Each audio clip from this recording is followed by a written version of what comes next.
You're listening to the audio production of Glory Road by Lauren K. Denton, published by Thomas Nelson and read by Devin O'Day. To my family, with all my love. Chapter 1. Everyone knows the weather in Lower Alabama can be fickle. Christmas with the AC pumping or an early June cool snap aren't the strangest things that happen down here. If you're not careful, quick changes like these can wreak havoc on your garden. A little advice. Research before you plant, and plan ahead for potential problems.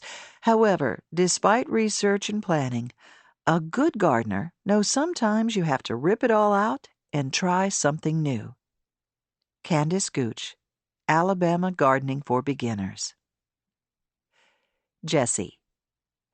I'd been on the porch steps shelling purple hull peas for less than an hour, and my thumbnails had already turned purple. A bucket sat on the step between my knees, and a plastic grocery sack full of empty hulls was perched next to my feet.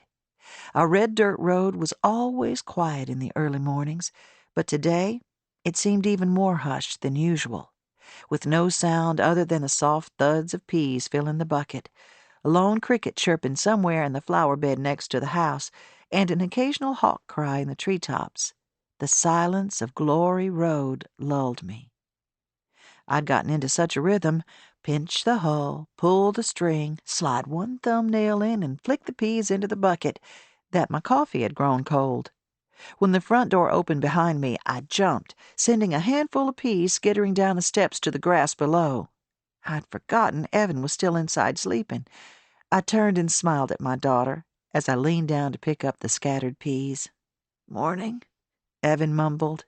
She rubbed her eyes with the heels of her hands, reminding me of her at 2 or 3 wearing her Hello Kitty pajamas, holding her stuffed kitty by the tail and asking for a cup of milk. Today, instead of cartoon PJs and milk, it was a faded Fender Guitars t-shirt with a stretched-out neck, a pair of my pajama pants, and a glass of orange juice.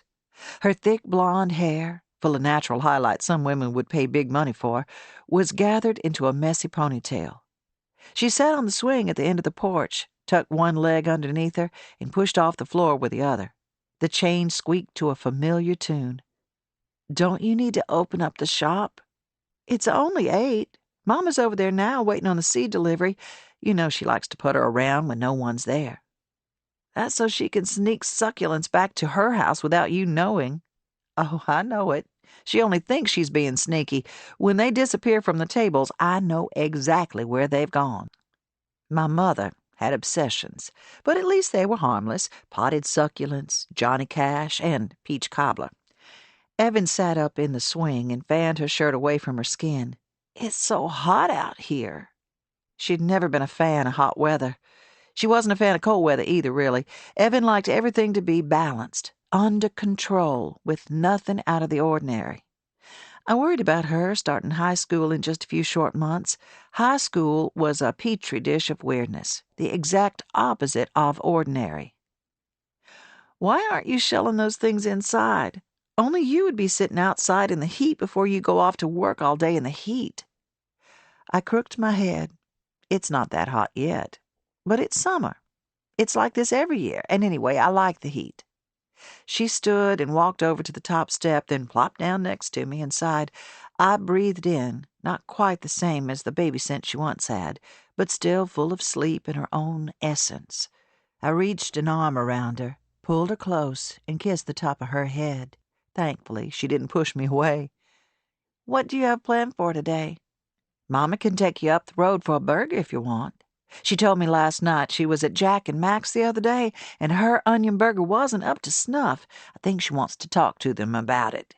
I elbowed Evan. She didn't like going anywhere with Mama alone.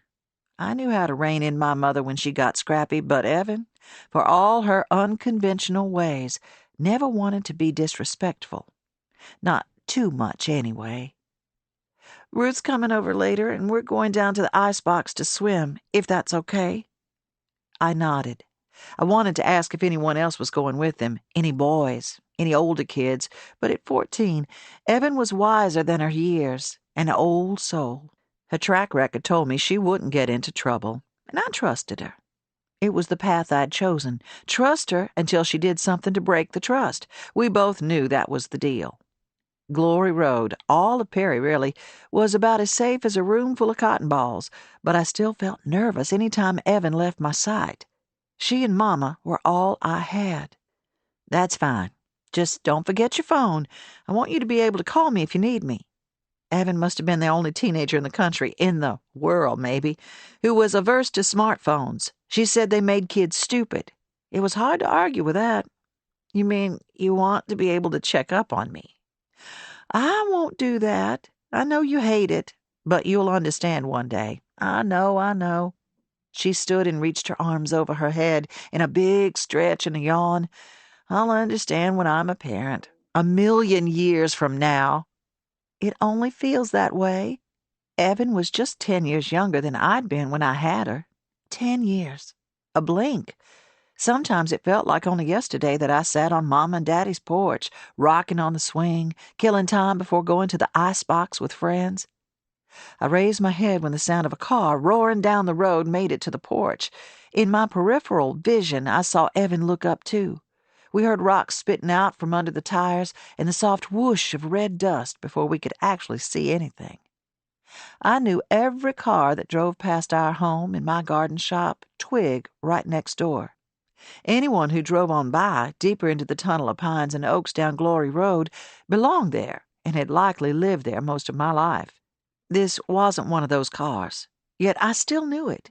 It was just an image, an intangible picture that occasionally floated back to me in soft threads of memory. Funny how a car can be familiar after nearly 20 years. It was an old Jeep Grand Wagoneer, blue with brown paneling. The sensations came back in a rush, the softness of the leather seats, the armor-all shine of the dash, and the scent, a mix of gasoline, fresh pine, and lemons. I closed my eyes, and the years peeled back. I could smell, see, and feel it all. Ben used to work on the Jeep every weekend. It was old even back then. I used to joke with him that he was fighting a losing battle, but he was determined to keep it running smooth until it took its last breath. The Jeep drove a little too fast, and music spilled from the open windows. I couldn't name the band or the song, but the rhythm thumped in my chest, making it ache, but not from pain, exactly. A boy sat in the passenger seat, his arm out the window, his dark hair whipping in the breeze. "That's him," Evan said behind me. Her words registered, but I was still focused on the music and the memories. Eyes still closed. I didn't answer. "Did you see the guy in the passenger seat? That was the guy from school." Mom, what are you doing?" I opened my eyes and shook my head to clear the fog. Nothing. I leaned out to catch a last glimpse of the Jeep, but it was gone. All that remained was a haze of dust in the road. "What guy from school?"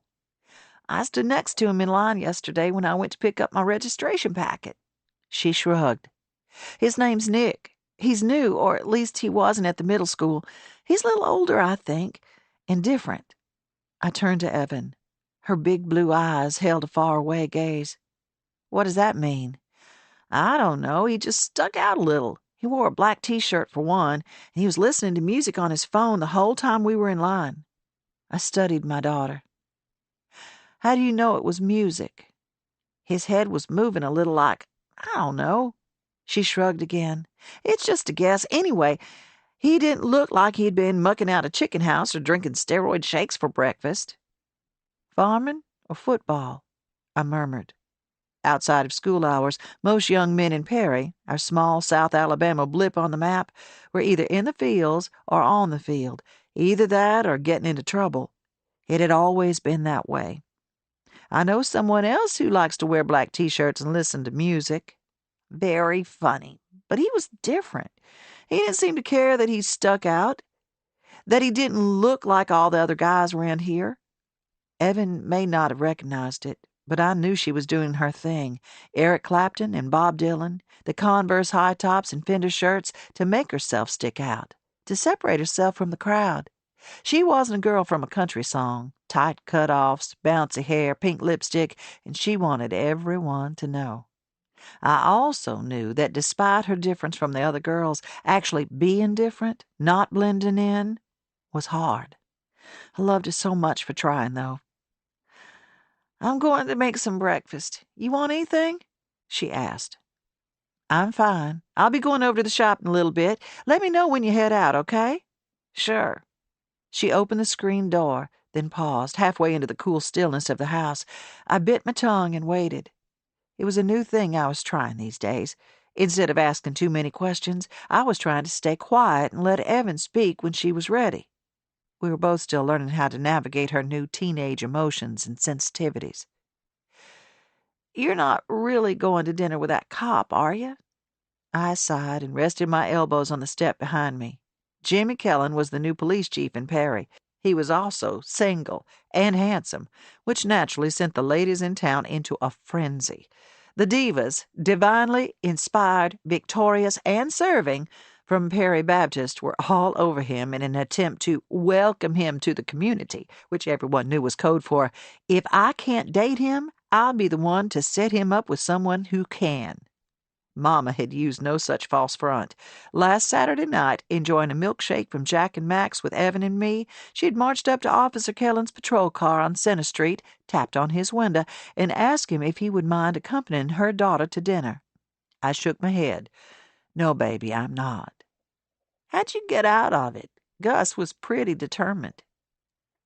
"I just told her I wasn't going. I said if she didn't call him and let him down easy, I'd make sure I was wearing my oldest pajamas when he came to pick me up." Evan laughed. "I bet she hated that." "She didn't talk to me for 12 whole hours." "I'm glad you're not going." I looked over my shoulder at her, framed by the doorway, with one hand on the jamb and one on her hip. She was one part sassy, one part vulnerable, and I would do anything to protect that vulnerable side, to keep it innocent and sweet. "Why are you glad?" She shrugged, and for a moment I thought she might actually let me in on something deep in her heart, some truth she needed to unload. Instead, she let the door close a couple more inches before tossing out, "You're too old to date anyway." I grabbed a small handful of peas and threw them at the door, but she'd already let it slam closed. She disappeared down the hall to the kitchen, her soft laughter winding its way back to the porch. I reached down and tied the handles of the grocery sack together. A few of the empty hulls edged out of the top and fell to the step by my feet. I grabbed the escaped hulls and poked them back in. Too old. Of course, in the eyes of a 14-year-old, 38 seemed ancient. But I didn't feel ancient. Sometimes I didn't feel a day over 18, an age when everything felt ripe with promise and possibility, when it felt like everything would work out perfectly. Because, why not? Behind me in the house, the phone rang. Evan answered it, paused, then groaned. "Gus, it's too early for your singing." I smiled. It wasn't perfect, but it was good. Chapter 2. Tomatoes need consistency, overall. Establish a regular watering pattern and stick to it. If you water them too little, then you overcorrect and water too much. Your tomatoes can explode, or at least crack. Not a preferable situation for anyone, not least for the tomatoes. They can do quite well with little interference if given the proper growing conditions. Edwin Knickerbocker, 1916 Treatise on Tomatoes. Evan. It had felt so strange yesterday to walk down the wide center hallway of the high school during the summer when it was quiet and mostly empty. I imagined how it would be in a couple months when I sailed through the doors as a ninth grader. Probably weird and awkward, but that was nothing new. Middle school had felt like that most of the time. I hadn't realized until I opened the front doors of the school that I had no idea how to get through the maze of hallways. Mom, having been a student here eons ago, would have been able to tell me exactly where to go, but I'd made her stay out in the car while I ran in to pick up the packet of information the incoming students were supposed to collect. I wanted to do it all on my own, but I ended up feeling kind of lonely. Every time a door opened, I hoped to see Ruth's face. Ruth Sims was just about the happiest, perkiest girl I'd ever met. Even her hair was perky. Her dark curls were often out of control, bouncing and springing everywhere. Looking at us, no one would think we'd be friends, but somehow we meshed, probably because we were both outsiders. Ruth came from strict fundamentalist Christian parents who didn't approve of rock music, shorts, or tank tops. They probably didn't approve of me either. But my obsessions, Eat a Peach, The Sky's Crying, my vintage concert tees, weren't the worst they'd seen from kids in Perry, so I guess that made me okay.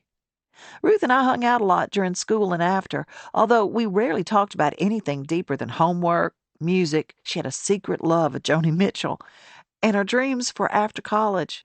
But I was thankful for a friendship, especially since we were both about to enter this strange new world of high school. I finally made it to the gym. Still, no Ruth. 2 lines of students zagged across the basketball court and led to 2 long tables set up in front of the bleachers. A handful of bored teachers sat behind the tables in folding chairs, handing out thick white envelopes and directing the students where to sign their names. I took my place in the shortest line and kept my head down, but lifted my eyes to scan the kids in front of me. Who would be annoying me come September? Who would maybe, just maybe, be a new friend? As the lines crept forward toward the desks, I heard his voice before I saw who the voice belonged to. "Nick," the voice said. "Nick Bradley." His voice was deep. Deeper than the guys in 8th grade, for sure. I lifted my head. The voice had come from a guy standing a few feet away at the head of the other line. He must have been at least a junior. His phone was tucked into his back pocket and red earbuds snaked up to his ears. He moved his head to a beat only he could hear, so I wanted to ask him what he was listening to, where he came from. Something. My line shifted then, passing me to the front. When the teacher behind the table asked for my name, I said it quietly. She squinted up from her clipboard. "Name?" she repeated, loudly. A few feet to my right, Nick glanced at me. The look plainly said, "Poor kid." The woman said it yet again, and I muttered my name, my cheeks roasting.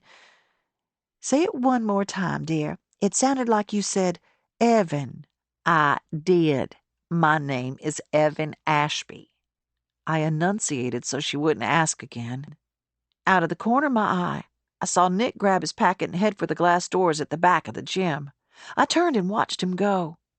Just before he pushed the metal bar on the door, he looked back over his shoulder. Later on, when I met Ruth at the Gas and Go for slushies, I wanted to ask her if she'd seen the guy at school or around town, but talking about boys was something we rarely did. Ruth wasn't allowed to. I wouldn't have been surprised if her parents had a secret tape recorder in her backpack to make sure she didn't talk about anything sinful, and I didn't often see anyone worth getting worked up over. But there was something about this guy. As I'd sat on the front porch with Mom this morning, watching her shell those slippery peas, part of me wanted to tell her how Nick had made me feel, all loosey-goosey inside, as Gus would say, like my stomach and intestines and whatever else was sliding around, bumping into each other. But my mom wasn't the right person to ask about love. Not that the thing with Nick was love. That'd be ridiculous. He was just some guy I'd probably never see again in the sea of 700 kids at Perry High School. But the jittery feeling, what was I supposed to do with that? I'd spent the last 24 hours trying to keep my mind from bouncing back to this dark-haired boy with the earbuds and those low-slung black jeans.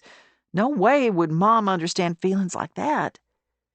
There hadn't been a man around our house in, well, ever, other than Mr. Rainwater, who occasionally came up the road smelling like the wrong end of a horse. But it was fine. Better than fine, actually. It had been just me, Mom, and my grandmother Gus for as long as I could remember. My dad was around at one time, of course, but I only had a few memories of our life back in Birmingham before he and Mom moved 250 miles south to Perry, Mom's hometown. I was only 5 when we moved. I rarely saw my dad now, and that was fine, too. I did worry a little about Mom, though. Once in a while I'd catch her with a faraway look in her eyes when she thought no one else was around. Sometimes it seemed like she was thinking of something nice when the corners of her mouth would pull up a little, like she was remembering a good dream. Then other times, I knew she was thinking of bad things, or at least sad ones. A line between her eyebrows sank in when she was concerned about something. When that line showed up, I tried to say something, anything to make her smile. This morning there was no half smile, but no wrinkled brow either, and the tightness in my chest unclenched a little. She usually seemed fine on her own with me in our house, her garden, and Gus down the road. She never acted like she needed or wanted anything else, but that look on her face when she saw the Jeep fly down the road, that meant something. I just didn't know what. The only thing Mom ever said about my dad was that he was a part of her life that was gone for good, and that she liked this part of her life better. I did too. Our little 3-person family had made it this far on our own, and I saw no need to add any unnecessary surprises. Chapter 3. Certain plants can alert us to insect intruders, warn us of coming rain or snow, or foretell an especially warm spring. While there's no plant or flower that can warn us of major life changes, the very act of gardening can be a solace to us in the midst of those changes. Sella Ruth McGovern, The Wisdom of Gardening. Jessie. Long before my parents moved to Perry, maybe even before they were born, this area was nothing but woods. 15 miles northwest of Mobile, Perry was incorporated as a town in 1924. But it never grew much past the small 2-intersection town that sprouted up among the oaks, pines, and hickories that dominated the landscape. The smallness of it must have suited everyone just fine. These days, most folks live closer to the town instead of out on the roads and lanes that swirl through the countryside. It was lovely out here, though. Long sweeps of wildflowers in the summer, fields dotted with cows and horses, straight rows of corn and cotton and soybeans lining the roads. My home and the cottage next door that now housed my shop were 2 of the first houses to pop up alongside this seam of red dirt that was plowed but never paved. Glory Road itself hadn't changed much between the time the first houses were built and today, as I squatted in the dirt behind my shop with a big bag of potting soil. From the road, the driveway split, curved to the right, and you'd meander to the front steps of Twig, curved to the left, and you'd arrive at the front door of the yellow house where Evan and I lived. Sometimes, when customers were scarce, I'd head home and make myself lunch or cup of coffee, returning when chores beckoned or customers appeared. After a hot minute of searching for a pull tab, I finally poked my fingernail through the plastic and ripped a hole in my new bag of Potter's mixed soil. Scissors would have been nice, but I'd forgotten my best pair up in the shop when I headed out to the field beyond my back fence, and I had no reason to preserve the cleanliness of my fingernails. Not with a job like this. I ripped the hole open wider and inhaled. I loved the smell of earth, what was once something else, mixing with the essence of what already is. The scent of life, permeating life. And if it was a day when Harvest Rainwater's truck was working right, the sharp aroma of manure would soon be mixed in too. Mama hated the days when Mr. Rainwater's truck rumbled up the road from his spread down at the end of the street. As soon as she heard the boat-like chug-chug-chug of the truck's engine, she'd pinch her nose with her red lacquered fingernails and beat a trail inside. If we were already inside, she'd just pout. "I'm sorry, Jessie May," she'd say. "I know it's natural and it makes things grow, but can't you just use a normal bag of fertilizer? Why must you insist on the stink? It offends my nose." When I heard the truck today, Mama was repotting a small rose bush in the shade near the back porch of the shop, her hands and forearms sheathed in elbow-length rubber gloves to protect her manicure. I shook the soil from my hands and stood. My knees protested a little too much for my taste, reminding me that squatting for so long wasn't good for my legs. That, plus the early summer heat wave, made me wish I had an extra employee to share some of the heavy lifting. As it was, Gus and Evan were my only employees, and I used the term lightly. They were part-time at best. During the school year, Evan helped out as much as she could after school and on weekends, and Mama occasionally rang up customers or helped me with simple tasks around the shop. She preferred not to get her hands dirty, and gardening was nothing if not dirty. The chugging grew louder, and Mr. Rainwater's truck appeared round the bend in the road. A flash of Mama's denim shirt and the slam of the back door told me she'd seen him too. The rose bush lay abandoned on its side next to the new pot, with dirt scattered all around it on the flagstone patio. By the time I made it around the side of the shop to the driveway, he was already at the back of his truck, lifting a plastic storage box full of Loretta and Patsy's offerings. His girls, as he called his elderly but still robust mares, unknowingly contributed to the success of my business. Their contribution didn't help so much on the herbs, but for flowers, it was unbeatable, if a little stinky.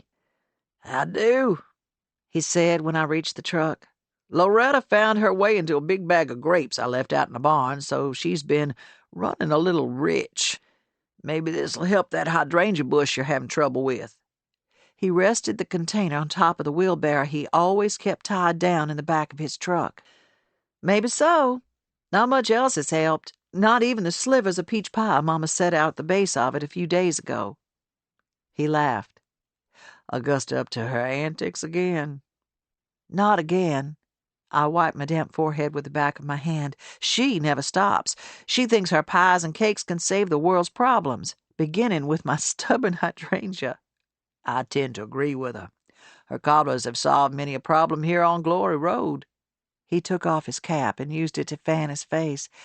"I remember once Miss Tebow's son got into a fist fight with Al Sparkman's nephew. His nephew was a bit of a pill, but he was here for the summer, so we put up with him. Everyone except Nelson Tebow. He punched that poor boy square in the jaw, and would have kept at it if your mama hadn't slammed out her front door. She carried 2 slices of cobbler on one plate and a pair of forks. All that squabbling stopped faster than you could say, 'Jump in a truck.'" It was a good story, one I'd heard at least 10 times. "Augusta McBride always did know how to stop men in their tracks. I heard that," she called from the front porch of the shop. "Come on out, Mama, and help us with this wheelbarrow, will you?" I winked at Mr. Rainwater. He shook his head. "I'm not coming within 20 yards of that stinking mess, and you know it," she yelled. Mr. Rainwater shook his cap, then placed it back on his head, gray hair sticking out over his large ears. "I'm not hanging around to see this." He steered the wheelbarrow toward my garden in the back where I grew hydrangeas and azaleas, gardenias and zinnias. I loved their colors, their scents, and the stems they provided for small arrangements I tried to keep on hand for customers to take home. I followed him behind the greenhouse to the plastic swimming pool I used to store the manure. A tarp weighted down with bricks kept critters and curious deer out of my stash, not to mention keeping the aroma in check. When he had dumped the load and tied his wheelbarrow into the bed of his truck, Mr. Rainwater pulled a red bandana out of the pocket of his overalls and wiped his face, then climbed into his seat. "I've been meaning to tell you, Gus's sign out on the highway looks good." A month ago, at Mama's request, Mr. Rainwater had tacked up a wooden board directly below the sign on the main highway that pointed down Glory Road to the shop. Her hand-painted words read, "Slice of Gus's world-famous pie or cobbler, free with purchase." "Has it brought in any new customers?" he asked. "I don't know about new, but just about everyone who's walked in here has left with a slice of something. She's charging them for ice cream, though." He laughed. "Tell her I said hello and goodbye, would you? I tell her myself, but I don't want to bother her any more than necessary." "I'll do that." I patted his hand on the window ledge. He slid into reverse, but then paused. "Has she been—" He tapped his fingers against the steering wheel. "She been feeling okay lately?" I shrugged. "She seems fine to me." "That's good." He nodded. "She just seemed a little off last time I saw her." I smiled. "You mean sassier than usual?" He shook his head. I thought I saw a faint blush on his cheeks, but it could have just been the heat. "Something like that." He tipped his hat and chugged back down the way he came. I watched him until the truck disappeared around the bend in the road. As I turned back to the front steps, I pondered his words. Mama had been a little different in recent months. Nothing bad, just off, as Mr. Rainwater said. I dismissed it, but his mention of it made me wonder if I'd been too quick in my dismissal. "You can come out of hiding," I called to her when I reached the top step. As I approached the door, I almost bumped into tiny Elma Dean on her way out. She held a small potted tulip in her hands. "Thanks for stopping in, Elma," Mama chirped after her. Elma teetered down the steps and carefully placed the pot in the cup holder of her Honda Civic. From the porch, I could see the 3 pillars she had to sit on to see over the dash. She tooted her horn as she drove away, gravel crunching and spitting under the tires. Inside, Mama poked around the shop, casually dusting here and there as if everything were right in her world. She even hummed under her breath. "How much did you charge Miss Dean for the tulip?" "First rule of business, my dear, don't charge your friends. And she's been my friend since we were in Miss Collins' first-grade class in the 2-room schoolhouse on Movila Avenue. You know, the one that's a gas-and-go now?" "Yes, you've mentioned that." My mother could go on a tear about how things used to be. Every time one of the old buildings in Perry was bulldozed to make way for a shiny new CVS or Shell station, she said we were one step closer to the rapture. "But you do know that you're friends with every single person in Perry, and if you follow your first rule of business, which is not a real rule, by the way, we won't have any business." Mama waved the thought away as if it were a pesky fly. "Friends will stick by you when the going gets tough. What did those tulips ever do for you?" "Pay for that fancy manicure, for one." I muttered it under my breath, but I knew she heard me because she held out her hand and flicked a speck of dirt off her pinky.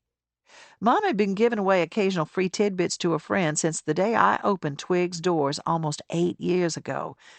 Usually I was able to turn a blind eye, but lately things were changing. With the recent arrival of Earl's Green Thumb Garden Center less than a mile away, even some of my most loyal customers had been lured in by the promise of $4.98 trays of begonias, no matter that they were poor quality and didn't come with a slice of Mama's cobbler on the side.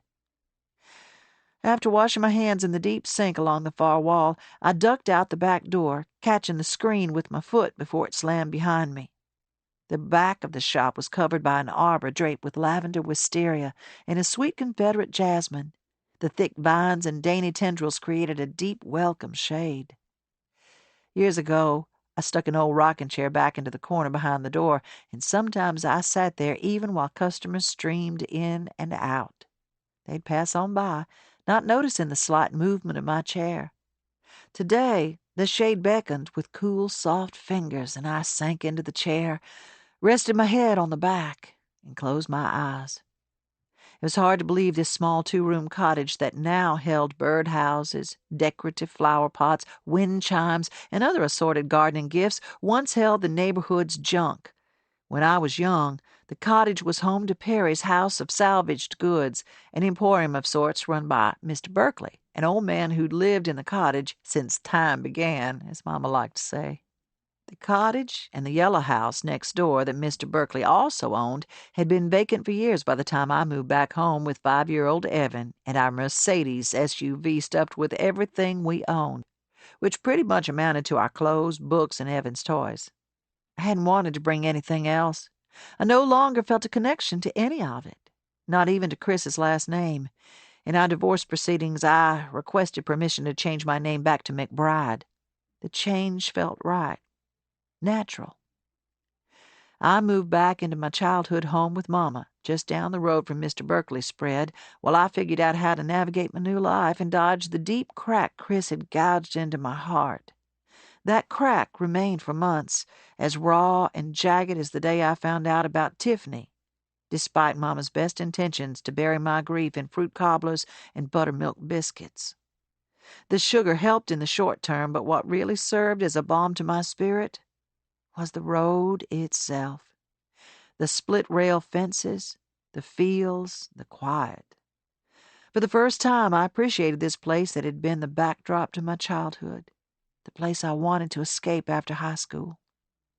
Now I saw its particular beauty and the sacrifices my parents made to give me a happy, stable childhood in this place of freedom and fresh air. I'd been here 6 months when I saw a man tapping a for sale sign into the red dirt in front of Mr. Berkeley's cottage. That sign triggered something in me. Glory Road was the same stretch of land it had always been, but somehow it felt like a new version of itself.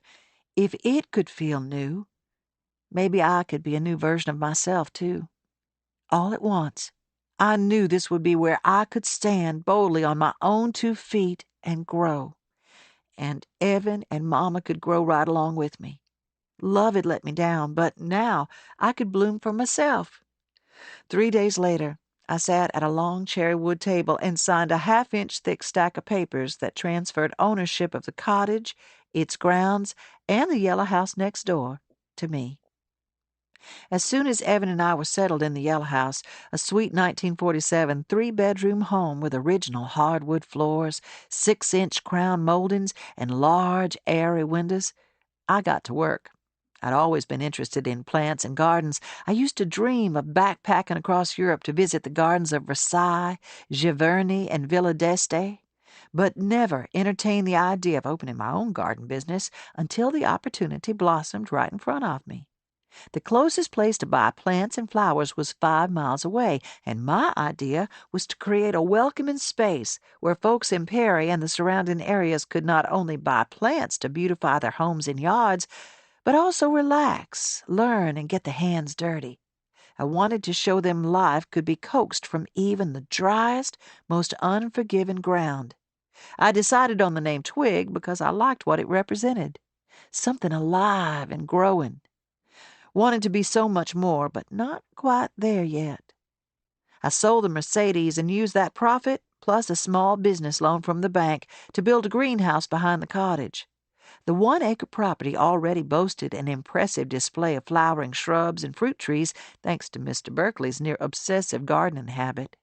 I pruned those and added to them, then built up an inventory of trays, pallets, and pots of annuals and perennials, bought mostly from Alabama growers. I took master gardening classes at the public library and the botanical gardens in Mobile to hone what I already knew and add to my knowledge. It took nearly a year before I felt ready to open the shop to customers. By then, I was so steeped in the gardening world, I felt I'd been born to do it. As if all the time before, my young years at home, my years with Chris, all my hopes and regrets and half-blurry dreams had been seeds dropped down into deep holes that were just now peeking their heads above ground and stretching up toward the sky. I lifted my feet off the ground and let the rocking chair coast to a slow stop, the old board sighing in relief. Above me, the fan Mr. Rainwater had wired onto the arbor sent down a surprisingly forceful breeze, stirring the scents around me into an intoxicating mixture of honey, vanilla, and rich, dark earth. When I'd first moved back home, I'd craved something, anything, that couldn't be taken away from me. All I had was Evan and Mama. Not even my sweet father was there anymore. He died while I was pregnant with Evan, 4 months shy of meeting his only grandchild. I felt like a weary traveler desperate to claim something as my own. 8 years later, I still couldn't believe my luck in walking up Glory Road the day the agent stuck the sign in Mr. Berkeley's yard, that I was given a chance to claim my spot on the map before anyone else took it. My home with Evan in the yellow house, Mama down the road, my life's purpose in the greenhouse, and tucked into pots scattered around Twig. This was my life now. Keeping things small, close to home, meant no one could take it away. Chapter 4. Creativity is a crucial characteristic of a good gardener. Just about anything can creep in and ruin your hard work. When this happens, it's the gardener's chance to make do, to be creative. However, a good gardener also knows when it's time to call for help. Sometimes it takes more than just one set of hands to make things right. Sally Jo McIntyre, Contemplative Gardening. Jessie. It was almost the end of the workday, and I could practically feel my Nikes wrapped around my feet, my legs pumping down Glory Road, my mind blissfully free for 45 minutes. The run didn't happen every night. Sometimes several days would pass without me lacing up my shoes, but I always returned to it. It would be waiting for me, like an old friend ready to listen. It wasn't that Twig was an especially difficult place to work. I got to keep my hands in the dirt, run my business 50 yards from my home, and keep an eye on Mama during the day. But some days the combination of heat and grime, money worries, and certain fussy customers almost did me in. Today, Bertie Davis had spent my entire lunch break bemoaning the black spot of death on her climbing roses and how I'd sold her a defective product, which I hadn't.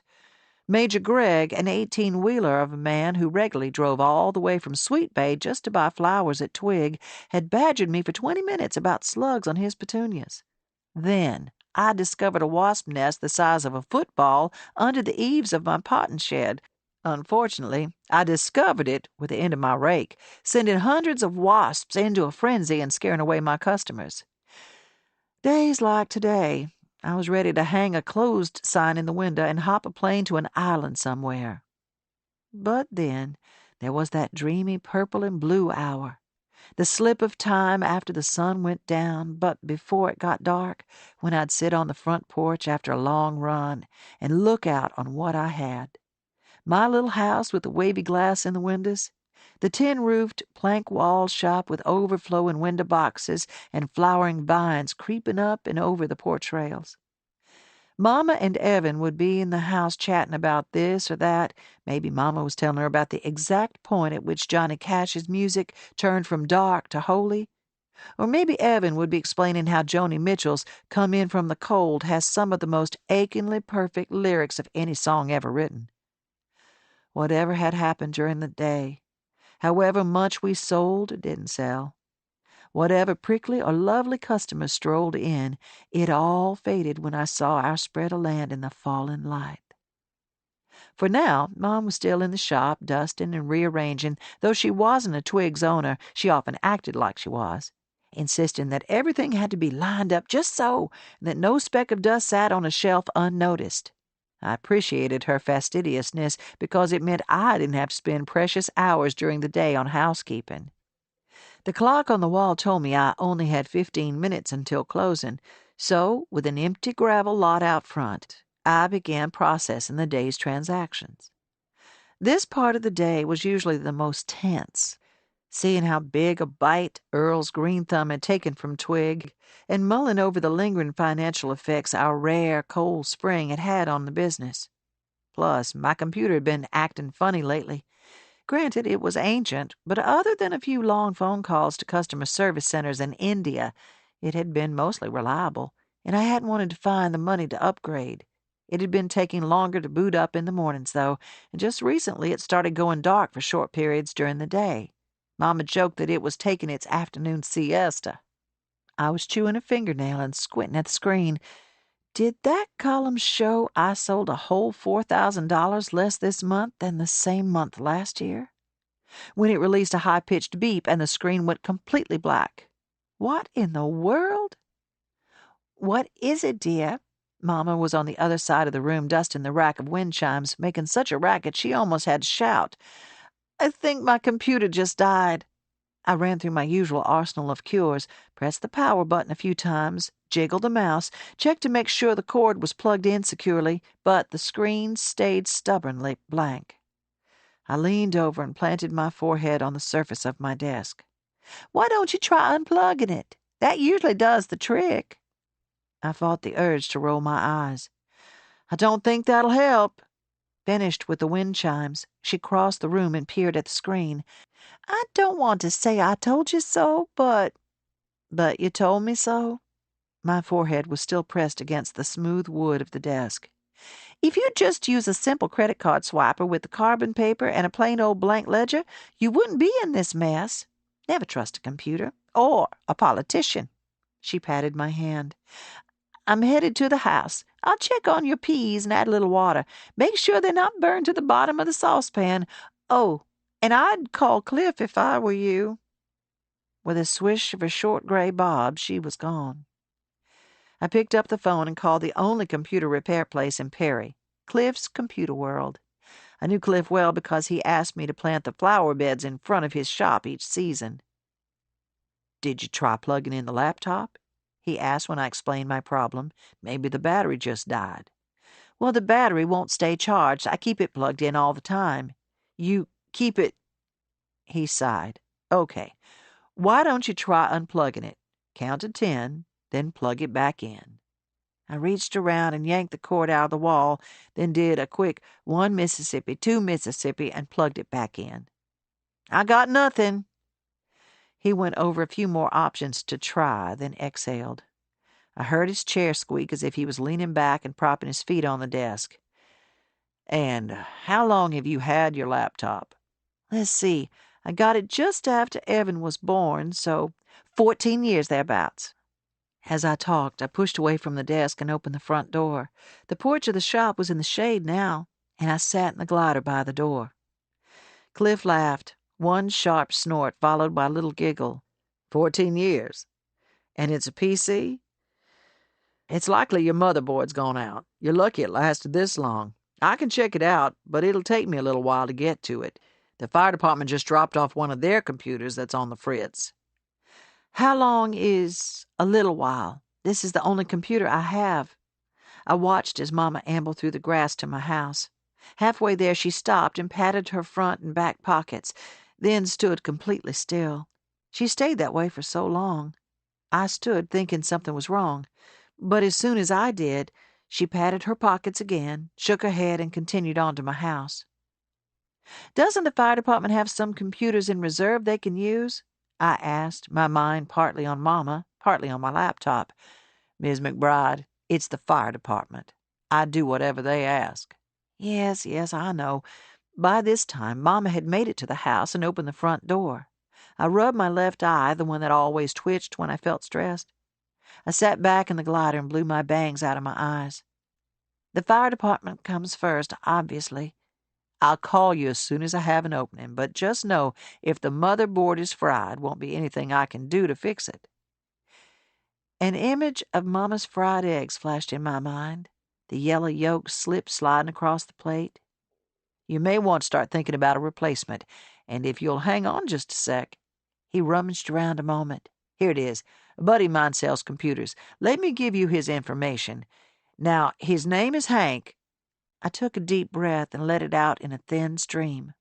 Money for a new computer wasn't in the budget. Even a trip to Cliff's Computer World wasn't in the budget. Are you writing this down, Ms. McBride? Oh, yes, I'm writing it down. I rested my head on the back of the glider and closed my eyes. By the time I locked everything up and got back to the house, it was too late to run without food in my stomach. I'd have to squeeze it in after dinner. I kicked off my rubber boots on the front porch and opened the screen door. When it slammed behind me, both Evan and Mama looked up from where they were hard at work in the kitchen. "Close that front door, hon," Mama called. "No need to invite all that muggy heat inside." Like it was her house and we just lived in it. In truth, Mama lived next door, although 3 acres of trees and brush stood between our houses. Since she helped out in the shop during the day, she tended to use our house as a landing base until the 3 of us had eaten dinner. After cleaning up the kitchen, something she insisted on doing, and I wasn't about to argue, she'd gather her things from the day: the large print crossword puzzle book, a stack of magazines, her denim jacket, and start the quarter-mile walk back to her house. Rain or shine, freezing cold or blazing hot, she always walked home. One evening during Tropical Storm Dawn a few years ago, I had to force her into my car to drive her home. She was mad for 2 days.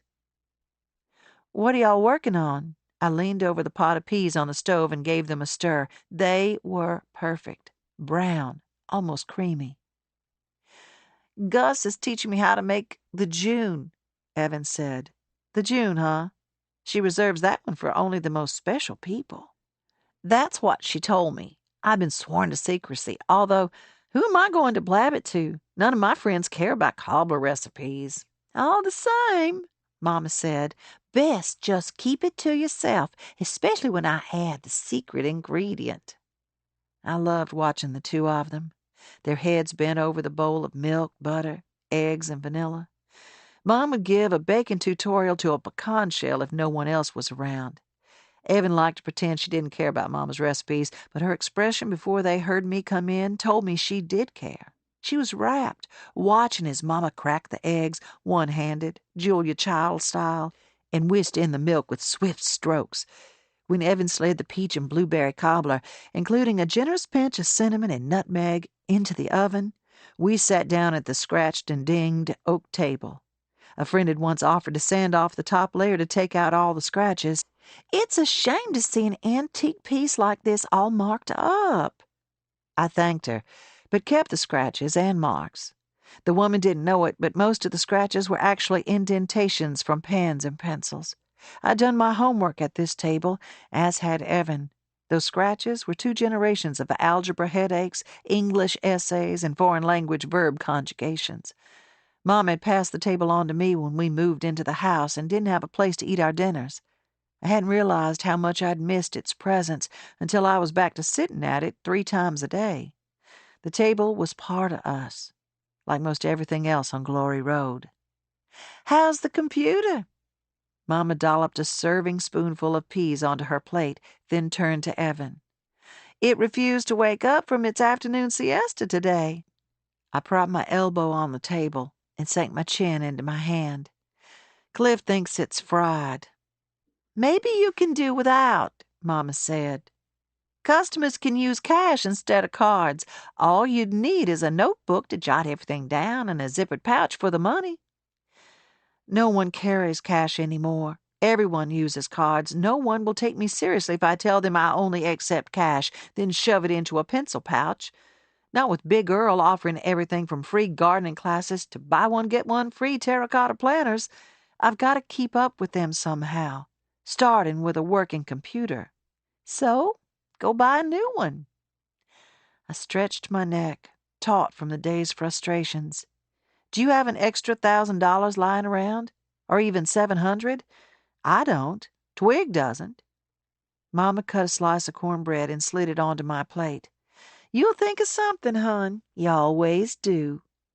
I sighed and turned to Evan. "How was your day? Did you and Ruth make it to the icebox?" "Yeah, it was so cold. I don't understand how the water can be that cold when it's 200 degrees outside." "It comes straight from Alaska," Mama said around a bite of rice, as if that town legend made a bit of sense. She gestured with her fork. "It bubbles up from the ground to make Perry's finest swimming hole." Evan looked at me with raised eyebrows. I shrugged. "It's what they say." "Who's they?" "Who knows, but whoever they are, they were saying it when I was a kid, too." "Well, it was freezing. After a while, we just sat up on the rocks and stuck our feet in." We ate in comfortable silence for a few moments until Mama broke it. "Oh, did I tell you Elma came in today? She wanted something special for her Sunday school teacher. Poor Georgia's in the hospital with another kidney stone." I searched her eyes to see if she was making a joke. "What?" Mama asked. "Kidney stones are serious. They're like childbirth all over again. Elma just wanted to cheer her up." "I saw Elma. I was there when you sent her out the door with a tulip." "What? No, you weren't. You were up at the—" She pointed her finger and gestured over to her left. "No, Mama, I was there.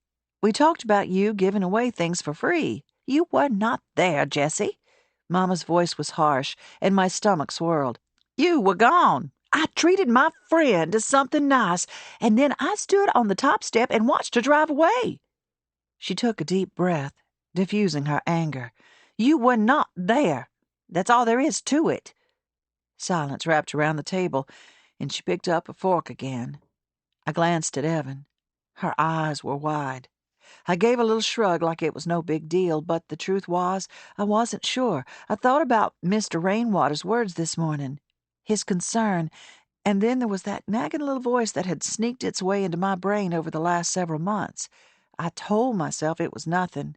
Forgetfulness was normal. Quick zaps of anger or anxiety were normal. Mama was fine. "Anyway," Mama said, then swallowed her bite. "Elma Dean is the sweetest little thing, isn't she?" "She is, and I hope next time she comes in, I'm there to say hi, and to make sure she doesn't leave with something she didn't pay for." "Elma's not like that." "You're right. Elma is not a thief." I narrowed one eye, but Mama's face stayed as calm as a spring day. "Oh, that reminds me." She tapped her red fingernail against her water glass. "I've been meaning to tell you about this idea I had. I know you've been a touch nervous about the shop lately. I still think it'll all come out in the wash, but have you thought about getting into the wedding business? The wedding business. As in... As in wedding flowers. It's a big business, you know. I saw a flyer on the window of Coleman's Bakery advertising some big wedding palooza at the Civic Center in Mobile for brides-to-be. It said over 100 vendors would be there, including florists. You could get some business cards made up, get you a card table, and tell those brides to call you. Evan smirked, and I shook my head. No, I'm not in the wedding business, nor do I want to be. I crammed a bite into my mouth. I know enough about weddings to know brides, not to mention their mothers, are not the kind of customers I want. Shoo! Mama waved her hand in the air. You're a genius with flowers. You could do it if you wanted, and it could be a boost for the shop, a big one. You know how fathers who dearly love their daughters will pay hand over foot for whatever the daughters want. She cocked an eyebrow in my direction. Yes, I know that. My dad had paid extra at the last minute because I'd caved and asked for out-of-season lilies for the bridesmaids and grandmothers of the groom bouquets. I'd never had the heart to tell Mama I'd only done it in the hopes of making Chris's mother happy. I didn't even like lilies. The smell always gave me a headache. 15 years later, I still wanted to kick myself for having the gall to ask my sweet father to pay even more money just to make an unhappy woman like me. Not gonna happen. I don't need that kind of drama in my life, thank you. I pushed back from the table and wiped my mouth. I'm going to change into my running clothes. I kissed Evan on the top of her head and walked back toward my bedroom. Just before I closed the door behind me, Mama called out, What you need in your life, Jessie May, is some magic. I sighed and leaned back against the door jamb. She was always telling me that. She never specified what brand of magic she was referring to, but knowing Mama, she was talking about a man, as if they grew on trees way out here in Perry, as if I wanted one anyway. Chapter 5. Sweet peas are an old-fashioned favorite in any garden. A bouquet of sweet peas can fill a room and your senses with its exquisite, haunting aroma, almost a memory of a beloved scent rather than an actual smell. Lucy Langworthy, Guide to Fragrant Flowers, 1945. Jessie. 10 minutes later, I stood at the end of our driveway, clad in running shorts, a tank top, and my worn but still sturdy running shoes. It was 7:30, later than my usual after-work run, but the almost deafening roar of the early evening cicadas in the fully shaded road made me rethink my routine. Glory Road was 3 miles long, full of houses that looked almost exactly the same as they had when I was a child playing kickball in the middle of the red dirt. Roads in the rest of Perry were paved, but for some reason the city had never made it to our road. Folks on other roads, in other neighborhoods, might have complained, but those round here seemed to like it. Something about the lack of asphalt kept everything a little bit quieter, a little calmer, like the red dirt dimmed noises and soothed tempers. I rarely saw anything out of the ordinary on my evening runs. The same neighbors sitting on the same front porches, the same bright blue bug zappers dangling from porch eaves, the same sounds in the trees, almost like whispers welcoming me back. The fact that nothing changed on the road was part of the reason it had been such a relief to settle here after Birmingham. It was a comfort to come back and find it mostly untouched, steady as always. I didn't appreciate or even recognize that steadiness when I was a teenager. The quiet solitude came across to me as too rural, too country. But I relished it now. My habit was to turn off Glory about a half-mile past my house. I'd take one of the handful of smaller lanes that forked off the main road and run until my legs felt like jelly, then turn around. I never let myself think too hard about why I tended to avoid a certain portion of the road. It was an almost subconscious veering of my feet, and I let them take me where they wanted. Tonight, however, they kept heading me straight down Glory Road. I was lost in thought. Mama's outburst, the dead laptop, Evan's face, so pure and startling, and the boys who would soon begin to notice it, when I paused to retie a shoelace that had flapped loose. At another time, when my mind wasn't so free and endorphin-soaked, I might have taken more detailed notice of where I'd paused, but it didn't register until I saw the dog. He trotted down the adjacent driveway toward me, sniffing and smiling as only a dog can. I had no problem with dogs, but I did have a problem with unpredictability. So my first inclination was to keep my eyes locked safely on him, but then details of the scene before me unveiled themselves one by one. The chocolate lab's red and black plaid collar, telling me he was someone's well-loved pet. The familiar ranch house, long and low, with a bright blue door, and the Jeep Grand Wagoneer in the driveway, in the exact same spot where it used to sit. The porch light was on, and a lamp in the front bay window gave off a welcoming glow. Blood roared in my ears, and sweat prickled at my hairline. Meanwhile, the dog sniffed at my shoes, then my legs, then my ear. I leaned back to keep him a comfortable distance from my face, then straightened up again. He regarded me with hopeful eyes and a wagging tail. With one eye on the front window, I reached down and scratched his ear. "You're pretty cute." Before I realized what was happening, he was on his hind legs, his front paws propped all the way up on my shoulders. His tongue slurped the side of my face. Sorry, I heard behind me. "I'm coming." The dog slid his paws from my shoulders as a boy, a young man really, jogged down the driveway. When he reached us, he grabbed the dog's plaid collar, knelt next to him, and spoke firmly. "Sit, Stanley. No jump." Then he stood and faced me. "Sorry about that. I thought I latched the gate in the back, but he must have nosed it open." "It's all right." I wiped the side of my face with the back of my wrist. My mind raced, trying to place this kid and the house and the Jeep behind him. Do you... "I'm Nick. We just moved in." He gestured to the stack of flattened cardboard boxes by the garage. "A few days ago. Stanley's still checking everything out, as you can see." Nick. The dark hair. The kid in the passenger seat of the Jeep. The one Evan had seen at registration. Stanley pushed his nose into my thigh, and I reached down again, smoothed my hand across the top of his head. "So, are you..." I cleared my throat. "I'm sorry. I'm a neighbor. I live just up the road. I've known the Bradleys for a while." "Did they move?" Ben's parents had lived in this house my whole life, and I hadn't heard a thing about them moving out. I also couldn't figure out how this kid fit into the picture, not to mention the Jeep. It was so remarkably like Ben's, but that was crazy. No way it could still be running this many years later. Then another thought skittered through my consciousness. So quick, I almost couldn't grab it. But it was there. Could it be? I could have figured it out if my brain wasn't such a scramble, but as it was, my math skills were lacking. "Yep, they moved down to Florida, some retirement place. They like to call it a resort." He shrugged. "They always said they wanted to live at the beach one day." Stanley nosed around a pile of leaves at the edge of the driveway. "So the Bradleys are your grandparents?" "Right, yes. Sorry, I should have mentioned that." Without realizing what I was doing, I began to back away.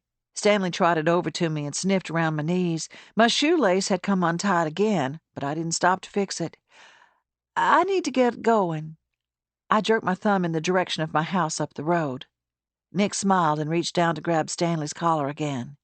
I took a few more steps, then paused and called out to him. "That Jeep, is it yours?" I knew, but I needed to hear it. He shook his head. "It's my dad's. He's been driving that thing since he was my age." I turned and began walking toward home. After 50 feet or so, I picked it up to a jog, then ran faster until a curtain of trees separated me from the house, and the sound of cicadas drowned out Stanley's excited barks. When I arrived back home, breathing harder than usual after a run, Mama was on the front porch. The sky had darkened quickly after the sunset, the edges fading to the color of a bruised peach. "See anything out of the ordinary?" I sat on the top porch step and stretched my legs in front of me. I shook my head. "Status quo." "Old Hobbs wasn't out there feeding his horses grapes again." "Nope, all's quiet on his end." She snorted. "He's always up to something." Mama creaked back and forth on the porch swing. In the trees round us, insects thrummed loud and off-pitch. "I may run up the road tomorrow with a pound cake for him. No telling what baked goods he gets these days, being a widower and all. He's in church every Sunday and most Wednesday nights. You know the divas must bring him pies by the dozen. They've been doing it for years. Those women wouldn't know a good pound cake if it sailed through their window and took out the TV. I'll bring him one tomorrow. Maybe add a small pitcher of whipped cream, little cinnamon on top. I smiled, but hid it quickly when she raised an eyebrow at me. I held my hands up. I didn't say a thing. Don't you dare. I just have to hold my own with those women, that's all it is. Everyone knows desserts are my territory. I have a reputation to uphold, whether they're part of the faithful or not. I lifted up loose tendrils that had fallen from my ponytail and fanned the back of my neck. Mama, I wouldn't want to encroach on your territory if it was the last space on planet Earth. That's my girl. She swung and I sat, silent except for the symphony happening in the trees around us. The pound cake had been a nice distraction, but I returned to thoughts of Ben. Both of us back on Glory Road. Both with nearly grown kids. Surely neither of us would have imagined, all those years ago, that we'd be back here again, at least not like this. I rolled my head side to side, trying to work out the tension in my neck and shoulders. The Bradleys had lived in the same house all this time, but Mrs. Bradley had always been a low-maintenance gardener. She kept a row of neatly trimmed azaleas along the front of their house and hostas in the shady spots. She stopped at Twig only a couple times a year to purchase her spring and fall annuals. When she did, we always chatted politely, but neither of us tried to extend the conversation any longer than necessary. It wasn't that anything devastating or horrible had happened between Ben and me. It's more what hadn't happened. And what hadn't happened was probably what a lot of people, including Ben, and maybe even me, expected would happen. And he and I went 17 years without laying eyes on each other. Until now. I closed my eyes and propped my elbows on the step behind me. With him right down the road, his son and Evan going to the same school, we were bound to run into each other.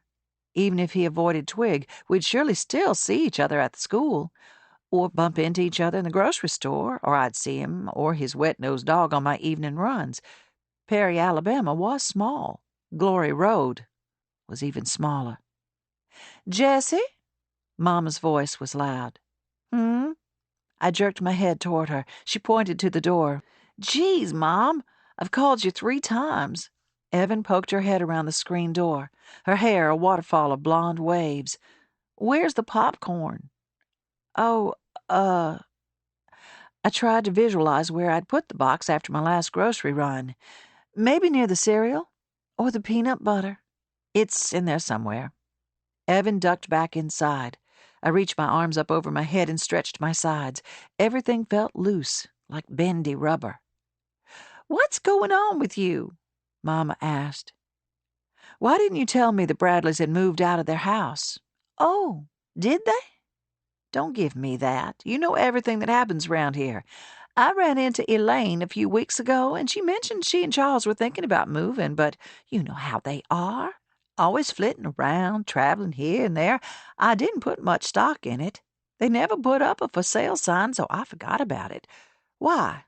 What'd you hear?" "I didn't hear anything. I just met Ben's son, Nick. They've moved in."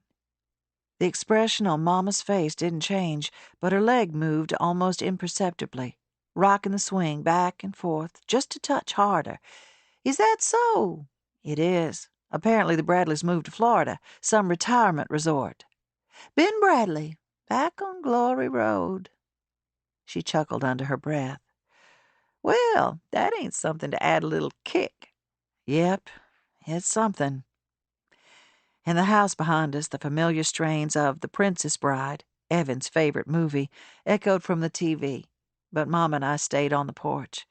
Her mind was likely drifting into the past just as mine was. Around us, the air was rich with scents, sun-warmed dirt, thick St. Augustine grass in need of a good soak, and that sweet just-before-the-rain smell. Then, far off to the south, a deep rumble of summertime thunder. Chapter 6. Difficile Piperus, better known by its common name, the difficult pepper, test even the strongest willed gardeners. In rare and lucky circumstances, the gardener will learn to give the plant some leeway, and the ensuing relationship will be beneficial to both parties. The plant will have an owner who understands its particular needs, and the gardener will be blessed with a plant of great temerity and strength of spirit. K. Buckley, Pepper Plants for Life and Love. Gus. 95% of the time, when two people get married, it's easy to tell which one married up. But Tom and me, we both married up. It's rare, I know, but that's just how it happened. My sweet Tom was not the handsomest or most refined man to walk the streets of Perry. His ears were a little too big, his eyes too narrow, his hair a little thin on top. He was lanky as a coat hanger and had a bad habit of stuffing used Kleenexes in the pockets of his Carhartts, which left me picking bits of white fluff out of the dry vent for weeks. He took a job working at his daddy's lumber mill after high school and eventually made a solid career there, though he started off shoving wood chips into piles with a push broom. But oh, he was kind, and he loved me so well. I was a spitfire, thought I knew all there was to know about men and women, the ways of the world, and how to get exactly what I wanted.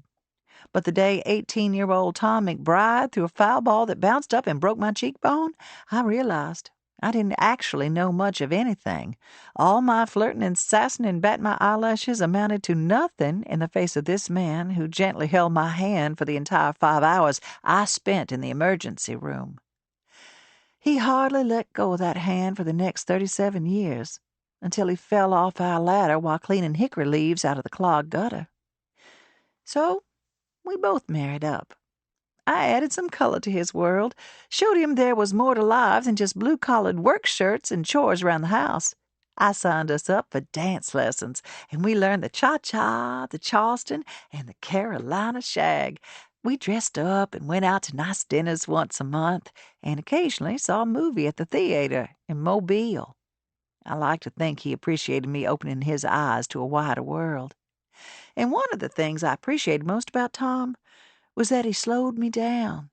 He'd take my hand and lead me to the front porch swing to listen to a thunderstorm as it rolled by, turn off the lamps and light a candle so we could talk, long and slow, into the night, tell a ridiculous joke about two preachers walking into a bar, but tell it in such a way that tears rolled down my cheeks and my heart just about caved in my chest at my luck in marrying that good, sweet, honest man. Jessie grew up seeing the love between Tom and me.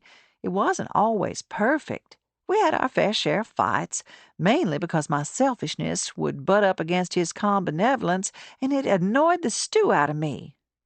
But it was real. And I knew Jessie wanted that for herself. You can't blame a girl for wanting love and passion in her life when she grew up with a father who adored his wife day in and day out. Who wouldn't want that kind of love? She just went about it the wrong way. But I learned early on that a mother can't change her daughter's ways by forcing her, or by telling her she's wrong, though, Lord have mercy, I wanted to so often. By nature, my Jessie was not the cheerleader type, but that's who the boys in Perry wanted. So that was the identity she took on. She lightened her hair, could have bought stock in that sticky pink lip gloss all the girls wore, and hiked her cheerleading shirt up as high as she could and still get out the door under Tom's watchful eye. So she became the popular girl, though deep down I think she even knew it didn't fit. Truth be told, I always thought Ben Bradley was more her speed. He was quiet, smart, not your average football player. He was also humble, which I appreciated. He and Jessie spent many after-school hours together, and I saw how he looked at her. Dare I say, it verged on adoration. She said they were just friends, but I had my doubts.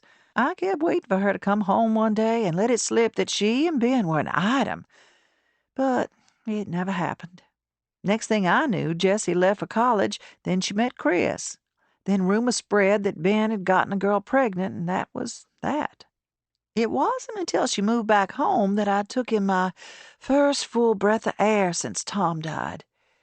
In the 6 years I'd been on my own, I'd forged ahead, working at Kim's Cafe downtown to help supplement Tom's life insurance and pension, but the years were empty. Jesse didn't completely fill the void he left behind. No one could.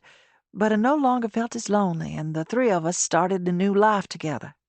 Seeing Jesse sitting alone on the top step tonight made me wonder if we were on the verge of something new yet again. Something swift and unexpected. Then again, my mind had been doing strange things as of late, so who was I to talk of things we never saw coming? Chapter 7.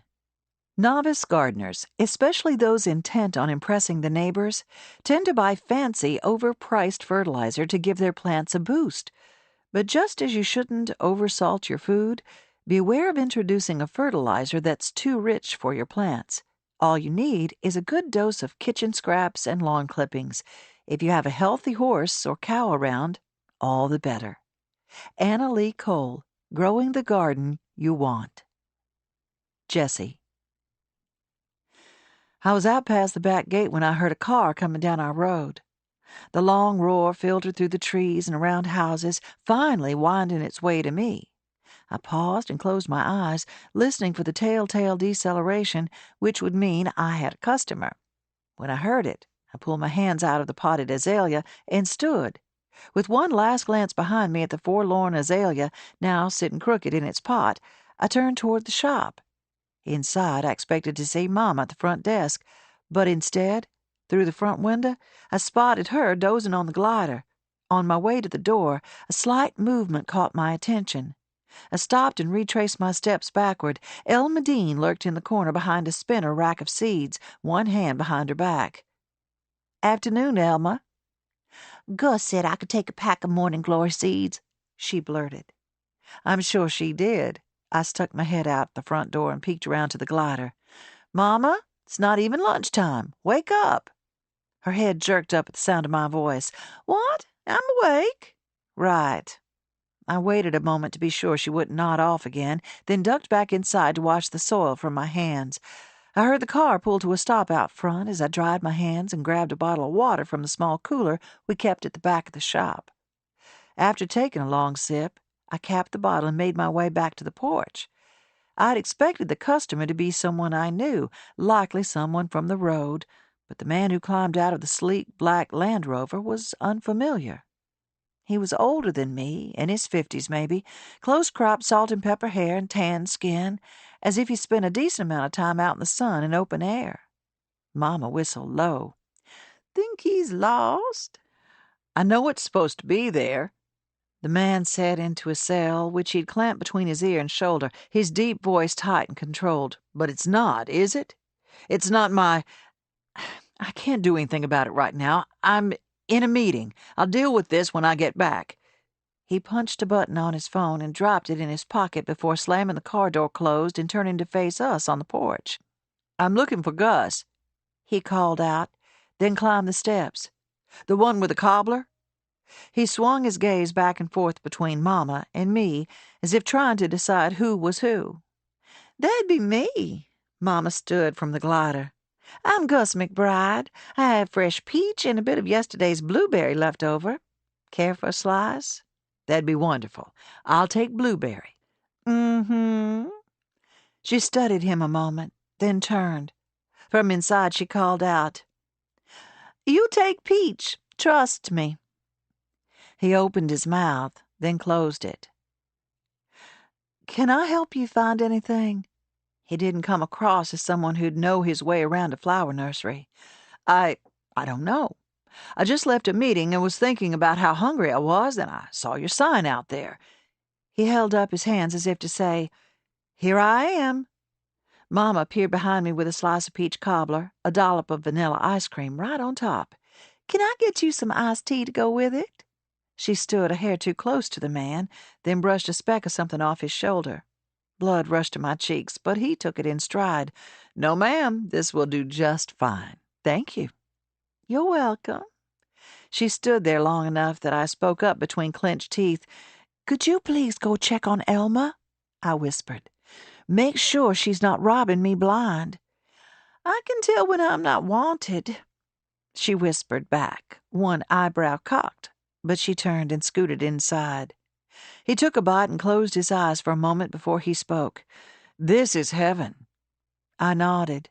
"It may not be world famous, but it's the best in Perry. Don't tell her I said that." He laughed, and a little of his seriousness leaked away.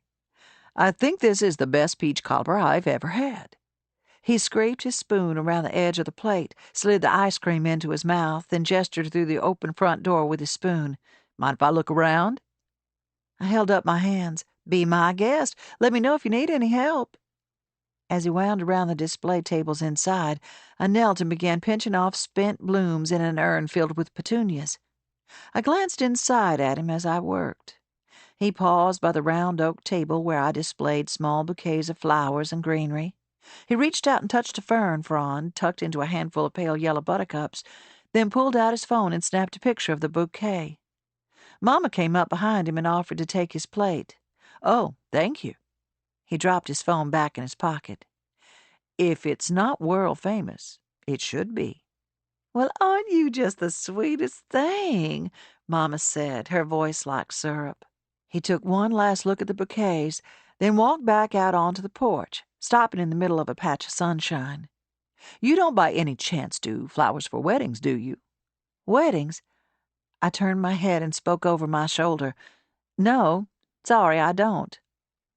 "Funny you should mention weddings," Mama called from inside the shop. "I've been telling her the wedding flower business is booming." "Thank you, Mama," I called as I stood. I tossed the handful of wilted blooms in the trash can by the door and brushed my hands off on my shorts. Pinching back petunias always left a sticky residue on my fingertips. "I'm not a florist," I said to him. That's a shame." "Why's that?" "Well, my daughter's getting married, and I think she wants something a little more—" He spread his arms out, taking in the shop, the trees, the land, and Mom and me in one swoop. "Natural. She says she wants something Southern, but not glitzy Southern, whatever that means." I smiled. "I'm not— Do you mind if I sit a minute?" He gestured to the glider behind me. "I've been outside all morning, and I'm roasting in these clothes." "Oh, of course." I moved aside and sat in an adjacent rocking chair. I wondered what line of work he was in to have a meeting outside in the heat while wearing a suit. "Forgive me." He stuck his hand out to me. "I'm Sumner Tate." I tilted my head and studied him. His name sounded vaguely familiar, but at the moment I couldn't think of where I'd heard it. He raised his eyebrows, his hand still outstretched. "I'm sorry, Jessie McBride." "Nice to meet you, Jessie." He leaned forward and rested his elbows on his knees, wrinkling his knife-pressed slacks. "The wedding is in less than 3 months. Olivia, my daughter, sprang it on me just a few weeks ago. She wants everything to be perfect, even though, in my mind, this is not much time to plan a perfect wedding." I laughed. "No, it's definitely not. Thank you," he said with a sigh. "She keeps saying, 'It'll all be fine, Dad.' I don't think we're even in the realm of fine, but she knows what she wants, starting with a wedding at my house Labor Day weekend." He rubbed a hand across his face. "Do you have kids?" "One, a daughter, but nowhere near old enough to get married." "I feel the same about Olivia, but she's not as young as I think. 25. Evan's 14. "Ah, a teenager. Is she a good one?" I shrugged. "Maybe, 97% of the time." He laughed. The cool, intimidating presence he'd gotten out of the car with had backed down, and a comfortable ease took its place. I checked my watch. Mr. Rainwater had called earlier saying he needed to bring something around for Mama. I thought of him pulling his fragrant truck up alongside Sumner Tate's spotless and decidedly unsmelly Land Rover. "Mr. Tate." "Oh, please, it's Sumner. I'm not that much older than you." His smile dimpled his cheek and crinkled his eyes. In the shop behind us, Mama puttered around, and I could just barely make out her humming Johnny and June's "It Ain't Me, Babe." I stood quickly, sending my rocking chair swaying back and forth. I grabbed the armrest to slow it. "Sumner, I'm not really set up to do weddings." "Okay, I get that. This is more of a nursery than a florist, but those arrangements inside—" He pointed through the window behind us to the table of bouquets. tussy-mussies in the loosest sense of the word. They were extraordinarily simple. I bundled zinnias, poppies, sunflowers, whatever was blooming at the moment, along with a few daisies, ferns, or stems of goldenrod to lighten them up, and then tied them all together with burlap and twine. Each one was different, and my customers loved them. In fact, they complained whenever I didn't have time to make them. "Those already look like wedding bouquets," he said. "Oh, those are just little nothings. They're not wedding material. I don't know. I think they're kind of nice. Olivia said she'd rather use someone off the beaten path than a traditional florist. Something about some barn wedding she saw on Pinterest? I don't know. I'm definitely off the beaten path, but I'm kind of a one-woman show here, and florists usually have several people working on events. My mom and daughter help out some, but it's mostly me." I shrugged. "We just don't have the time or staff to pull off a wedding. Now, the money a wedding would bring in, I couldn't deny the allure of that, but surely it'd be too big a commitment for my small flower shop, right? Had Big Girl and his green thumb gotten into the wedding flower business? Come to think of it, he'd probably already figured out how to do a BOGO deal on bridal bouquets." "I see. So I guess you stay pretty busy around here." "Well, today's pretty calm, but we do have busy times. I didn't mention that business in the summer tended to be slower since many of my customers were older than Mama and didn't like to be out in the heat." As Sumner gazed out on our dirt parking lot, empty except for his car and Elmadine's tiny Civic, a raucous serenade of cicadas swelled in the trees, then stopped as soon as it began. A hawk circling way up over the pines called out, high and lonesome. All of it seemed to put an exclamation point on our extreme non-busyness. In the still, quiet air, Mama's humming in the background reached a crescendo. She stopped and cleared her throat, then began again, this time in a lower octave. "I guess that's your answer, then." He stood and gestured toward the bouquets. "I'll take one of those home with me, if you don't mind. I owe you a purchase anyway, since I've already enjoyed the cobbler and ice cream." "Oh, it's fine. You don't have to." He shrugged. "How much are they?" $6. "I'll take 2." I plucked the 2 biggest ones out of their jars and walked to the back to grab a damp paper towel and a sheet of newspaper to wrap around the ends of the stems. When I handed them over, he reached out with a credit card. "Oh, I'm sorry. We're cash only right now. It's a problem with the computer." I waved my hand toward the counter where the culprit sat. This man probably never had computer problems, or if he did, he had people to fix them promptly. "No problem." He fished around in his wallet, slim, shiny leather, a flash of small silver initials on the front, and handed me the cash. As he took the flowers from me, he passed me a business card. "If you change your mind about the wedding, give me a call." "I will."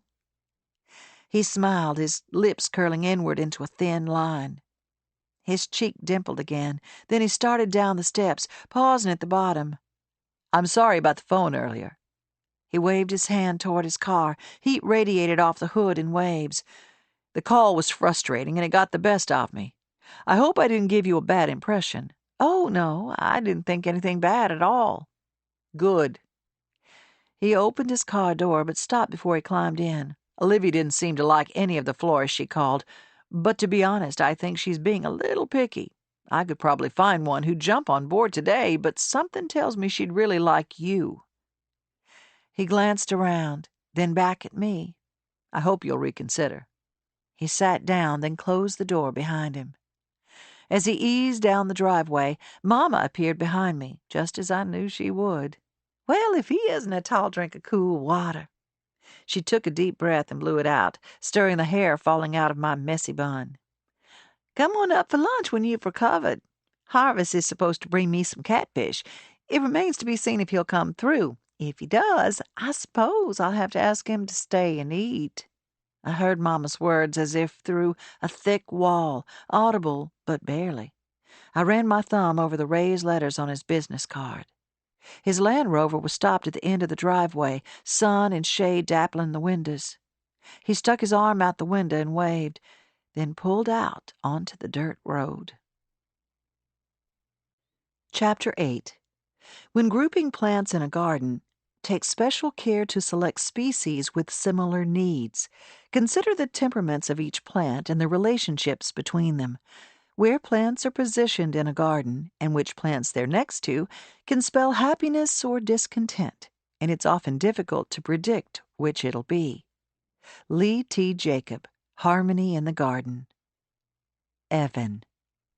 I was spreading pine mulch under the new miniature gardenias we just planted when a customer pulled up in the drive in a fancy black car.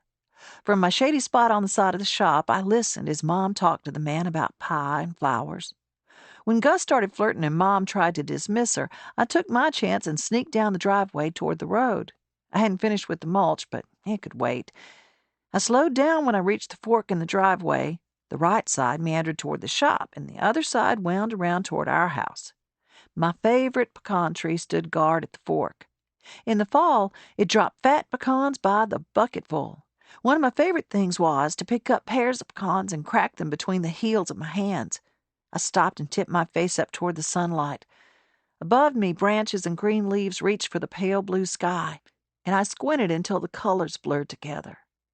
Sometimes the quiet of our road bugged me, but most of the time where we lived felt like a sort of paradise, like we were separated from the rest of the world by dark soil and trees and fields full of dandelions and clover. Most of the kids at school lived in regular neighborhoods with paved driveways and ice cream trucks, but we had it better out here. Fewer people, more room to breathe, more space to think. I was thinking of ways to convince Mom to let me practice driving. I'd already told her I wanted to get my learner's permit the day I turned 15, when I heard a deep, quiet voice coming from the road. It was singing, and it wasn't just some random song. It was Hallelujah, probably my favorite song in the world. I was sure it was the Jeff Buckley version, not Leonard Cohen's, but that may have just been wishful thinking. I couldn't see him at first. He was behind the tall azalea bushes that grew next to the fence. I knew he was there because a dog on a leash trotted out in front of him. I saw his arm, then finally the rest of him came into view. The face in the passenger window of the old Jeep flying down the road. The guy at the gym when I picked up my student information packet. Earbuds, head bobbing to the invisible beat, black jeans. That last glance over his shoulder. Nick. The dog strained against his leash, pulling Nick to the side toward the weathered wood fence separating the road from our front yard. Finally, the dog stopped and stuck his nose through the fence and panted. Nick pulled on the dog's leash, talked softly to him, then faced me. He didn't say anything at first, and since I didn't either, we just stood there staring at each other for what felt like 10 minutes, but was probably only a couple of seconds. Finally, unable to stand the awkwardness, I spoke. "I like your dog," I said, inexplicably. A half grin lifted one corner of his mouth. "I sort of do, too." He gave a gentle tug on the leash, then he and the dog approached the end of the driveway. "Sit," Nick said. "Stay." I forced one foot in front of the other and prayed I didn't look as nervous as I felt. Why was I nervous? I wasn't to get nervous around guys' type. A bead of sweat dripped down my chest into my bra. Gross. He leaned down. He was very tall and scratched the dog's ears. "This is Stanley." His voice was like melting butter, the kind Gus browned in the oven in her cast iron skillet, so it turned deep and smoky. "I'm Nick." "Evan." "I remember you. From the school the other day. What kind of name is Evan?" He didn't ask it in a rude way, like some people did. He didn't quite smile, but the edges of his words weren't so sharp. "It was my grandfather's name. His middle name. It's weird, I know." People let me know in their own ways that it was strange. I kind of like my name, though. "No, I think it's cool." He gestured behind me. "So, is this your... Do you live here?" "Yeah. Well, in the yellow house." I pointed over to the left. "This is my mom's garden shop, Twig. I help her out some." I glanced down at my turquoise and black striped leggings and my favorite gray Village Records t-shirt, both flecked with dirt and a little damp from sweat and whatever else. "I'm working today. My dad could use some help with that. He's got this idea to start a vegetable garden in our backyard. I'm surprised he even knows vegetables don't always come wrapped in plastic with little stickers on them." I laughed. Send him down here. My mom can probably help. Stanley stood and whined, then pushed against Nick's leg.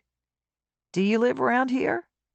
I knew it was a stupid question, seeing as he was walking his dog and his dad was planting a garden in a backyard close by, but his presence confused me. No one like him had ever lived on Glory Road. I was sure of it. He pointed his thumb back down the road. My dad and I just moved in. It's my grandparents' house. They moved out, and my dad's fixing the place up. That's cool. He nodded.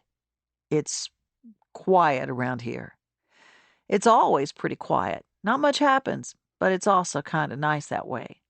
He tilted his head as if considering my words. Yeah, I can see that. We moved from Atlanta, Midtown. Something was always happening there. Stanley whined again and turned to Nick and panted. Okay, buddy. He smoothed the dog's ears.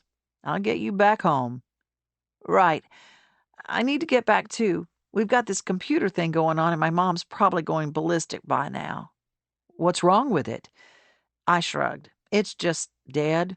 I think she's getting it fixed, but it's going to be a while before the guy can get to it. As if he needed this much information. My dad works with computers. If it's not totally dead, he can fix it. Really? Yeah. I could mention it to him. Maybe they could work out some sort of trade. Computer help or gardening advice. That'd be awesome. Okay, then. He tugged on the leash and Stanley followed him. See you around?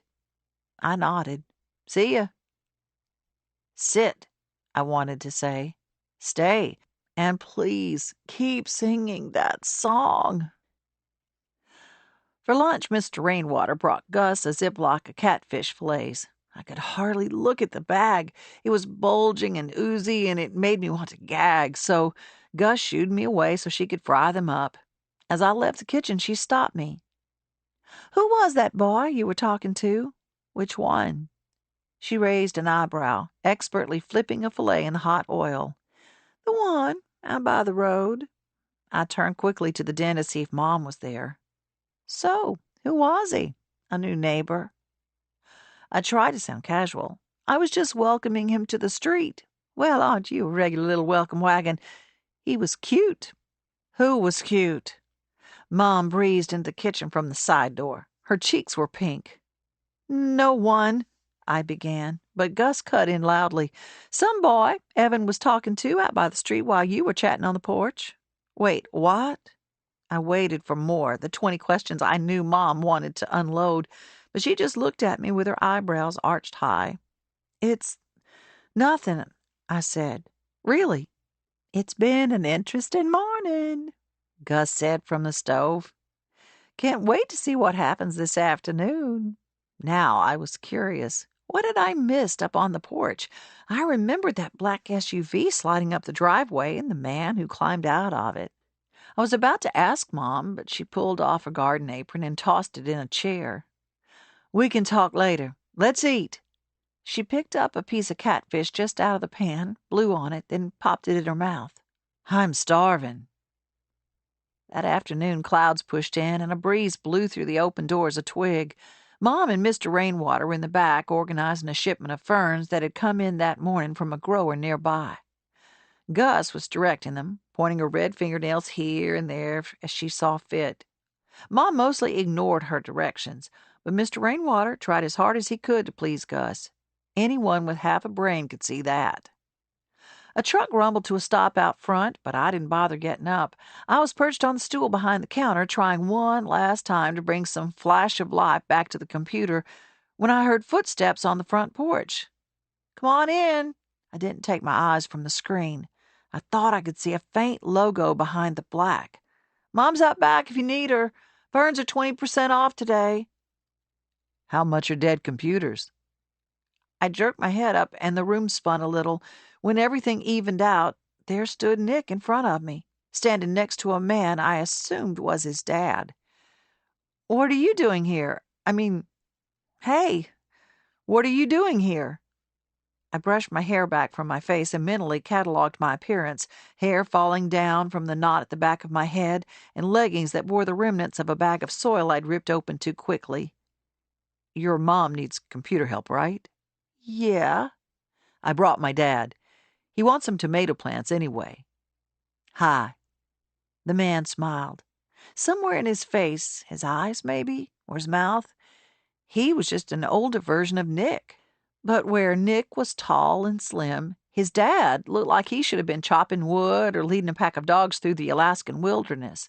Like he'd be at home in plaid flannel and a hat with ear flaps. Maybe it was the beard. It was kind of nice, though. "I'm Ben." "Evan." "Yeah, I've heard." Mr. Bradley glanced at Nick. Then my heart stopped. I stood quickly in the stool tip behind me. I grabbed it and righted it back on all 4 feet. "Let me run out and get my mom. She'll be so happy about the help." I turned toward the back of the shop and tripped over one of the legs of the stool. I grabbed it again, took a deep breath to calm myself.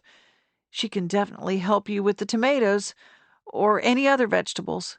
I slammed open the screen door and jumped down the steps in time to see Mr. Rainwater pushing his wheelbarrow around the back of the greenhouse toward Mom. She peeled up the corner of the tarp covering the plastic pool, and he dumped the load in. "Mom, someone's here to fix your computer." "What? Now?" She squinted in the sun and pushed her dark brown bangs off her forehead with the back of her gardening glove. I nodded. She said something to Mr. Rainwater, then started for the shop, pulling her gloves off as she walked. "Did you call someone?" she asked as she walked toward me. "I think if I fool with it some more, I might be able to do something. This morning it started making these weird laser sounds. At least it was something new." "Laser sounds?" "Yeah, sort of like Star Wars." "Those are lightsabers, and they probably won't do any good. Just come talk to him." I wanted her to hurry up and come on before the smell of Mr. Rainwater's fertilizer made it inside the shop to where I assumed Nick and Mr. Bradley were still waiting. But then I heard the screen door slam. I turned around when I heard Mr. Bradley's voice. "Have you seen the black lines across the screen?" He stood at the top of the steps, his mouth in a half grin. "Is it shutting down a lot?" "It doesn't shut down," Gus said from the rocking chair tucked under the arbor. "It takes occasional afternoon naps." "Hi, Mrs. McBride." Mr. Bradley smiled at Gus, and my mind whirled. Mom was next to me now. "I can look at it," he said to her. "If you want. That's what I do. Computers." "Wait, y'all know each other?" The question was directed to all of them, but I was watching Mom. In a split second, a whole universe of emotion skittered across her face before a pink flush spread across her cheeks. She tucked a strand of hair behind her ear and propped her other hand on her hip, then dropped it. "Mom?" She wiped her hands on her shorts, pointless since her shorts were covered in dirt too, and blew her bangs out of her eyes. "Hi, Ben." She put her hand on my back. "Looks like you've already met my daughter, Evan." I heard a squeak behind me, and Mom and I both turned. Mr. Rainwater was approaching with the empty wheelbarrow. "This is Harvest Rainwater. He lives down at the end of the road." He tipped his cap at us. "I'll just have one more load, then I'll be out of your hair." "You're fine," Mom said, her voice quiet. "I'll head up front with Harvest," Gus called down as she stood from the rocking chair. "You go on and see about your computer." I didn't understand the glance that passed between Mom and Gus, but Mr. Bradley seemed to. He retreated back into the shop. "Mom," I whispered, "how do you know him?" With her hand still on my back, she gave me a gentle nudge. "We used to go to school together." Her voice was steady, but her eyes were darting around like she was taking stock of everything around us, which didn't make sense to me, because everything was the same as always. I guess he works on computers or something. How did you call him?" She shook her head. "But you didn't. This doesn't make sense." "Well, I knew I should say something, but all of a sudden admitting that I had anything to do with Nick and Mr. Bradley showing up here felt incredibly uncomfortable. "It's fine. Let's go see what he has to say." Inside, Mom stopped at the counter next to Mr. Bradley. "It's been a long time, Jessie." She bit her bottom lip. "It has." "And you've been His gaze drifted over Mom's shoulder to where I stood. He cleared his throat and looked back at her. This is it. She patted the laptop. And before you ask, yes, it's old. Nothing wrong with that. I bought it 14 years ago. Oh, he chuckled. That is old. I should have upgraded a long time ago, but she shrugged. They're expensive. Not always. They're generally cheaper now than when you bought this thing, but maybe you won't need a new one. Let me try a few things. Mom backed up so he could slide around the corner and sit down. He punched a few keys, then tried another combination, then another. I watched them, but I also kept an eye on Nick. He stood at the rack of seeds, casually spinning it around. As Mr. Bradley worked, Mom leaned against the other side of the counter and fiddled with a frayed spot on her shorts. How'd you know about my computer? He pressed and held a button, and after a moment, the screen flashed and a blinking line appeared in the top corner. Nick and your daughter met this morning, and she mentioned you could use some help. Mom's head snapped up, and she cocked her head at me, brow furrowed. Should have told her. Apparently, Nick's trying to drum up some extra work for me. So, this is what you do? I mean, for a living? Sort of. I'm a consultant. I do cybersecurity for a bunch of firms, but I do some IT work on the side. He's a total computer geek, Nick called from the back. Mr. Bradley laughed. Thanks. He's also clueless about gardening, but he wants to grow his own vegetables. That's the real reason we're here. I figured if I could get him around an actual gardener, maybe something will rub off on him. A corner of Mom's mouth tilted up, but her smile seemed more sad than happy. I can give you a few pointers about vegetables. It's the least I can do if you can get this thing up and running. I'll see what I can do. May not be a quick fix, though. Mom watched as his fingers tapped on the keyboard. She bit her lip and crossed her arms, then uncrossed them. The silence between them was awkward, so I moved toward Nick at the spinner rack. As I slid around one display table of potted English ivy and another one of Gus's fried peach pies wrapped in wax paper, I glanced back at Mom. I tried to gauge her tension level by the deepness of that little furrow between her eyebrows, but her head was turned too far. I did catch her smoothing her hair behind her ears, though. Looking for seeds? I asked Nick when I made it to the rack. I propped my hands on my hips and bumped my funny bone on the corner of the table behind me. Do tomatoes even come as seeds, or do we buy them already grown? I massaged my elbow. You can do either. But we have some already started. That'll be easier than starting them from seed. And anyway, you missed the time to plant tomato seeds. Of course we did. I was on board with this garden idea at first, but he's so set on it now. He's even marked out spots in the backyard where he wants different vegetables to go. He scratched the back of his neck. I think he needs to direct his pent-up energy on something a little less involved. Knitting? Cooking? He smiled and spun the rack with one finger.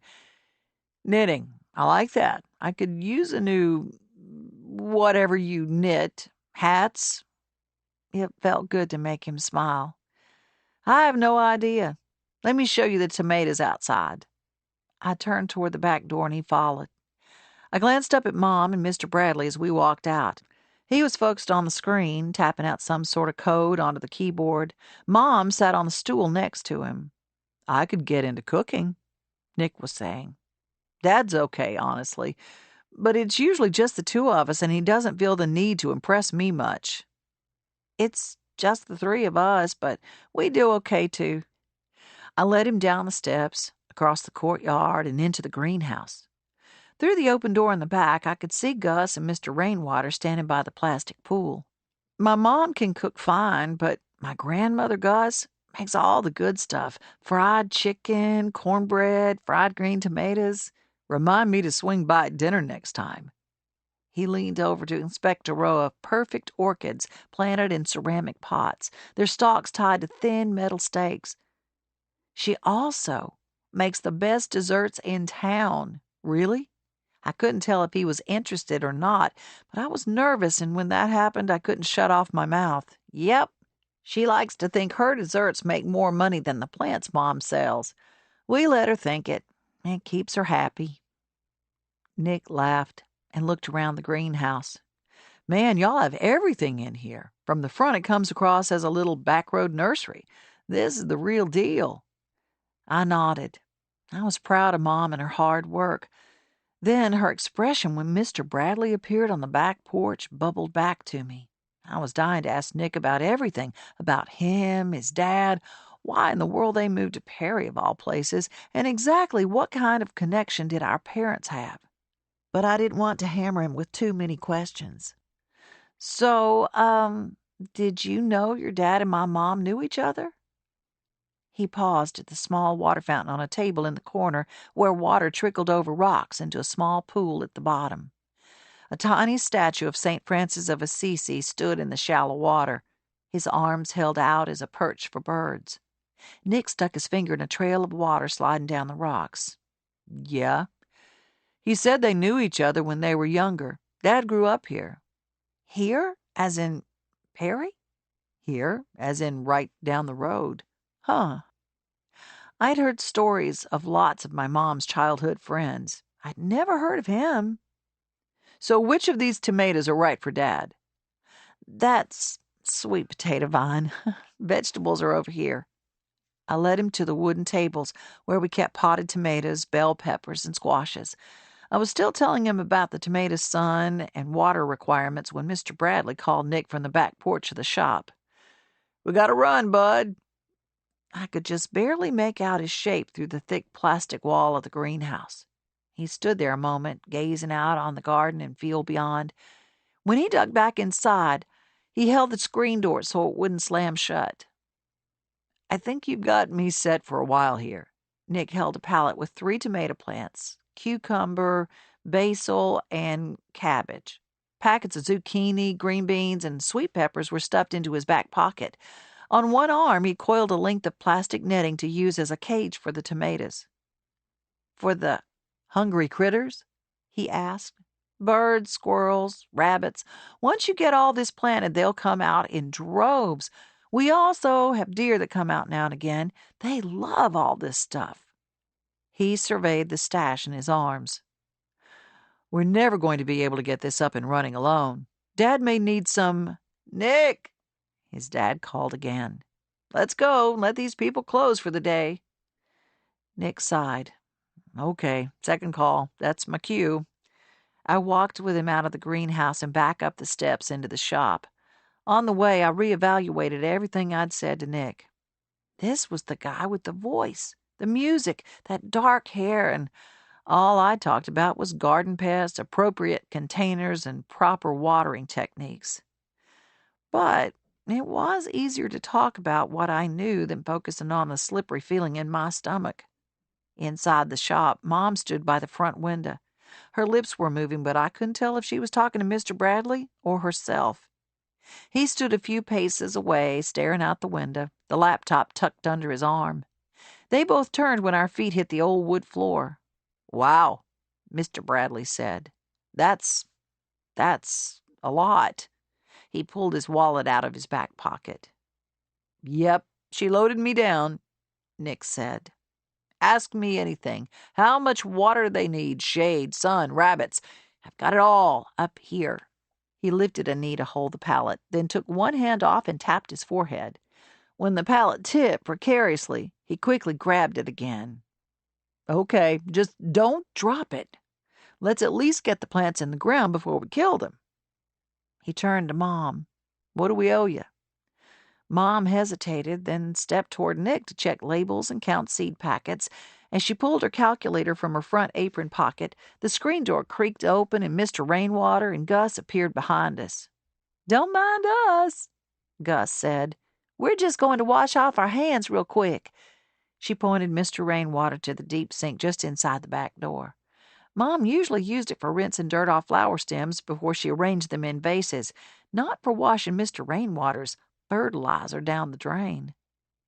"Mama," Mom said, her voice low, "the hose outside would be a much better place to rinse your hands than the inside sink."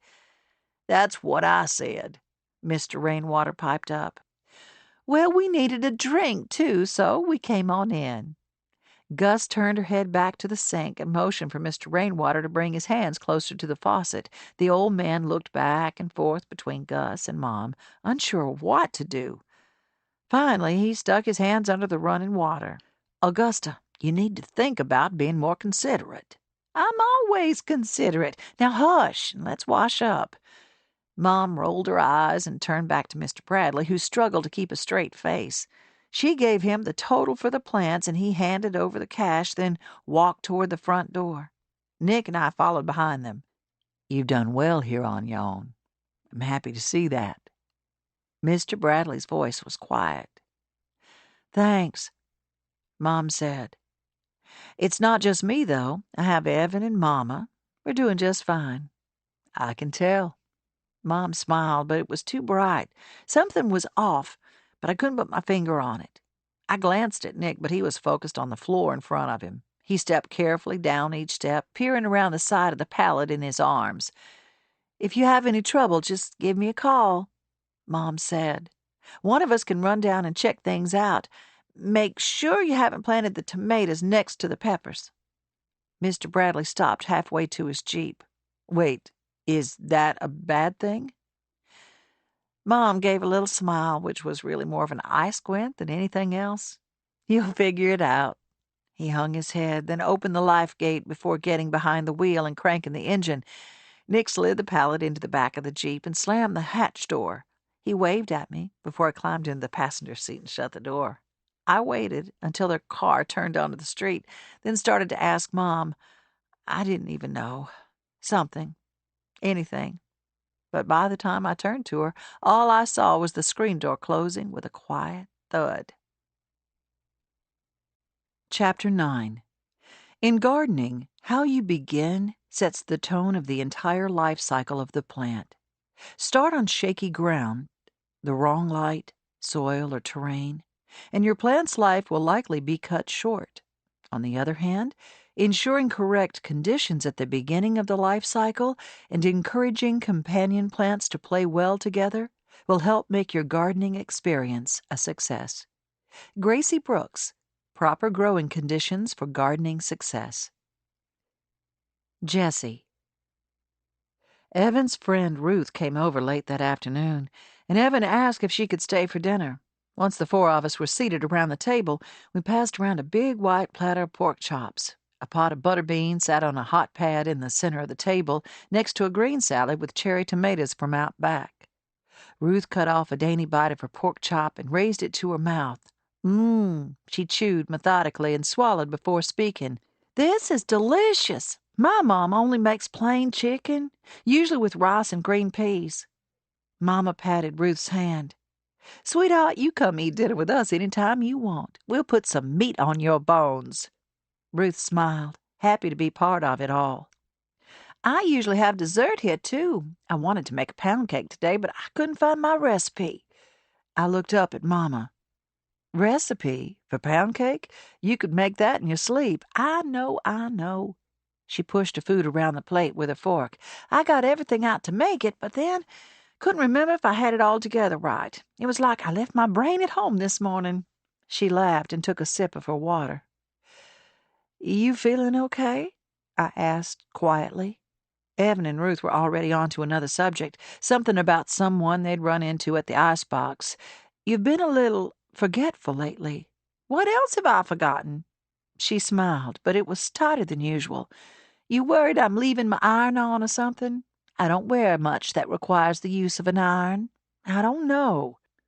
Talking about Mom's increase in forgetfulness made me uncomfortable. I didn't like the feeling of the parent-child roles reversing, even if for just a moment. "You told me about Elma Dean coming into the shop when I'd been there to see her." "It's just part of getting older. You'll know soon enough. Nothing around a crosswords or Sudoku can't fix." With one hand, she reached into her massive bag that dangled from the back of her chair and fumbled around for something. "Now, what do you say we talk about the visitor you had today?" "Ben?" I glanced at Evan. She met my eyes as Ruth chatted on about her older sister's new secret crush. I'd explained Ben to her, but I wasn't ready to go there just yet. Thankfully, She didn't seem to want to talk about it either, at least not in front of Mama and Ruth. No, the other visitor, the one in that fancy black car. Ah, there it is. Mama pulled a magazine out of her bag, slapped it down on the table in front of me, and pointed at the front cover. Mr. Moneybags himself. Under the Southern Living logo was a photo of a majestic oak overlooking a river, Spanish moss swaying from the low branches, the sun setting in the background, sky a mess of pink and purple. Good grief! Did they Photoshop that scene? It's gorgeous. Not Photoshopped, straight out of the backyard of one Sumner Tate. What? I scanned the page again. A caption to the side of the photo read, "Take a peek inside Oak House, one of the South's finest homes." He lives in Oak House? What's that? Evan peered over my arm. Wow, that's so pretty. I nodded. Oak House is, well, it's kind of well known. That's putting it lightly, Mama said. It's a gorgeous spread out on Dog River. Seems every month it's featured in one magazine or another. They have events there all the time. Fundraisers, parties, weddings. I sighed. Here we go again. I think you should try it. Twig needs the money. You need the money. It won't be that much work and you'll have plenty of extra help. I knew we could use the money. But something about the man made me nervous, and in a different way than Ben made me nervous, which was considerable. Sumner was so polished and sophisticated, so out of place standing on Twig's front porch, listening to the sounds of Glory Road, sitting in the ancient rocking chair that probably left tiny pieces of peeling white paint stuck to his crisp pants. I flipped through the magazine until I found the article on Oak House. Sumner Tate, founder of the prestigious golf course design group Tate and Lane, moved into the charming but small Stinson McDavid cottage on Dog River 8 years ago. After a careful and tasteful 2-year renovation, Oak House is a classic example of low country style and down-home river house appeal. I drummed my fingers on the table. What's your agenda? Why do you want me to do his daughter's wedding so badly? I don't give two hoots about the wedding itself, Mama said. I'm suggesting you do it purely for financial reasons. She paused. Plus, I think it's good for you to get out of your comfort zone every now and then. Out of my comfort zone? I glanced at Evan to see if she was listening, then I lowered my voice. What do you call marrying Chris? Or leaving him and moving back home? Or opening Twig? A large chunk of my adult life has been spent out of my comfort zone. Mama held up her hands. Okay, I hear you. You're right. I just don't want you to give a quick no to something that could be a good thing for you. Allow a little, I know, allow a little magic in my life. You tell me that at least 4 times a week. I'm just saying, sometimes God puts things in our paths for a reason. Best to sit up and pay attention. Plus, Mr. Tate here would probably pay you a pretty penny to be the florist. Florist. I shook my head. I was no such thing. Shrubs and fruit trees I knew. Annuals, perennials, what to plant in the shade or full sun, how to keep pests out of the garden, containers and window boxes. That's what I knew. Boutonnieres, wedding bouquets, how to please brides and mothers of the bride. Not my thing. But an extra chunk of money for Twig? I'd be an idiot to turn it down, regardless of how I felt about lavish weddings. I'll think about it, I said finally. Mama sat back in her chair, satisfied as a cat on a warm windowsill. Later, after dinner was over and the pots were clean and drip-drying on a dish towel by the sink, I sat alone on the porch and waited for rain. The storm was just a low rumble now, miles away. As I stared out at the muted purples and blues of the magic hour, thunder cracked, drowning out the sounds of Mama's and Evan's voices inside, and silence in the cicadas screaming in the trees. As I sat and listened, I remembered. I seemed to be doing a lot of that lately. Ben's reappearance had dredged up all kinds of old memories, not forgotten ones, but ones I'd left mostly untouched in deep recesses. like a chest buried in an attic, covered in dust, but with a few fingerprints here and there, betraying prying fingers and eyes over the years. And now, all those little interactions, from the first time I saw Ben to the last, came flooding back, like the creek that fed the icebox after a hard, fast rain. It was almost hard to recognize myself as I was back then. Cheerleader, popular, flirty. Sometimes after a shower when the mirror was fogged up, I studied myself, searching for the girl I used to be in high school, the one with the perfectly curled blonde hair, who studied the cheers and knew the precise moment to kick my leg or jump into a split or raise my arms, the one who bought an extra tube of Cheer Captain approved pink lip gloss, just in case I lost mine. Evan would go bonkers if she knew her mom had been one of those perky girls she loved to make fun of. Back then, I did anything I could do to be exactly as I thought I was supposed to be. There was no scary underlying reason, nothing a therapist needed to uncover. I just wanted to be liked, to be desired, loved even. Who didn't want that? Especially when you're young, when everyone wants to fit in, to be connected, to not feel lonely. At Perry, the cool kids were cheerleaders and football players, so that's the personality I slid into, like a second skin. I knew who Ben was, knew he lived somewhere down our road. I even knew he was cute. But he was different, and I didn't want different. I wanted to blend in, not stick out like he did. He was on the football team, but he was not the typical football player reveling in his glory days. He spent free periods in the library, studying, or in the courtyard after lunch. He'd sit in the sun and read instead of laughing and shoving with the rest of the team at the center table in the cafeteria. I knew these things because, as his cheerleader, it was my job to make him posters, bake his favorite cookies, bring him balloons on game days, and I always had to track him down because he was never with the rest of the team. He was always polite and thanked me for whatever trinket or snack I brought him. He'd smile. He had a great smile. But he rarely said much more. It wasn't until one Saturday afternoon in the spring of our sophomore year that the wall between us finally fell. I'd gone out to check the mailbox for Mama and saw Ben in the middle of the street pushing a huge monster of a car down the road toward his house. He had the driver's side door open and he was walking just inside it, one hand on the open window ledge, the other hand on the steering wheel. He was pushing, hard. I was so surprised I just stood and stared. "You busy?" he called when he saw me standing there, mouth open. I, I could use some help if you're not." I held my hands up in question, but he'd already put his head back down, straining under the effort of pushing the car over the uneven spots in the dirt road. I tossed down the stack of catalogs and bills and jogged over to him. He was sweating in the spring warmth, and I could see the dip of his spine and the ridges of his shoulder blades through his white T-shirt.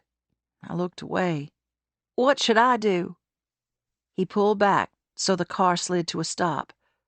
"Hop in." He gestured to the driver's seat. I raised my eyebrows. "You want me to drive?" I wouldn't turn 16 for a few more months, but it wasn't the lack of a license that made me pause. The interior of the car, a Jeep Grand Wagoneer, as the nameplate on the side read in swirly silver script, was dirty.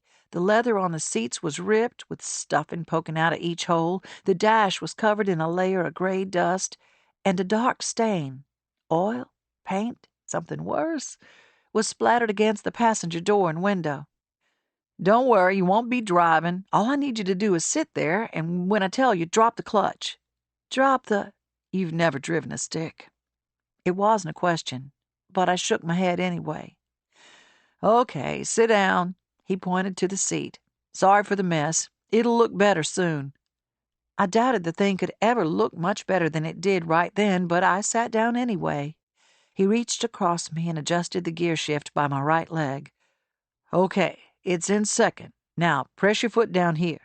He pointed to one of 3 pedals. "When I give the word, pull your foot off it. With any luck, the engine will catch and we'll be in business." "Wait, But he had already slid back out of the car and taken his place with a hand on the ledge and the other just inside the door. "You've got this. Just hang on." He put his head down and pushed hard, muscles straining. When the Jeep started moving, he pushed harder, breaking into a slow run. After a few seconds, He grunted. "Okay, drop it." I took my foot off the pedal, and all of a sudden, the engine sputtered, then roared to life. He whooped, a huge grin on his face, and slid into the seat right next to me. His arm pressed against mine, his leg hot through the cotton of my shorts. I quickly scooted over into the other seat, careful not to knock my knee into the gear shift as I moved. "Awesome," he said, his fingers tapping on the steering wheel. "Thanks for the help." "No problem." But there was one small problem. I hooked my thumb back toward my house, receding behind us. Right." He dug his fingers through his thick brown hair. "Once it's going, I can't actually stop it until I'm back at my house. Otherwise, we'll just have to do this whole thing over again." He coasted down the bend in the road, then slowed as the Jeep approached the driveway of his house. He turned in, parked in the carport, cut the engine. It spluttered, knocked a few times, then went silent. I tried to open the passenger door, but it wouldn't budge. "Oh, sorry. You have to come back out the way you got in. I got to work on that door." After scrambling back over the gear shift and finally climbing out of the Jeep, I brushed my hair back from my face and turned to him. "Good luck with your car. I'll just—" I nodded my head back up the road. "I'll walk you." "You don't have to." "Without your help, I'd still be out there pushing. I can at least walk you home." We started up the road, the red dust still settling from the drive to his house. It felt strange walking alongside him. We'd known each other since the beginning of freshman year when I started cheering and he took his place on the offensive line, but we'd never had a real conversation. I always got the impression he didn't like cheerleaders much, maybe not even football, even though he was really good. Neither of us spoke for a few moments, but then we both tried to speak at the same time. "You first," he said. "How long have you had the Jeep?" "Couple weeks. It's in rough shape, I know, but it's going to be great." I nodded. It was dirt cheap. My dad said he'd buy it for me as long as I fixed it up on my own. I'll probably still be out in the driveway working on it in the fall when you start hunting me down again with balloons and those little football cookies. "Oh, I won't be your cheerleader next year. We change players every year." "I gotcha." He kept his eyes on the road, scuffed his shoe along the ground, and kicked a rock out a few feet in front of us. I glanced sideways at him. He was big, muscular, broad shoulders, strong jawline, but the skin on his face looked soft, and he had a slight dimple in the middle of his chin. I already knew all this, of course, but being this close to him made it feel like I was seeing him for the first time. When we arrived at my driveway a few minutes later, he shoved his hands in his pockets. "If you're ever free after school, I'll probably be working on my car most days, like I said." He gazed back down the road, and I imagined him in his driveway, peering under the raised hood of the Jeep, the familiar look of concentration on his face, tools scattered on the ground at his feet. He shrugged. Company would be nice. I was shocked. He wanted my company? Would I want his? I found myself nodding. "Okay, maybe I'll come." That maybe turned into a yes, which turned into me sitting under the dogwood tree at the end of his driveway most days after school working on homework, while he did exactly as I had imagined, half his body hidden under the raised hood, tools everywhere, a can of Coke on the ground at his feet, making wet rings on the concrete. Occasionally he'd ask me to jump in the front seat and crank the engine, but mostly I worked on geometry or French, and I watched him. After the awkwardness wore off, I was pleasantly surprised to find we enjoyed each other's company. It was easy, natural. I could let myself relax around him rather than always being so concerned about how I looked or how I appeared to my friends. I didn't have to worry about being popular or cool or pretty. I could stop pretending and just be me. On days when he didn't work on his Jeep, we sat inside it, the AC or heat cranked, depending on the season, and listened to music from his huge collection of CDs. Or we walked to the icebox and sat on our log, the one that spanned a deep crevice in the rocks, and talked while we dangled our legs into the water.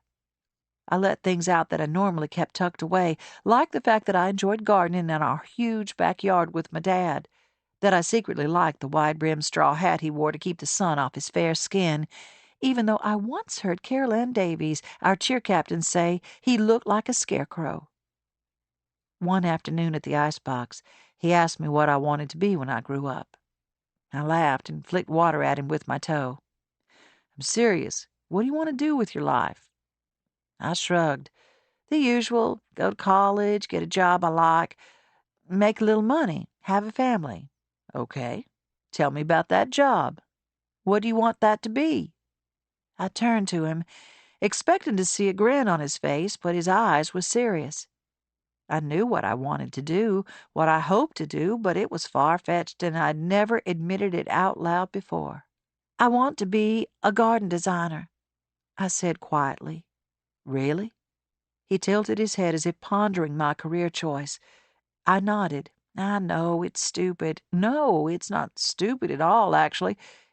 He put his hands down flat on the log and bumped his shoulder to mine. I think it's perfect for you. I shrugged again. I don't know, maybe. If that doesn't work out, I've thought about being an English teacher, though the people in my classes often make me rethink that. He laughed. If you did decide to be an English teacher, I have no doubt you'd whip those kids into shape in no time. You'd have them reading The Great Gatsby and Lord of the Flies and loving every minute of it. No matter what I said, what secret hope or embarrassment I divulged to him, he never made me feel silly for saying it. He was always kind, funny. But best of all, he was completely unself-conscious. I wanted some of that to soak into me. The strange thing, though, was that we still rarely talked at school. It was like an unspoken rule that we both understood without saying it out loud. Our friendship existed on Glory Road. During school hours, at football games and parties afterward, at pep rallies and school assemblies, we were still separated by the invisible but almost tangible wall between us, between my group and his. Ben was quiet, encouraging, honest, not the kind of guy my friends and I usually hung out with. He spoke to some deeper part of me, but I had no idea how to handle it, so I ignored it. Even if I didn't consciously recognize it, Mama did, of course. One afternoon on the back porch, watching as Daddy tried to finish cutting the grass before it rained, she told me to be careful with Ben. What do you mean? I was only half listening as I flipped through a People magazine. I was meeting Ben at the icebox in an hour if the rain held off. I see how that boy looks at you. You don't look at him in the same way. That got my attention. I slapped the magazine closed. And how does he look at me? Or how do I look at him? He's a fool for you, Jessie May, and while I don't think you're purposefully leading him on, that may be what's happening. That's crazy. I'm not leading him on. I wouldn't do that. He's my friend. That's the problem. She shook her head. I don't think he thinks of you as a friend. I always worry about your heart, caring for it, protecting it, but in this case, it's Ben's heart I'm worried about. Her words stayed in my mind that whole year as Ben and I continued our normal routine. Homework, talking, laughing. It was different during football season, of course. We saw less of each other then, except while on the field. But at home, we spent most of our free hours together. I was happy hanging out with him. He made me happy.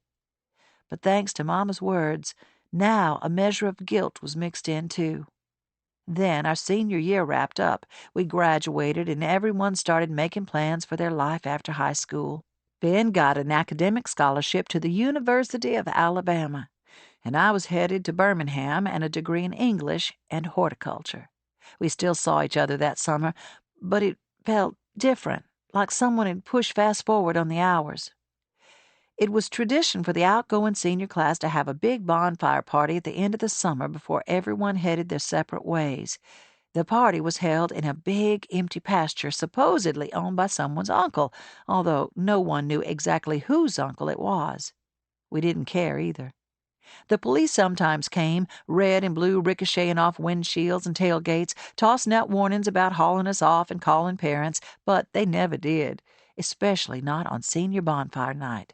It was as if they allowed the outgoing class that last bit of freedom before they entered the world of adult rules and expectations. When my friends and I arrived at the field, we tumbled out of our cars like dominoes, everyone laughing, freedom in the warm evening air making us feel alive and bigger than the universe. I noticed Ben's Jeep parked at the edge of the grassy field. By now it was a thing of beauty, the leather inside oiled to a shine, the seats repaired, the engine purring.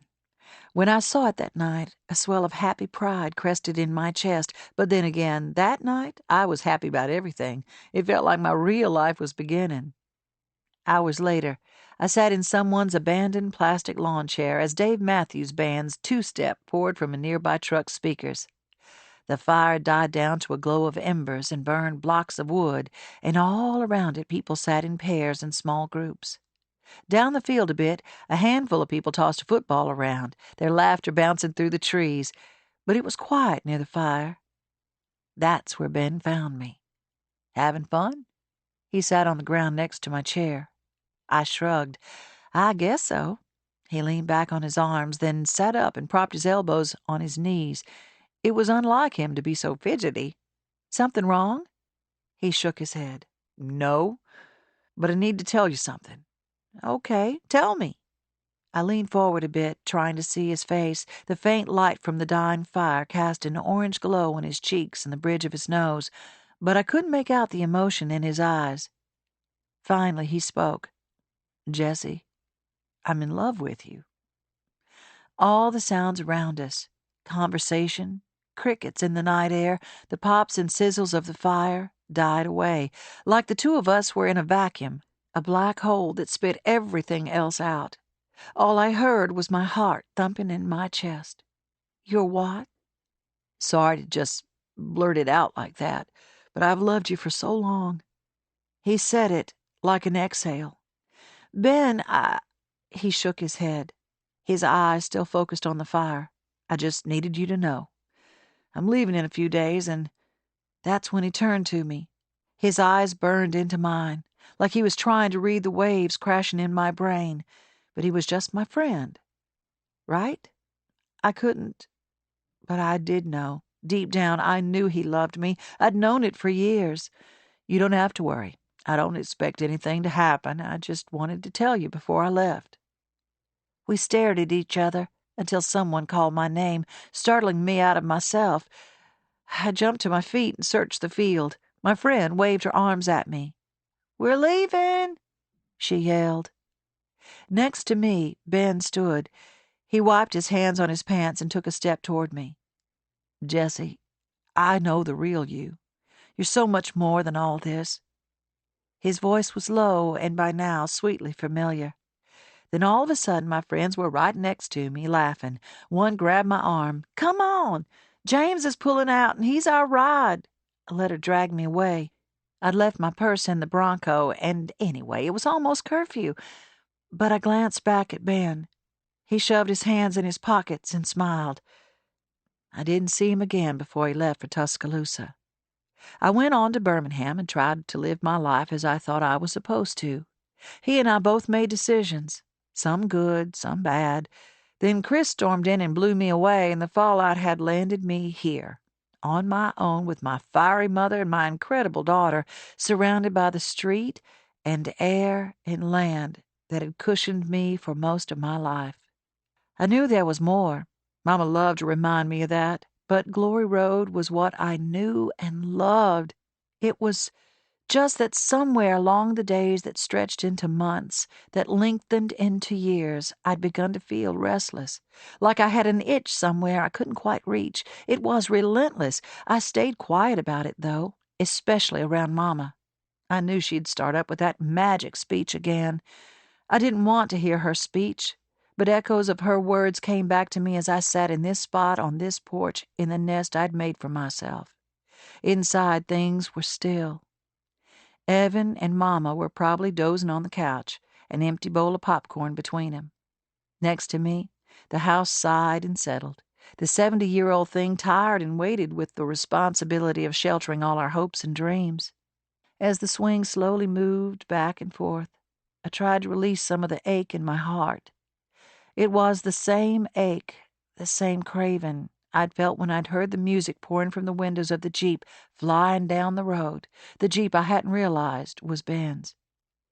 The ache was always there, pressing into me, pushing down on me, but I had a feeling the appearance of Ben and Sumner in one day was part of tonight's particular sting. If Mama's magic meant a man, she must have been pretty satisfied with the day. But I didn't know what to make of it, only that the ache, the hunger, was still there. Part pain, part something else. Hope, desire, fear. The potent mixture swirled in my heart like rich, fertile soil. All the parts meshed so completely it'd be impossible to tell one essential element from the rest. Chapter 10. It can be tricky to keep an African violet content and thriving. It doesn't like direct all-day sun, and it prefers its leaves to be dry. Keep the temperature even, and if possible, set it in an east-facing window so it can receive nice diffused light. Ann P. Snyder, Finicky Flowers. Evan. My mom used to have this bathing suit. I barely remember it. It floats around the edge of my memory like a red and white flowered fog. It had delicate ruffles around the edges where it skimmed the skin of her freckled chest. Or maybe it was lace. The fog makes it all blurry. What I remember most is the brightness of the red against the soft white. It was a happy suit, a confident suit, even though it was only one piece. It covered everything from the midpoint of her chest to her hips, but it clung to her like silk and hugged every curve. I was only 5.5 at the time, but I remember thinking I'd never be old enough to wear a suit like that. I sat on the stool in the corner of the Parisian dressing room, my knees pressed together, my little strawberry shortcake purse in my lap. Mom did a twirl in the suit as if she were wearing a sequined cocktail dress instead of a strip of flowered nylon. I couldn't imagine anyone or anything being more beautiful. In my mind, she was a princess, a fairy, and a magic ballerina all at once. I couldn't wait to see her in that bathing suit at the pool, wowing everyone, making them wish she were their mother instead of mine. "I think this is the one," she said to me, giving her backside one more glance. "What do you think?" "It's perfect," I whispered, as if talking too loud would break the spell she'd cast on the cramped dressing room. "Okay, then. I trust you." She smiled at me, and I felt my heart settle into a comfortable place. "I think your daddy will like this one." But that was a million years ago, and my dad didn't like it.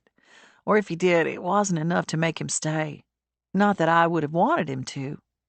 A lot of girls my age hated their moms, thought they were dorky or embarrassing, but I really kind of liked mine. I mean, I loved her, but I also liked her, you know? She was smart and funny, and she didn't smother me too much. She was just there when I needed her to be. And she was pretty. The kind of pretty I wouldn't mind being when I got older. So if my dad could see her in that suit, see the kindness in her eyes, the casual way she slung her beach bag over her shoulder, and still leave us, and for someone named Tiffany with an I, then I was glad he left.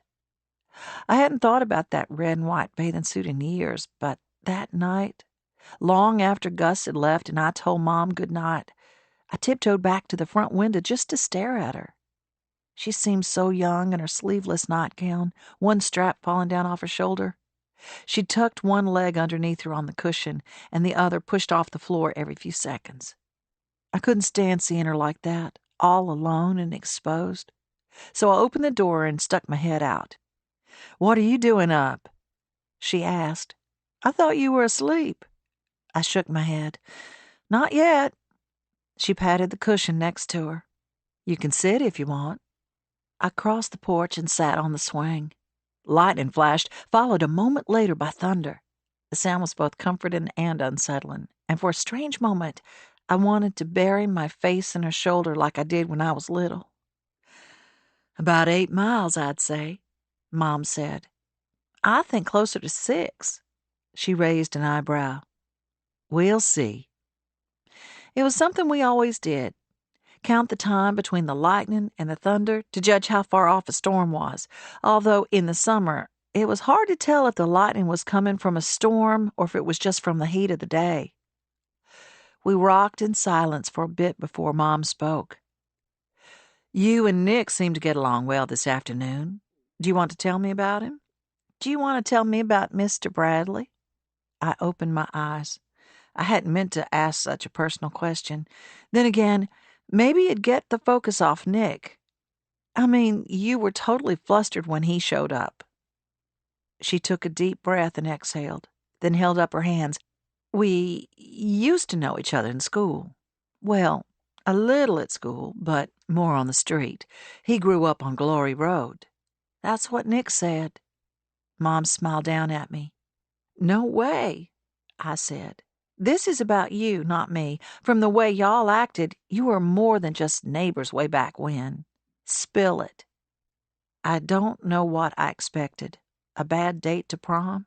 Something embarrassing like Gus asking Officer Kellen to take Mom out on a date?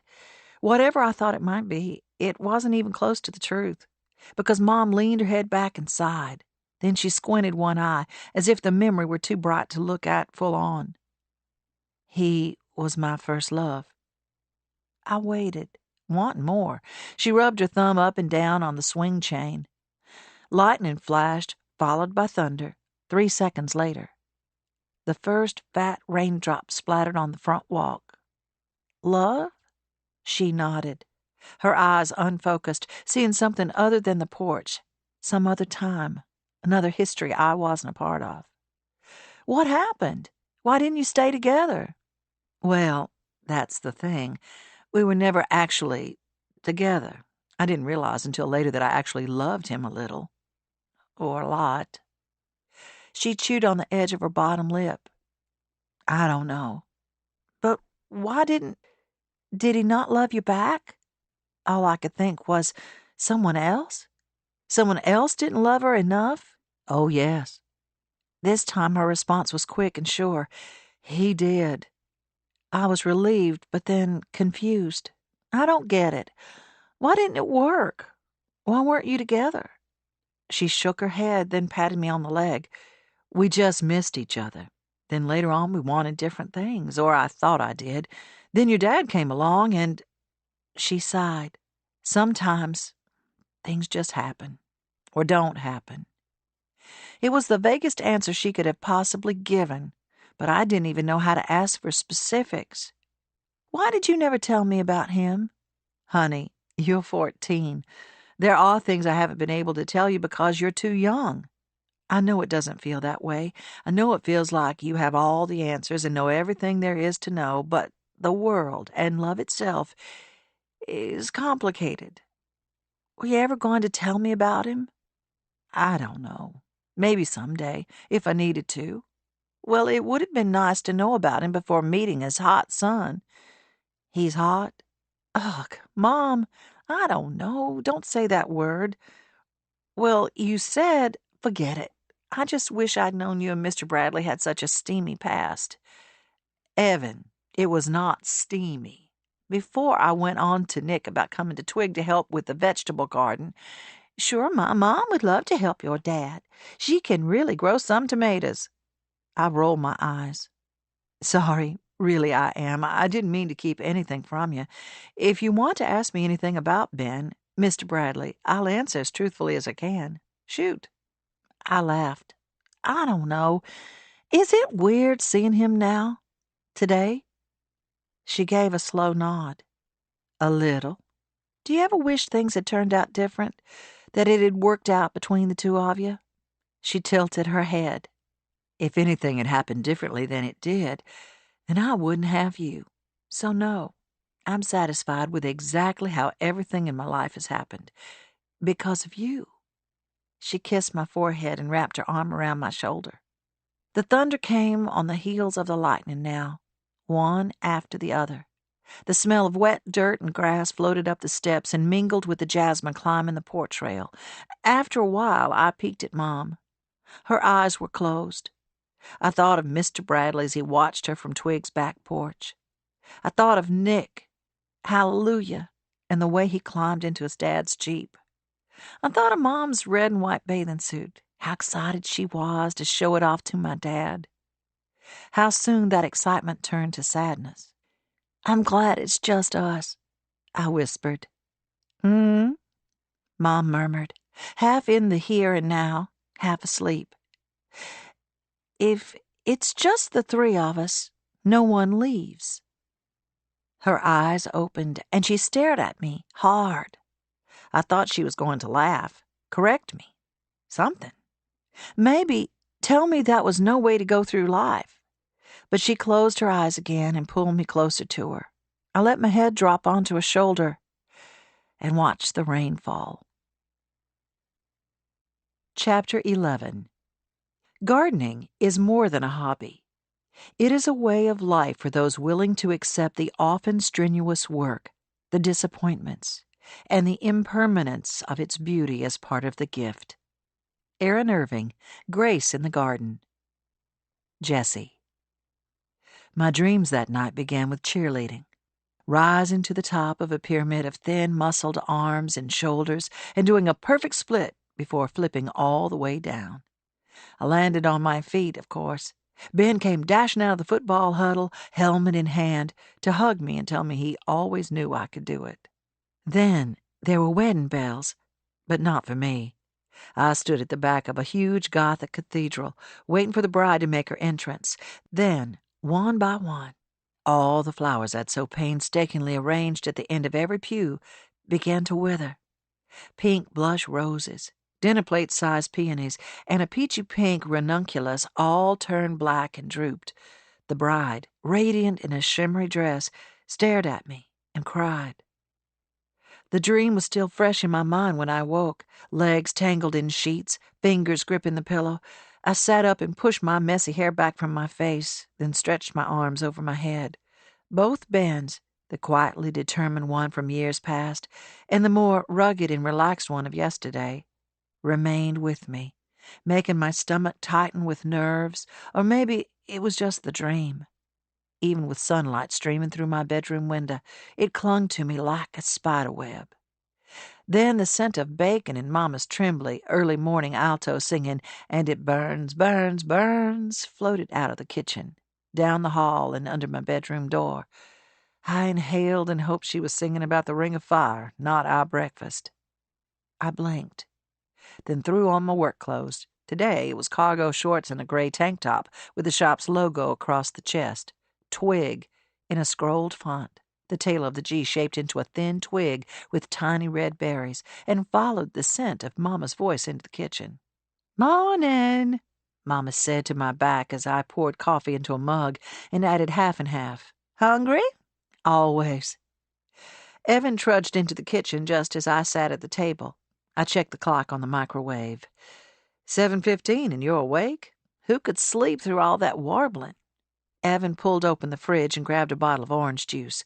"She started with a boy named Sue. Not exactly conducive to sleeping." "I missed that one," I said. "Must have been sleeping too hard." "Lucky you."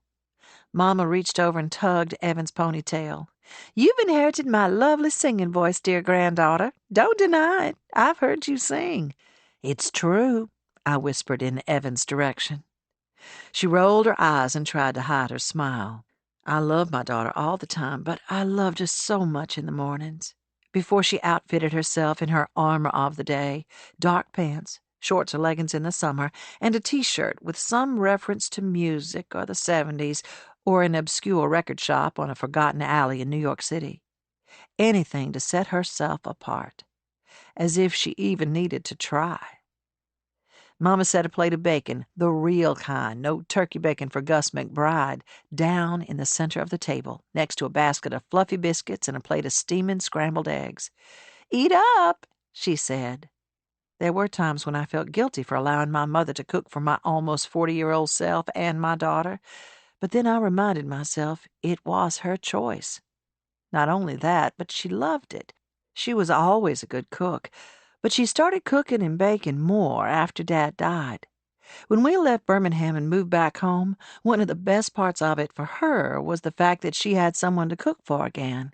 Plus, we probably took the edge off her loneliness. When Evan and I moved back, She began spending most of her time at our house. Now, hardly a day went by that I didn't return home at the end of the day and smell something delicious, sizzling chicken, simmering soup, or the sugared goodness of a fresh pie. Mama turned to pour herself a cup of coffee. "Oh, Jessie, I was thinking," she said with her back to me. Across the table, Evan bit into a biscuit and a blob of grape jelly plopped onto the table. "You know, you're right about not needing to do the wedding for Mr. Tate. You're used to how things are. You're comfortable. Why go and mess that all up? You're making the right decision to just say no and stay away from any real challenges or opportunities." Mama sat at the table and filled her plate. Her row of daily pills, beta blocker, 3 vitamins, and a baby aspirin sat huddled on her placemat. "Yeah, Mom, familiar is good. Comfortable is good." I heard Evan's words as her own truth, but Mama's smacked of snark, even though she said them with a straight face. She gazed at me with wide, innocent eyes as she sipped her coffee. "Don't you think?"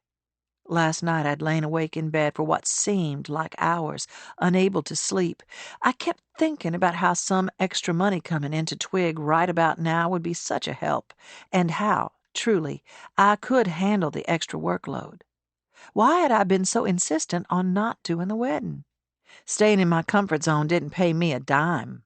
But for all I knew, Sumner had already called someone else and gotten an enthusiastic yes. I pulled his business card out of the front pocket of my shorts. "Oh, that's nice," Mama said. "You're keeping the card close just in case you need it." "Mama, I can see straight through you." She shrugged. "I have no idea what you're talking about." I reached behind me and grabbed my cell off the counter, then punched the numbers into the phone. When I put the phone to my ear, Evan mouthed, "Who are you calling?" It rang 3 times, then Sumner's deep voice filled the silence, asking me to leave a message and saying he'd get back to me as soon as possible. "Hi, Mr. Tate? Sumner, this is Jessie McBride. We spoke yesterday about your daughter's wedding." "Next to me," Mama whispered. "Trust me, honey, he remembers." I shook my head. I swallowed hard. "I've changed my mind about the wedding. Could you please ask your daughter to call me when she can? I'd like to go over a few things with her." I hung up and gently placed my cell on the table. "The wedding is Labor Day weekend, so don't make any plans, either of you. I'll need all the help I can get." "I can't believe you're doing it," Evan said. I reached over and squeezed her hand. With my other hand, I crammed a bite of now cooled scrambled egg in my mouth. "I'm surprised," Mama said. "Here I go, telling you one thing, and you do the exact opposite. Very funny. I knew what you were up to. I've never been able to make you change your mind. What did it? The new computer we may need if Ben can't get mine up and running again. A new back fence from where Jay Clark's grandson ran through it with his riding lawnmower. I need more square footage in the greenhouse. New back steps. A new timing belt in the Forerunner. I counted the items off on my fingers. What else? Oh, right. I'd like to take myself to the Grand Hotel for a long weekend. Maybe get one of those fancy spa treatments. Evan and Mama stared at me, mouths hanging open a bit. "To catch flies," as Mama would have said if it'd been me. "Good Lord, how much are you charging these people?" she asked. "While you're at it, I'd like a white Lexus and a pair of rhinestone-covered boots." Honestly, I'm not expecting to get any of that. Well, except the computer. I'm just making a point that I made the decision for purely business reasons. Nothing else. Mama stood from the table and pushed her chair in. "My lips are sealed." I just hung the open sign on the front door of Twig when the phone rang. I answered my cell as I walked through the front room, watering pots and straightening displays. Mama would be here in a few minutes to help me move the orchid display in the greenhouse to make room for new pepper plants. "Mrs. McBride, I'm so sorry to just now be calling you back. This is Olivia Tate." "Oh, it's fine." I checked my watch. I'd left the message for Sumner only 20 minutes ago. "Well, I like to be prompt." Her tone was clipped and precise. I would have called earlier, but I was stuck on the F train with no cell service. Something about a jam near Rockefeller Center. But I'm at my office now." She gave a quick sigh, then cleared her throat. "Okay, I'm ready. Fire away." "I'm sorry." "Dad said you had some questions for me about the wedding." "Yes, but Rockefeller Center? You're in New York?" "Manhattan, yes. Did he not tell you that?" "No, he didn't mention it." So not only was she going to be a high-strung bride, but she was going to be a high-strung bride operating remotely. "I just assumed you lived in the area since your dad does." "No, I haven't lived down there since I left for college. I went to law school here, and I've been working at a firm in Midtown for the last 2 years." She shuffled some papers. I imagined her sitting at an immaculate desk in an equally immaculate office overlooking a classic downtown street scene. "I'm planning to fly home the week before the wedding. My dad mentioned that he thought you'd be a great person to do our flowers, but that you were booked up. Is that still correct?" I paused. Last chance to back out. Actually, I've had some time open up in my schedule, and I may be able to make it work. I did want to ask. Olivia exhaled in a rush like she'd been holding her breath all morning. "That's wonderful, Mrs. McBride. Thank you so much." "You're welcome. And it's Jessie, not Mrs. anything." "Okay, Jessie. Thanks for taking this on." "Before you get too excited, I'm not sure how much your father told you, but I'm not a florist. I don't sell flowers by the stem. I sell azaleas, snapdragons, parsley, plants people put in containers on their porches and in flower beds. My business isn't really set up to do weddings." "But can't anyone with a business license order flowers wholesale?" "Yes, that's true." She'd done her research. "If you got a business license, you could buy them yourself." "Oh, I do not have time to do that. That's why I need you." "Let me ask you this. Are you using a wedding coordinator? Because usually the coordinators take care of booking your vendors, florists, caterers, band, all the details. They're not cheap, but they're worth it, especially with such a tight time frame." "Oh, I'm not worried about money." From someone else, the comment may have come across as snobby, but she said it so matter-of-factly, I couldn't take any offense. "The sky's the limit with my dad." I pushed open the back screen door and reached up to turn on the fan. As the blades swirled, tendrils of jasmine danced in the breeze. I inhaled deeply, as I did every morning. Heady midsummer scents, so different from the springtime sweetness, saturated the air. "And believe me," she continued, "I called every wedding coordinator I could find in a 40-mile radius of Mobile. And they were all booked? Oh, no. They were all wide open. I got the sense that they were mentally canceling other events so they could focus solely on Sumner Tate's daughter's Oak House wedding." "And that's not a good thing?" She paused. "How do I say this? They were pathetic. They could barely contain their excitement. Jessie, I'll be honest. I like efficiency and professionalism. I do not need some overly enthusiastic wedding planner gushing over me or my dad or the house. I definitely don't want anyone just trying to get her name in a magazine." "You don't get the feeling that I'm trying to get my name in a magazine?" "Not from how Dad described your place." I tried to laugh, but it was more of a snort. "Well, that's what I mean is it sounds perfect, and I think we can do this without a coordinator. A friend of my dad has a catering business, and he's going to take care of the food. Some high school friends of mine have a band, and they're going to play during the rehearsal. My uncle is a pastor, so he'll officiate." I could hear the smile in her voice, but I imagined her trying to keep it tight. "That's all we need, right?" "What about invitations?" "Right." Another shuffle of papers. "I need to get on those." I laughed. "I'll try to help as much as I can, but don't depend on me to remember all the details. Flowers I can do, but that's about it. If you're not going to use a planner for everything, I'd suggest at least hiring someone to help you on the day of the wedding. That way, you can enjoy your day and not have to think about whether your bridesmaids are where they're supposed to be." Back inside the shop, I sat behind the stool, kicked off my boots, and pulled out a notebook. "Now, your dad said you wanted the wedding to be Southern but not fancy. If you were in town, I'd say we could sit down together and you could give me an idea of what you want. Instead, maybe you could just email me some photos you like." "No need," Olivia said. "I put it all on a Pinterest board." "Oh, well, that's great. I've been saving photos there for 2 years, ever since Jared and I started dating." I was surprised at her display of romantic optimism. Although, listening to her talk, I figured it may have just been part of her precise personality. Nailed down all the important details early. "They'll definitely help. I can see what types of flowers you want to work with and check with wholesalers around here to see if they carry them. If it's too exotic or rare, they might have to ship it in from somewhere else, and we probably wouldn't have time for that." "Oh, nothing exotic for me. I want the arrangements to be loose and natural. Something to fit the setting. Inside Oak House, it's polished silver and expensive bourbon, but outside, it's bare feet and beers on the dock." Loose, natural, bare feet. I could imagine a wedding like that.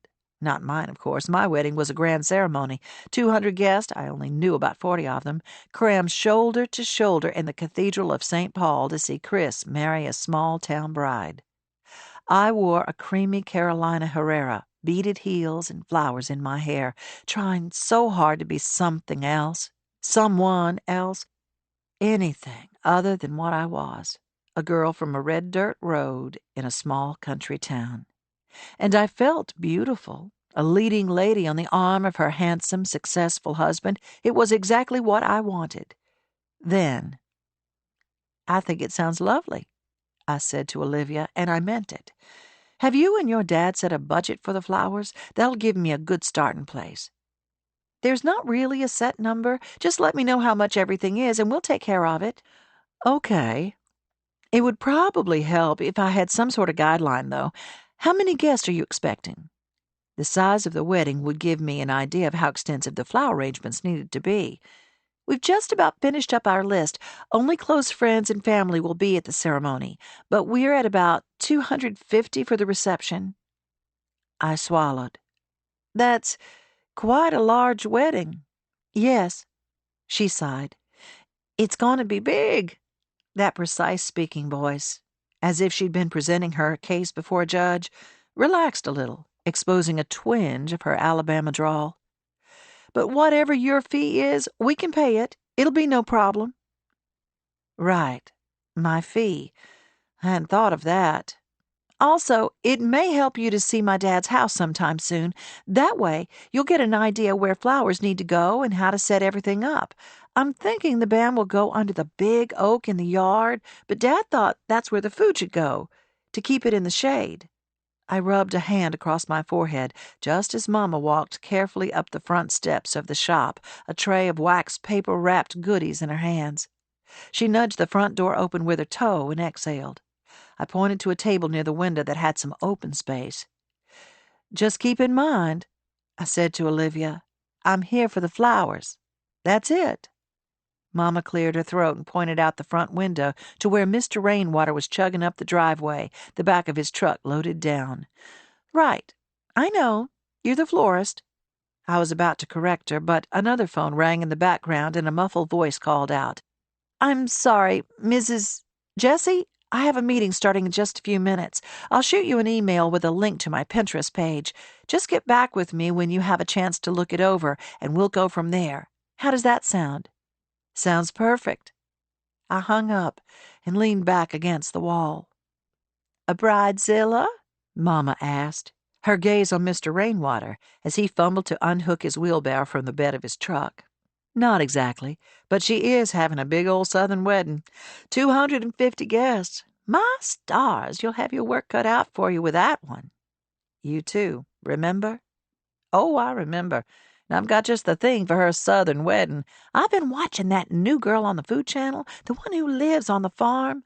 I wrote down one of her recipes for a fried fig pie. Pair that with some cream cheese frosting, and it'd be perfect for the dessert table." I laughed, imagining Mama standing next to a dessert table full of her baked creations on the lawn of Sumner's fancy river house. She didn't say anything about desserts, but if she mentions needing extra help, I'll let you know. In fact, maybe I'll go see if I can unearth that recipe. I wrote it down on the back of the obits. Plus," she waved her hand toward Mr. Rainwater, "it's too early for all that." She took off out the back door. "I'll be back when the coast is clear," she called from the porch. The screen door slammed behind her. Sumner's business card sat on the counter in front of me. I ran my fingers across the raised letters again.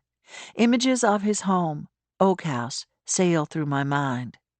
A dock at sunset, a heron flying low over the water, an icy drink at my elbow. I shook my head. I wouldn't be relaxing there. I'd be working. I didn't know the man, hardly knew his daughter, but they were my job now, and from the sound of it, I'd be paid well for it. That'd go far toward helping with the computer issue and the repairs necessary around the place. I stood and shoved my feet back into my dirty boots. I blew my bangs out of my eyes, tightened my ponytail at the back of my head, and headed out into the sunshine. Chapter 12. Moving plants from their natural habitat. Dear Ashley, if the roots are healthy, keep those babies where they are and let them thrive. If they're thin and weak-looking, you could try moving them to another location. However, in my experience, a plant with weak roots likely won't be satisfied anywhere, no matter what kind of love or attention it gets. Catherine Grace, Your Daily Daisy. Gus.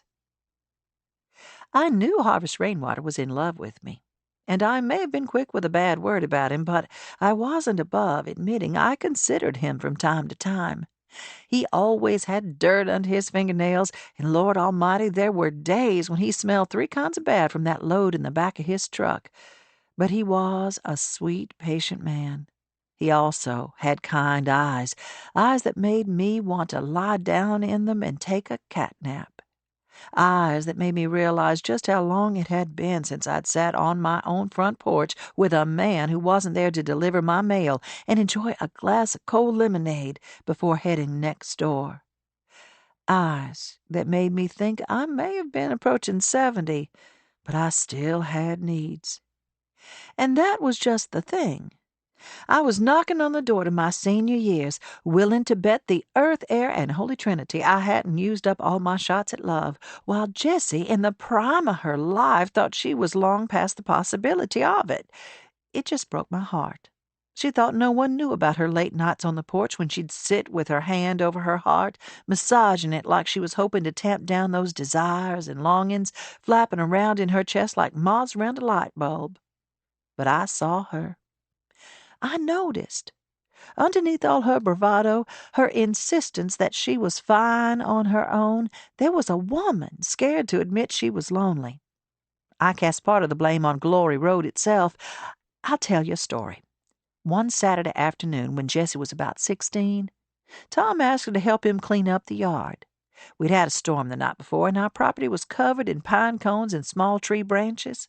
Jessie moaned and groaned, as teenagers are required by law to do, then yanked on her tennis shoes and went out to help him, while I laid out ingredients for my dolly, a peach and pear crumble with cinnamon pecan streusel on top, and watched from the kitchen window.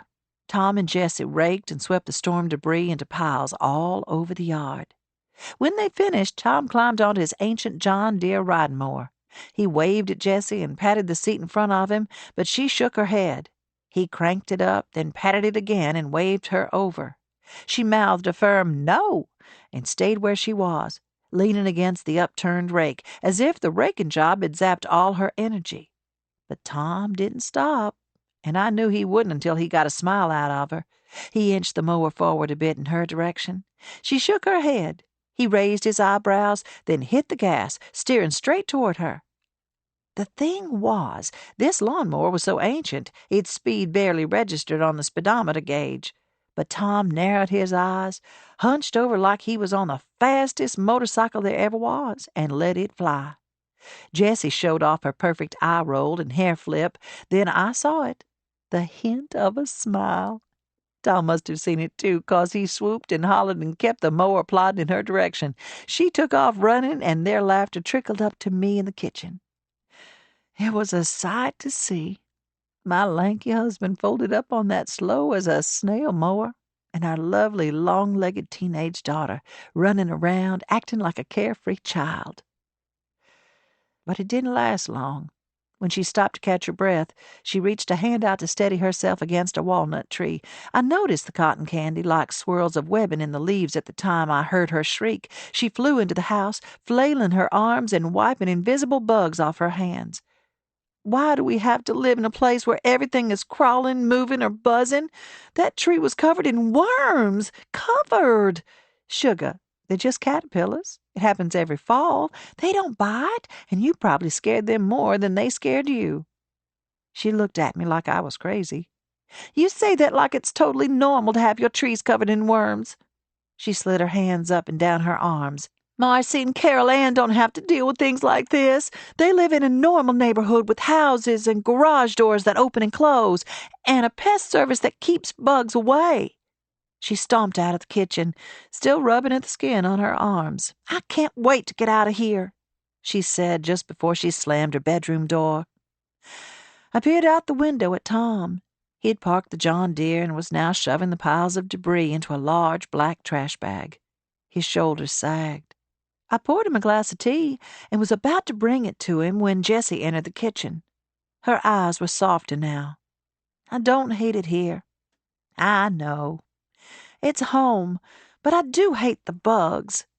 Jessie took the glass of tea out of my hand and went out the back door toward her daddy.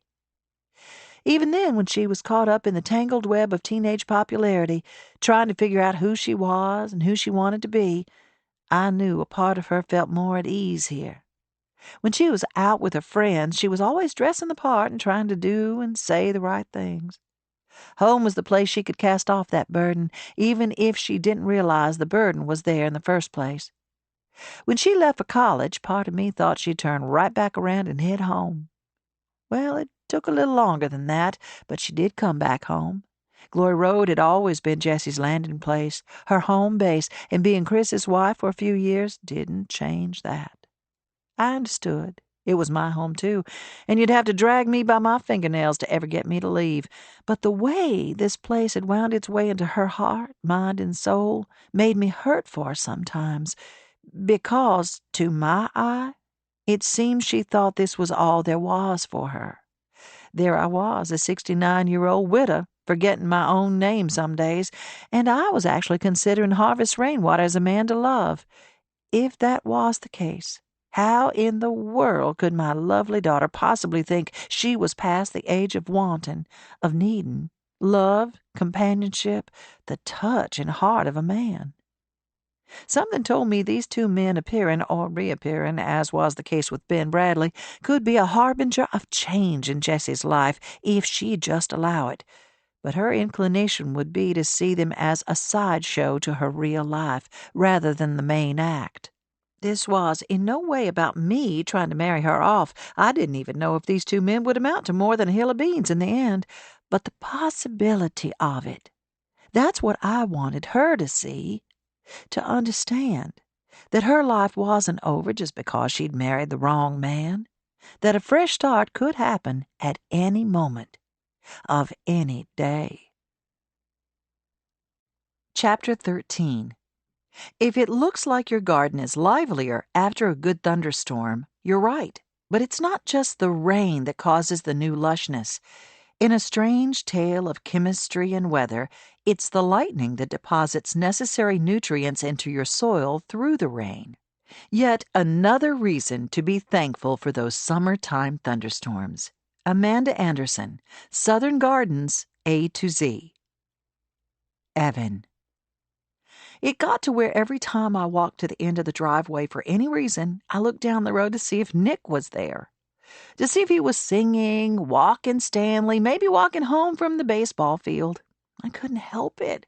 I made up reasons to walk out there. Check for mail, even though the mailman always stopped by our mailbox at 2:15 exactly. Take out the trash, something I rarely did under normal circumstances. Or walk Mrs. Birdie home, even though I knew perfectly well she could walk herself on home without any assistance. I made myself available any time an errand or a favor was needed, just so I could be within sight of the road, It was ridiculous. He was just a guy who moved in down the road, whose dad may or may not have broken my mom's heart, who had a voice from heaven and a really cute dog on an adorable plaid leash. Nothing more. But still, when Mom asked me if I wanted to go with her on an evening run, I said, "Hang on, let me find my shoes." I knew she hadn't expected me to say yes. She was already out the door when she called over her shoulder, but she stopped and waited without asking any questions, which I so appreciated. Mom often asked me to run with her, but I rarely took her up on it, even though I ran track at Perry Middle School. Summers were just so hot, and sweat was so gross. I preferred walking to running, shade to sun, anything to keep from feeling like my skin would boil away. But today, running sounded good. Great, actually. I found my old track shoes, only a little too tight, under my bed and gathered my hair into a ponytail. Just inside the front door, I paused in front of the mirror. My cheeks were already flushed and my heart hammered in my chest. I took a deep breath and blew it out. I'll be honest here. It wasn't just that Nick was nice to look at, which he was. It's that he seemed like someone who might get me, who wouldn't be boring or treat me like a girl just there to look cute, which was what it seemed like most guys wanted. He seemed less simple-minded. Outside, Mom was leaned over, stretching her calves. When I closed the front door behind me, she straightened. "Ready?" It had rained earlier that afternoon, a hard and fast downpour, the kind of storm that turned our road into an orange-red river. Luckily, the edge of the road had grass and leaves to give us firm footing and keep us from kicking too much red mud all over our legs. Thunder still rolled, but it was far off, the skeletal remains of what had already blown through, and it was a good 10 degrees cooler than earlier in the day. "I'm glad you came with me," Mom said after a minute. Her ponytail swung side to side as she ran. Sometimes I could see what she must have looked like as a little girl. I'd seen pictures. Gus had photo albums all over her house, but seeing that youngness in her grown-up face was something different. It unsettled me a little. If you can still look like your little girl self when you're grown, do you still feel little? Like you're playing pretend and you really don't feel like the adult everyone thinks you are? Usually it's just me and the bugs out here. Bugs? I swatted at a gnat by my ear. Great. I used to hate the bugs, too. Now I don't mind as much. She smiled. It's just part of country life. I know, and I love it. I just don't love all the tiny details. I swatted at the gnat again. Maybe I will once I've lived here as long as you have. I haven't been here forever, neither have you. She paused. Do you remember much from when we were in Birmingham? I remembered some. Our huge brick house, the lawn care service, the landscaper, the housekeeper who came 3 times a week. But I only had one solid memory of the place. I had a friend up the road, the only other young kid on our block. We'd climb this massive magnolia tree in her front yard and pretend we were squirrels whenever anyone would walk by. Well, I had one other memory, but I usually tried to block it out. It was the day Mom moved us out. Dad had followed us to the car, his eyes red, his shirt half buttoned. Behind him, a woman in bubblegum pink scrubs, I think they had little hearts on them, jogged out of the house. She tossed Mom's bathing suit, the one with the flowers, the one she'd been so proud of only weeks before, into the back seat. "You forgot this." Mom carefully picked it up, walked over to the trash can sitting by the side of the road, and dropped it in. "I don't remember much," I said. "I was 6 when we moved here, right?" "It was just a few days before your 6th birthday, actually. Mama had everything planned, so when you came out of your room after quiet time that day, half the street was already crammed into her small kitchen. Everyone had balloons and party hats. I remember." The memory was hazy, but it was there. "Mr. Rainwater gave me a snow globe, didn't he?" She nodded. "It was from Lake Lurleen, something he'd picked up at a souvenir shop years before." "That's right. It had a man fishing in a tiny boat with a really big fish on the end of the line. I think I still have it somewhere. He was so sweet. He didn't know how to buy something for a little girl, so he probably just found it around his house and wrapped it up for you. Thinking back on that party, which had previously been buried in my memory, made me look differently at the houses we jogged past. These people weren't just customers at our shop, grumpy, cheerful, or forgetful old folks. These people had welcomed us in when we could no longer stay in our home. When I was 5, I had no idea what was happening, why Dad was crying but Mom wasn't, why that woman flung Mom's favorite bathing suit in the car, and why Mom casually threw it away. Now, at almost 15, I had ideas. But back then, we needed a new home, and everyone on Glory Road offered it with open arms. As far as I knew, they never mentioned what may or may not have happened with Mom and Dad. Now that I thought about it, Gus probably threatened them with death by cold shoulder, or maybe by withholding her baked treats from the church bake sale. If anyone spoke of my dad in front of us, who would go against that? Instead, they left the little packages on our doorstep, a crocheted hat with plastic flowers around the brim from El Medine, a gallon of fresh strawberry iced tea from Ms. Rickers, a little wooden birdhouse complete with shutters on the windows for Mr. Rainwater. Someone left a copy of the book Surprised by Singleness on the kitchen counter after your party. Mom said. I picked it up before Mama saw it. She would have been livid if she knew someone left it for me. Did you read it? Lord, yes, every word, and every other self-help book I could find, for a while.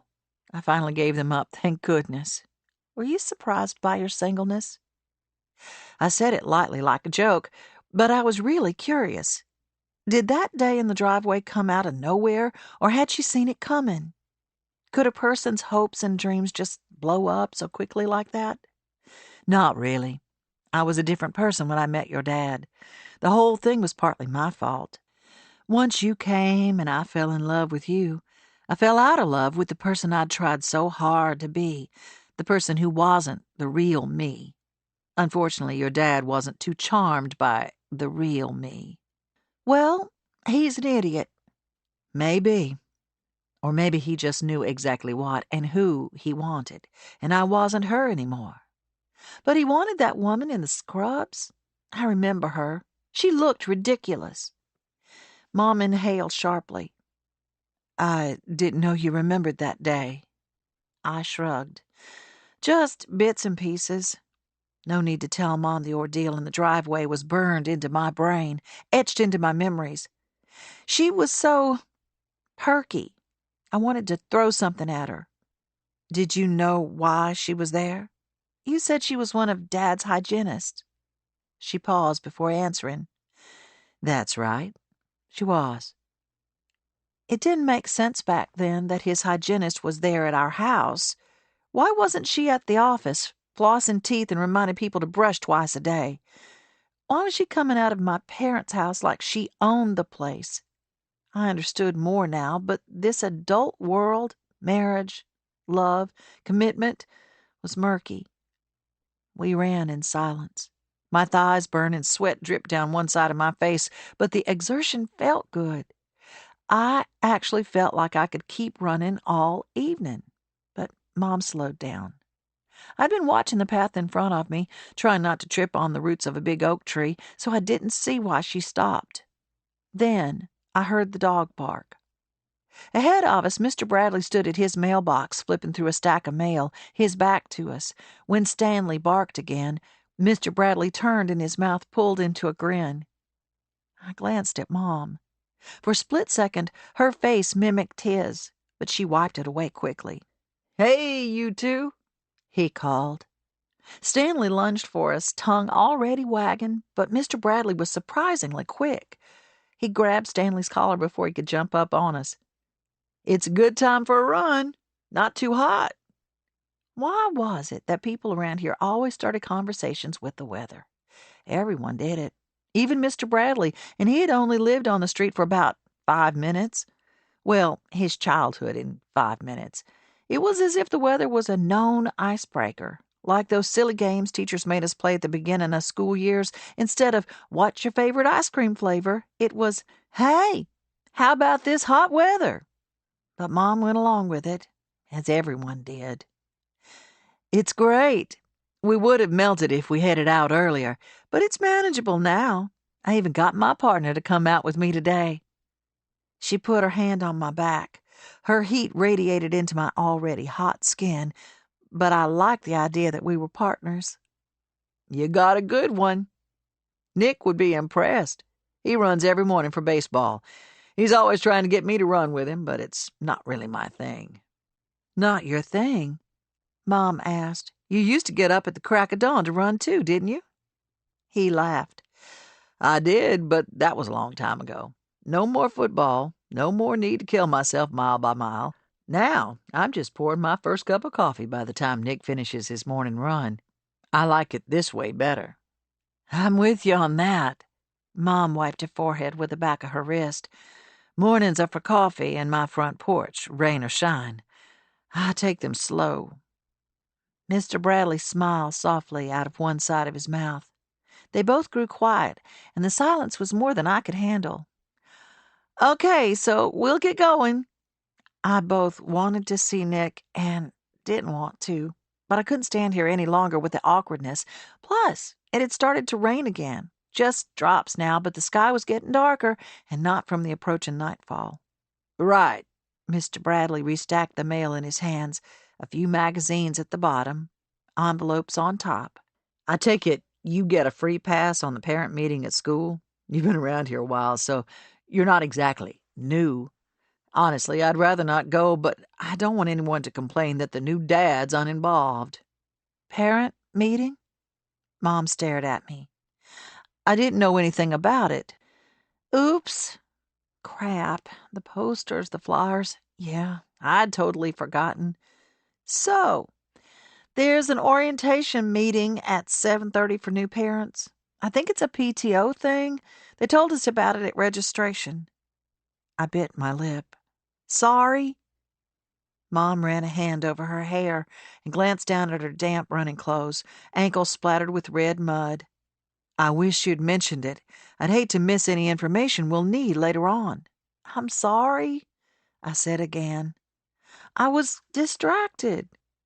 There'd been a huge poster on the door to the gym, I remembered, and someone stuck a flyer in my hand, but who knew where that had gotten off to? I felt bad for Mom. She'd always been intimidated by the PTO moms. You could still go. If we run back now, you can just hop in the car and take off. I'll clean up with Gus and make sure she gets home okay. No, I'd never make it. She checked her watch. It's already 10 after. You're welcome to come with me, Mr. Bradley said. If you want, I can get you a towel, too.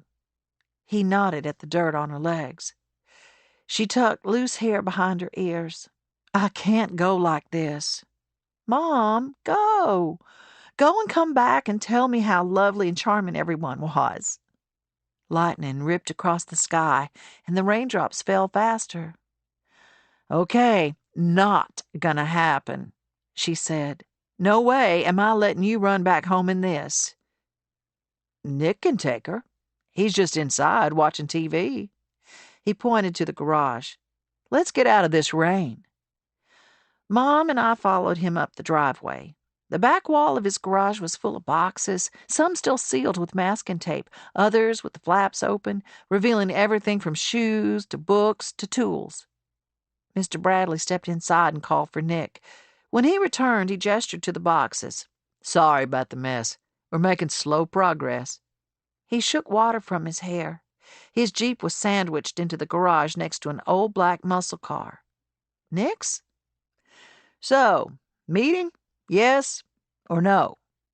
Mr. Bradley raised his eyebrows. I can run you both home, or Nick can take Evan if you want to come with me. The door to the house opened, and Nick stepped out. Hey, I thought you were going... Oh, hey, he said when he saw me and Mom. I was about to leave, but I found some neighbors.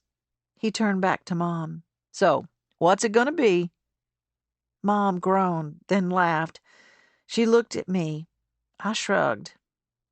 I get it, Mr. Bradley said. If I had a daughter, I probably wouldn't let her anywhere near a teenage boy's car. He reached over and tried to ruffle Nick's hair, but Nick ducked out of the way.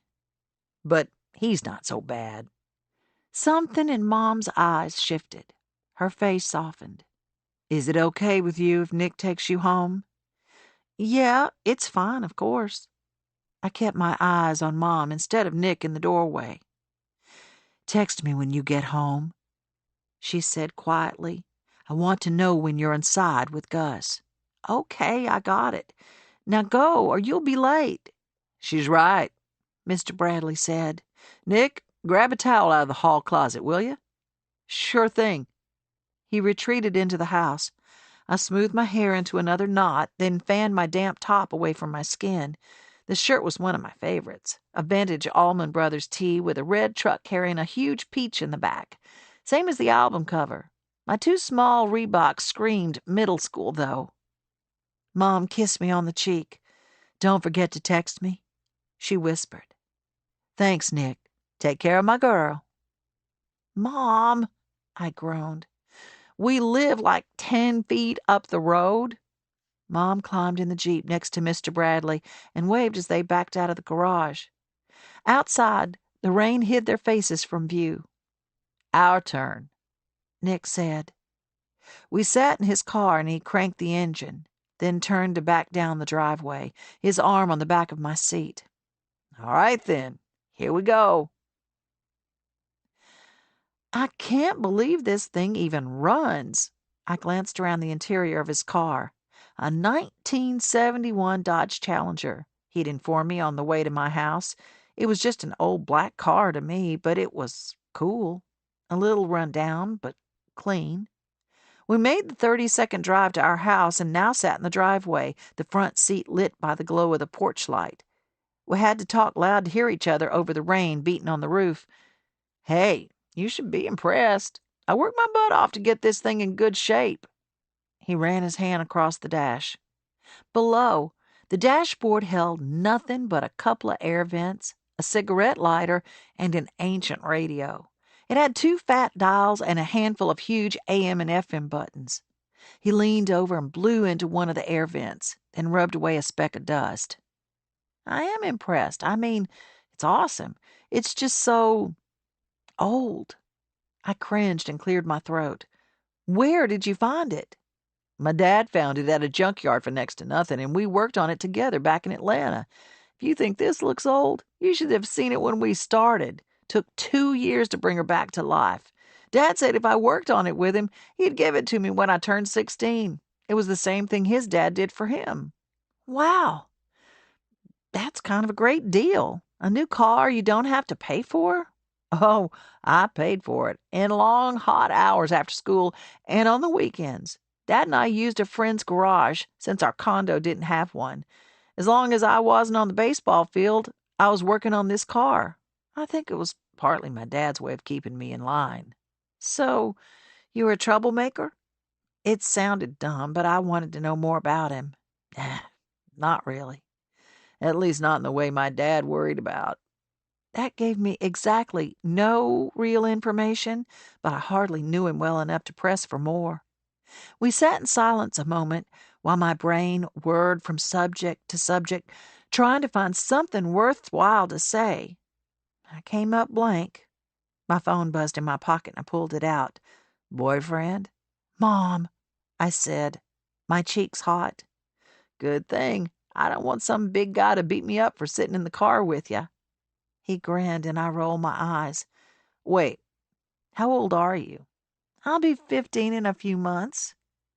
If 7 months was a few. My dad wouldn't let me even call a girl on the phone until I was 15, much less sit in a car with one. Your mom must be pretty cool. I don't sit in cars with guys very often. I think she trusts you because she knows your dad. Guilty by association. I sent a quick text back to Mom. Everything was fine and I'd make sure Gus got home soon. I quickly turned the screen off to hide the intrusion. So, tell me about yourself, he said. I looked up at him. What? He asked. Isn't this what good neighbors do? Learn about each other? Tell me something interesting. I like music. Okay, he said with a laugh. Good start. I do too. I know. I've heard you. Sing. I heard you sing. When did you hear me? I swallowed. A few days ago, when you walked Stanley near our house, you were singing Hallelujah. It's a great song. The best. Which version? He raised an eyebrow. I paused. Usually, I'd say the original is best, but for this one, Jeff Buckley. He did it better. Amen. I agree on both counts. He leaned over the steering wheel and peered out the windshield. The porch light caught the falling rain and made the drops look like little diamonds falling through the air. He sat back in his seat and turned to me. I didn't realize I was talking to a music aficionado. I don't know about that. I just know when I hear something good. Let's see. Judging by your shirt, I'd say you like mostly old stuff, 60s and 70s. Dylan, some Beatles, but the less poppy stuff. Led Zeppelin. As for the ladies, Janice, Joni, maybe a little Emmy Lou. Have you been spying on me? Nah, just a good guess. Well, you're right about most of it, except Janice. I don't see what the big deal was about her. Her voice was like a garbage disposal. Ouch. But you're right. I gotta tell you, though, some good music has been made in, more recent years. Ever heard of Shovels and Rope? Alabama Shakes? Florence and the Machine? I shrugged. A little? Ah. He leaned to the side and pulled his phone out of his pocket. I have something for you. He swiped the screen a few times, then handed me the phone with earbuds attached. I stuck one in my ear, and the sound of plucking strings filled my ear. After a moment, a woman's voice began to float. I smiled involuntarily. Right? He grabbed the other end of the earbuds and listened.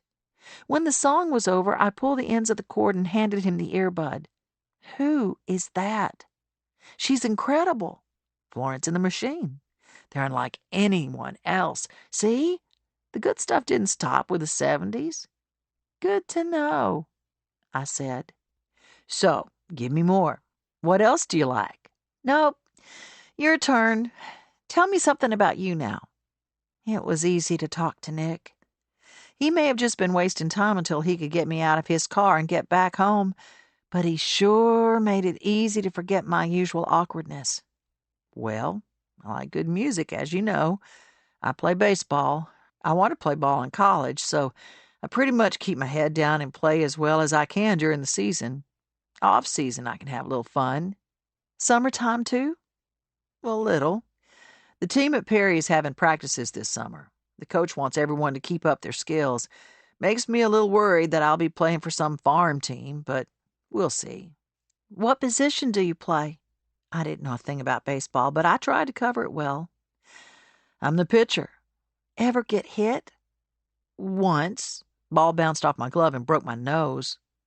I laughed. Sorry, I said when I saw his face. Not funny. Not at the time, no. Then he laughed. But later, I guess it was. It swelled up pretty big. Okay, music, baseball, what else? He held up his hands. I like to work on old cars. I'm trying to convince my dad to buy this old junk Camaro I found on Craigslist. It doesn't run, but it could be gorgeous. Oh, and we're going to have a killer vegetable garden in the backyard soon. I laughed. Tell me about kids around here. He continued. What am I going to find at Perry High School? Your guess is as good as mine. This will be my first year, too. Ah, that's right. 9th grade? I nodded. We're both newbies then. We'll have to stick together, navigate the halls of terror. Halls of terror? I'm kidding, he said. Mostly, I just know how people can be in school. But that was Atlanta. Maybe it's different here. Why did y'all leave Atlanta? The question was out before I could filter it. I stumbled. It's just you were almost done with school. Seems like a hard time to move and start somewhere new. He shrugged. I didn't mind. I didn't love my school. And my mom. Well, Dad just needed a break. I think he wanted to revisit his roots a little, and I'm just along for the ride. And you're okay with that? Maybe I needed the break, too. He glanced out the window again and sighed. So much for this being a quick rain. It's fine. I can just run for it. I need to check on Gus anyway. She's probably on the phone with the police about the car in the driveway. Gus, your grandmother with the... He wiggled his fingers in the air. Yes, my grandmother with the horse manure on her hands. It's a long story. I won't even ask. She seemed fun. I laughed as my phone vibrated with the text. It was Mom again, of course. She assumed I was already inside, tucked into bed, but it was barely after 8 o'clock. I texted her back, then slid my phone back into my pocket. They're almost done. I should probably be inside when she gets here. Good idea. I don't want your mom to think I didn't fulfill my chauffeur duties. I cracked open the door, and Nick handed me the damp towel. Here, you can hold this over your head or something. Oh, so I don't get my hair wet? I'm not worried about it. So, I'll see you around then. I nodded and pushed open the door. It squeaked in protest. Sorry about that, Nick said. I need to work on the door. Next time, it'll be fixed.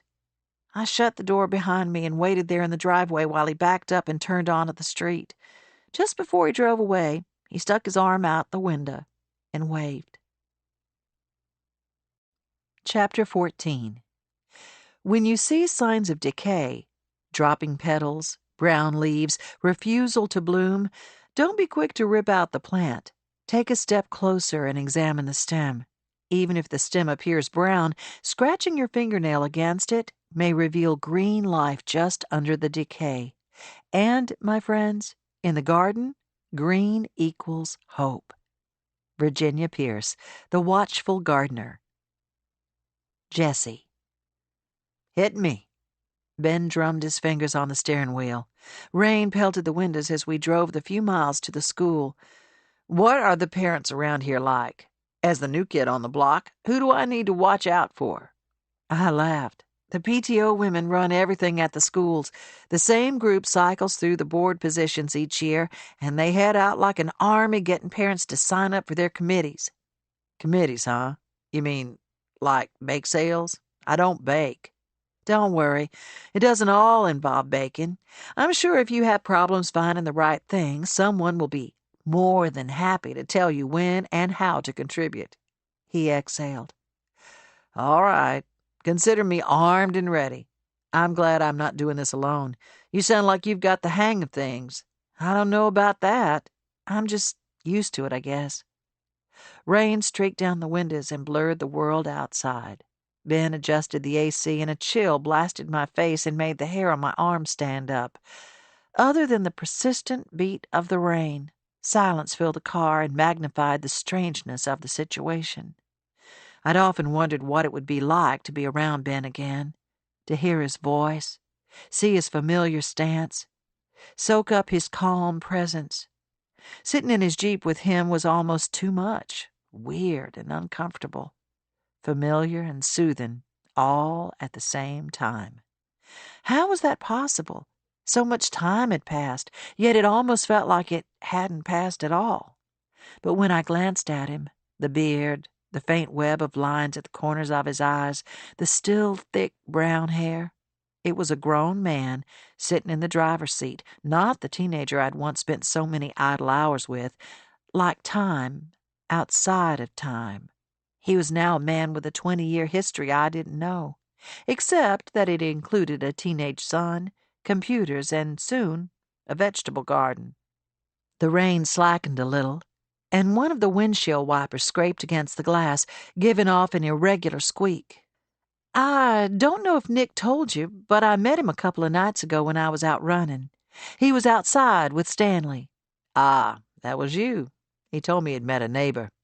He said Stanley about knocked you down. I think I held my own pretty well. I smiled. It felt like worlds crashing together when I realized who he was. I saw the Jeep and... I paused. Felt his gaze on the side of my face. I reached up and tucked a stray hair behind my ear. I can't believe you still have this thing. He chuckled. Sometimes I can't either, but I can't bring myself to get rid of it. I left blood, sweat, and tears in this thing. You remember? I do. So what's going on with your parents? They moved out and you moved in? That's the short answer, yeah. They got a call that space was available at this retirement village if they could move in right away, so they did. They basically gave me the house and said I could live in it, rent it, sell it, whatever. If I'm going to sell it, though, it needs some work first. A lot of painting, new wood around some windows. I need to pull up the carpet in a couple of rooms. Nothing too big, but it needs to be taken care of. Couldn't you have hired someone to do that without having to move here to do it? He rubbed his cheek and opened his mouth, but paused. I'm sorry. That didn't come out right. I just mean, it's a big thing to move when you have a kid in school. And to move to Perry, of all places. I let out a small laugh. It just seems... I know. I get it. He took a deep breath and let it out slowly. Atlanta can be hectic, and things were complicated. So when my folks moved and I knew the house was just sitting here, I asked Nick what he thought about a little adventure. And he was up for it? He and I are alike in a lot of ways. I think he needed a fresh start. He said as long as he could play baseball, he was game. It worked out well, then. Have you started work on the house yet? Nah. We're still trying to find all our stuff in boxes. I'll start soon, though. How handy are you with a paintbrush? He grinned. You know, it's funny. I've never minded painting. Turn on some music and open the windows, and I can paint all night. Okay, then. I may take you up on that. Fix my computer, and I'll paint whatever you want. He laughed. You're on. Just up ahead, the school appeared in a swirl of watery lights. The gym was ablaze, light from the open double doors spilling out onto the wet concrete. Ben didn't have an umbrella, so we parked as close to the doors as he could. Then we ducked and ran into the gym. Just inside, we stopped to wipe water off our faces and arms. My bare legs were wet, and thin streams of water pooled at the top of my running shoes. All around us, parents flowed in through the double doors and from other hallways. Most held damp umbrellas in their hands, their hair and clothes perfectly dry. Next to me, Ben shook droplets of water from his hair. I should have grabbed an umbrella. Sorry about that. I was already damp. An umbrella wouldn't have helped much. From across the gym, I caught the watchful gaze of Carol Ann Davies, which did nothing to make me feel better about my appearance. Is that... Ben squinted. Carol Ann? Miss Head Cheerleader herself? Yep. All these years later, she's still the Perry Pirates' most devout cheerleader. I waved at her. She held up a hand in greeting, then turned her eyes back down to the podium in front of her. She stood and cleared her throat into the microphone. It buzzed, then gave a high-pitched whine before settling down. Hello, everyone. I'm Carol Ann Davies, PTO president for the upcoming school year. Thank you so much for coming out on this wet night. Please find your places, and we'll begin the meeting. She eyed Ben and me. We hurried to the back of the gym where there was standing room only. The principal spoke first, then Carol Ann and various committee members spoke about different areas of need. As they did, I pulled out my phone, carefully tilted the screen down, and tapped out a quick text to Evan. At home? Yes, all is well. Great, I texted back, one eye on the screen and one in the general direction of the podium. Is Gus still there? Yes, we'll get her home soon. Ben leaned over and whispered, Everything okay? Nick got her home fine. Were you worried? No, I just like to know she's in safe. Yeah.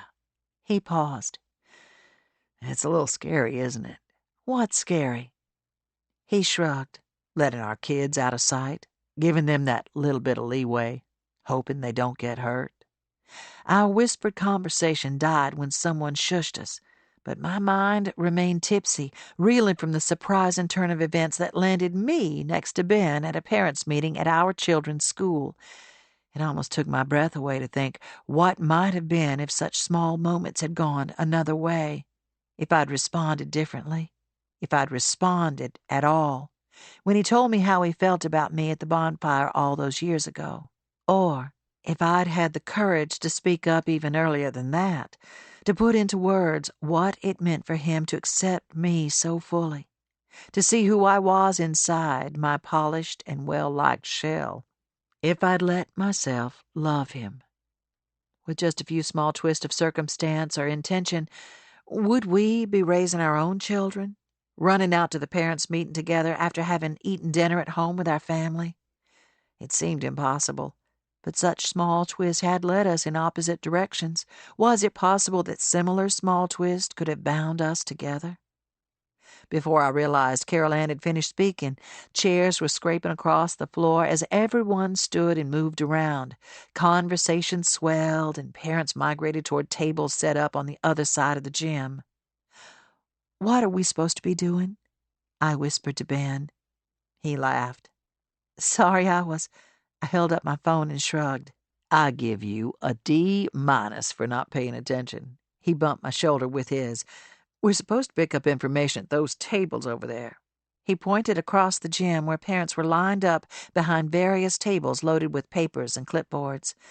"So, this is when I sign my life away?" "Think they'd notice if we skipped out." "Carol Ann would definitely notice.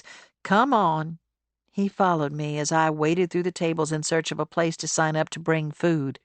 I figured if I signed up to bring enough of Mama's baked treats, that'd get Evan off the hook for going door to door selling wrapping paper or buckets of cookie dough. I knew she'd never go along with that. "Hi, Jessie," Claire Brodie said as we approached her table. "Good to see you." She glanced up at Ben.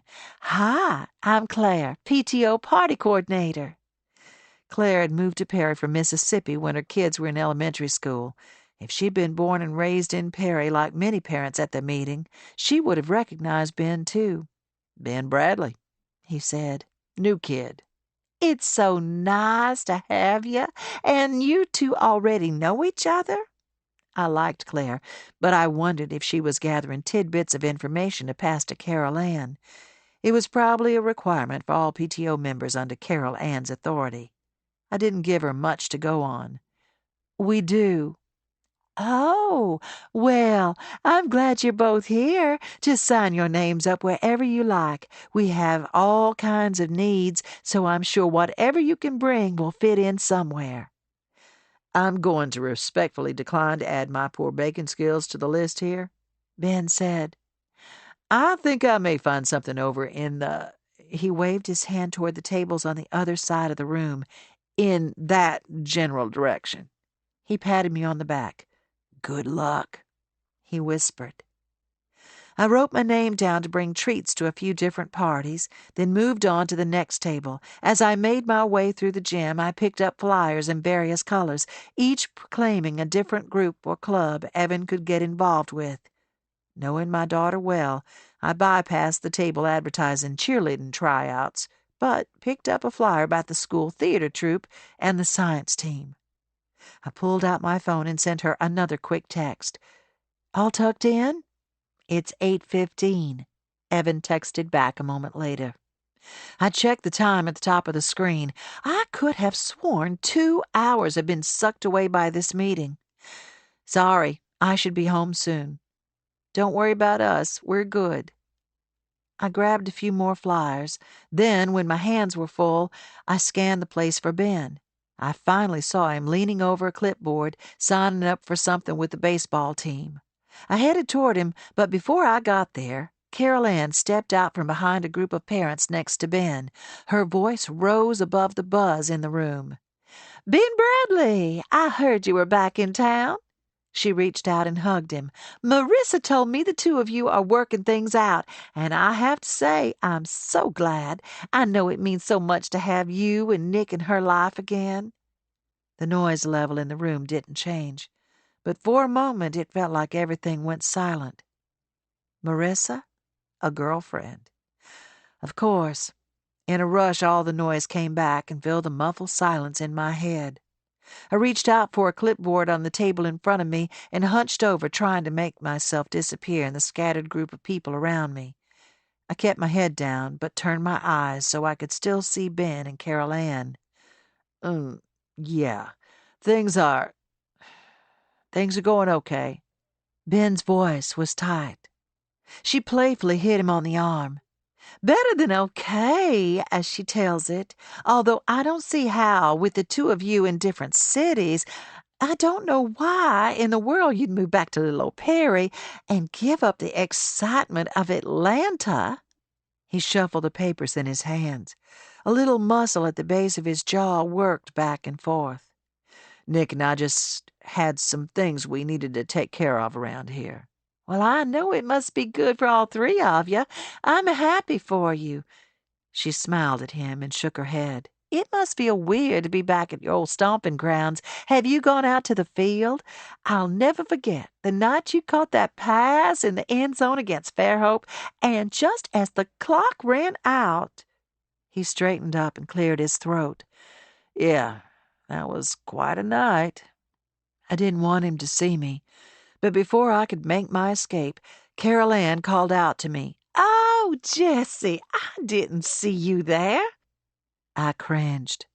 I could feel Ben's gaze on my cheek, as sure as if he'd touched me. "I hope you're signing up to bring some of your mama's lemon icebox cupcakes to the fall festival." "Oh, yeah." I glanced down at the clipboard in my hand. "I'm writing them down now." "That's great." She scooped a lock of bright blonde hair over her shoulder with her manicured hand. "You know your mom's cupcakes are the best in Perry." I laughed a little. Perspiration pricked under my arms and at the back of my neck. "I'll tell her you said so."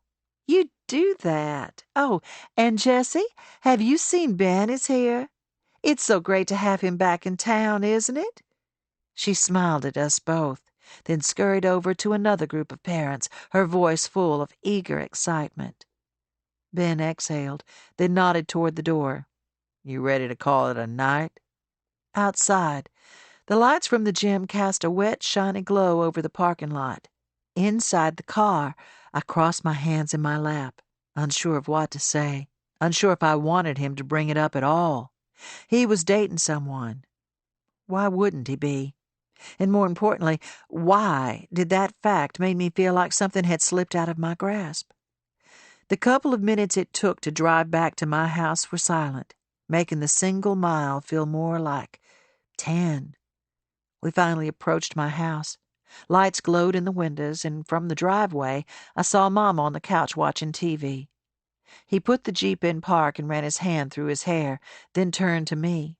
His dark eyebrows were pulled together, his mouth set in a thin line. Before he could speak, I did. "Do you still leave the car running so you don't have to deal with it not starting again?" He hesitated a second. I'd caught him off guard, I could tell. Then laughed. "You remember that?" "Sure. I remember you used to lean your forehead on the steering wheel whenever it wouldn't start. You actually thought it would work." "It always happened in the movies. Whenever someone's car wouldn't start, the forehead against the steering wheel trick made the engine turn over without fail." "Things are always a little easier in the movies than in real life."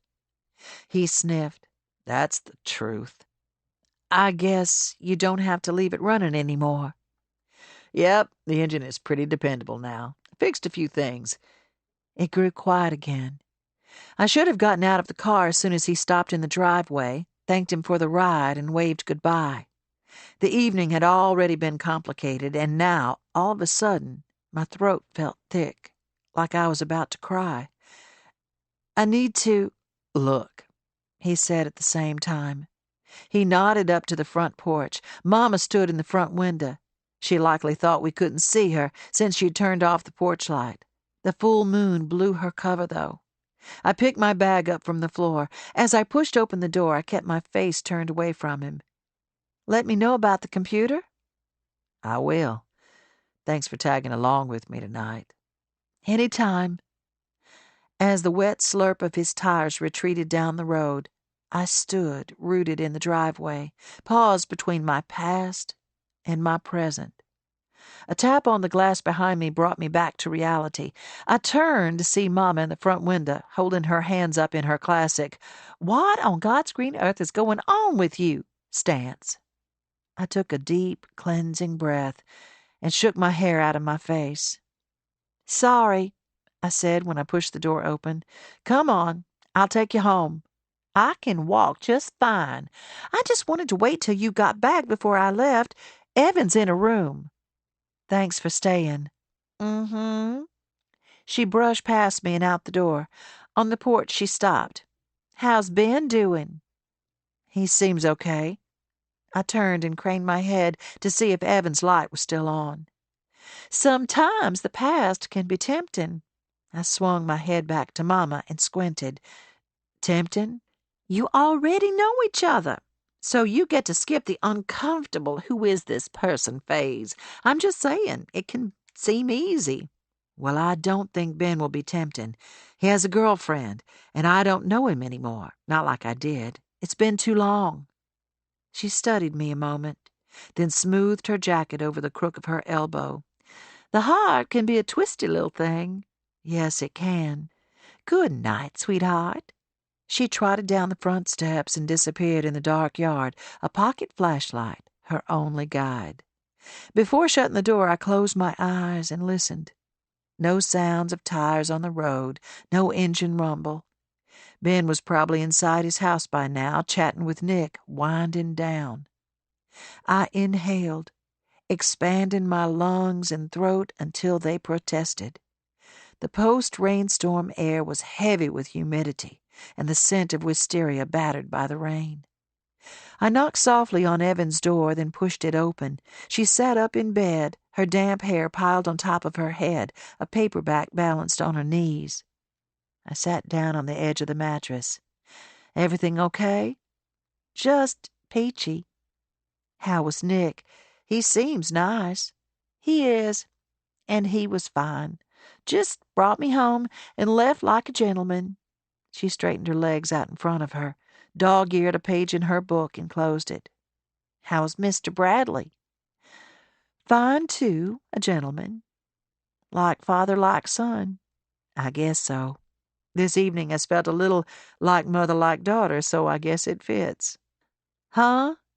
"Well, we both—" "Never mind." "We both had unexpected dates," my daughter said. "Is that what you mean?" I raised my eyebrows. "I suppose that is what I meant, but I'd hardly call them dates. And anyway, you're not quite old enough to date anyone. I'll be in high school in August, and 15 soon after that." "Yes, I'm aware of that, but when did I say 15 and high school was the magic combination? I don't remember saying that." Evan snorted. "You've never said anything about it at all." "You're right. I've never had a reason to. Do I have a reason to now?" Evan rolled her eyes, but then glanced back at me. "No, I mean, I don't think so. So, no." "Okay, good. Do we have a reason to have this conversation about you?" I opened my mouth, then exhaled. "No, we most definitely do not." "Okay, good." Smart Aleck. You must have gotten that from Mama. I leaned over and kissed her cheek. "Don't grow up too fast."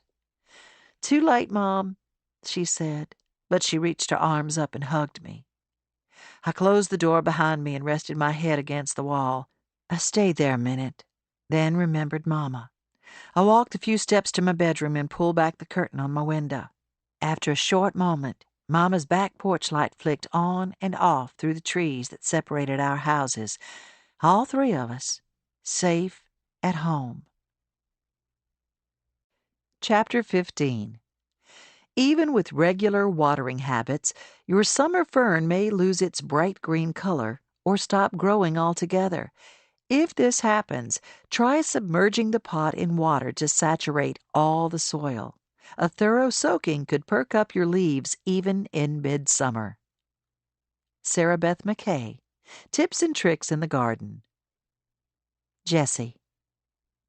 Before I went to bed that night, I filled my bathtub with the hottest water I could stand and eased myself down. Inch by inch, the water covered my body until it stopped just below my chin, submerging everything else. As I soaked, I let my mind drift to those years after Ben told me he loved me, after I let my friends lead me away.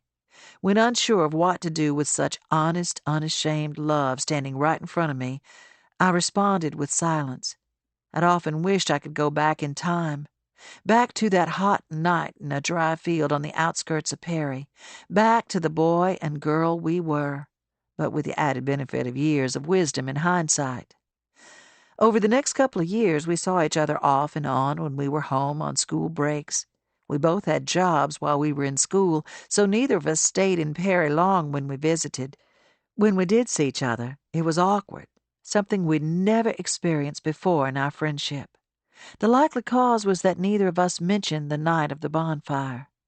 I wished he would, if only so we could move past the uncomfortable distance that had sprouted like ravenous weeds between us. But he acted like he had never said anything. He wasn't the kind of guy to dwell on feelings or emotions, at least not out loud. And it felt too weighty, too sacred, for me to bring it up on my own.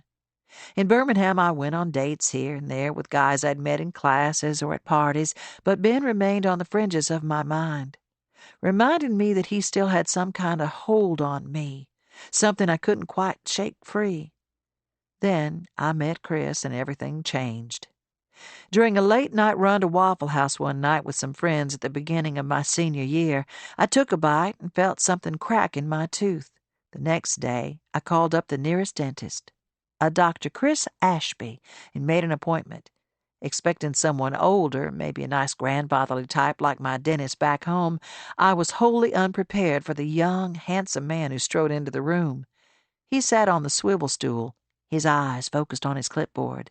As he scanned my chart, I took him in.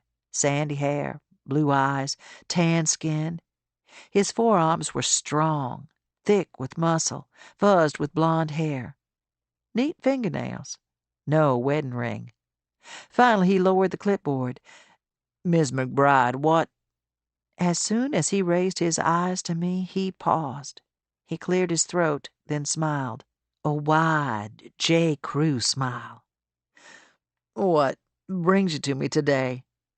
An hour later, I left with a new filling in my tooth and a card with my next appointment written down. On the back of the card, he'd written a note. "It would be my pleasure to take you out to dinner. I'll call you." To this day, I don't know how he got my phone number. Lord knows I hadn't given it to him. I didn't always obey Mama's teachings back then, but I knew not to offer my phone number to a stranger, even if he was completely charming and gazed at me like I was the most beautiful woman he'd ever seen. For all I knew, he got it from the paperwork I'd filled out and handed to the receptionist behind the front desk. That, of course, would have been unethical. Then again, Chris wasn't known for his high standard of ethics, but I didn't find out about that until later. I came home from our first dinner together, imagining what a life with him would be like. He was 28 years old and had taken over his dental practice from his uncle, who was retiring early. Business was good. So good, in fact, that Chris only worked 4 days a week and owned a house on Lake Martin. I was 22 and hungry for life. Ben's words the night of the bonfire came back to me. "Jessie, you're so much more than all this." I still had a pit in my stomach about how things were never resolved between the two of us. Unspoken explanations and confessions hung thick across the miles between us. But he'd said I was more than Glory Road, more than Perry. If that was true, Chris represented so much more. A life with him would be so much more.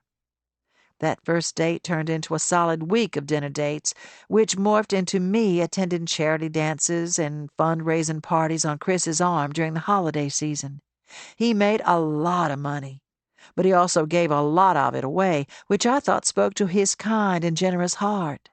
People were always asking him to chair committees, speak at service group lunches, and participate in auctions and tournaments.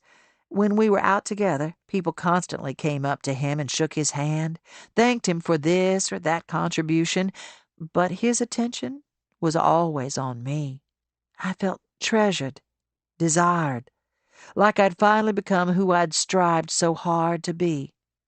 When my friends met him, he charmed them just as he'd charmed me. Everyone was so excited for me. I let myself be carried off on the wave of hope and possibility. Deep in the quiet places of my heart, though, I knew the me Chris had fallen for was different from the me Ben knew, different from the me I was when I was alone, staring at myself in the mirror. One night in the spring of that year, I got all dressed up for a fundraising gala. Chris picked me up and whisked me to the club in time for a drink on the patio at sunset. The night felt magical, the air warm and fragrant, the breeze still a touch crisp, my pink dress shimmery, Chris's smile loose and directed at me. Guests filled the rooms and spilled out onto the patio. At one point in the evening, I left to search for the restroom. When I came back, I couldn't find him in the sea of people. In the dark, all the men in their dapper suits looked strangely similar. I stood by the glass doors and scanned the patio. Finally, I saw him speaking with an older gentleman by the bar. When Chris caught my eye, his face brightened and he excused himself. As he made his way toward me, a couple of people tried to pull him into conversation, but his eyes remained firmly locked on mine. When he finally waded through the crowd and reached me, he wrapped his arm around me. "You have no idea how glad I am you walked into my office that day." His breath was warm in my ear, his hand a pleasant pressure on my lower back. "You'd make me the happiest man alive if you'd stay with me forever." He kissed me then and led me to the dance floor inside. The band played Marvin Gaye, and the lights were low. We danced until my legs felt watery, and the band said good night. I waited for him to say something else about that stay with me forever bit, but he didn't. Still, I felt the conversation wasn't finished. What was to come both elated and terrified me. Because even at night after Chris would drop me off at my apartment, my lips tingling from his kisses, my head swirling with his attention, his laugh, the giddy butterflies in my stomach, Ben was still there. In my mind, at the edges, in the silence.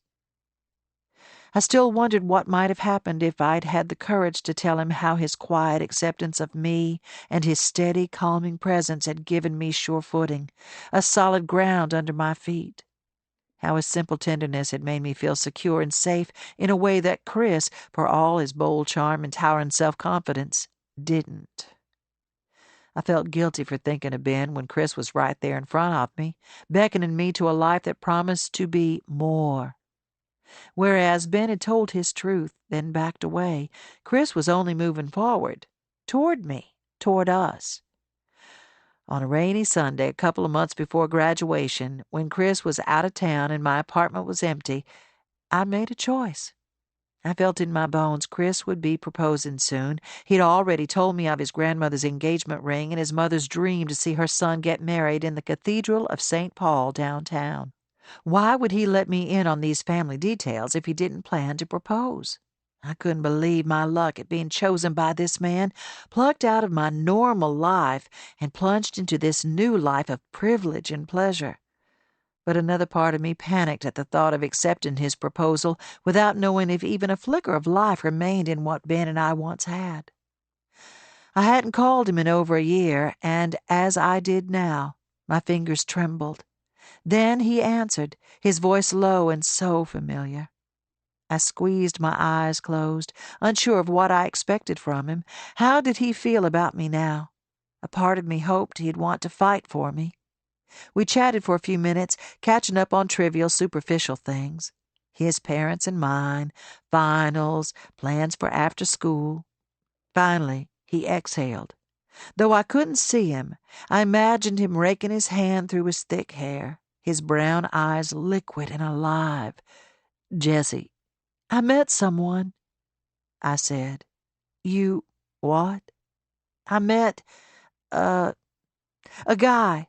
A man. He's a dentist. He's my dentist, actually. I was stammering, rambling, but I couldn't stop it. We've been seeing each other for quite a while now, since the fall. I think things are good. I swallowed and wished I could pull the details back in my mouth like an avalanche in reverse. I closed my eyes and waited for his attempt. His fight. Waited and hoped. Just when I thought he might not say anything at all, he spoke. "That's great, Jess. I'm happy for you. I want you to be happy." I cried over Ben for the first and last time that night. Anger and embarrassment coursed through me, along with a fair measure of sadness. I told myself he must not have meant his words at the bonfire, that he had tossed them to me with hardly a care. "I'm in love with you. I've loved you for so long. I just needed you to know." Maybe he'd been drinking. Maybe he didn't even remember it. I felt ridiculous for giving his words a second thought, much less years of it. Chris proposed a few weeks later, and I hesitated only a second before saying yes. He slipped his grandmother's ring on my finger and kissed the back of my hand, then my wrist, then the inside of my elbow. I closed my eyes and breathed it all in. The minute we returned from our honeymoon, I threw myself into the life I was supposed to lead. I hosted dinners and parties. I joined the junior league. I bought golf skirts and strappy yoga tops and expensive wine, though I couldn't tell it apart from the cheap stuff. And I volunteered everywhere, from Children's Hospital to the Birmingham Botanical Gardens. This last volunteer post spoke to a deep part of me, tapping into my one-time desire to coax life out of dirt, seeds, water, and sunlight. Sometime during my pregnancy with Evan, things changed. The flashy, well-heeled life I'd become used to lost its luster. Hosting dinners felt laborious. I was always nauseated, and my expanded middle didn't fit into the slim sheaths I generally wore to galas and parties. I had the urge to hole up and nest, to create a warm, soft space for this new little life. Then Daddy died, a cruel surprise. He'd always been so capable, so dependable. His foot slipping was such a minor detail, but there at the top of the ladder it was the one that mattered most. I'd always wanted what my parents had, this one great love. They'd made me believe it was possible it would happen to me too, and I thought I'd found it in Chris. But Daddy's death changed my belief. Sure, a love may be great, but that didn't mean it would be forever. Where before I'd thought love was what sustained you, what carried you, I now knew it didn't last. Hurt would still come. When Evan was born, I fell deep in love. She was so soft and sweet, her eyes so curious, her fingers tiny vices around mine. I didn't want to be away from her. She nursed frequently and refused a bottle, so it was nearly a year of sending Chris off to his functions while I stayed behind with Evan. Meanwhile, I soaked in my new role as a mother. I met moms for play dates, let Evan play in the sprinkler wearing nothing but a diaper, and pull blankets out into the front yard and lay on the grass with her, pointing out shapes in the clouds. I was truly comfortable in my skin for the first time, and it completely changed me. I loved my new life, but I knew Chris was bewildered by the change in me. Sometimes he'd come in late, the smell of bourbon on his breath, his hands fumbling for the edges of my nightgown. I knew something was off. Had been for a while, actually. It wasn't anything worth confronting him about, just a gut feeling I didn't know what to do with. Deep down, I knew a woman should always trust her gut, but honestly, I didn't want to know if he was cheating. It was easier that way. Not to have to figure out what to do, not to uproot Evan and cause her life to turn inside out. Then one day, I had a dental appointment, just a regular cleaning. Evan was tucked away at preschool, and the spring air was fresh and green after an early morning rain shower. It was beautiful, really, the best kind of day. I settled down in the chair, and a new hygienist came in. My regular hygienist, Tiffany, was out for the day. The new girl began whispering to me the minute I lay back in the chair. I just admire you so much, Mrs. McBride. Surprised, I managed to mumble an awkward thank you around the probe in my mouth. Some women would. She pursed her lips together. Well, I'll just say, I think you're such a lady for letting everything roll off your back like you have. It shows true class. I let that sit for a moment, then pulled her gloved hands from my mouth. I swallowed hard. What are you talking about? Her eyes grew big and round. She shook her head. You don't know? Know what? I sat up, fighting against the steep decline of the chair. He and Tiffany. She took off her guard glasses and sat back in her chair. I'm so sorry. I just figured you knew and you were okay with it. She yanked off her gloves and stood, then darted out of the room. Sitting in that chair with a thin paper towel clipped around my neck, I realized with utter clarity that my whole world had crumbled around me. Not only was my dad gone, but my husband. The one who was supposed to love me enough to forsake all others had instead forsaken me.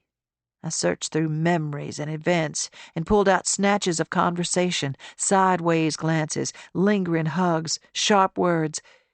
It all made sense. I didn't need to know the details, how long it had been going on, who knew about it, whether he loved her, but of course I learned them soon enough. A year. Everyone but me.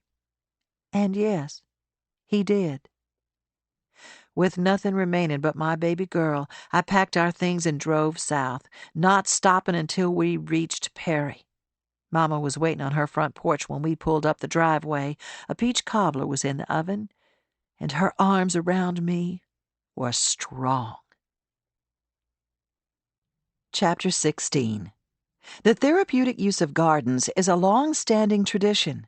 The simple act of digging one's hands in soil, removing what's harmful, and replacing it with what's beneficial and beautiful, can add a sense of purpose and peace to even the most distraught soul. Elizabeth McLeod. Gardening is good for you. Gus. My daily routine didn't change much these days, and I was okay with that. Most mornings I woke at 6. No alarm clock, thank you very much. Poured a cup of coffee and took it with me to my back porch. From there, my gaze could roam across our deep property, filled with trees that had been rooted in place for generations. That's part of what I loved most about our little swatch of land out here, its permanence. It spoke of earth and time and dust and life. It was here before I arrived, and it would be here long after I was gone. Tom added the porch onto the back of our house when Jessie was 7 or 8, and it's been a respite ever since. It's where I've had most of my morning coffees, where Tom helped Jessie with homework, where I talked to Jessie about boys. It's where I sat for hours after leaving the hospital when Tom died. It's where we set up Evan's dollhouse when Jessie moved in with me after escaping Birmingham and Chris's wandering passions. The porch had been a silent family member for most of the important events and decisions of our lives, but it had never seen me go crazy. This morning I sat on my porch as usual. It was early, long before Evan would make her way to my house to borrow something, or Jessie would call and ask me to bring her some sunscreen if she'd run out. It was just me, my coffee, and the sounds of the woods around my house waking up with the sun. The chain on the swing had developed a new squeak overnight, and as I rocked, I tried to remember where I'd heard the sound before, somewhere else in my memory. Another swing chain squeaked as I rocked back and forth. As I searched, the carpet under my feet became dusty dirt, and the beadboard ceiling above me became blue sky. My parents' house in Poplarville appeared behind me, and Janie Riggins flew down the road in front of me on her shiny red bike, Santa's gift to her the year before. Other neighborhood kids raced past on bikes and bare feet, but I remained where I was. I was searching for someone I couldn't find. Then the rain came. Long, wet streams fell from the sky, soaking my legs and darkening the dirt on the road to an angry black. Janie and the other kids pedaled faster to escape the rising tide of swirling mud and sludge, but their pedals got stuck and they fell off. I tried to get up to help, but I was rooted in place. When I yelled, no sound emerged. Someone tugged on my arm, and I turned to see Tom sitting on the swing next to me. He wasn't the 55-year-old man he was when he died, but the fresh-faced 18-year-old I fell in love with. His hands were on my face, my hair, my shoulders. "Don't worry, Augusta May. I'll take care of you always." I reached out to touch his face, but he trailed away from me. He grew smaller and smaller until he was no bigger than a squirrel. Then he disappeared in the rain. Somewhere deep in my mind, my own voice told me this was ridiculous. Tom had been dead for 14 years, and I was sitting alone on my back porch. But Tom and Janie, the rain, the clouds, the bicycles, it all looked and felt so real. I had a hard time picking out what was true and what wasn't. Finally, reality came back to me like it did when you woke from a dream and you could almost see it retreating. You reached out to hold on to it, but then your eyes opened, daylight streamed in, and poof, the dream was gone, and you couldn't remember even the first detail of what happened. Except I still remembered. I patted the seat next to me, searched behind me, even leaned over the edge of the swing to peer underneath, but I had to straighten up before I fell off. Tom was nowhere. Instead, Jessie knelt in front of me, tears in her eyes, her hands grasping mine in a death grip. "Mama, are you okay?" "Well, sure." I gently pulled my hands from hers, rubbed my sore fingers. "I'm fine. I had a little daydream is all." "Who were you looking for?" I knew if I said Tom, she'd worry. I scanned the porch, searching again. No one. I just thought I lost something. Her eyes were pleading and scared, and they ran across my face as if trying to detect either the truth or a lie. Internally, I was doing the same thing, feeling my way back into this solid reality, coming to grips with what must have been just a dream. But it couldn't have been a dream. A dream happened at night, in the safety of your own bed, under the cover of darkness, not when you're wide awake with a mug of hot coffee in your hand. Jessie tugged on the hem of my nightgown. "Here, let me help." I followed her gaze and saw my hem had gotten stuck on a bad place on one of the wood slats. I'd been meaning to sand it down, but I kept forgetting. "When I got here, you were trying to stand up, but your nightgown kept you stuck to the swing. Probably a good thing, though. You were so lost in that dream. Who knows where you would have ended up if you'd started walking around." She loosened the hem and smoothed the fabric across my knees. "You said Dad's name. You said Tom. Were you dreaming about him?" I nodded, unable to speak. His face had been so clear and bold next to me, as if all the time between us falling in love and his topple off the ladder had drifted away. I glanced around my porch, my little respite, and saw it for what it was. A small room tacked onto the back of our house, full of knickknacks and plants, secreted away from Twig when Jessie wasn't looking. It wasn't anything fancy, but the time and place were comfort and rituals for me. Had I been sitting out here all these mornings, just waiting for Tom to find me? I shook my head. Tom would never have wanted to be a part of something so terrifying for me, this unnerving loss of reality. I focused on Jessie to keep my mind from swirling through the possibilities of what the loss meant. "What are you doing over here anyway? It's early." She checked her watch. "Not that early. It's 7:30. You told Evan you'd be at our house at 7 to make pancakes, although I don't know why y'all settled on 7. She's never up that early." Jessie was babbling. I hated that I'd made her nervous. No one wants to have to worry about her mother going crazy when she's young enough to still be right in her head. But I was worried. I'd completely forgotten that I told Evan I'd be there. Those pancakes had disappeared from my brain, as if we hadn't talked about them 12 hours before. The pancakes weren't the big deal, though. There were other, more important things. A few days before I'd left my stove on. It was on low, so that teeny blue flame was hardly visible unless you looked right at it. But it was there. Luckily, I came back to my house to grab my recipe box before the shop opened. I had no reason to walk by the stove, but the Lord must have guided my feet there. I heard the flame flutter in the breeze when I walked past it. A yellow dish towel was lying on the counter next to the eye, a little too close for comfort. And smaller things, too. That I'd told Jessie a particular story 3 times already. That I'd tucked my back door key into my pants pocket, then panicked when I couldn't find it. That I'd set off on an errand, then forgotten where I was supposed to be going. A few nights ago, I woke up to find myself sitting on the floor of my bedroom, pulling on an old pair of Tom's work boots. I'd rooted around in my sock drawer and somehow found my thickest socks in the dark, yanked them on and up to my knees, and pulled Tom's boots on over them. When I came to and turned on a lamp, I saw the mess.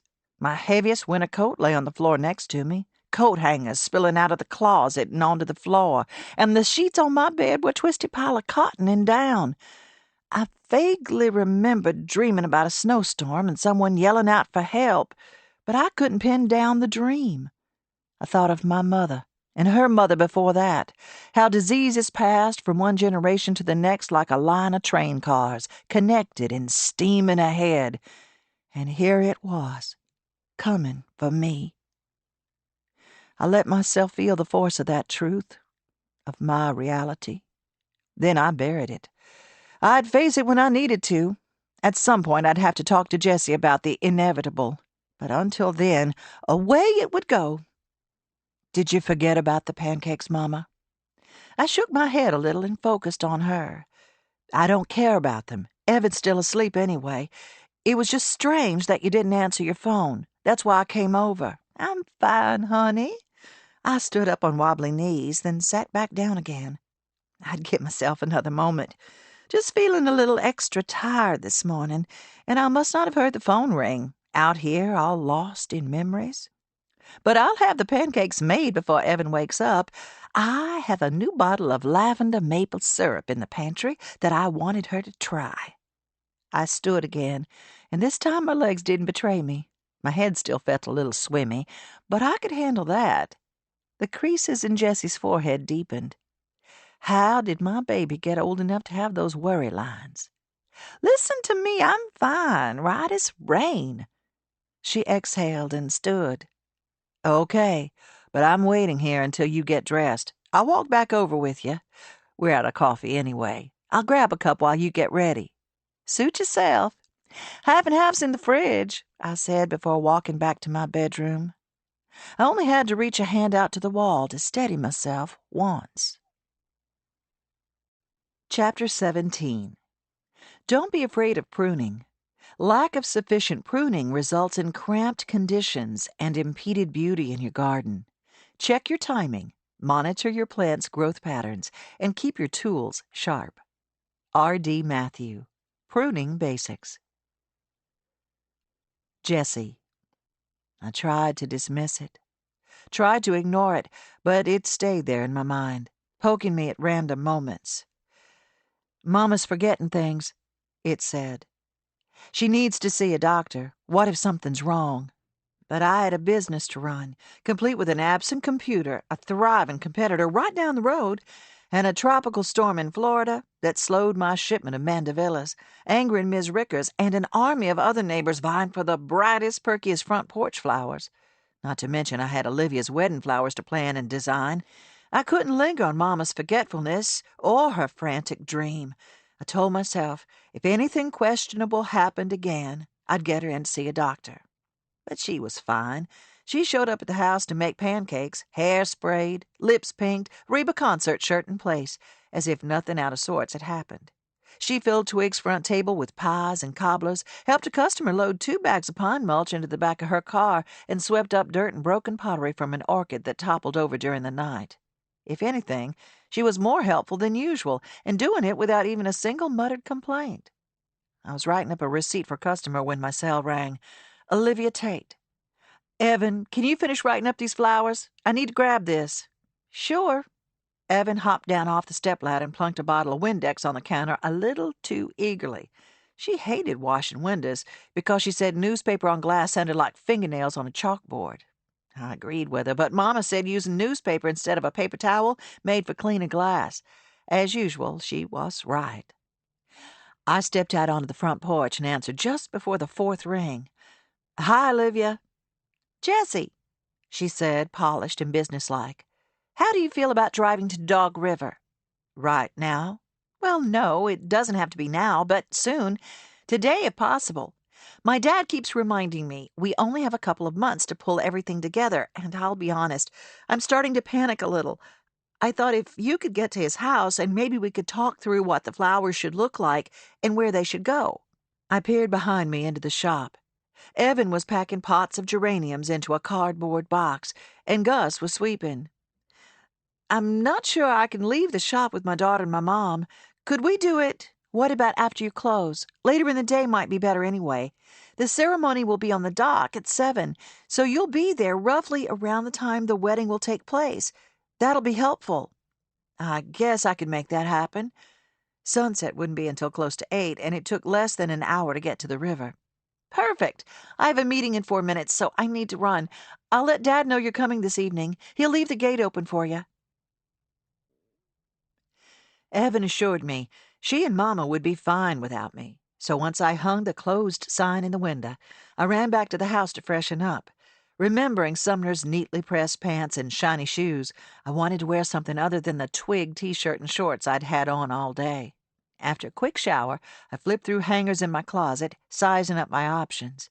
I discarded the first few outfits I pulled out and finally landed on a maxi skirt and a white tank top. I added a long coral necklace Evan had given me for Mother's Day a couple of years ago and stood back to check myself in the mirror. When I was married to Chris, I kept my hair chin-length in a blunt cut with regrettable blonde highlights. Now my hair fell below my shoulders in its natural dark brown shade, with long bangs that softened my high forehead. I often pinned them to the side to keep them out of my eyes while I worked, but this evening I just brushed them to the side and tucked my hair behind my ear. I smiled at my reflection and added a little more blush to the apples of my cheeks. After a quick swipe of mascara, it always made my brown eyes look brighter, and a little lip gloss, I was ready. 15 minutes later, Glory Road was in my rearview mirror. After a short jaunt on I-65, I headed west on I-10 and took the exit that would send me toward Sumner's part of Dog River. The river formed a lazy sea that cut into the western shore of Mobile Bay, with smaller creeks branching and bending away from it. Oak House was perched on one of those bends in the river, though I'd only seen it in magazine photos. Following Google's directions, I turned onto his street and was surprised to find the area was less impressive than I'd imagined. I'd prepared myself for massive front lawns, expensive cars dotting the driveways, electronic gates protecting homes from unwanted visitors. Instead, I found a simple street lined with stately trees and thick underbrush. The evening sun streamed into my car, and a steady breeze stirred the tree branches. I checked the note where I jotted down Sumner's house number. The farther I drove, the bigger and grander the houses got. At a mailbox bearing his name, I turned off the tree-covered road onto a smooth driveway lined with towering hydrangea bushes.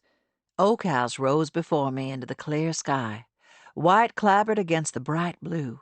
Slate-gray shutters framed large windows, and along the front porch railing climbed perfect pink mandevilla blooms that would make the neighbors on Glory Road weep with envy. Next to the old wooden front door was an Alabama historical marker, Stinson McDavid Tate House, 1914. On the other side of the driveway was another cottage, smaller but no less charming. Guest quarters, perhaps. I knocked on the front door of the main house, smoothing my hair with my other hand. I waited, but the house was silent. No feet crossing the floor, no turning of the door handle. I glanced around for a sign of life, but the gentle breeze rustling through the trees provided the only sound and movement. A small path, stepping stones with grass laced between them, traveled around the side of the house, so I descended the steps and followed the path. I ended at an ivy-covered gate that spanned the distance between the side of the house and a tall hedge of camellias. Olivia had mentioned a gate, but she'd also said it would be open. This one didn't budge when I pushed on it. A peekaboo hole covered in elaborate iron scroll work was cut into the door near the top, but it was too tall for me to see through. I spotted a bucket lying on its side under the azalea bushes at the edge of the porch. I hesitated, then knelt down and pulled the bucket out, then turned it upside down and stood on top of it. It was a little unsteady, but it worked. On the riverside of the house, just beyond what I imagined were grand steps off the back porch, was a wide, deep expanse of manicured lawn ringed with hydrangeas. Abundant blooms cascaded in fluffy mounds of lilac, soft blue, and creamy white. Wrought iron chairs circled a few tables to the side of the lawn. Trays of candles in silver containers sat in the center of the tables, as if left over from a party. At the far edge of the lawn, grass gave way to sand, and a dock stretched over the water, leading to a large covered boathouse. If that were all, the backyard would have been exquisite, the perfect setting for a wedding, but the main attraction stood to the side of the lawn opposite the tables. The oak tree must have been at least 10 feet around. When I lifted my eyes from the low-hanging limbs sweeping across the lawn, the tree's canopy filled the sky. Moss floated from the branches, ethereal and ghostly even in the bright light. The ground below the tree, even the air around it, was sun-dappled and shade-kissed. I jiggled the gate again from my perch on the bucket, then tried to see around the edge of the door. Maybe there was a trick to unlatching the lock. When that didn't work, I reached for my phone to call Olivia. Just as I stepped off the bucket, phone in one hand, the bucket tipped and my foot slipped. A more graceful woman would have stepped gently down with no problem, but my landing was more of a sprawl than a gentle dismount. As soon as my knees hit the ground, a car pulled up to the front of the house. I turned my head just as the black Land Rover stopped and Sumner climbed out. "Hey, what? Are you okay?" he called as he approached. Embarrassment swam through me, pooling in my fingertips and cheeks. I picked myself up off the dirt and gravel, glad that at least I hadn't cracked my phone. "So sorry." I blew a lock of hair out of my face. "I wasn't breaking in. I knocked, but—" I trailed off when several pieces of gravel fell from my knees to the ground. I brushed dirt off my skirt and loosened a few more pieces of gravel from my sandal. When I straightened up, he was smiling, but his eyes still held a measure of surprise. "Are you okay?" He held out a hand as if to steady me. "Oh, I'm fine. I just stepped wrong off the bucket," as if my stupidity could be blamed on a chunk of blue plastic. Do you, can I help you with something?" I rubbed my forehead. "I'm guessing Olivia didn't talk to you?" He shook his head. Worry lines etched his face. Behind him, his car was still running, and he was dressed as if he'd just left a business meeting.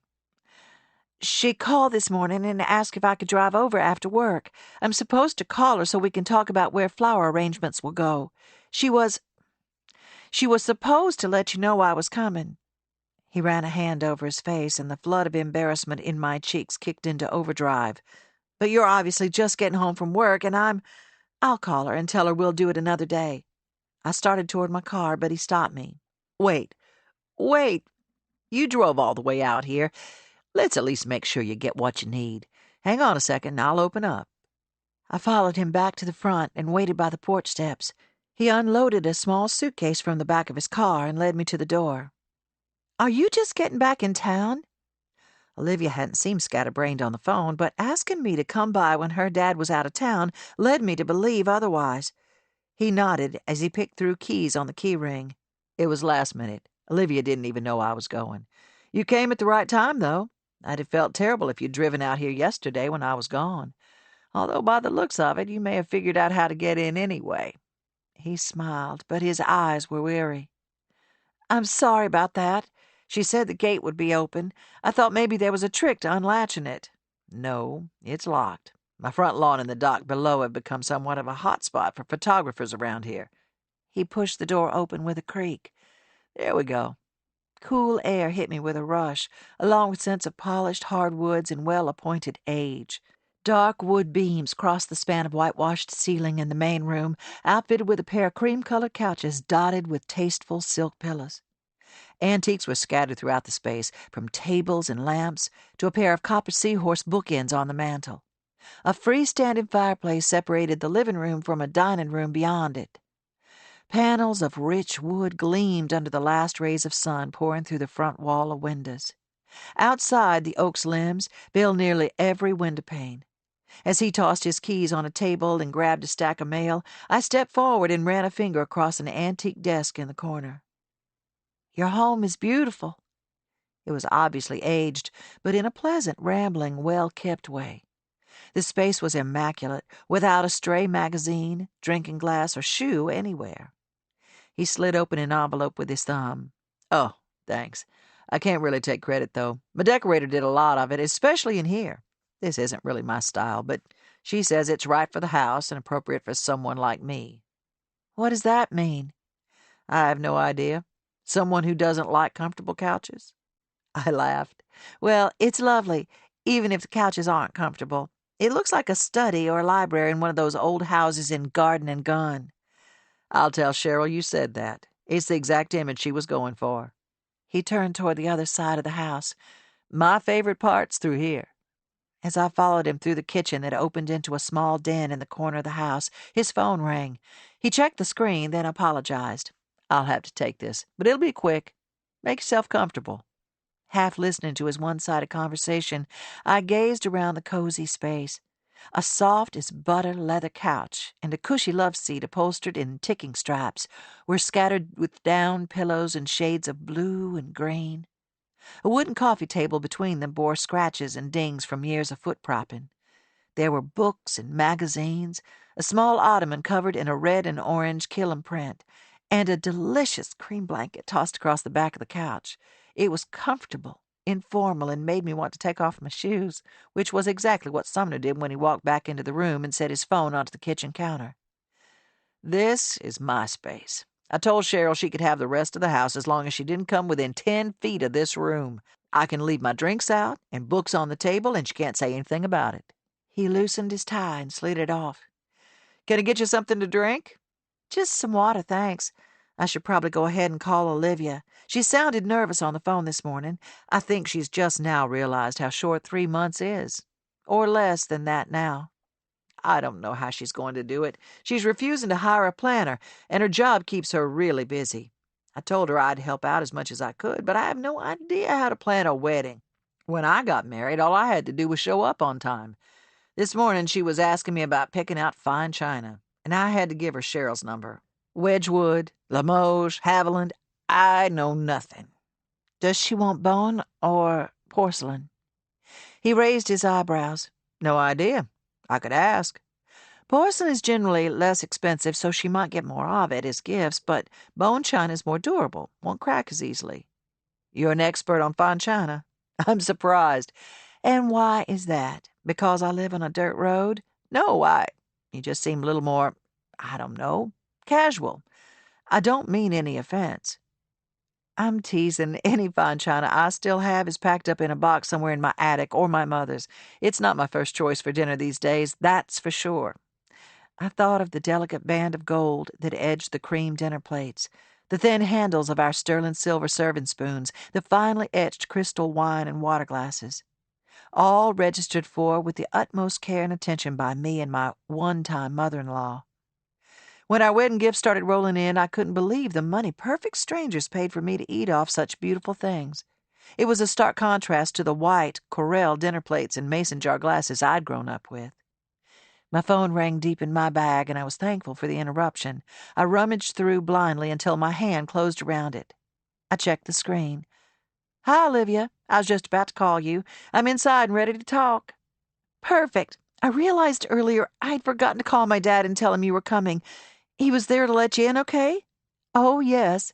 I turned away from Sumner, as if he could hear Olivia's words. "Everything went just fine." "Great. I thought we could start on the porch, then make our way down to the water. That's where the ceremony will be. The reception will be back up on the lawn, under the tree, which I'm sure you've seen by now." "I have." "It's amazing." "It is, isn't it? No one even knows how old it is, just that it's old, old. Something about the way the house is situated in the bend in the river has protected it. Otherwise, it could have been damaged by hurricanes over the years.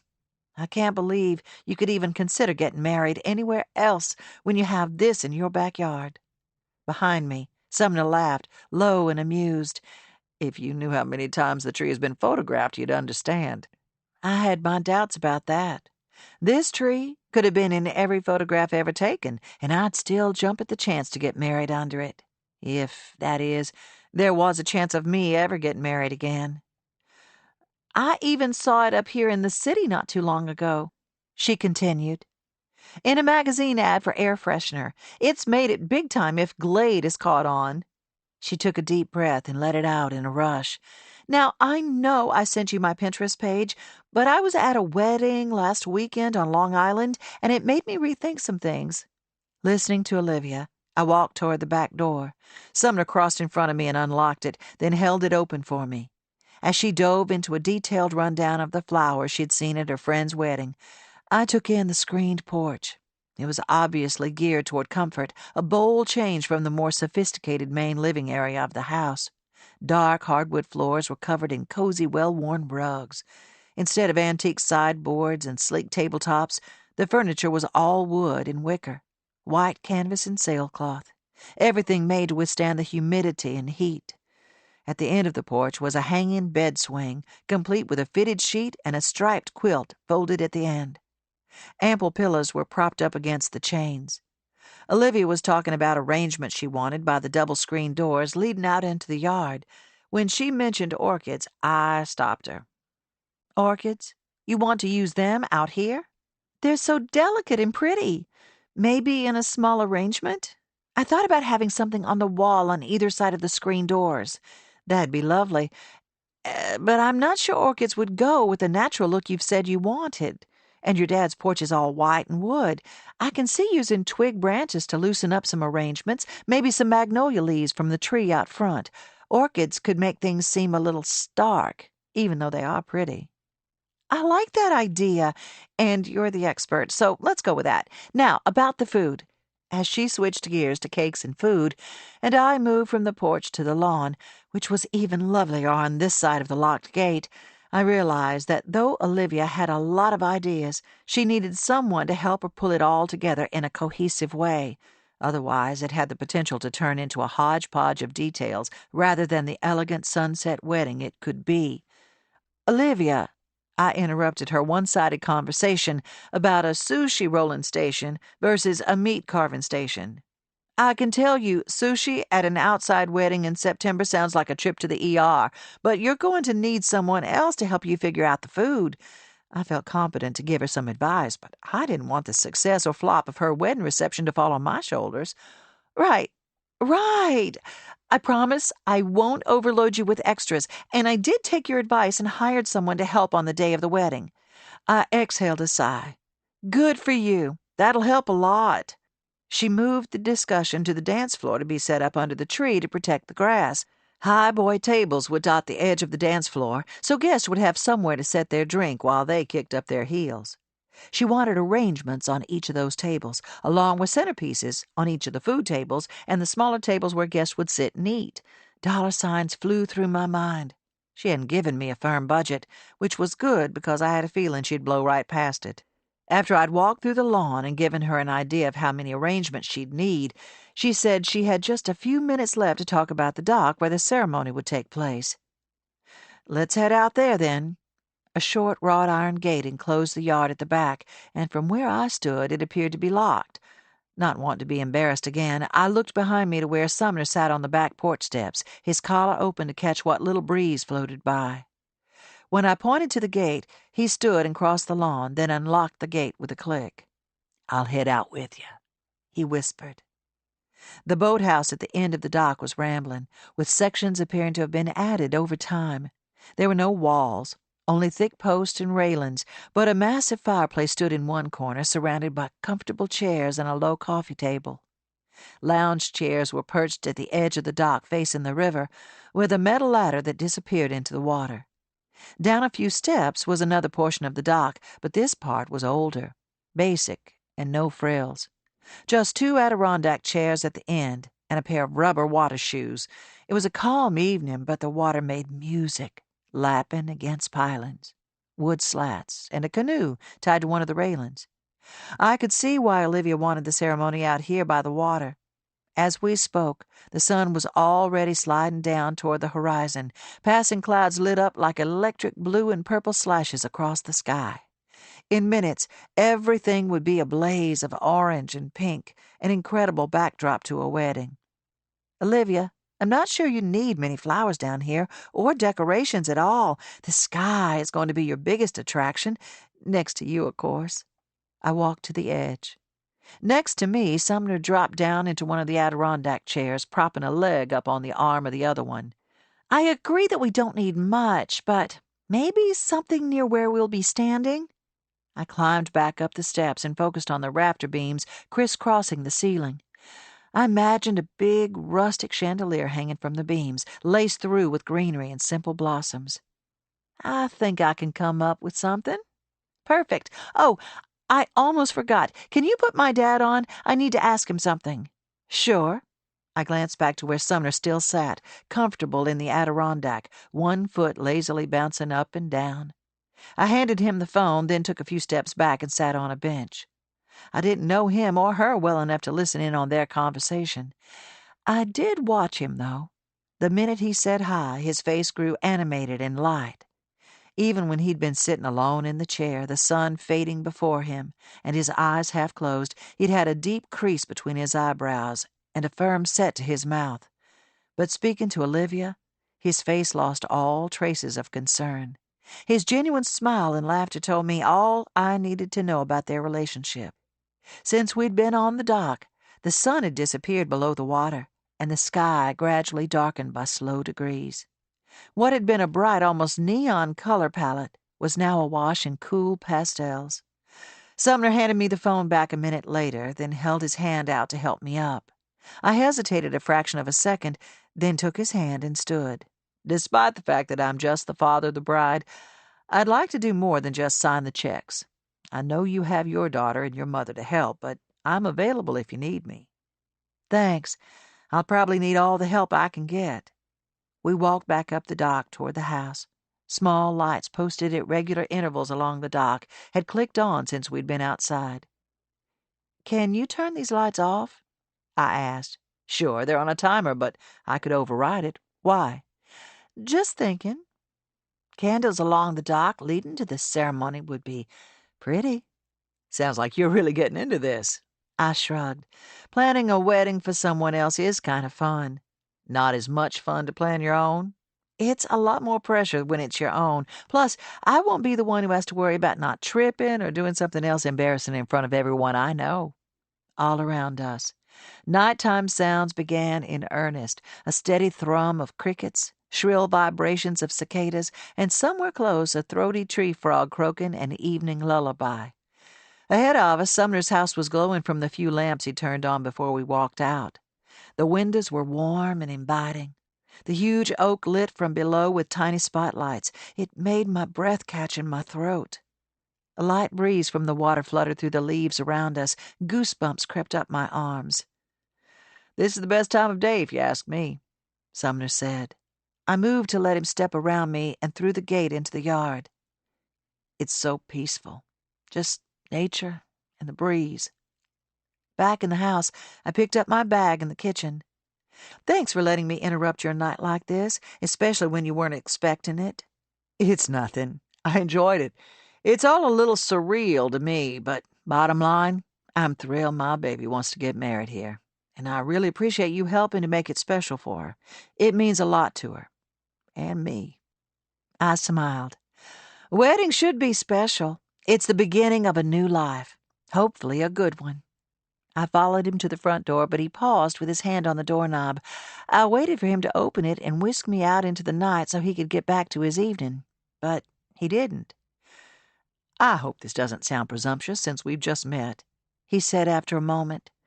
But I'm going to run up the road and grab a quick bite to eat. Any chance you'd like to eat with me? Right now? I glanced down and noticed dirt under my right thumbnail that had somehow escaped my attention earlier. Oh, I'm not dressed. You look fine, and I know the perfect place. Honey's is about as casual as it gets. I usually stop there when I get back in town late and have nothing to eat in the house. I don't know. I've got Evan at home with my mom. In the silence that followed, my stomach grumbled, loud and angry. I clamped my hand over it, and we both laughed. How about this? He said, his smile creasing his right cheek. Let me grab my keys and I'll follow you out. Honey's is on the way back out to I-10. You'll see it on your right. If you decide to come, just pull in. I'll be right behind you. If not, no problem. It was a spur-of-the-moment idea anyway. I crossed the driveway to my car and opened the door. I'll see how things are going at home. Maybe I'll see you there." He climbed into his Land Rover and waited for me to back up and turn around. As I drove past him, my stomach turned in a quick flutter. I took a deep breath to steady myself. He was essentially my customer, paying me for a job well done.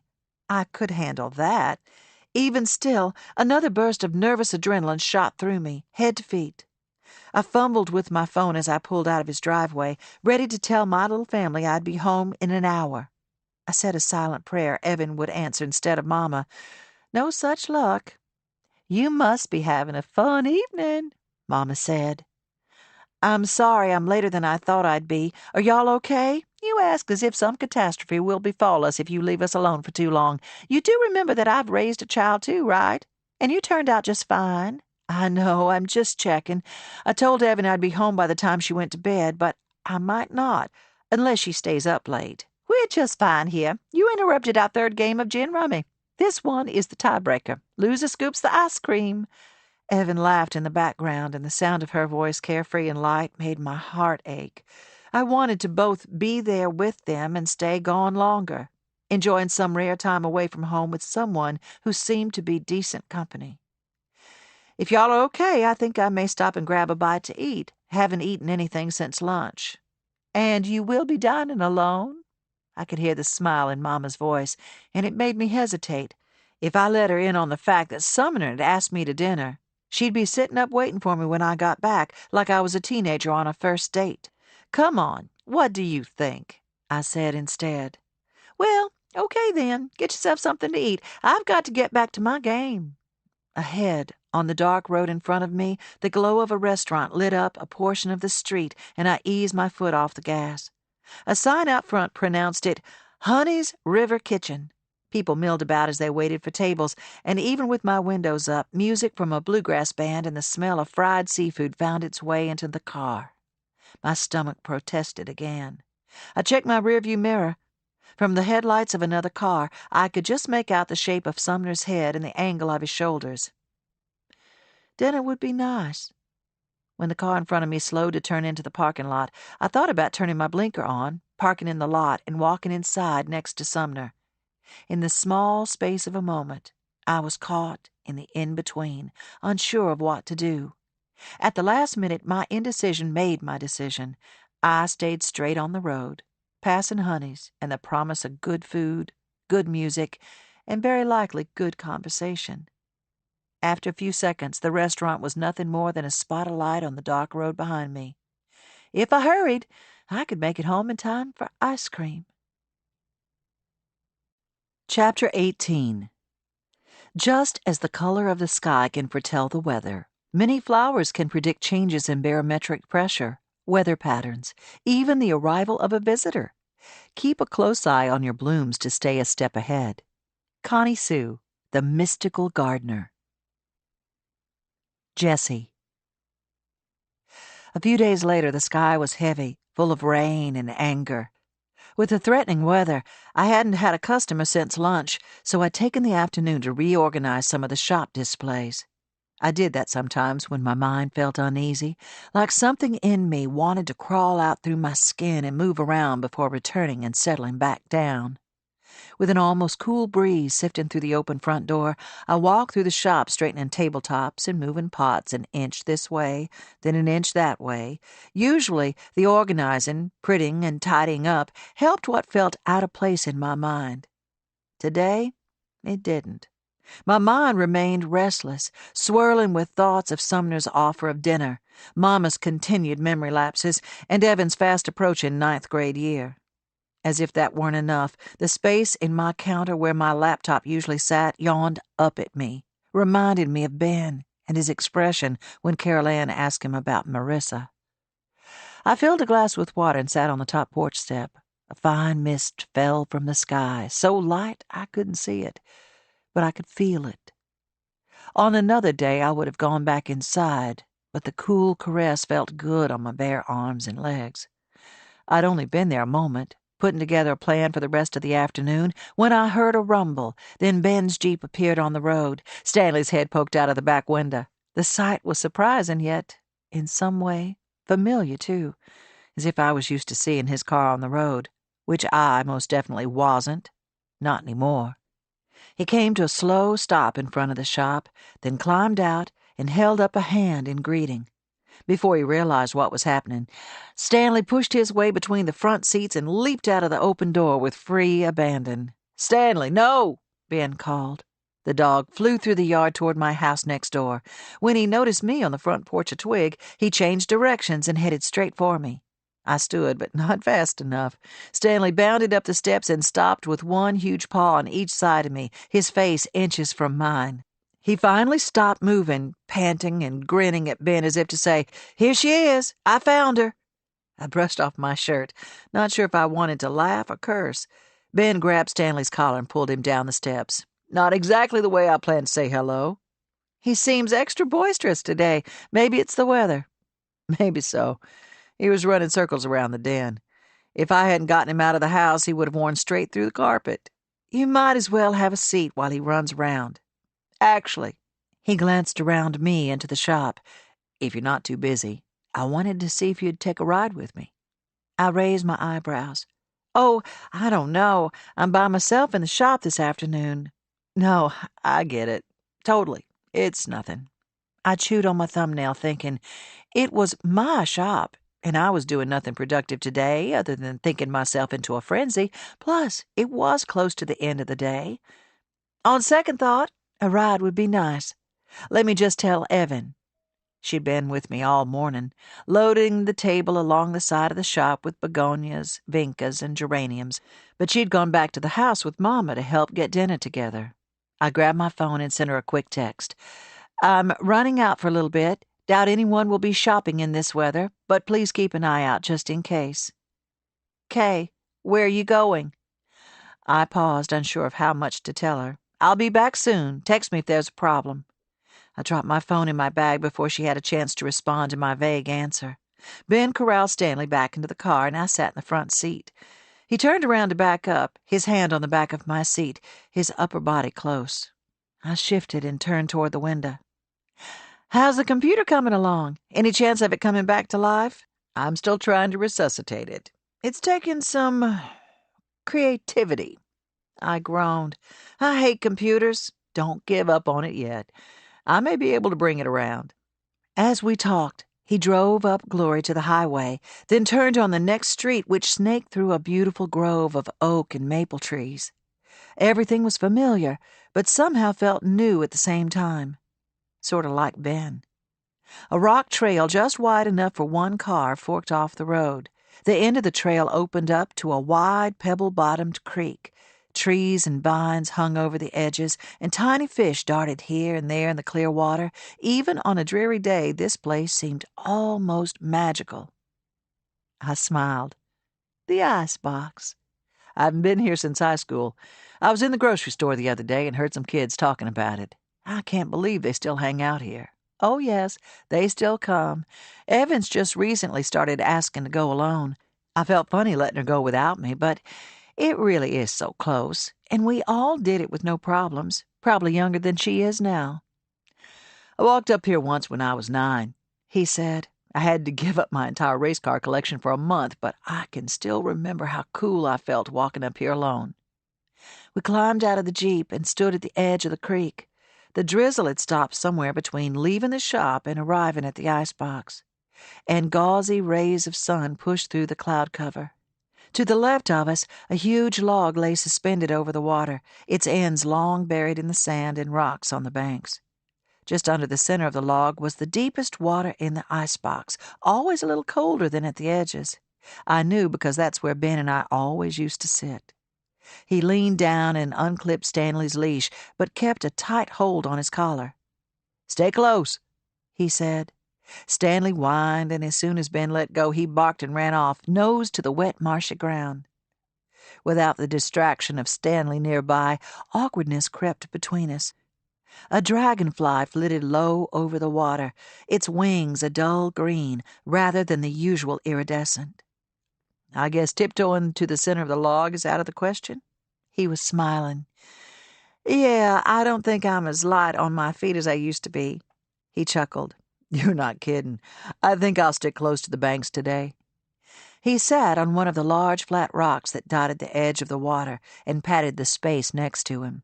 I slid my feet out of my boots and sat too, stretching my legs until my toes found the lukewarm water.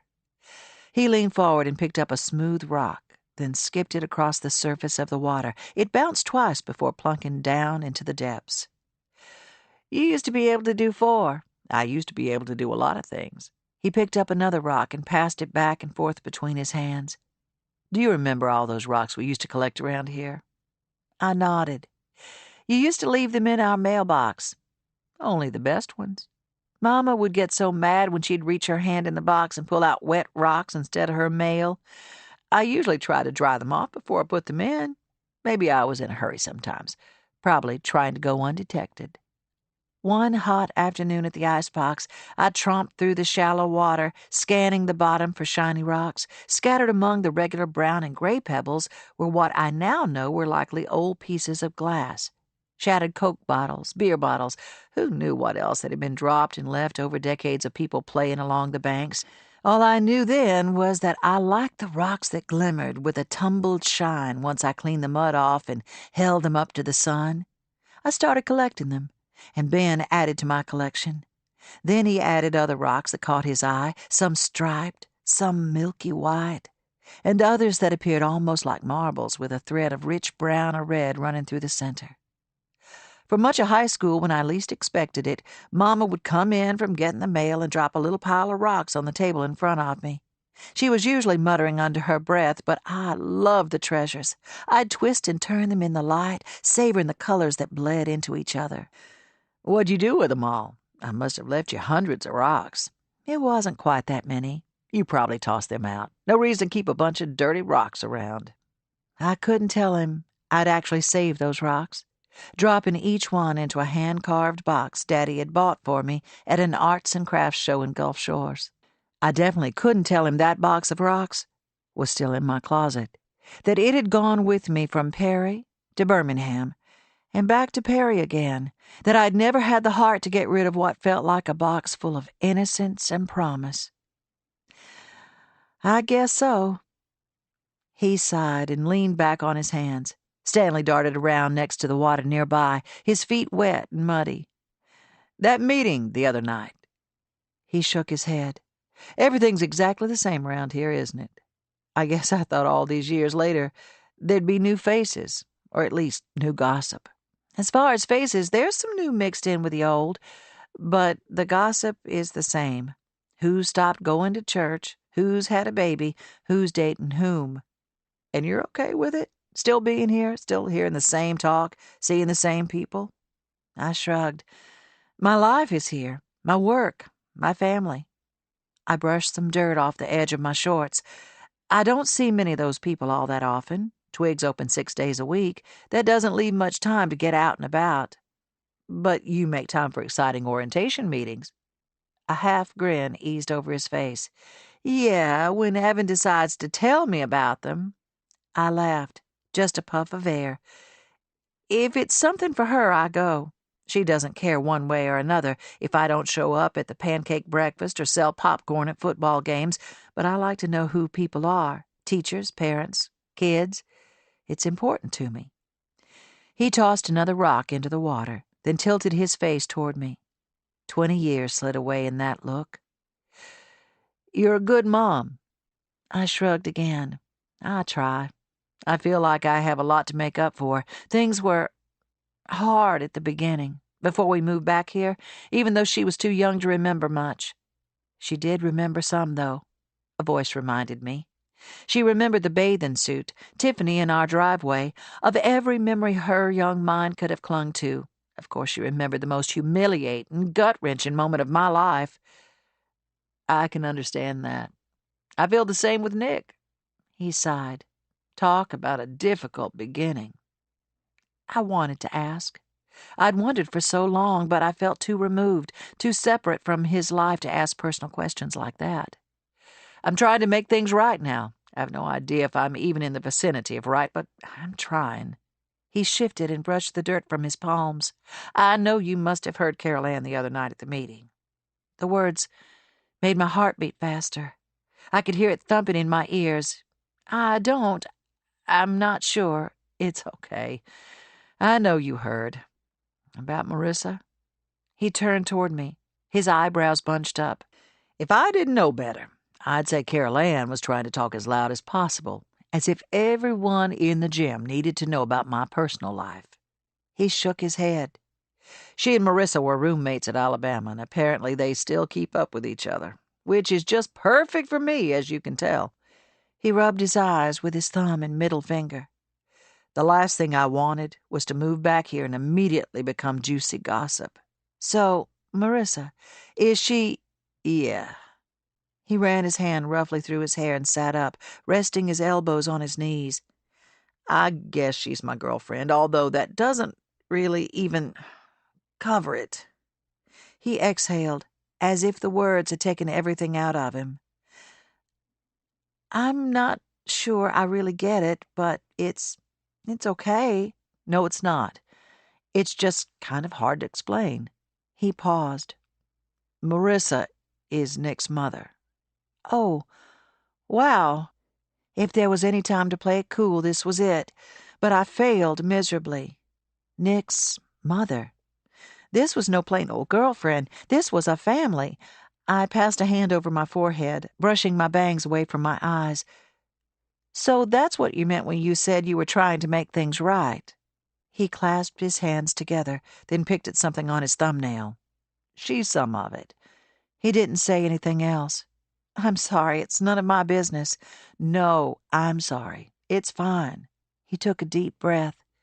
Okay, nutshell version. Marissa and I ran into each other at the Atlanta airport last year. She's a flight attendant now, and I was on my way back from a conference. I hadn't seen her in, well, it had been a really long time. We didn't have much of a relationship back when we... Anyway, we were both shocked to see each other, and she wanted to get to know Nick. So, here we are, a year later. Wow, you've been together a year. Things must be going well. The words "I'm happy for you" danced in my mouth, but I couldn't release them. They felt too loaded, too ironic. I guess so. I don't know. But you moved here. Won't that make things harder? It's funny. Even back in Atlanta, we didn't actually see that much of each other. She's gone all the time on flights. She often flies internationally and stays gone a week or more at a time. When she's in town, she usually catches up on sleep and exercise. We agreed that me moving here wouldn't change things all that much. She can change her destination to Mobile and visit us here, and I'll still have to take trips to Atlanta now and then for work. I get it. He was silent a moment. No, you don't. How can you? It's ridiculous. Even I can see that. He raked his hand through his hair again and sighed. We're hanging on by a thread, but somehow we're still hanging on. That's got to count for something, right? I guess so. I bet it does for Nick. He watched Stanley on the other side of the creek pawing at minnows. I'm not sure, honestly. He calls her Marissa. Not that I expected him to call an almost total stranger Mom, but... He shook his head. Anyway, like I said, I think the break is good for both Nick and me. And who knows, maybe Marissa too. Maybe something good will come from it all. Before either of us could say anything else, a car appeared behind us, heading toward the water. Stanley froze, ears perked up, then he bounded across the creek, spraying us with water and flecks of mud. "Stanley, stop!" Ben shouted. Sorry about that. He scraped a splotch of mud from his shorts, then gestured to my left cheek. "Oh, you have some..." I wiped my cheek with the back of my hand, but it came away clean. "Where?" He reached up toward me and hesitated, then brushed a spot of mud away with his thumb. "Ben? Jessie? Is that you?" Ben's eyes widened at the sound of Carol Ann's excited voice. That woman has incredible timing. Laughter bubbled up from deep inside me, and I clamped my hand over my mouth. I took a deep breath, then turned toward Carol Ann. Several kids poured from her car, making a beeline for the water. Stanley danced around in excitement. "We were just leaving." Ben glanced at me. "Yes, please," I whispered. "What were y'all doing down here? Your kids aren't here." Her eyes scanned the edges of the creek and Ben's Jeep a little way up the path. "Just taking Stanley out for a swim," Ben answered. "He needed to let off some steam." I understand. That's the same thing I'm doing with these kids. Philip lost his driving privileges for a week after an unfortunate curfew incident, so I'm stuck driving him around. I'm rethinking my discipline plan." She laughed. "I promised him I'd bring him here if he and my sister's kids gave me an hour to work on my PTO lists." "Okay, well," Ben waved. "Y'all have fun out here." "We will, and, Ben, I'm looking forward to meeting Nick soon. Marissa says he's such a great kid. You've done well with him." He tensed at Carol Ann's words. "She's right. He is a great kid." He opened my door, then crossed over to his side. We were quiet on the way home, both of us absorbed in our own thoughts and memories. The day I found out about Ben and the baby was etched with such clarity in my mind. I'd been in a fog for days after hearing about it. Ben, with someone else? Having a baby? I recognized my own hypocrisy. I was with Chris, after all. I knew I had no claim on Ben, but the thought of him finding a landing place with someone else made my chest ache and my fingers clench for months, even after I'd said yes to Chris. I was still thinking of those hard days when we pulled in at Twig. Next door, my car was stopped in the middle of the driveway, engine on and doors closed. Huh? Mama must have needed to run out for something. Surprise turned to shock, then panic as I watched the driver's door open on my car and Evan stepped out. "What in the world?" I flew out of Ben's Jeep and jogged through the grass toward her. Ben was close behind me. "Evan, what are you doing?" Mama climbed out of the other side. "Everything's fine," she called. "I realized I was out of Italian seasoning and needed it for dinner. Evan went with me to the grocery and I decided to give her a quick driving lesson on the way home." Behind Mama, Evan locked her eyes on mine and shook her head. Mama turned and headed up my front porch steps. "Mama, wait! I just need to sprinkle this on the chicken. Be right back." But her movements as she unlocked the door were quick and harried. Something wasn't right. I held up my hands, but Evan just shrugged. "I wanted another box of cereal, so I went with her. On the way home, she turned down the wrong street. When I asked her where she was going, she got all confused. She backed up, then stopped in the middle of the street." I put my hand up to my eyes, and Ben squeezed my shoulder, reminding me he was still there. I was grateful for the support. "It was so weird, like she couldn't remember how to get home, even though she's lived here forever. So I helped her around to the passenger side and I drove back, and did very well, I might add." I gave her a small smile. "I'm glad you're safe. Glad both of you are safe. What's going on with her, though?" Her voice grew quiet. "She just—" I rubbed my fingers over my lips and shook my head.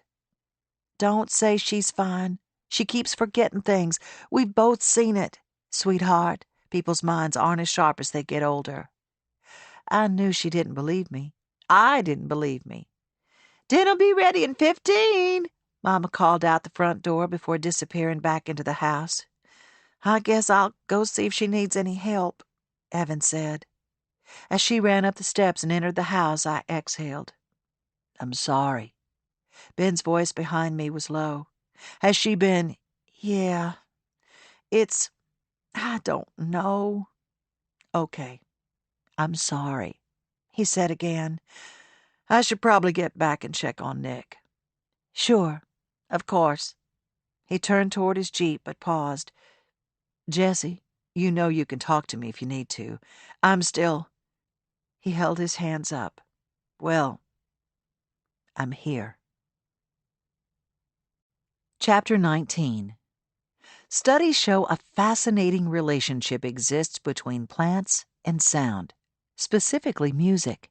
In fact, one scientist in Maine observed a 55% increase in his greenhouse corn harvest when he played Gershwin's Rhapsody in Blue in the greenhouse at a soft volume for at least 20 hours a day.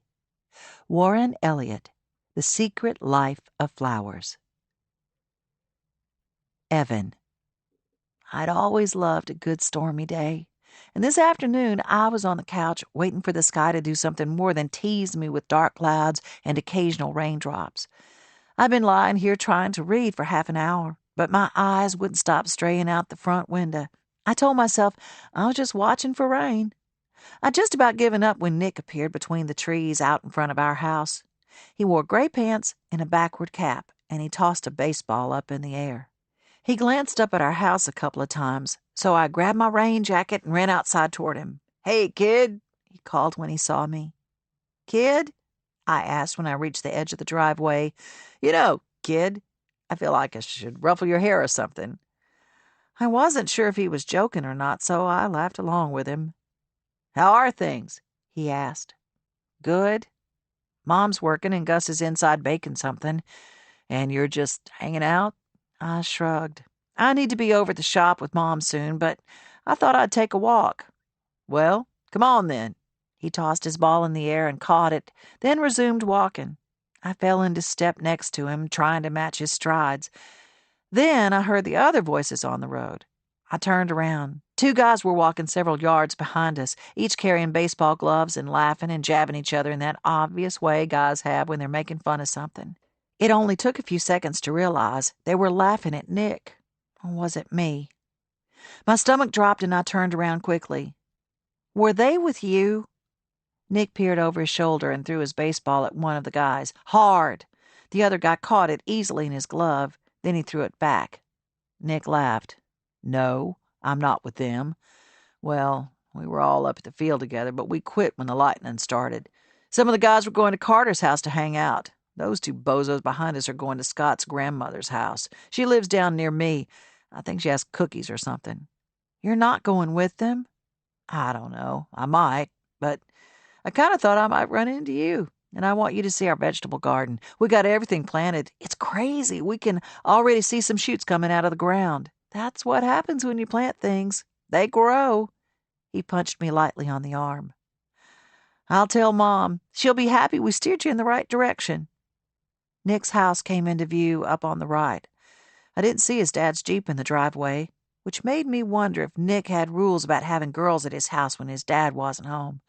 But it didn't matter. He was a senior and I was a freshman. Or would be, soon. Obviously, we were just friends. "There's something else I want to show you, too." He fished his key out of his pocket. "Considering your great love of music and all." He pushed the door open and we stepped inside. The house smelled so different from ours, earthy and musky, but something flowery, too. I sniffed and glanced around. "It's potpourri. My grandparents had it everywhere. We've tried to find it all, but I think we've missed some." On the other side of the living room, several cardboard boxes were pushed against the wall, including an open box full of records. A small turntable sat on the floor next to the box. I peeled my rain jacket off and knelt in front of the records. Tom Petty, Van Morrison, Neil Young. "Wait," Nick said. "I want to show you the garden first." "Are you kidding? This is vintage vinyl. Trust me, I know what a garden looks like." He smiled. "True." We spent the next hour on the floor, listening to record after record on the scratchy player. Every time he set the needle down on a record and it began to spin, it felt like time stopped and only the music existed. I've never actually listened to a record player before. I leaned down so I could watch the needle at eye level as it bumped and slid over the grooves in the record. Just seen them on movies and TV and stuff. Sounds good, doesn't it? Oh, yeah. All the scratches and pops make it sound so much more real than a CD. It's not actually supposed to sound scratchy. That's just because the records and the turntable are old.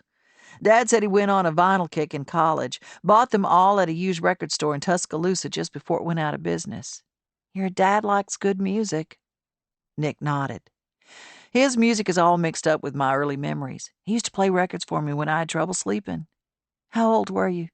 He shrugged. I don't know. 6, maybe? I had nightmares. I waited for him to say more, but he moved right past it. "Let's try this."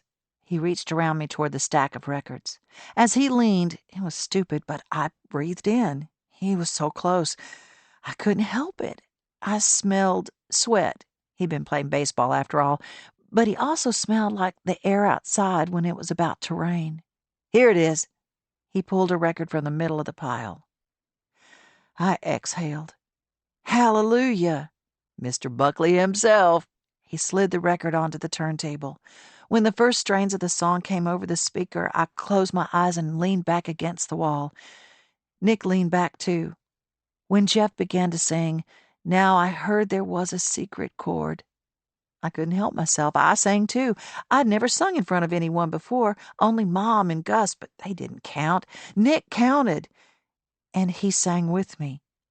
I kept my eyes shut tight and concentrated on the sound flowing from the speaker and my heart that felt like it was trying to pour out of my body. We sang the last hallelujah, the word gradually becoming lower and softer until it disappeared. The music ended, but the record spun on, the needle bumping and skipping over the ridges. I was thankful for the noise so it wasn't just me and Nick and the memory of us singing. Then Stanley barked, followed by Nick's dad's voice. It's not like we were doing anything wrong, but we jumped anyway. Nick pulled the record off the turntable, and I stood and straightened the records on the floor, anything to make us look totally normal. Mr. Bradley opened the back door. "Evan!" He tried, but couldn't quite hide his surprise. "How are you?" I smiled. "I'm fine." "Hey, Dad." Nick grabbed Stanley and tugged him through the kitchen to the back door and pushed him outside. He was still whining when Nick returned to the living room. "What are y'all up to?" Mr. Bradley dropped his keys on a side table and draped his rain jacket over the back of a dining chair where it dripped puddles onto the floor. Gus would have had a cow. "Nothing. We were just listening to some music." Nick gestured to the floor and the turntable. My stomach was already flipping around like a fish after singing that song with that boy, but Mr. Bradley's face made it worse. It was like he knew something had happened, even though nothing had actually happened. "Come on, Evan." He picked up his keys again. "I'll take you home." "Wait, Dad." "It's fine," Mr. Bradley said. "I don't mind. We need to figure out what we're doing for dinner anyway." He looked at me.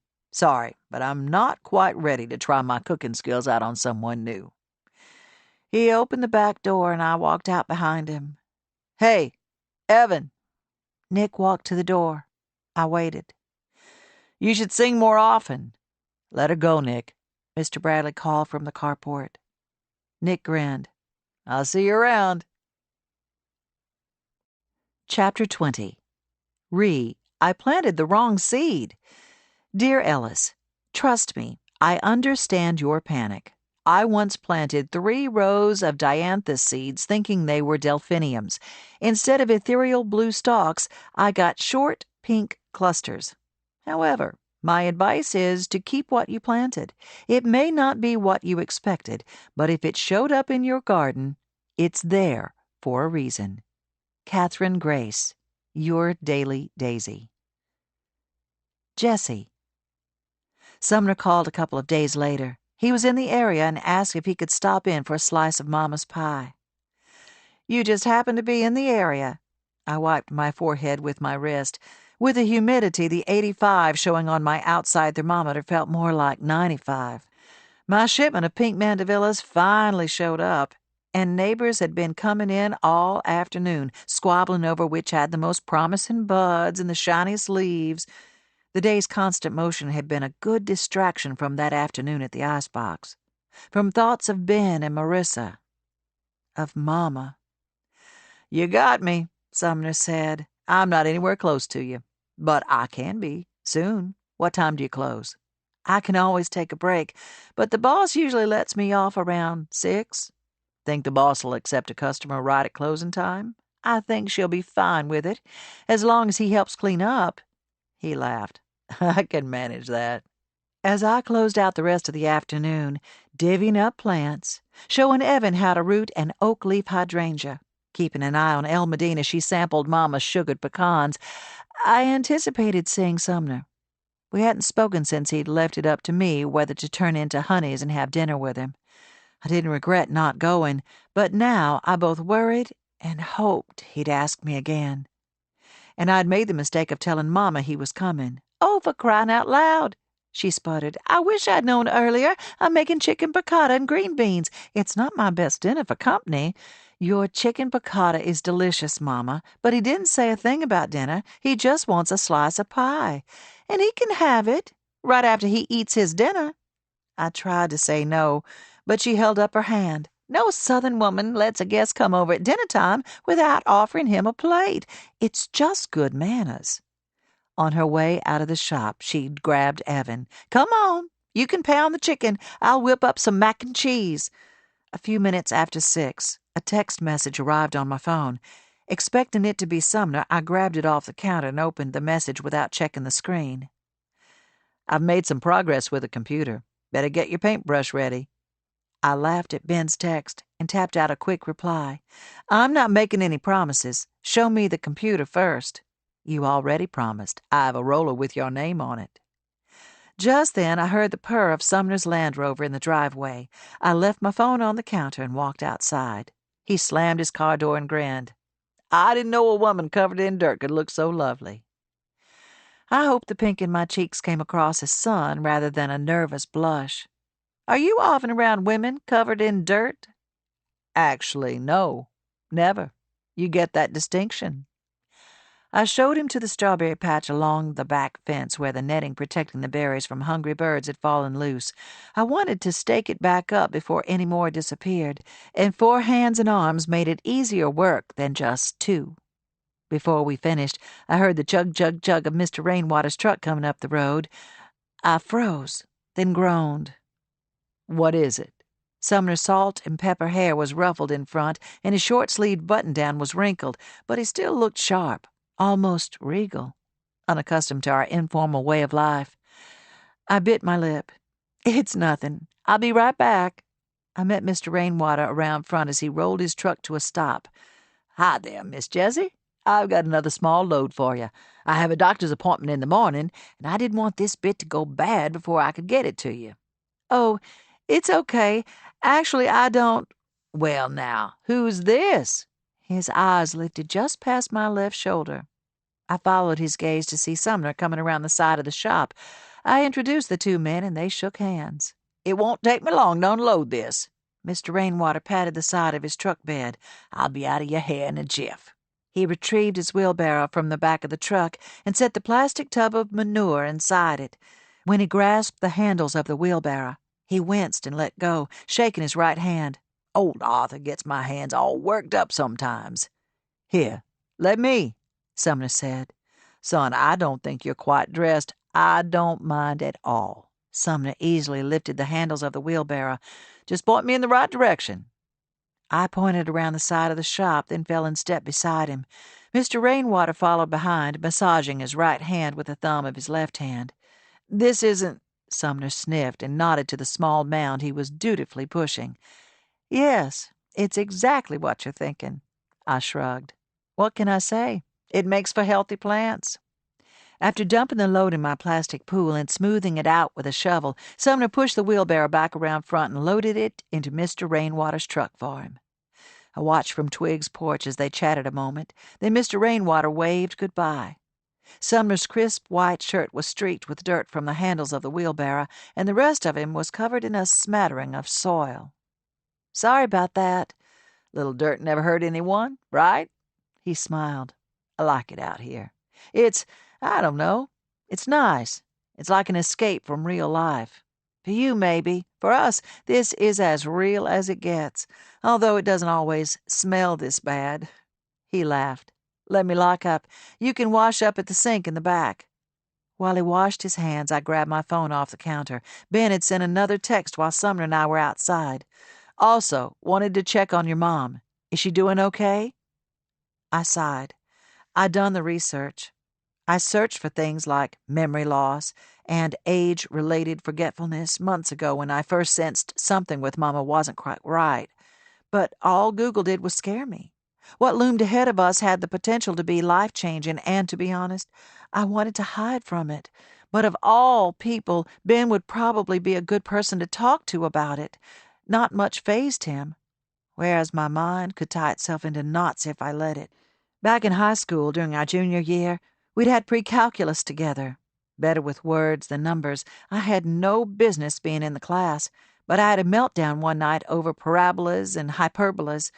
He sat at our kitchen table with me that night, long after Mom and Daddy had gone to bed, painstakingly reteaching me everything the teacher had gone over. But with Ben's slow, methodical approach, I understood it far better. His temperament, his whole way of life, really, had been like a steady hand at my back, calm and comforting.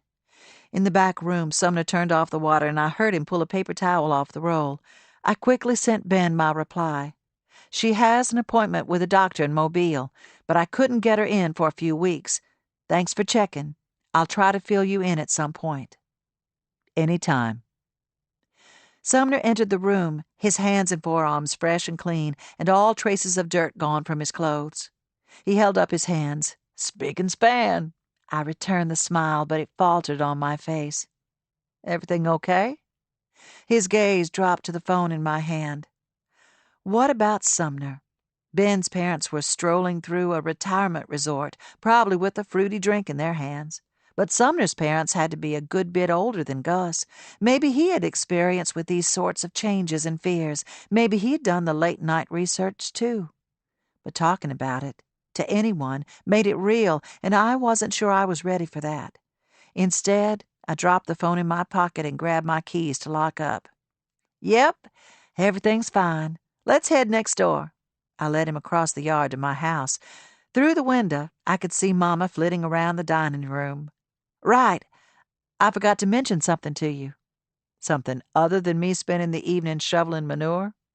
Well, this may be a little more appetizing, depending on how hungry you are. My mother has made dinner. Perfect. I'm starving. Inside the dining room appeared normal at first glance. Then I noticed the extra touches. Instead of the usual paper napkin, a cream linen napkin sat next to each plate. Each tea glass had a small lemon wedge on the lip and a pair of silver candle holders. Where she'd dug them up, I had no idea, held slim tapers. Evan rolled her eyes at me when I came through the door. Gus is on a rampage, she whispered. Evan, this is Mr. Tate, I said pointedly. She gave a polite smile and he said hello. We washed up and Mama ushered us to the table. In the center, she had set out the chicken, mac and cheese, and green beans. Cornbread biscuits sat in a basket lined with a check dish towel. This looks wonderful. Do you eat like this every night? Sumner asked. I passed the basket of cornbread to him. It's Mama's payment for all the plants she lets her friends walk away with. I winked at Evan. It's what you do for friends, Mama said, unapologetic. I'd cook them a meal if I could, but I can't feed them all. Instead, I give them a small token, a petunia here, a snapdragon there. You can't blame me, can you? She smiled sweetly at Sumner, then glanced at his plate. Sugar, you didn't get near enough mac and cheese. Here, have some more. It's considered a vegetable, you know. By the time we brought out Mama's apple pie, Sumner was mining her for information about me. Mama told him everything, from how old I was when I lost my first tooth, to how I broke my arm leaping from the top of a ladder thinking I could fly, to the time I jumped off the front of a boat and ended up hanging from the back of my shorts. Why were you jumping off the front of a boat? Sumner asked. Was it moving? I shook my head. It wasn't a big deal. It was just, no. Mama pushed her hair back from her face and leaned forward on her elbows. Tom had beached the boat on an island down near Gulf Shores. When we stopped, Jessie hopped down off the front, intending to land in the shallow water. Unbeknownst to her, her shorts got hung up on that little rope cleat right at the edge of the boat, so when she jumped, she just sort of hung there, suspended from the back of her shorts until Tom noticed and unhooked her. Mom! Evan gasped. That's terrible. Did you just want to die? I did, in fact, but I couldn't do anything hanging there like that. But, Mama, you left out an important detail. If you saw the whole thing, why couldn't you come rescue me yourself? Well, I may have been laughing a bit. Wouldn't you be? I can't honestly say what I would have done in that situation. Sumner turned to me. Of course, I would have helped you, but I do see the humor. Thank you, Mama said. I enjoyed watching Sumner and my mother banter back and forth, even if it was about my most embarrassing moments. In a strange way, he fit right in, from asking for second helpings of everything on the table to listening intently to Mama talking about Johnny and June as if they were old friends. Evan seemed to enjoy herself, too, and that was before Sumner commented on the T-shirt she was wearing. Laser's Edge. He gestured to the logo on a shirt. That was a great old music store. I went there once when I was in Birmingham on business. Are you serious? That's incredible. They used to have all these bands play there in the store when they were in town for concerts. You're right, they did. The day I was there, a band was setting up for an in-store show later that evening. This was before you were born, though. How'd you even know about it? I read about it in a Rainbow Rowell book. Rainbow what? Evan shook her head. It's nothing. What kind of music do you listen to? Well, let's see. Probably no one that'll make you happy. He tipped his head toward Mama. Not much country music, I'm sorry to say. Mama pursed her lips and cleared her throat. I'd have to say my favorite is probably Neil Diamond. I know he's a bit of a throwback, but Sweet Caroline, Forever in Blue Jeans. His grin faded when he noticed the silence around the table. I let out one laugh, then covered my mouth with my hand. Evan raised one skeptical eyebrow. I'm guessing that was the wrong answer. He said, Have some more tea, why don't you? Mama's smile was tight as she reached over and filled his empty glass. After dessert, Sumner all but ordered Mama to go relax in the den so the three of us could clean up. I always clean up, Mama said, and I'm perfectly relaxed. Sumner laughed. I can see that. I just like to do the honors in your place tonight.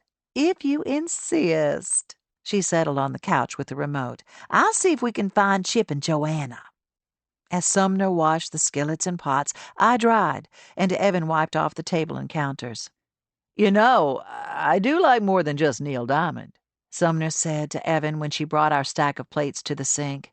I've always been a big Rolling Stones fan. Evan nodded. Most people are. Let me guess, your favorite Stone song is You Can't Always Get What You Want. Sumner looked at me with raised eyebrows. That one's a no-brainer, he said. I think I prefer Wild Horses, though. Maybe Moonlight Mile. Evan watched him a moment, then wiped her hands on the dish towel hanging from the stove. She paused on her way out of the kitchen. Wild Horses is all right. Did you know it was recorded in Alabama? Sure, up in Muscle Shoals. She flashed him a quick smile, then left and joined Mama on the couch. She's smart, Sumner said when she was out of earshot, and funny, although I was a little afraid to laugh. You'll have to excuse the sass. She's actually not like that very much. Oh, I'm not offended. I know what teenagers are like, and I hate to break it to you, but the sass will probably only increase. He turned the water off and grabbed the dry skillet. That's what I hear. I pointed to the pot rack above the counter, and Sumner hung the skillet by the end of the handle. But right now, she's pretty great. It made me happy to see Mama and Evan watching TV together, even though I could only see the backs of their heads from where I stood in the kitchen. How many 14-year-olds actually wanted to spend that much time with their grandmother? Sumner leaned against the counter and placed his hands on the edge behind him. You know, he stopped and gave a small laugh. It's kind of weird that I'm here in your house, having just eaten dinner with your family. I wasn't even sure I'd see you again after I shoved my business card in your hand. I laughed. I wouldn't say you shoved it. Well, maybe it wasn't that aggressive. I know, you wanted the flowers. I'm off the beaten path, like Olivia wants. His face was thoughtful. That's part of it. And the other part? He shrugged, then gazed at me full in the face. I didn't want to leave without the chance to see you again. I opened my mouth, but had no idea what to say. The only light in the kitchen was the one on the hood above the stove and the glow that trickled in from the den. On the table by the back door, my phone dinged with another text, but his gaze didn't leave my face. He reached over and smoothed down the hem of my shirt where it had folded up. The skin at my hip tingled, even though his fingers never touched me. You're smart and funny and hard-working. One corner of his mouth pulled up, smooth and slow. You intrigue me. Neither of us moved, but the space between us, at least a couple of feet, seemed much smaller than it had a moment before. I swallowed hard. Then from the den, a toothpaste commercial came on the TV, the volume several notches higher than it had been. I blinked as if a light had blinded me. I should get back home. He called goodbye to Evan and Mama, who didn't let him escape without an extra slice of pie on a paper plate, and I walked him outside to his car. I appreciate the dinner. He opened his door and faced me, one hand on top of the doorframe. And the pie. Don't thank me. It was all my mother. Ah, that is true, isn't it? No, I didn't mean. It's okay. I totally crashed your evening. He laughed. And I'm overstaying my welcome. After all, I only came for the pie. Really? I raised an eyebrow. All of a sudden I felt bold. I was intriguing. Well, no, that's not true at all. Tonight was nice. Very nice, actually. I'm glad. Would you like to have a nice time with me again? Because I'd love to take you out to a real dinner. Not that this wasn't real, and not to slight your mother or daughter at all, but I'd love to have you to myself for an evening.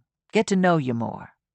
I found myself nodding before I even had a chance to think it through. But sometimes not thinking was a whole lot easier. I'd like that. Good. He sat and closed the door behind him, then rolled down the window. I like that answer.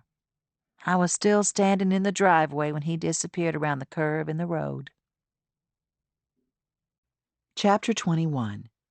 Some people consider creeping Jenny to be a plant-strangling nuisance. If you find yourself in this category, by all means, keep it out of your garden. However, if you want a quick shot of electric color, this lime green ground cover may be for you. You can contain it, or, if you don't have other plants nearby, let it grow freely for a bright swath of beauty. Susan K. Seal. Weeds for Life. Evan. I didn't know what was going on with Gus. One minute, she was fine. Then the next, she'd be patting the table and her hair, fumbling around her chair like she was feeling for her glasses or sewing scissors or something. Gus, I'd say, what are you looking for? What do you need? When she got like that, she could never tell me what was wrong. It was like she didn't even hear me. But then she'd just snap out of it. Her eyes would lose the glassy stare. She'd focus, smooth her hair back, and go right on with whatever she was doing. Sometimes it happened 2 days in a row, or even twice in one day, but then she might be fine for a week or more. It was nuts. Sometimes it made me want to laugh, but most of the time it just made me sad. Nothing could happen to Gus. She was a constant, like the water that always flowed through the icebox, or like the huge pecan tree standing in the fork of the driveway, always there, never changing. I like that. I had to admit this, though. The only good thing about Gus freaking out the other day in the car was that I got to drive. I'd never even driven down the driveway before, but somehow I knew just what to do. It was a little jerky, maybe. A lot jerky, actually, but still, I was in the driver's seat and it felt good. Later that night, before Mom went to bed, she came in my room and asked for all the details. Again. I'd already explained everything in the driveway when Mr. Bradley was still there, then a second time after she made it back into the house, but I guess she needed to hear it again. Mom, the story isn't going to change. I'm not hiding anything from you. She got confused, stopped in the middle of the road, and I drove home. End of story. She rubbed her hand over her face. She'd pulled her hair up in a bun and was wearing the tortoiseshell glasses she wore at night after she took her contacts out. Sometimes I thought she looked like a model, but not the usual kind, all pouty lips and hip bones. Is Gus going to be okay? I shifted my legs on the bed, and she put her hand on my knee. She nodded slowly. I think she'll be fine. I just need to find out from a doctor how I can best help her. She stood. Good night, sweetheart. Wait, Mom? I asked just before she closed my bedroom door. About the driving. Honey, you're 14. I know. But if you were in the car with me, I'll think about it. So, that's not a no? She smiled. Not a yes either. So maybe she didn't say yes, but she didn't exactly say no. I told myself that any careful licensed driver would work if she wasn't available. I did this because when Nick asked if I wanted a driving lesson, I said yes. He didn't tell me a driving lesson would be involved when he stopped by on Sunday afternoon. All he did was ask if I wanted to go with him to get a slushie at the Gas and Go. Now? You doing anything else? He peered past me into the house. Gus was at her own house, and Mom was taking a nap. Sunday was the only day Twig was closed, and she was good at relaxing on her day off. Not a thing. Let me just... I was going to say I'd tell Mom where I was going, but wouldn't a note be better? No chance to ask questions. Nick raised his eyebrows and tossed his keys up in the air, then caught them in his other hand. "Be right back." I scribbled out a quick note on a Post-it and left it on the kitchen counter, then grabbed my phone just in case she missed the note. I hated the phone, but if she couldn't find me, she'd call. I didn't want her worrying about me, too. Outside, the sky was so bright it had lost any hint of blue, just a white expanse broken up by a few high wisps of clouds. Inside Nick's car, it was just as neat as it had been the night he drove me home. It still had the same scent, leather and Windex. He cranked the engine and backed up, then headed down the driveway. Before pulling out onto the road, he stopped and flipped his sun visor down. A CD fell into his hand and he slid it into a slot just underneath the radio. I didn't know old cars had CD players. They don't. I had to add it. Can't use Bluetooth in something this old, so I stick with CDs while I'm driving. Who are we listening to? He pressed the scan button and stopped at track 8. I'm continuing your musical education. This, my dear Evan, is Josh Ritter. He will change your world. I turned to face out the window. We'll see. Out on the road, he rolled the windows down and a voice streamed from the speakers, soft and melodic at first, then stronger, until the voice filled the car and poured out of the open windows. There was acoustic guitar, then drums, then a strong bass line. It was so full and so close. I felt like I could reach out and touch it. Nick said something to me, but I couldn't hear him. He'd pass the gas and go, but I didn't care. I didn't really want a slushie anyway. What? My hair whipped around my face, and I pulled it away from my mouth. I said you're smiling. I tried to wipe it away, but I couldn't. It was the music and the breeze. It was the air, all light and feathery. It was Nick. He turned off the highway onto the next road, the one that went past the icebox. At the end of the road, desolate except for straight rows of pecan trees off to the left and a few horses in the distance behind a fence, he pulled over to the side of the road and climbed out. What are you doing? He walked in front of the car and opened my door. Time to switch. Switch what? I asked, but my fingers were already unbuckling my seatbelt. You want to drive? I stood next to him and smoothed my hands down the front of my T-shirt. No one else was around. No questions? No one to worry. Yes. He tossed me the keys. I caught them and crossed behind the car and sat down. Okay, this is a lesson. Got it? Got it. Rule number 1? I stretched the seatbelt across my chest and buckled it. Check. See, you're already a pro. This'll be a piece of cake. He grinned, but I didn't. All of a sudden, the courage and boldness I'd felt seconds before scattered, leaving me terrified. I was sitting in the driver's seat of Nick's car next to him, and I had no idea what to do. It hadn't felt like this when I was driving with Gus. You okay? I knew he was watching me, but I couldn't turn and face him. It's fine. You'll do great. I'll talk you through it. My fingers were tight around the steering wheel. Evan, look at me. I turned to him. You're fine. I'm here. Okay. I relaxed my fingers one by one, wiggling them a little before gripping the wheel again, but this time not as tightly. I can do this. Yeah, you can. He laughed. He was way too chipper about this. It'll be fun. You'll see. Okay, foot on the brake. No, your right foot. Tuck your left one away. You're not going to use that one at all. What? Why not use one foot for each pedal? 2 feet, 2 pedals. It's just, that's not how you do it. Trust me, you'll wear out your brake pads if you do that. Just pretend your left foot doesn't exist. Whatever, I muttered under my breath, but I pulled my left foot away from the pedal. Now, gear shift. He pointed. Slide it into drive. There you go. Now you're in business. He sat back in his seat and flopped one arm out the window. Let's fly. Well, maybe don't fly. Just give her a little gas. The car crept down the road at a sloth's pace, but we were moving. It's okay to go a little faster. I pressed my foot harder on the gas, and the car responded. After a moment, we were cruising at 20 miles per hour. You're doing great. You should have seen me at my first driving lesson. Dad took me to the back of the IKEA parking lot at 8 o'clock on a Saturday morning. It was deserted, or so I thought. As he told the story of his first driving experience, my nerves leaked away and I felt that hint of freedom again. I didn't even mind the heat blazing in the windows.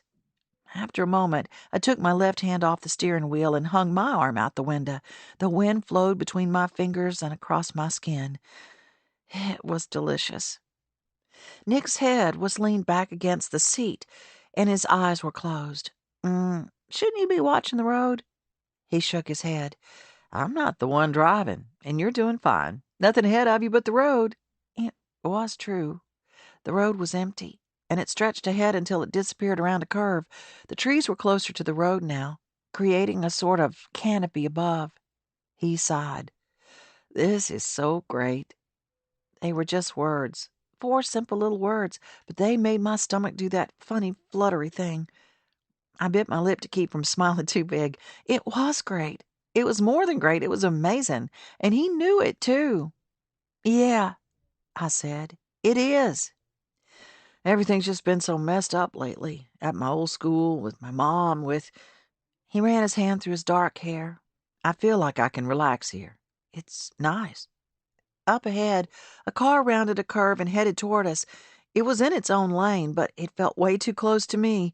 I instinctively slowed down and inched the car closer to the edge of the road. Keep it in the middle, he murmured. The car zoomed past me without incident, and I let out the breath I'd been holding. Everyone's just asking me so many questions all the time, he continued. What are your plans? What do you want to do with your life? Where are we headed? His knee bobbed up and down. I mean, just let me be, you know? I nodded, like I had a clue what he was talking about. Then his phone, sitting in the cup holder between us, buzzed with a text. He grabbed it and checked the screen. I didn't mean to look, but it was right there, glowing, invisible, and my eye slid to the right involuntarily. The name at the top said Cassidy. I'm sorry about all the drama. I miss you. At least let me know you're alive and well in Alabama. XOXO. Cassidy. XOXO? I wasn't stupid. I knew what that meant. He sighed, exhaling air out in a thin stream. Anyway, when Dad told me about Perry, I couldn't think of anything better than to just get out of town, get away from it all. He laughed, but it sounded tired. You're pretty easy to relax with, kid. You don't ask me so many questions. Something in my chest fell both hard and soft at the same time. I was mad. Here I was, driving this car with this boy, feeling a freedom I'd never experienced. Yet here he was, getting a flirty text from someone named Cassidy. Then again, he turned the screen off and dropped the phone back in the cup holder. His only response to her was a heavy sigh. That was something. You have to quit it with this kid business, you know. He laughed, and this time it was lighter. Maybe I really did help him relax. Forget. You got it. When we got home, Mom was pulling weeds out of the front flower bed. She always said she didn't mind pulling weeds because she liked to see the immediate results. Clean, clear space instead of uninvited intruders. When she turned around and saw me in the driver's seat of Nick's car, I felt like the uninvited intruder. Nick cursed under his breath. We should have stopped and switched places. I don't know what I was thinking. It's fine, But it wasn't. Mom was walking toward the car, her mouth a firm line. I unbuckled my seatbelt and opened the door. Nick did the same. Ms. McBride, it was my fault, he said before I could speak. I asked her if she wanted... Thank you, Nick. You can go now. Why don't you head on back to your house? I'll talk with your dad later. Yes, ma'am. He walked in front of the car to the driver's side. Sorry, he whispered when he was next to me. It's okay, I whispered back. It was fun. Understatement of the year. He flashed a quick smile, then climbed in the car and backed out of the driveway. Mom stared at me, one eyebrow raised. I wanted her to say something, but she didn't. I know, it's bad. Still nothing. I'm sorry? Did we not just have a conversation about driving? I'll think about it does not mean yes. You are not old enough to make the decision to get behind the wheel of a car and drive. Do you understand that? Yes, I do. Really, I'm sorry. It's just what? Her eyes were wide, her voice pleading, like she wanted to understand. I took a deep breath, held it a moment, then let it out without speaking. I was stuck in that place again, feeling like I couldn't talk to her about something as mystifying as my heart. Oh, honey. She put her arm around my shoulder and turned me back toward the house. Being young is weird. It's hard and confusing, but at the same time, it's spectacular. Does that sound about right? Spectacular might be a stretch, but yeah, something like that. She gave a small half-smile. I remember. At the top of the porch steps, she held the screen door open for me. I took a step away, then paused and turned back to her. So, does this mean I'm not in trouble? Oh, you are, don't worry. I'll have a list of chores ready for you before bed, and that'll be on top of your regular duties at the shop. She crossed the hall into the kitchen and filled a glass with water. You might as well rest up. You have a big week ahead of you.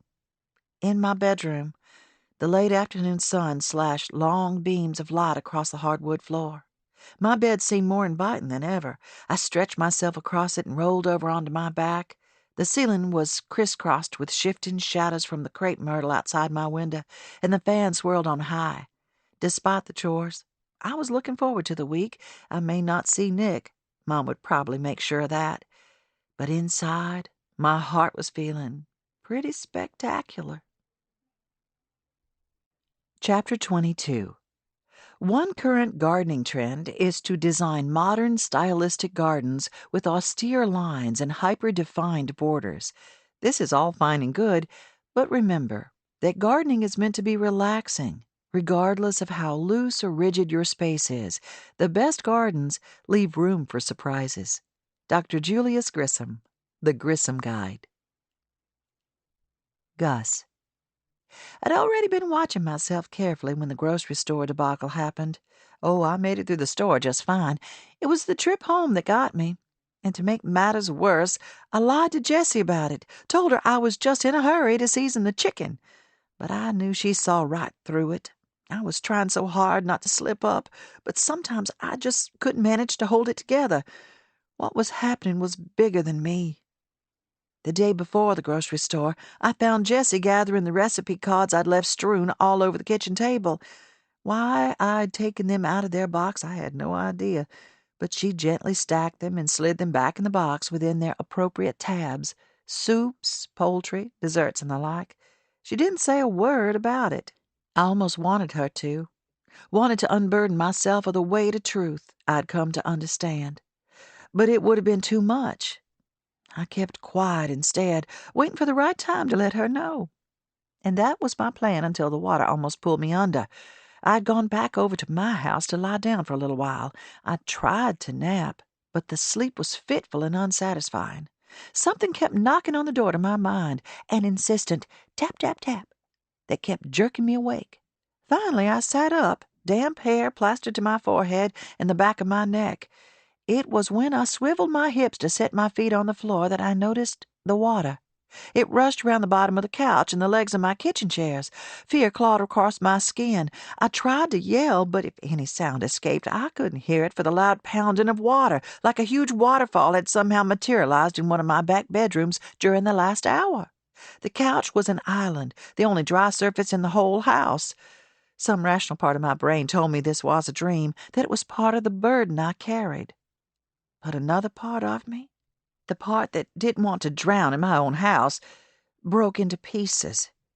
I tucked my legs under my chin, made myself into the tightest ball I could without wrenching my back, and I sat, rocking, waiting for the water to recede.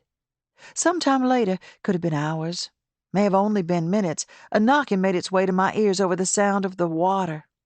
After a few knocks, it became a pounding, more demanding than the tap, tap, tap that continued to stab my brain. The pounding was close by, almost sounded like it was inside me. But then the front door opened a crack and someone called my name. "Gus, it's me. Harvis, I'm coming in, okay? No, wait, the water. I tried to warn him, to keep him from being swept under the waves as they rushed out the front door, but when he pushed the door open wider, nothing happened. The floor was dry as a bone. He crossed the room in quick strides and sat next to me on the couch. I wrapped my arms around him, pressing my face into his chest. Please don't leave me. My voice was a strangled whisper, startling me with its desperation. He tightened his arms around me. I'm not going anywhere. But the water, I managed. He leaned back to look at me full in the face. What water? I checked the floor again. It was everywhere. There's no water. It's all dry. Everything's fine. I didn't quite believe him, but his eyes were so clear and soft. I kept my gaze there, using them as a lifeline to pull me back to what I took for actual reality. When I peeked at the floor a moment, it was still dry. He unclenched my white-knuckle fingers from around his arm. I'll be right back. He fiddled around in the kitchen, opening cabinets and turned the water faucet on. When he did whatever he was doing, he talked, just idle chat about Loretta and something stuck in her hoof. By now, I was clear-headed enough to know he was talking only to calm me down. Well, that, and possibly to distract us both from the fact that mere seconds before we'd been locked in an embrace that might make a teenager blush. But rather than feeling racy, his arms around me, it felt like protection. When he sat back down next to me, he held a damp, cool dishcloth to my cheek. I took it from him and pressed it to my forehead, then my neck. In my chest, my heart slowly returned to its normal speed. He reached over to the coffee table and opened a Ziploc bag with 4 fluffy biscuits in it. He broke off a piece and handed it to me. How'd you get hold of those? I'd recognize my own biscuits anywhere. They were taller and fluffier than anyone else's, and flecked with a smattering of black pepper across the top. I stopped by Jessie's to get some details about this chandelier contraption she's asked me to build for the gal getting married.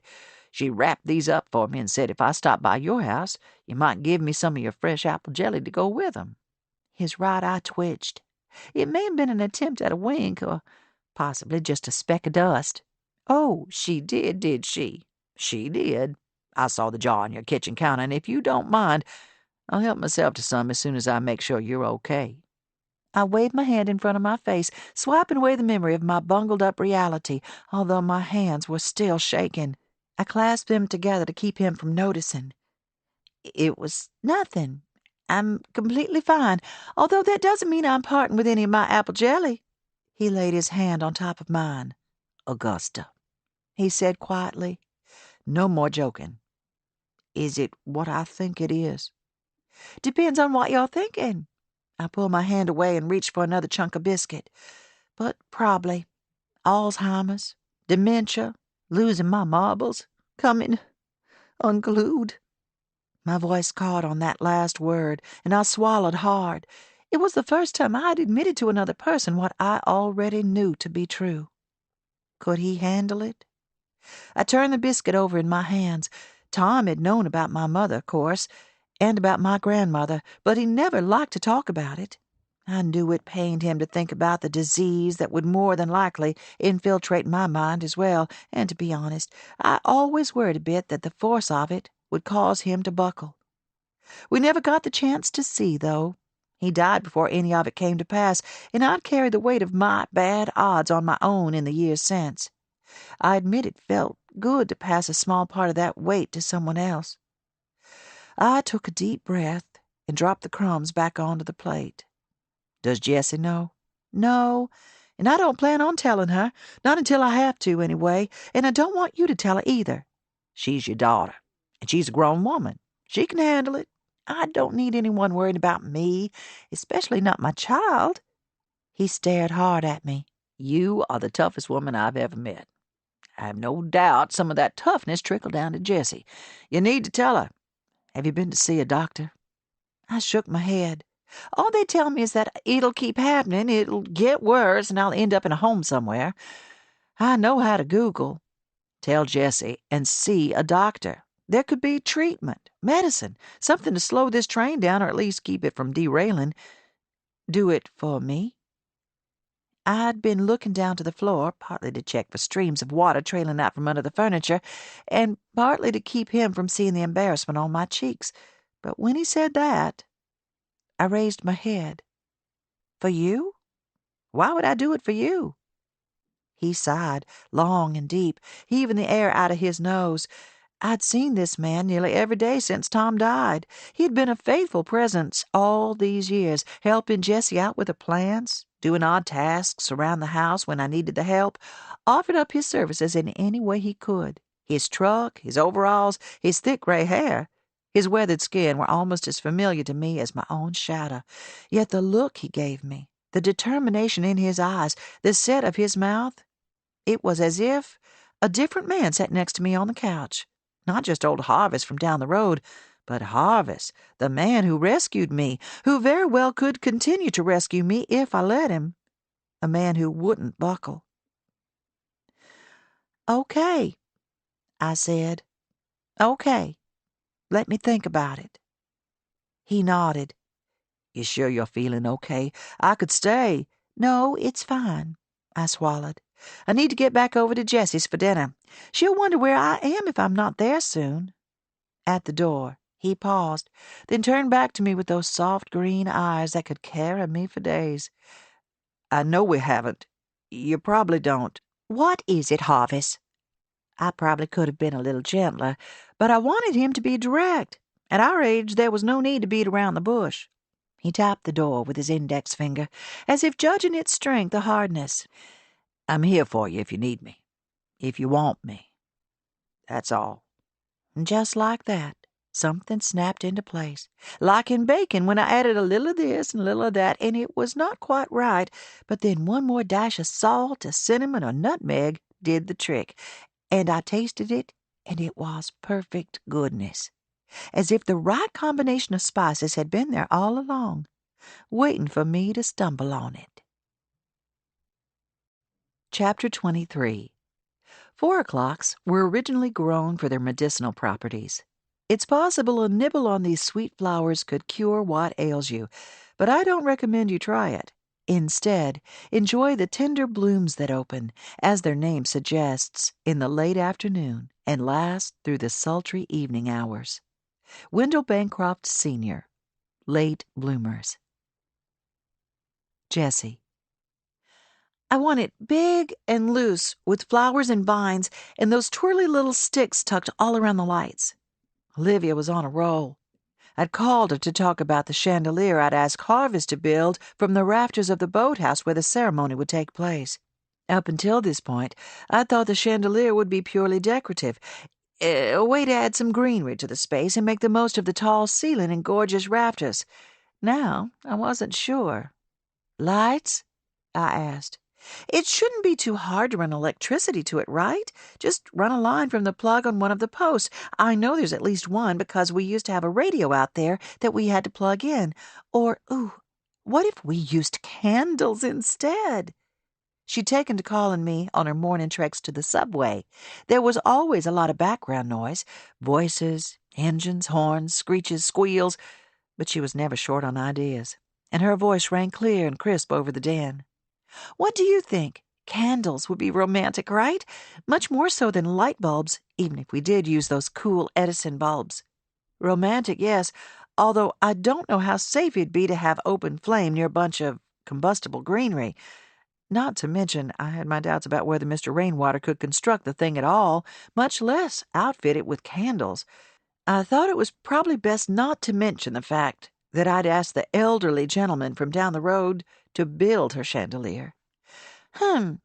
Good point. Unless, as my gaze landed on the grapevine wreath hanging on the inside of Twig's front door, a loose vision began to clarify itself in my mind. Lengths of grapevine twisted together to form a large oval suspended parallel from the rafters, eucalyptus leaves, dried seed pods, and simple flowers tucked in here and there. Tea-light candles suspended in many glass jars hanging from the chandelier, but well below the greenery. She'd have her natural look and the romantic glow of candles, but without the risk of burning the place down. Let me think on it a bit. I may have an idea. I texted Sumner after lunch. If you don't mind, I'd like to come by again to measure some spaces in the boathouse. We're working on a chandelier." Less than half a minute later, he responded, "What about tonight?" Then a moment later, "Maybe we could have dinner, too, if you don't have plans." My thumbs hovered over the screen.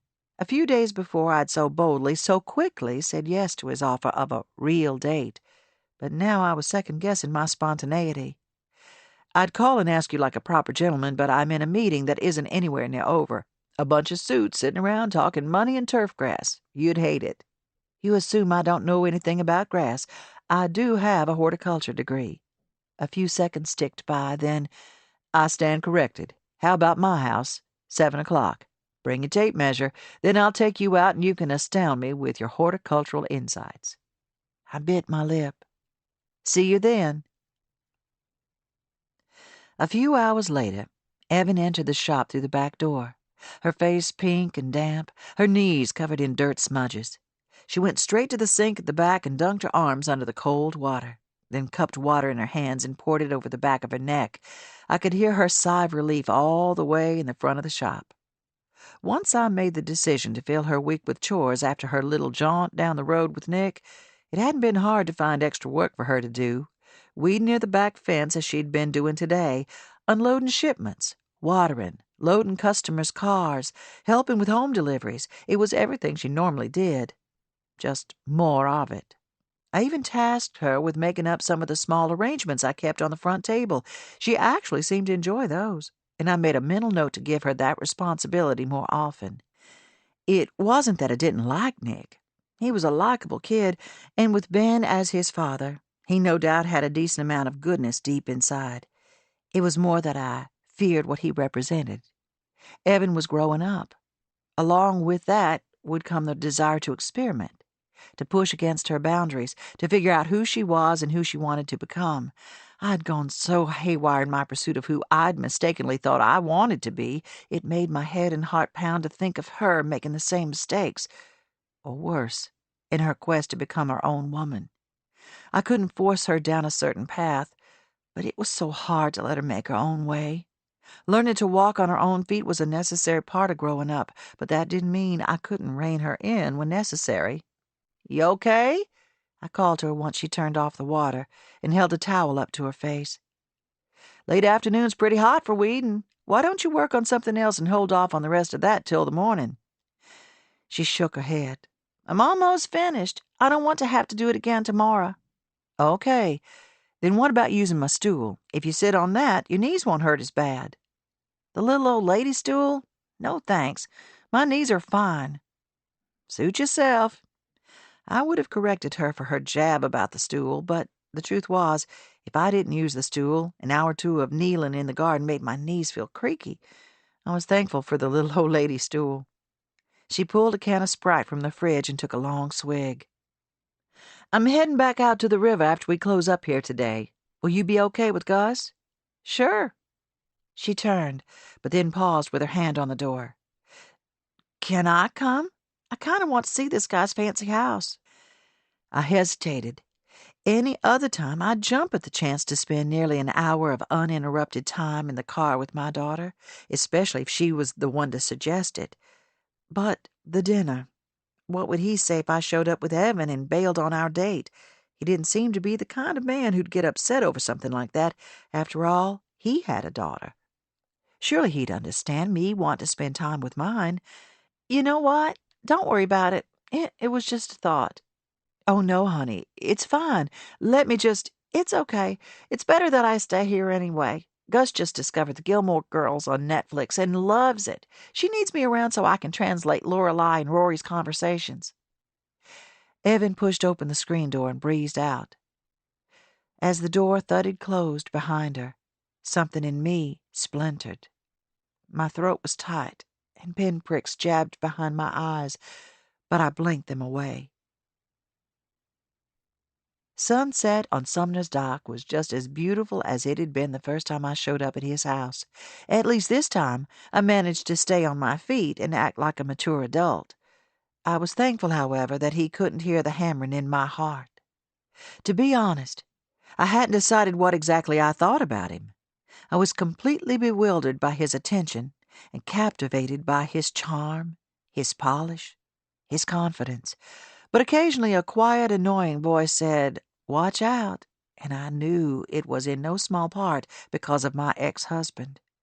Chris had appeared in my life in a similarly random way, and he had been equally as attractive and captivating.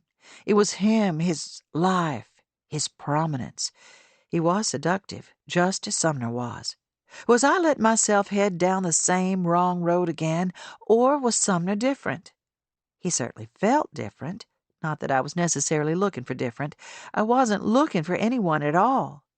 As a single mother who worked in the dirt, had failed at marriage, and practically lived with my mother, I was not the prime candidate to date anyone, much less someone like Sumner. But he was here, and he was asking. He thought I was intriguing. Standing on his dock in my loose summery dress with my hair pulled up and gloss on my lips, I felt leagues out of my comfort zone, which would make Mama happy. It felt vaguely like I was taking a nosedive off a high cliff, but it felt good, too. I'd said no a lot. Maybe it was time to say yes. It didn't take long to decide where the chandelier should hang and to measure out the necessary space. I snapped a few photos and drew a quick sketch of my plan. Before long, we were in his Land Rover headed east as the sky faded to a pastel sunset. About a mile past the Dog River Bridge, Sumner slowed at a small house. A wooden sign out front pronounced it Donnie's. With a name like that, I'd expected another casual restaurant much like Honey's River Kitchen, with its neon signs in the windows and crowds milling outside. Not this charming cottage nestled in the trees. A wide porch on two sides offered outside seating, and tables inside were lit with candles. Sumner opened my door and held out his arm.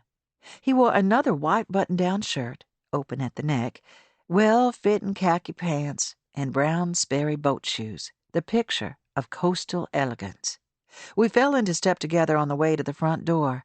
Around us, a tropical breeze swirled my dress around my thighs and lifted tendrils of hair around my face. Inside, the hostess showed us to a small table in the corner. 3 candles sat in the center where wax dripped lazily down the sides and hardened in place at the bottom of the mercury glass holder. The window next to our table was raised, and the breeze made the flames jump and dart. "The name Donnie's doesn't exactly sound Italian," I said. "The owner is first-generation Italian, from Naples. Donnie? Donatella Marchetti," he said with a smile. "Donnie for short." "Ah, I see. And you know her well?" "Donnie knows everyone well. She greets all her guests, and she never forgets a name. Here she comes now." He nodded over my shoulder. I turned to see a very small, very old woman walking toward us. Her gray hair was piled atop her head, and she wore a beautiful silk dress in a deep burnt orange. Her eyes crinkled as she leaned down and kissed Sumner on one cheek, then the other. "You haven't been in to see me in a while." "I'm sorry," Sumner said. "I've been busy, out of town a lot, and my daughter's getting married. Ah, Bella. Please send her my love. She will always be the little one riding her bicycle on my front porch." He laughed. "I'll tell her that. She probably hasn't ridden a bicycle well, at least not since you moved to New York." As if just noticing he wasn't alone, Donnie glanced at me, then back at Sumner. She winked. "Another pretty lady." Sumner's smile faded, and he shifted in his seat. Donnie looked back at me unexpectedly, but I didn't know what to say. "Donnie, this is Jessie. I'm doing the flowers for his daughter's wedding." I felt Sumner's eyes on me, but I kept mine on Donnie. She patted me on the shoulder. "Thank you for taking care of things for him. He needs all the help he can get." "Well, I don't know anything about that, but I'm happy to help." She shuffled away as another couple came through the door, ushering in a fresh, warm breeze from outside. "That was awkward." He gazed at me as if to measure my discomfort level. I shrugged and shook my head.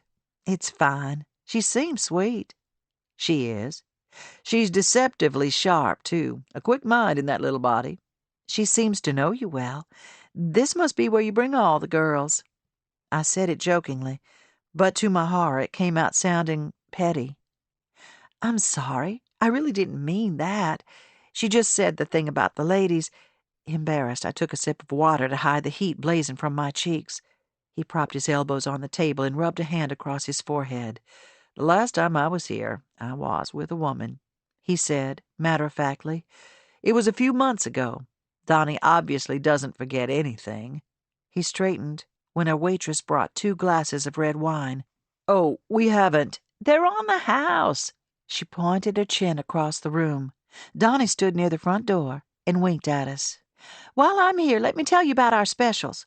With hands clasped behind her back, the waitress rattled off an impressive list of seafood and pasta dishes. Our desserts for this evening are fresh peach galette and chocolate bourbon bread pudding. I moaned and Sumner laughed. You must have a sweet tooth. A small one, yes. Bread pudding is my weakness. He glanced up at the waitress. We'll take a minute on the menu, but go ahead and put us down for bread pudding. No problem.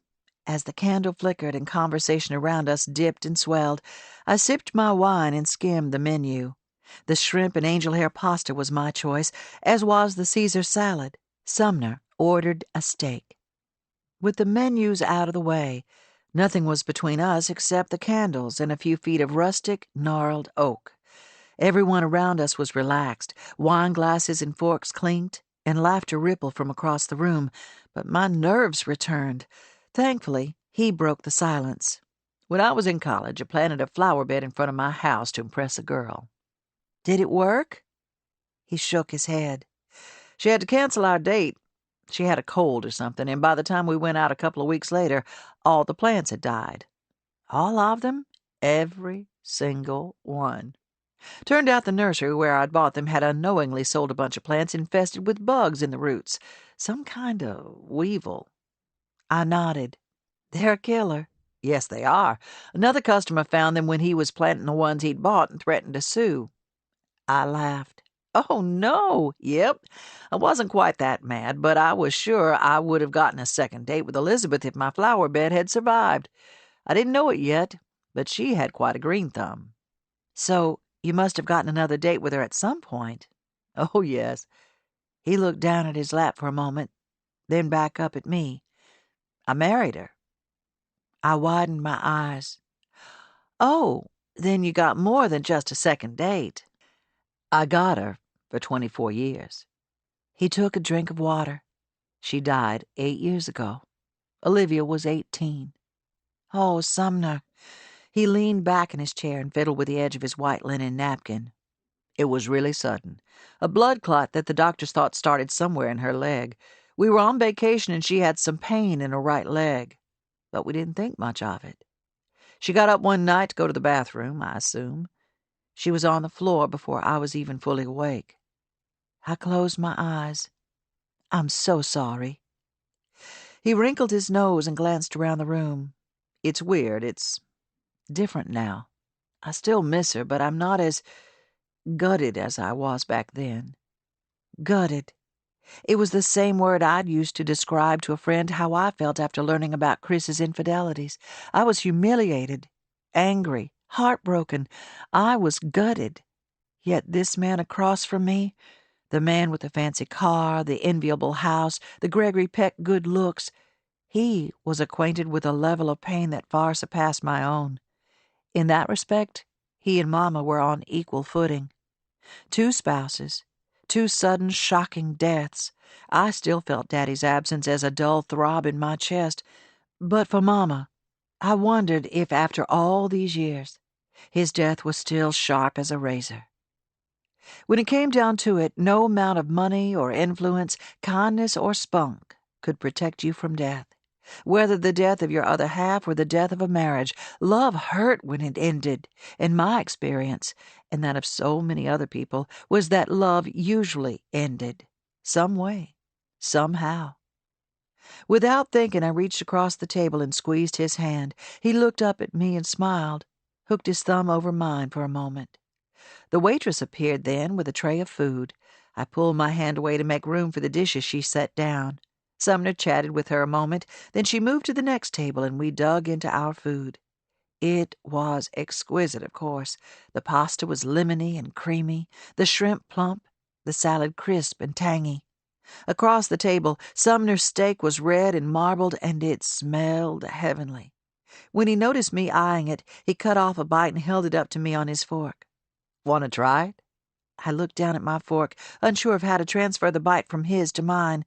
"It's okay. No germs here." I smiled and leaned over the table. He lifted the bite a little higher, and I took it in my mouth. It was warm and juicy, and I tasted cracked peppercorn and a little garlic. Mmm. The throaty sound escaped before I had a chance to bite it back. "Good?"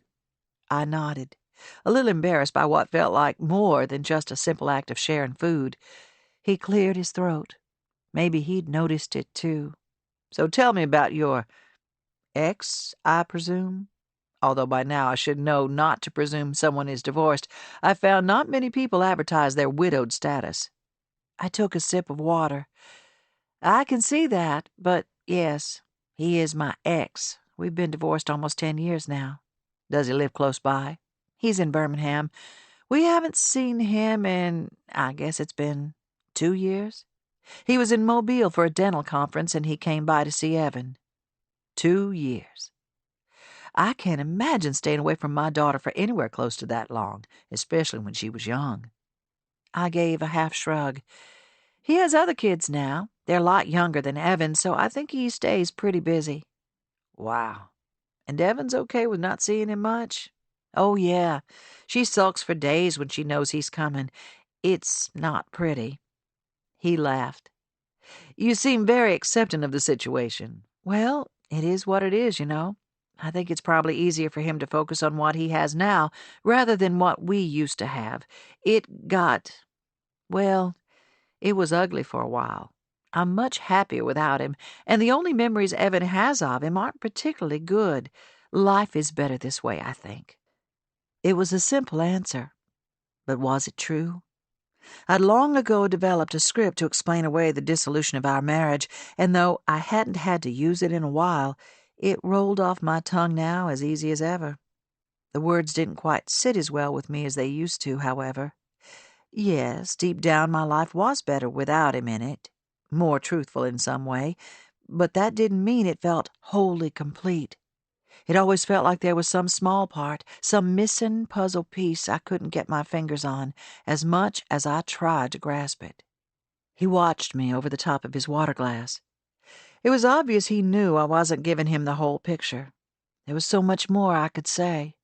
But how did you tell someone your husband cheated on you? Had a whole other private life you weren't aware of, without coming off as completely naive and pathetic? In the face of Sumner's true tragedy and loss, no way was I ready to let him in on the soap opera that had been my life, the one that had starred a cheating husband and the family he left behind. I caught the eye of the waitress and gave a small wave. "How about that bread pudding?" Over dessert, the conversation was easier. He asked me about getting Twig up and running, and I asked him about his work. "I saw the article in last month's Southern Living. It said you're in golf course design. What does that mean? Do you lay out the holes?" He nodded. "We do everything from designing whole courses to remodeling existing ones. Sometimes it's as small as laying out a new fairway, and other times it's working with clients to scout new locations for entire golf communities and using GPS to build the courses. So it's more than deciding how to keep the sun out of golfers' faces when they're playing." "You joke, but that's part of it. We have this software that lets us see whether a particular hole will have the sun in your face at 4:00 p.m. in March or at 9:00 a.m. in August." "Wow. I can see you're completely fascinated." "No, it's a career I didn't even know existed, but I can see you're passionate about it." He twirled the stem of his wineglass back and forth. "I am. I've always enjoyed golf, and I grew to love architecture and design in college. This was a way for me to build on all that. I like knowing that I'm making it more enjoyable for others to play the sport that makes them happy and helps them relax. It's my way of adding a little beauty to the world. You do the same thing, right? You cultivate beauty and make it so other people can enjoy it at their own homes?" "I guess so. I do like the idea of spreading beauty and helping other people enjoy it." I was quiet a moment. There was more to it for me, though it was hard to put into words. "I think The part I like best is that I can take this seemingly dead, or at least empty, patch of dirt and nurture it and feed it until it becomes something new, something alive." He took a sip of wine. "You're very poetic." "Only on my good days." When we'd scraped the last bit out of the dish of pudding, we both sat back in our seats. The waning candlelight made his eyes sparkle, a deep chocolate brown that seemed even darker there in the dim corner of the room. I'd begun the evening with my guard partially up, worried about the similarities between Sumner and Chris, but the truth was, Sumner's charm, thoughtfulness, and humor had whittled it down. I'd let myself enjoy his attention, which was copious and focused only on me. His gaze, which had made me feel tight and nervous at the beginning of the evening, now made my smile loose and my shoulders relaxed. When the waitress slid the check onto our table, he checked his watch. "It's getting late. You still have a drive ahead of you." On the way out, he stopped at the front counter to pay the bill. Though I was no longer in the dating scene, even I knew not to protest if a man offered to pay for dinner. It was one of the first things Mama taught me years ago when she talked to me about dating. In hindsight, I should have been less concerned about Southern-style manners and more attentive to the kinds of men to stay away from. Men like Chris, who saw their wealth and importance as a permission slip to do whatever they pleased, no matter who they hurt in the process. As Sumner waited for his receipt to print, he chatted easily with Donnie and the hostess. He carried himself confidently, as if he expected those around him to laugh and participate in the conversation with him, just as Chris had done. But Sumner wasn't like Chris. They were vastly different men. When we talked, his attention never once strayed. He made me feel like I was the only person in the room. He didn't showcase his wealth like a badge of honor. Plus, he was a total goner for his daughter, something I'd never sensed in Chris. Sumner walked toward me now, calling goodbyes over his shoulder. When he reached me, he extended his elbow. I slipped my arm through his, and we walked across the lot to his car. I was mostly silent on the short drive to his house, my mind muddied by the food, the warm air, and the competing thoughts swirling in my mind. Back in his driveway, I climbed out and unlocked my car. Finally, I turned and faced him. "I'm glad you said yes to tonight," he said. "I am too. Now it'll be less awkward the next time I find you trying to break into my back gate." I laughed in spite of myself. "Won't happen again, I promise." "I don't mind if it does. Oh, I almost forgot." He turned back to his car and grabbed a small brown box off the passenger seat. Donnie's was stamped across the top in a swirly script. "I asked them to box you up an extra bread pudding. You can share it with Evan and your mom." He grinned. "Or not." "Thank you. Tonight was such a treat. I have to admit, I wanted to impress you." "Well, you did that, but I would have been impressed with much less. I live in Perry, remember? Our nicest restaurant is Berta's Barbecue." I expected a laugh, but instead he leaned toward me and softly kissed my cheek. "Don't sell yourself short. I think you're enchanting. I don't know what happened with your ex-husband or what made the situation ugly, but I know he's an idiot. He'd have to be to let you go." I stood, frozen still, unable to unclench my fingers. My cheek throbbed where his lips had touched it. "I'd like to see you again. Soon, if that's okay with you." "Sure," I said, forcing my mouth to work.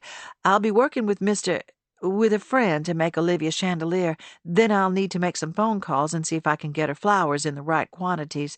I stopped when he laughed softly. "I don't mean about the wedding. I just want to see you. Flowers or no flowers." The light above his garage was behind him, casting his face in deep shadow.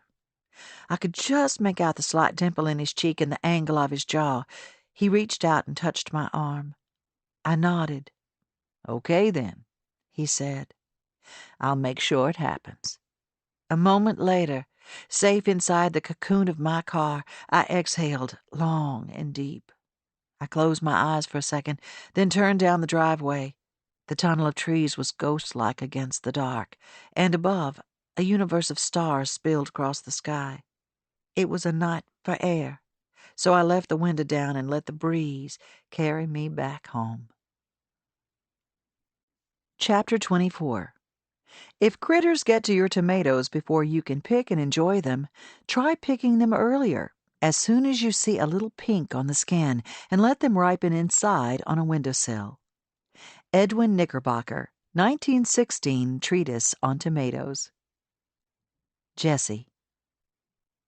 The next morning I slept in.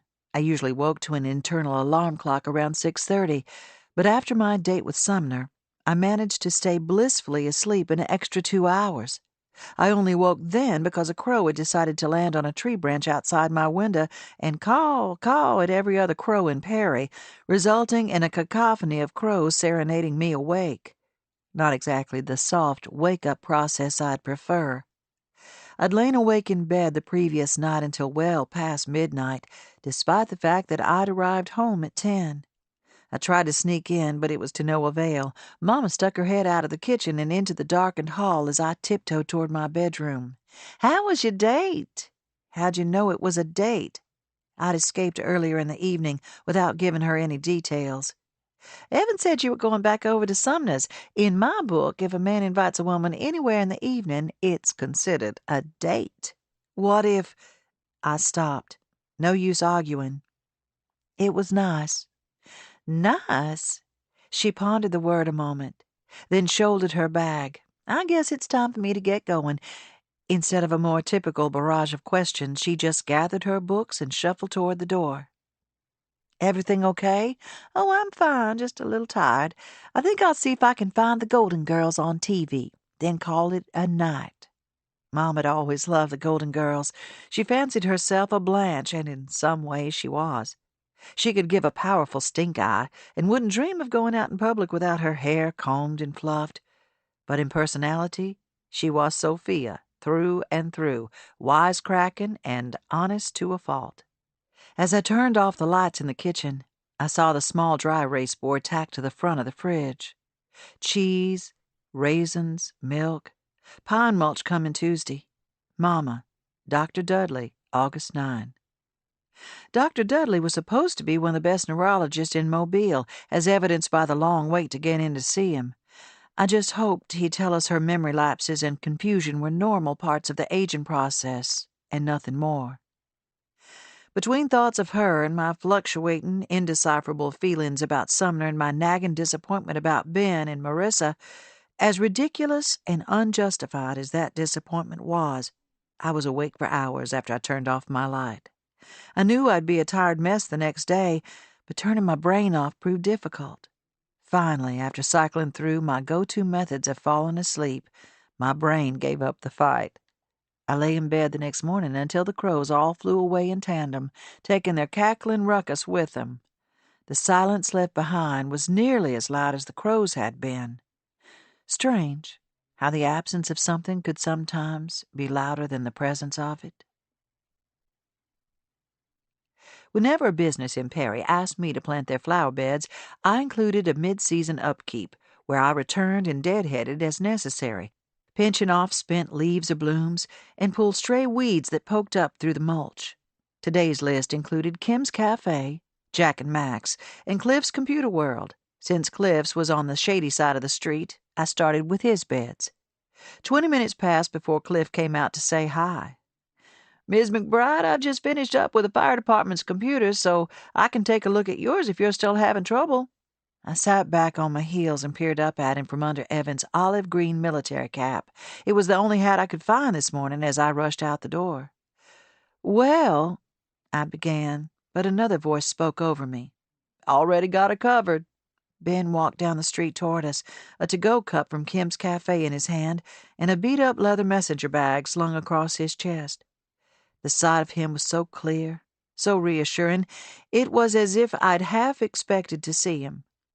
As if, after a night with Sumner, surprising, invigorating, refreshingly new, of course Ben would appear with his thick, wavy hair, his beard, his broad shoulders, and his soft brown eyes. When he reached us, he smiled down at me and reached out a hand to pull me up. When I was on my feet, he turned to Cliff and extended his hand. "Ben Bradley." "Cliff Baker. You stealing my customers?" Cliff laughed. But there was an edge to it. "Wouldn't dream of it. Just doing a favor for a friend." Ben turned to me. "You have plans tonight?" No, I don't think so. Why?" "You do now. My house. 7 o'clock." He paused. "We're painting." "You fixed it? Are you serious?" "Wait 1 minute." Cliff held his hand up. "Jesse, do you know this fella?" He took a step closer to me and lowered his voice. "Does he have any credentials for this kind of job?" I glanced up at Ben, trying to keep a straight face. "I'm not actually sure about his credentials, but I think he's fine. I'll tell you what, though, if I have any problems with it, I'll let you know." "You do that." He nodded at Ben, then turned back to his shop. "The flowers are great, by the way, as usual." When the door jangled closed, Ben laughed. "So, that's my competition in Perry, huh? I don't think you have to worry about him."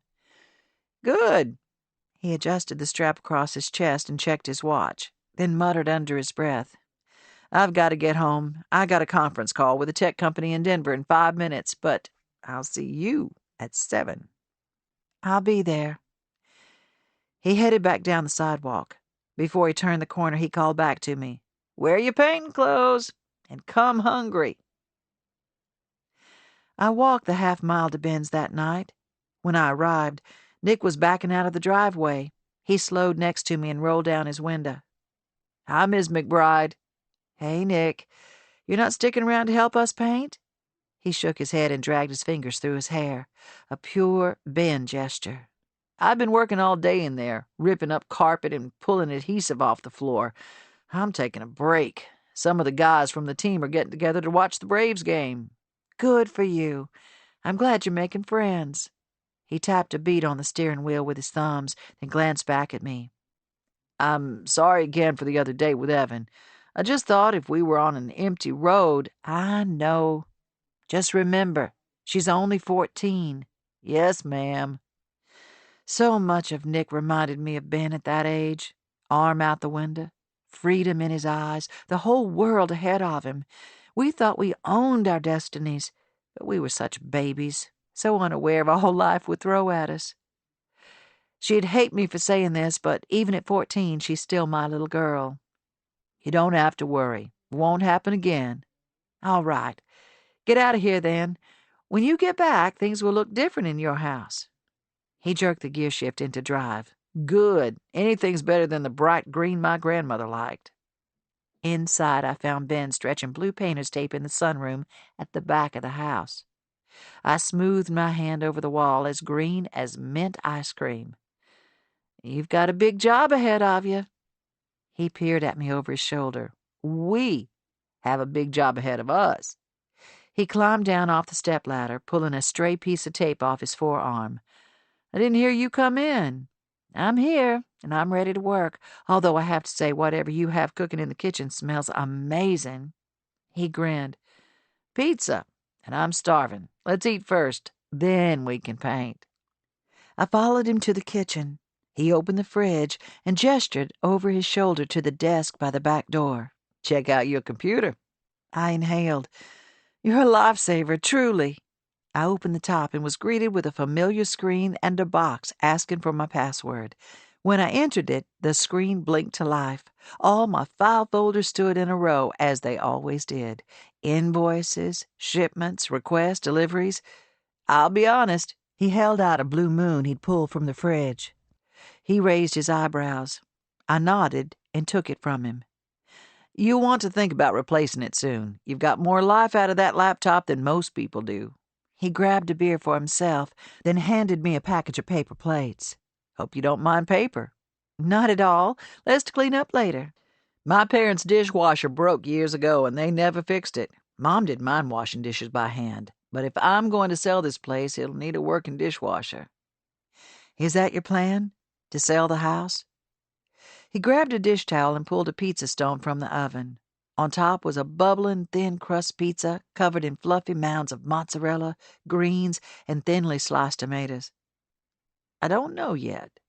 He set the stone on top of the oven.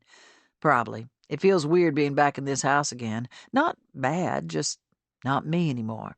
Then again, everything's pretty up in the air these days. It's hard to say anything definite right now." Something in his voice shifted. He almost sounded annoyed. I was curious but didn't press. After cutting the pizza and sliding slices onto our plates, we sat at the small kitchen table. Ben twisted the caps off our beers, then held his out to me. "To fixin' broken things." I smiled and clinked my bottle to his. While we ate, we talked about Mama's upcoming appointment with the doctor and about Nick and Evan's afternoon drive. He shook his head. "I'll let him have it for that. I think he just got a little bored, and honestly, I think he's found a friend in Evan." He shrugged. "They seem to be cut from the same cloth." "I can see that. She thinks a lot of him, but then again, of course she does. He's a cute boy, and he's older. Therefore, way cooler. I remember pretty clearly what 17-year-old boys were thinking about." "Yeah, I bet you do. You had the entire football team at your beck and call back then." I laughed. "How can you even say that? I was sitting out on that driveway almost every day, watching you mess around under the hood of your Jeep." "I guess you're right. But I don't think Nick's like most teenage guys.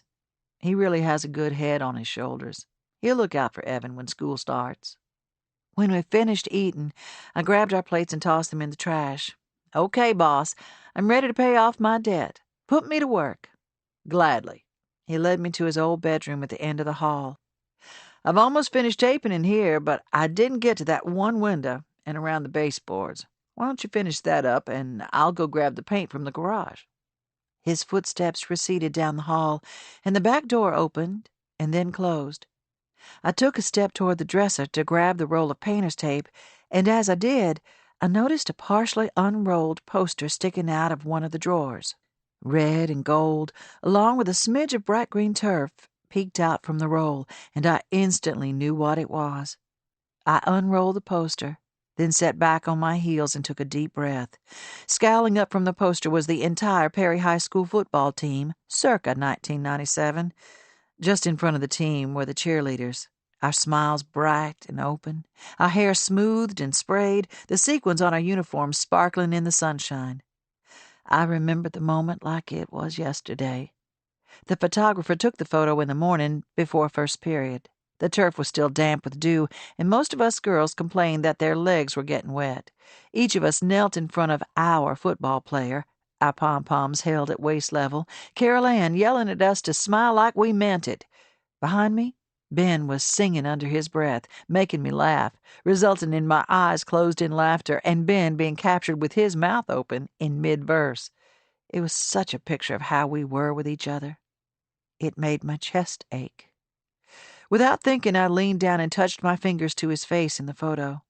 "See anyone familiar?" I hadn't heard him return, and his voice startled me. "A whole bunch of kids is all I see." I rolled up the poster, tighter this time, and stuck it back in the drawer. Ben poured paint, a creamy neutral khaki, into 2 trays and handed me a roller. We got to work, Ben on one wall, me on the other. All the furniture was lumped together in the center, away from the walls, so all I could see of him was his head over the clutter between us. After just a few minutes, he stopped.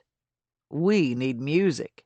He left the room and returned a moment later with an almost suitcase-sized stereo and something black tucked under his arm. He set the stereo down on the floor and plugged it in. I ran my hand across its dusty top. "I haven't seen one of these in so long. Was it yours?" "Yeah.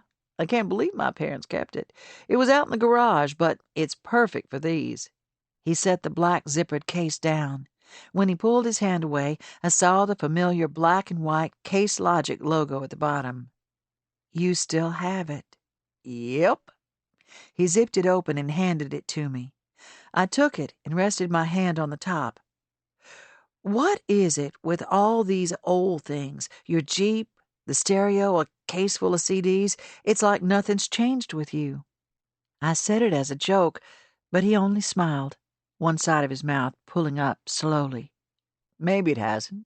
Maybe I just found what I liked early on and stuck with it." He nodded toward the case. "Go ahead. It's a great trip down memory lane." I flipped through the pages and breathed in all our old favorites: Blues Traveler, The Black Crowes, REM, U2, Dave Matthews Band. I pulled out the liner notes of Remember Two Things and held them in front of my face. I tried to let my eyes slide out of focus. Remember how we'd spend afternoons trying to see the 3D image on the cover? I remember you trying. I had no problem. You were the one who could never see it. What about now? I shook my head. Still nothing. I replaced it and flipped another page, then gasped. August and everything after. I thought you didn't like Counting Crows. I looked up at him. You always made fun of my crush on Adam Duritz. He shrugged. Maybe I was jealous. I reached over and punched his leg lightly. Whatever. It's a good thing you made me listen to them on repeat. I decided later on that they weren't so bad. Not so bad! I clutched my chest in mock horror, then pulled the CD out and handed it to him. Play it straight through, please. Yes, ma'am. We picked up our brushes again. The familiar verses and choruses swirled around me, mixing with the breeze from the fan above, the lingering sense of mozzarella and spicy tomato sauce, and the evening serenade of nighttime sounds outside the open window. As my arm reached and dipped, leaving clean swaths of fresh paint behind, I was finally able to let my mind relax. Being in Ben's presence was comforting, relaxing. It was the same way I felt on all those afternoons we spent together.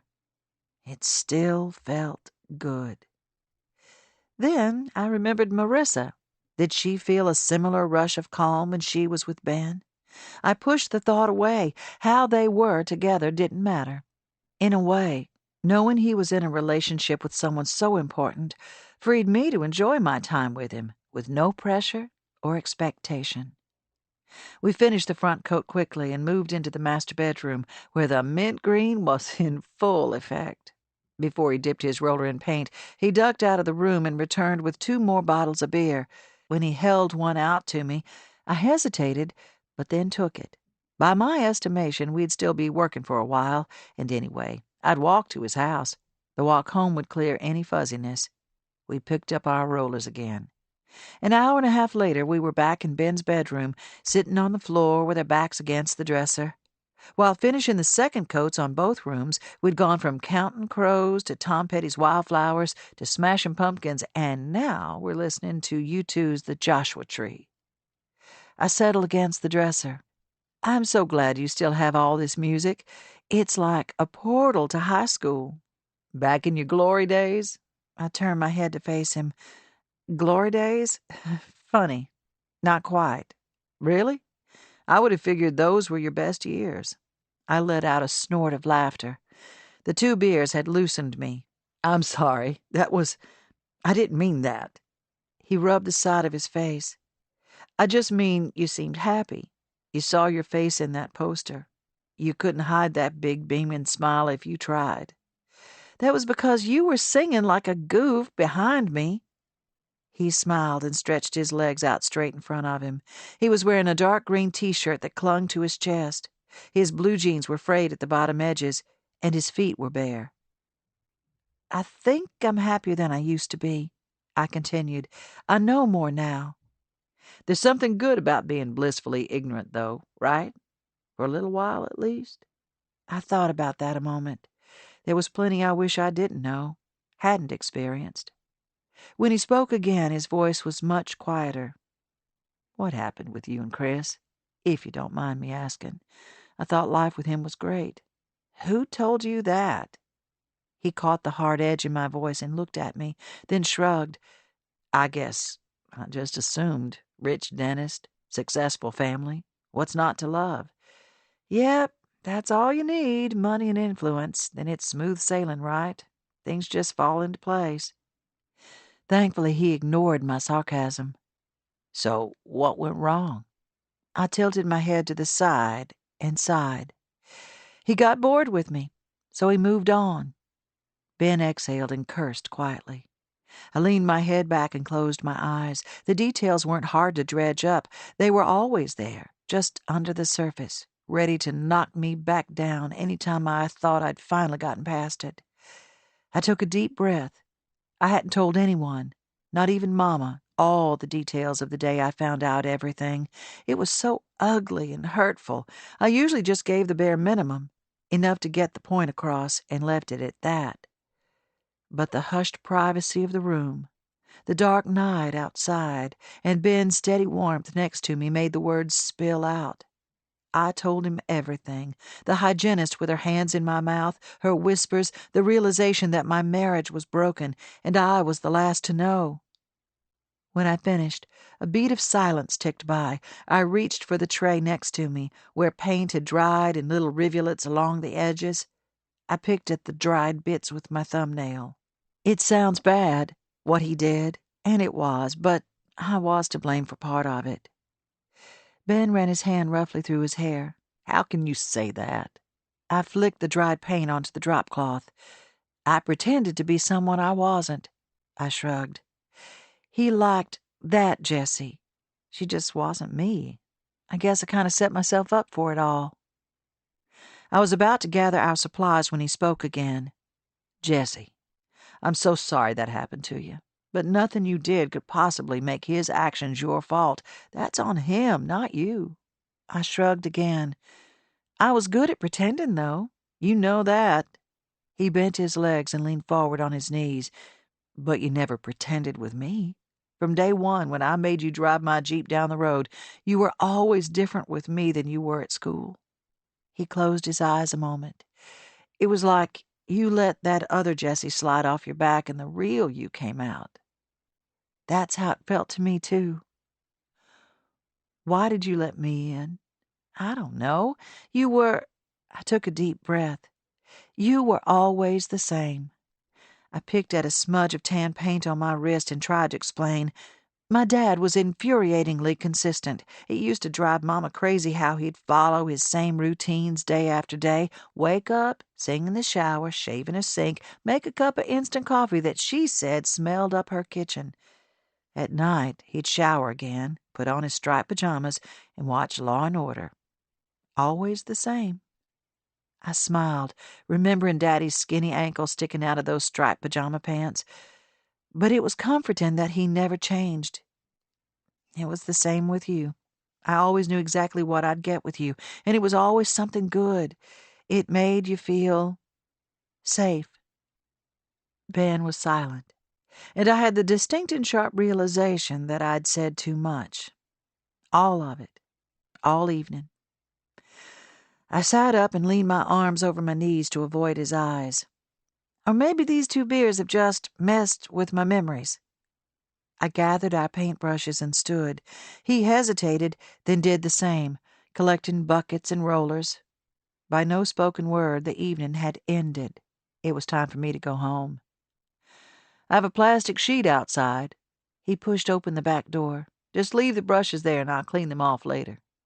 We laid our brushes side by side. Then he walked me around the side of the house to the front. The night air was still and warm, but not uncomfortable. Down the road, an owl hooted, calling to a friend or maybe a mate. At the end of the driveway, we stopped. Thank you for dinner and the music. It was fun. He started to say something, but then stopped. What is it? I asked. The garage light behind him shone down the driveway, but didn't quite make it to the street. He was mostly a dark form in front of me, the curves of his shoulders just edges in the darkness. He crossed his arms in front of his chest and stared down at his feet. I wish for so long that I could have been the one to go through it all with you. Marriage, kids, figuring out life together. I tried. I wanted to be the one. A fist clenched in my chest, squeezing out all my air. I opened my mouth, but he went on. It sounds crazy now, especially knowing everything that happened with the 2 of you, but back then, It broke my heart to hear about you and Chris getting engaged. He clamped both hands on the back of his neck, then let them fall. You basically told me on the phone you were going to marry him, but I guess I'd still been holding out hope. He crossed his arms again. Stupid me. I'd been holding out hope since high school. Hearing it had actually happened just about killed me. But you and Marissa, I held up my hand as if it were an antenna that would make everything clearer. I heard about the two of you so soon after Chris proposed. You must have been together when... He shook his head. No, Marissa and I we weren't anything. We were just two hurting people who shared our hurts for a night. You were never together? The crease between his eyes was deep and sad. I met her at a party a few days after I heard your happy news. She was in a bad place in her life. I think she'd just broken up with someone and wanted a way to forget. Just like me. He sighed.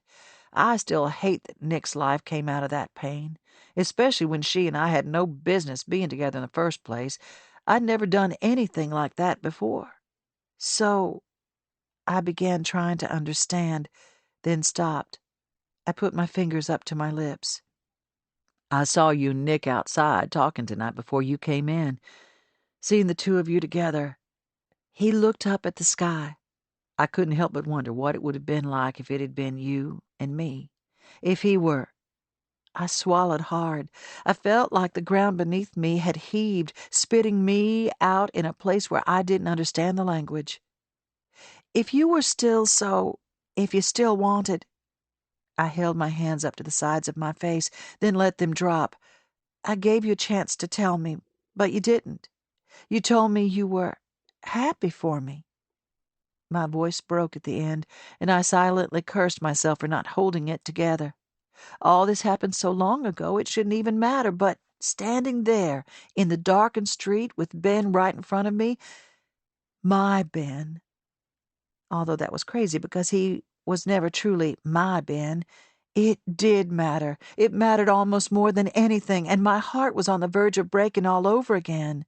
What are you talking about? When I called you, about me and Chris.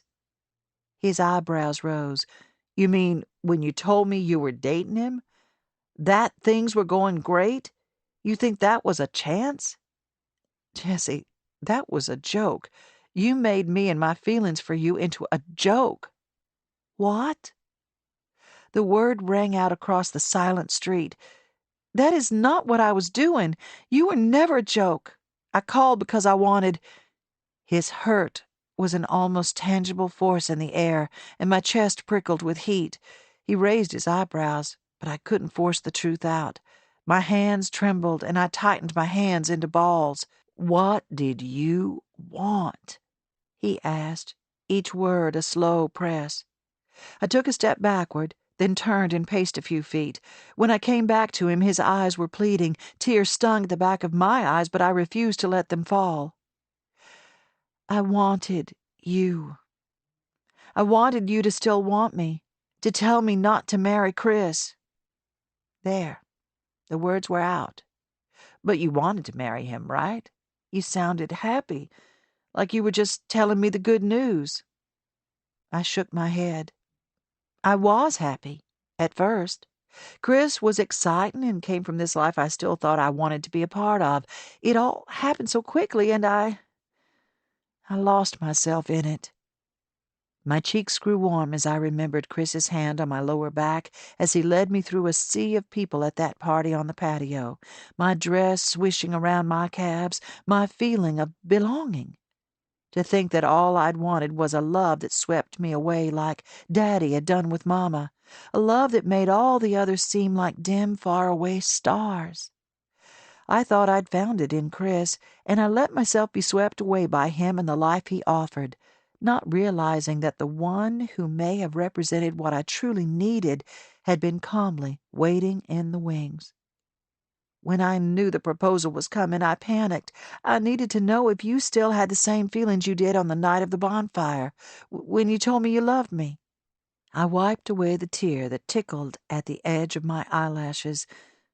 But when you said you were happy for me, what else was I supposed to think except that you'd moved on? I sighed and held my hands up. Chris proposed 2 weeks later. Ben closed his eyes and ran his hand up and down the side of his bearded cheek, then across his eyes. All that time. But you and Marissa, I said at the same time. Our words were cut off by the deep throb of an engine rumbling up the road. I glanced over my shoulder as headlights roamed across Ben's front yard. Nick. Ben and I both took a step away from each other. I quickly passed a finger under my eyes and ran my hands across my hair.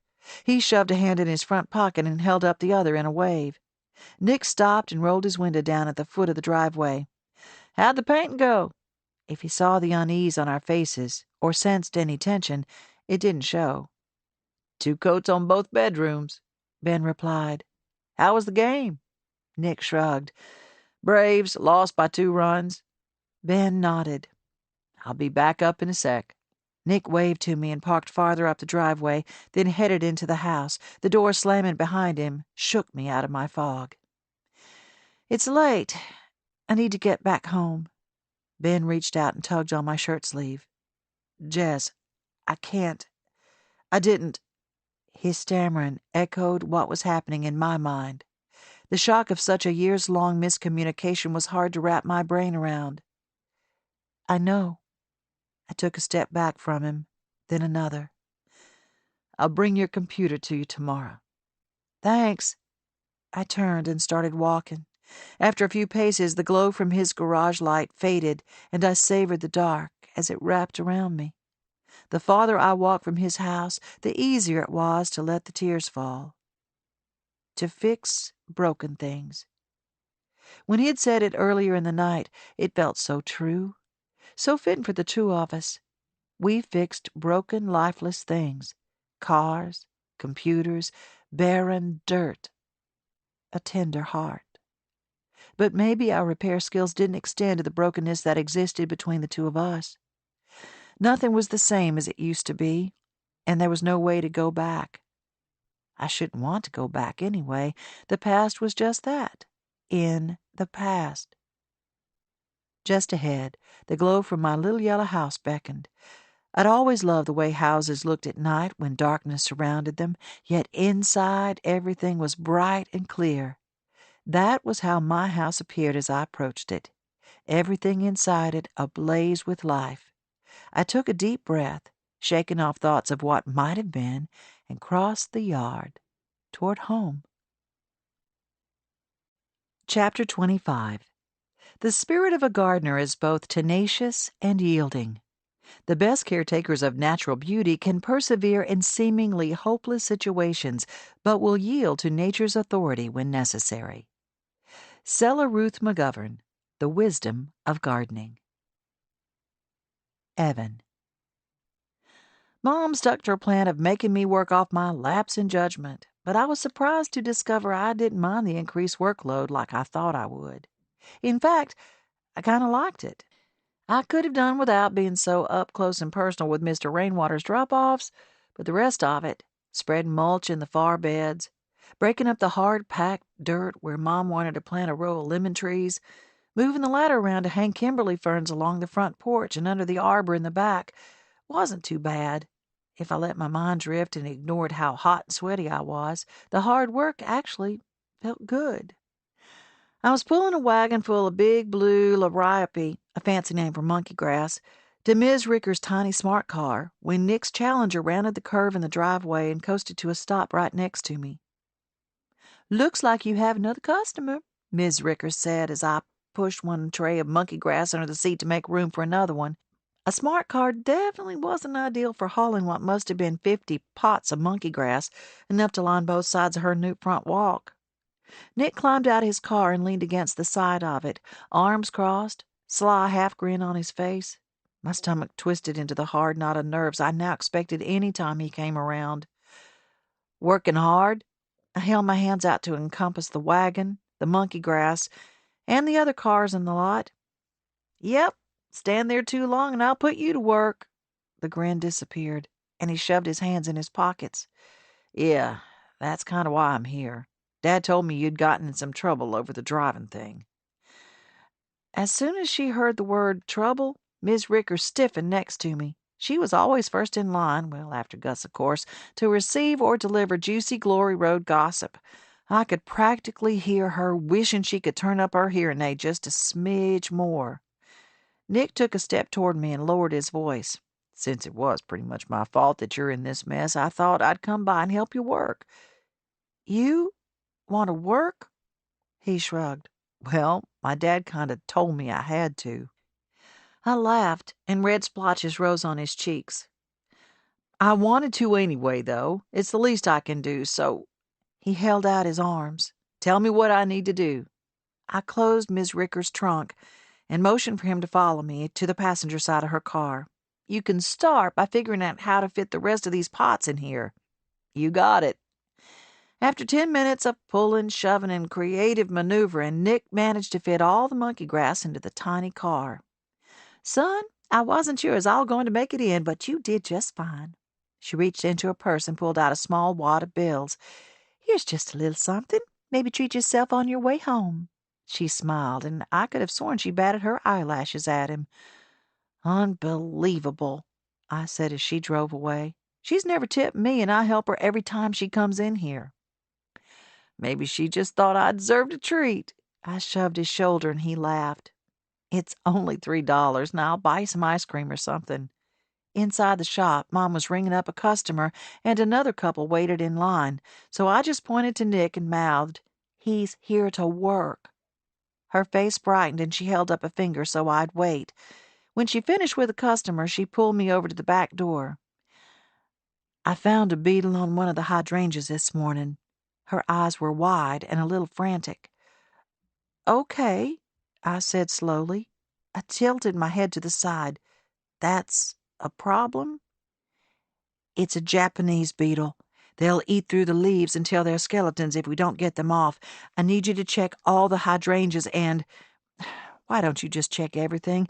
If it's an invasion, we're in a world of trouble. If it's just a few, you'll have to pick them off.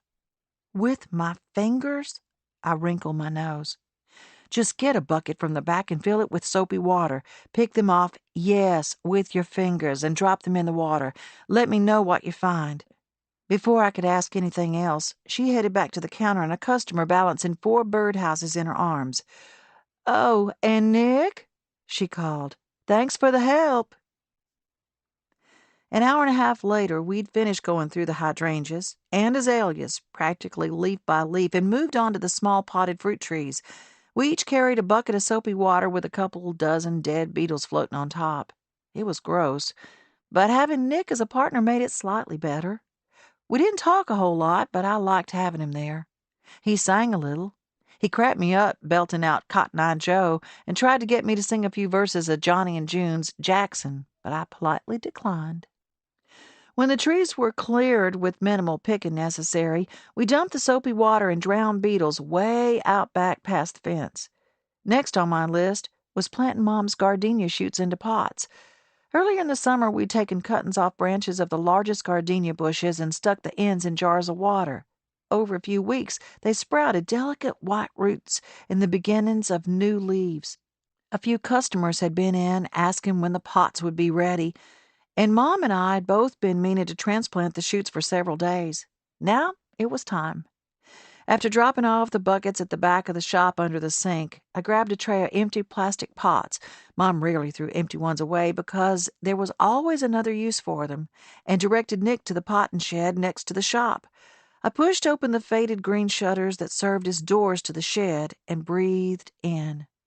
Twig always smelled nice, a mixture of scented candles, potting soil, and whatever Gus had baked that morning, but the potting shed smelled like heaven to me. Soil and moss and damp pea gravel and sun-warmed wood. It's how I managed a deep forest would smell. Or maybe Narnia. It was always warm inside, but a different warmth than the heat outside.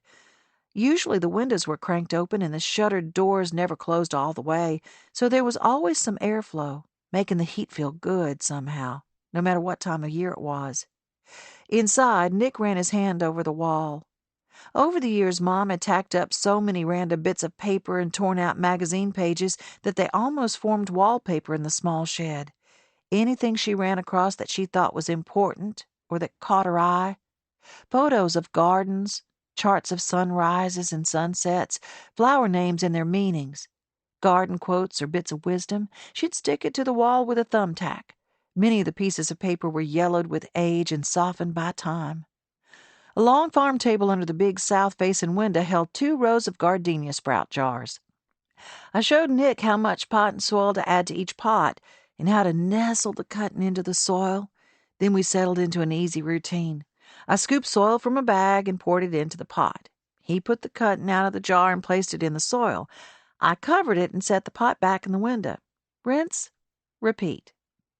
As we worked in front of the wide bay window, Mr. Rainwater trundled toward the plastic pool behind the greenhouse.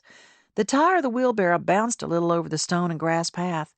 When he paused to wipe his forehead with his bandana, Mom hurried out the back door and tried to take the handles from him. He shook his head. Behind them, Gus stood on the back porch, her nose wrinkled. "So it's just the three of you?" Nick tilted his chin toward the window. "You, your mom, and your grandmother?" "Pretty much." "What about your dad? Does he ever come around?" I shrugged one shoulder. "Not much. He lives in Birmingham, and he's kind of a jerk." "Really?" "Yeah. He wasn't that great to my mom, I don't think." I dropped the scoop into the bag, and a little plume of soil burst out. I wiped my cheek with my wrist. "There was this other woman." "Jeez." He paused with a plant in his hands. "That sucks." "Yeah." I pulled the scoop out again and poured soil into the next pot. "I'm pretty glad he's not around much. I don't have to go through the whole pretending I like you stuff." "I know what you mean. I see my mom a good bit. These days, at least. It's weird, though." "Weird? How?" He ran his free hand over the top of his head. His hair wasn't long, but it wasn't cut short like most guys either. It was somewhere in between. "She and my dad had a thing a long time ago. Then I came along and she split." "Split? Like she left you?" "Well, not alone, but yeah." "She decided she couldn't do, I don't know, the mom thing. She dropped me off at my dad's with a bag of clothes and this Mr. Potato Head that apparently I loved." He chuckled. "I think my dad still has it somewhere." "So your parents are divorced?" He shook his head. "No, they were never really together at all. They just had me, and I lived with her until I was 3. That's when she took me to my dad's and left. I didn't see her again until my dad randomly bumped into her at the airport last year in Atlanta. A few days later, she came over for dinner. That was weird." "Yeah, I can see how it would be." And there I was, thinking my parental situation was strange. Cheater dad who married his mistress and twin 8-year-old stepbrothers I'd only met once in my life. But not seeing your mom for 13 years? I couldn't even begin to imagine that. "So, your mom and dad, are they—" My heart began to thump and my hands felt clammy. I thought of Mom and Mr. Bradley and the unspoken things that seemed to fly between them any time they were together. "They're not married now, are they?" "No, no, not married." I exhaled. "Good." When he looked up at me, I pointed to the next jar. "Hand me that one, will you?" He reached and handed me the jar. "It is good. Actually, I mean, they're dating, sort of." He sighed. "It's stupid, really. They're only together because of me. In some warped way, they think I need them to be together. A unified front. Like I'm not whole or something without a mom around." He brushed a dusting of spilled soil off the table. "She wants me to call her Mom, but I can't. She's just Marissa, like a babysitter or something, as if I need one, and he doesn't love her. I'm not even sure he likes her all that much." I worked quietly. That was the most words he'd said at one time since I'd met him. He grinned. "So now you know all there is to know about me." I thought of the one thing I was still so curious about, and it popped out before I could stop myself. "Who's Cassidy?" His smile faded. "How'd you know about her?" I shrugged. I saw her text in the car. I mean, ugh, I shouldn't have said anything at all. I wasn't looking. It was right there." "It's all right." He took a deep breath and leaned his hip against the work table, then let his air out slowly. His fingers were coated with soil. "It doesn't even matter. Right now, she's no one." His gaze was far away. unfocused, trailing out the back window toward the far orchard and the fields beyond. He seemed so calm, so peaceful. I didn't want to press further. It wasn't my business anyway, but I still wondered about that XOXO. Nick, you hungry for meatloaf? Gus propped open the screen door in our house with her foot. We'll have plenty. Nick and I had finished the gardenias and almost everything else on Mom's list for the day. We were about to haul the last of the trash to the street while Mom swept the front porch. I looked back up at her and raised my eyebrows. Maybe you could ask Mr. Bradley to come eat, too. You know Gus always makes enough to feed the neighborhood. Mom stopped and leaned against her broom. Oh, I don't know. Just then we heard the grumble of Mr. Bradley's Jeep. A moment later, he pulled in the driveway, like mentioning his name had summoned him here. How's the work going? He called through his lowered window. Great, Nick said. We just finished. My grandmother is asking if y'all want to eat dinner with us, I said. Behind me, the broom handle bumped against the wall, and Mom trotted down the porch steps. Evan, I don't... No, Mr. Bradley stammered with the same hesitation. Why were they being so weird? Nick, we need to get on back. I have dinner planned. Nick laughed. Since when do you plan dinner? Since today. I just came by to drop off Jesse's computer. Then I need to run by the store for a couple of last-minute things. He reached over to the passenger seat and grabbed the laptop, then held it out to Mom. Sorry I didn't get it by earlier. I got tied up in... She took it from him and smoothed her hand across the top. Thank you. I mean it. It's nothing. Let me know if it gives you any more trouble, but I think it'll be fine. They both fell silent. Nick and I just stood there waiting for them to say something else, but watching them was unbearable. No way would I be that awkward when I was an adult. Okay, then, I said in an attempt to bring things back to normal, then turned to Nick. Thanks for the help today. Yes, Nick. Mom finally pulled her gaze away from Mr. Bradley. You were a huge help to Evan. I think she's just about worked off her... Lapse in judgment. Yeah, I rolled my eyes at Nick. He laughed and gave me a high five. Anytime, kid. Sorry. A minute later, he and Mr. Bradley were both backing up and turning around, one after the other. Mr. Bradley left without waving, but Nick held his hand out the window before driving off. My skin still stung, pleasantly, from where his hand slapped against mine. Gus stuck her head out of the door again. Where'd everybody go? I thought we were about to have a full house.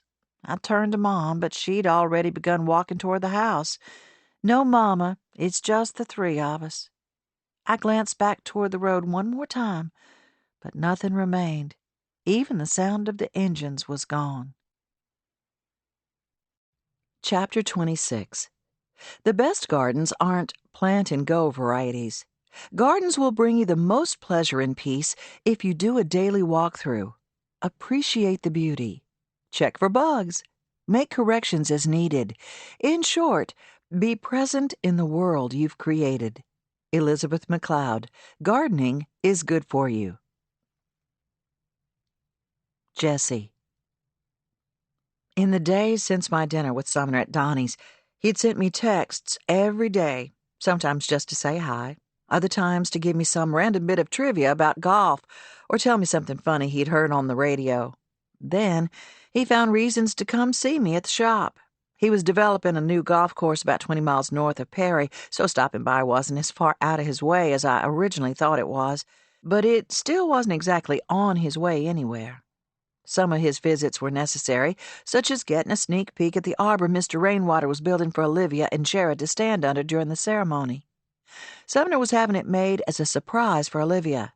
I'd asked Mr. Rainwater to construct it with the same twisted grapevines as the chandelier that would hang from the center of the boathouse ceiling. Other visits were less necessary. He'd taken a picture of a plant at the new development he couldn't identify and thought I might be able to help.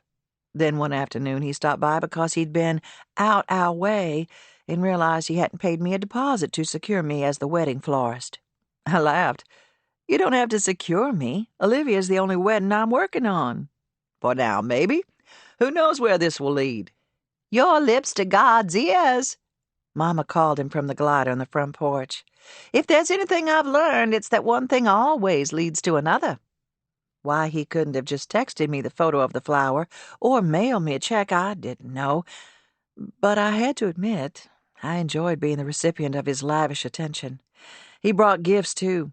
For all of us. It felt extravagant, although slightly misplaced. A dog-eared copy of On the Road for Evan. I found it at a used bookstore in New Orleans.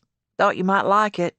A new remastered CD of Johnny and June singing their favorite hymns. A disc missing from Mama's collection. A shiny new pair of garden shears for me to replace my old pair that had dulled with time. Then came a lush bouquet of pale pink peonies and blush roses with a card tucked inside. If you're free Friday, meet me on the dock at 7. On Friday, an hour before I was supposed to leave for Dog River, I rounded the corner of my bedroom out into the kitchen where Mama and Evan were making dinner. "How do I look?" Mama turned around, one hand still stirring the pot of rice on the stove. She sighed when she saw me. "Prettier than a sunset." Evan wrinkled her nose. "You don't look like yourself." "Isn't that the point?" Mama stirred the rice with a little extra vigor than necessary. "Thanks, Mama," I said.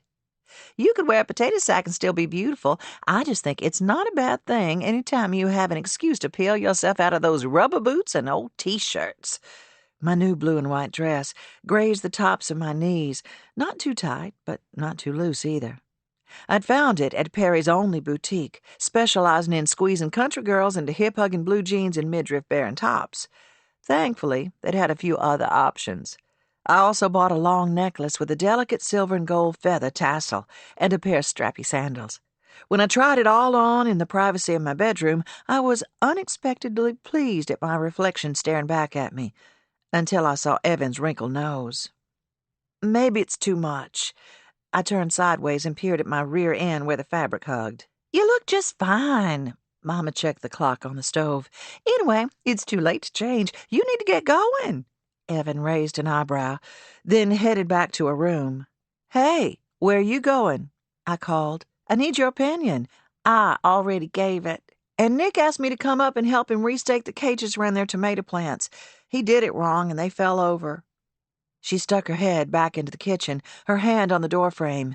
"Is that okay?" she asked, her eyes pleading.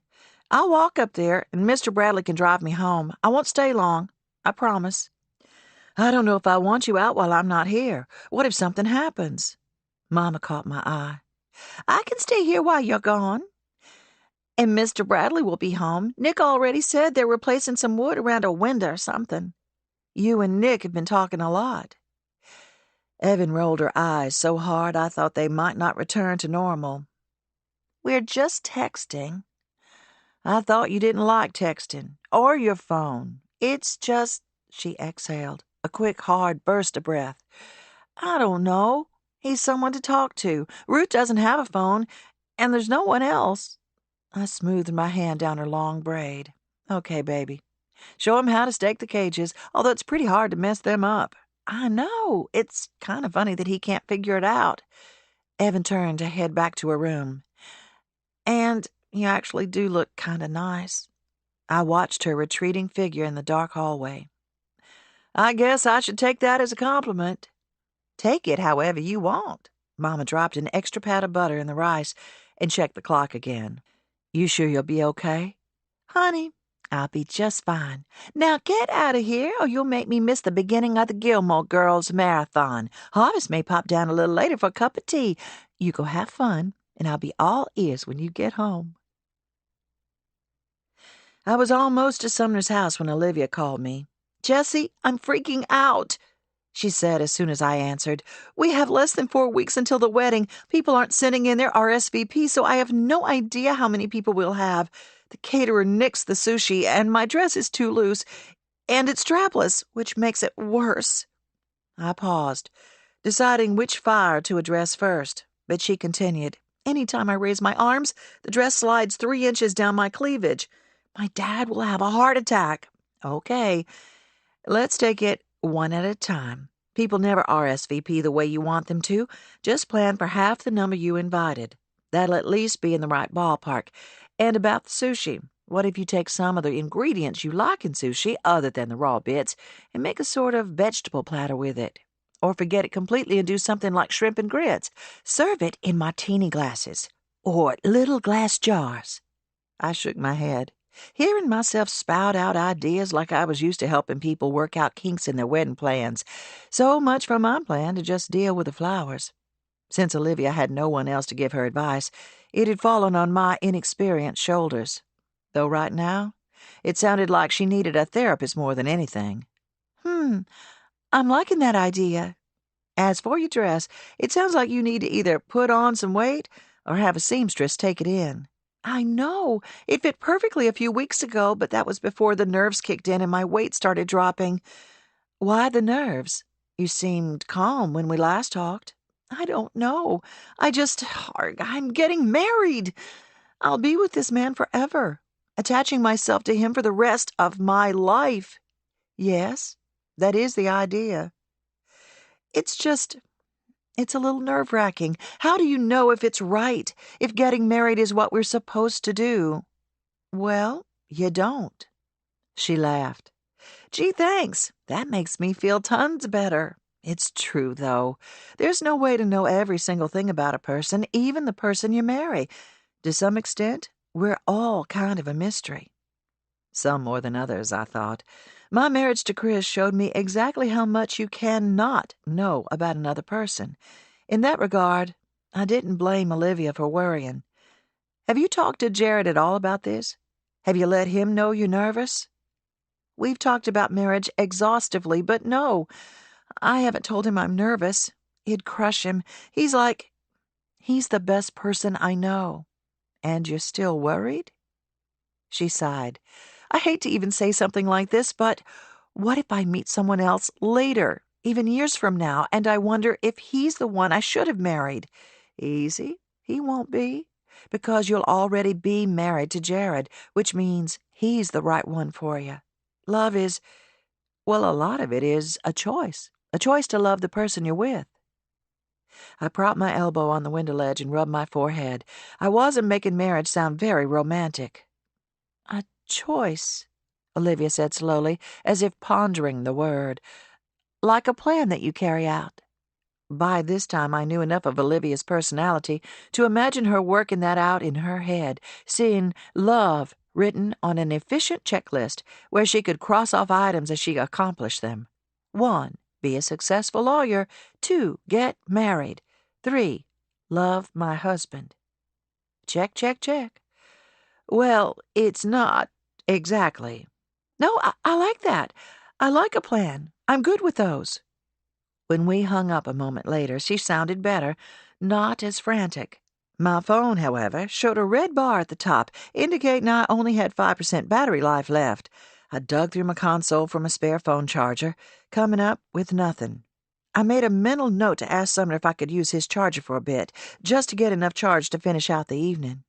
Parked in his driveway, I checked my hair in the rearview mirror, then hopped out. Sumner opened the front door as I reached the top porch step. "You're late," he said with a smile. "Sorry, I was on the phone with Olivia." "Ah, it's no wonder you're late then. Did she have a million things to go over with you?" He held the door open for me, and I slid past him. Inside smelled musky and delicious. The evening sun rays were sharp, turning the hardwoods a bright caramel color. Not quite that many, although she did seem to have a touch of nerves. "I got that from our last call." I tried to calm her, tried to think of things Elizabeth would have said, but as usual, I don't think my advice was all that great. Don't be so sure. Grown-up girls tend to listen to their daddies. I know I did. He shook his head. Grown-up girl. Hard to believe she got there so fast. In the kitchen, he handed me a chilled glass of wine. He wore a white polo shirt, unbuttoned at the top, and had bare feet. "How's the arbor going?" "It's looking good. Mr. Rainwater's really enjoying the process, I think. It gives him something to work on during the day when he's not up at the shop helping me. I have some photos to show you." I reached into my bag for my phone. "Oh, that reminds me. Do you mind if I plug my phone in? I didn't realize until I got here that I'm almost out of battery." "Sure. He pulled a charger from a drawer under the counter and handed it to me. I tried to plug it into my phone, but the end was the wrong size. Oh, well. I'll just have to hope that 5% gets me home tonight. We could run out and buy your charger. It won't take long. I shook my head. It's fine. Anyway, we'd miss the sunset. Speaking of, he held his arm out toward the back porch. Shall we? He grabbed a soft-sided cooler and a bottle of wine, and I followed him through his vast grassy lawn with the majestic oak in the corner and down to the dock. The water just barely lapped against the pilings of the boathouse. A small, sleek boat was tied up next to the steps that led down to the water. All black paint, chrome, and rich mahogany wood. It bumped gently against the dock. Is that yours? I felt silly for asking. Whose else would it be? But he hadn't mentioned anything about a boat, and it wasn't here the last time we were down at the dock. Oh, no, it belongs to a friend. He's just let me borrow it for the evening. I exhaled, and he laughed. I do have a boat, though. It's docked down in the Bahamas at the moment. He winked at me, then took my hand and helped me step onto the boat. We spent the next half hour before sunset zipping up and down the river, exploring small creeks and inlets as they appeared along the edges. When the sun dipped low toward the horizon, Sumner dropped the anchor and we floated, bobbing gently in the small swells that rippled under the boat.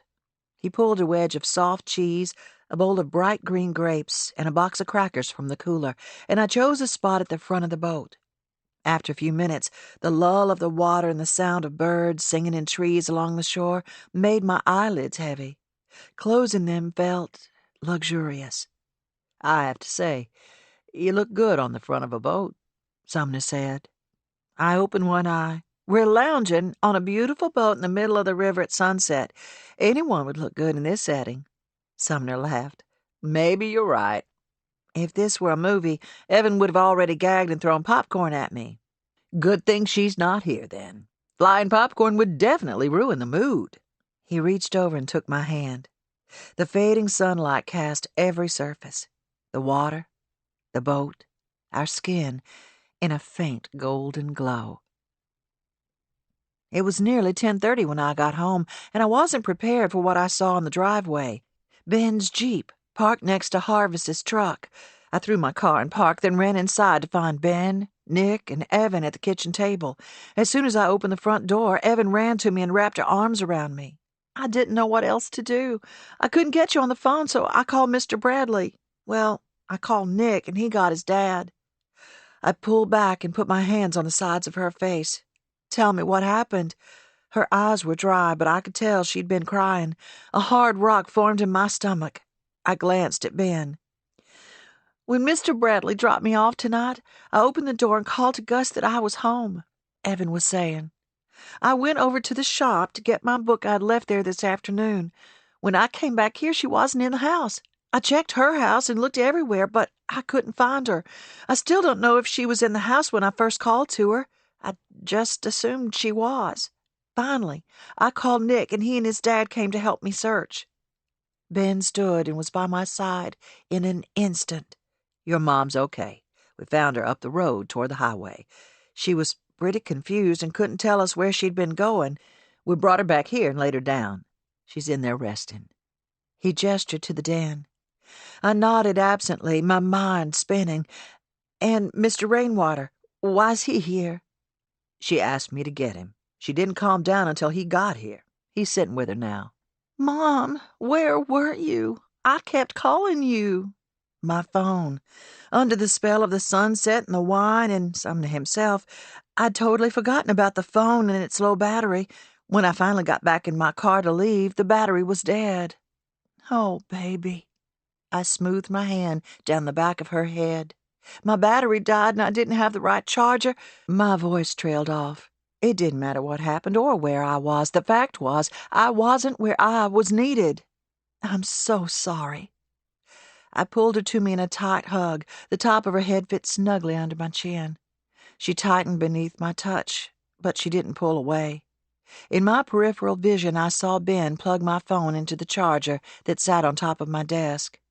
Thank you, I mouthed to him over the top of her head. He tapped Nick on the shoulder. Time to go. When the door closed behind them, Evan turned toward her bedroom, and I approached Mr. Rainwater in the den. He had pulled a chair next to the couch where Mama was asleep.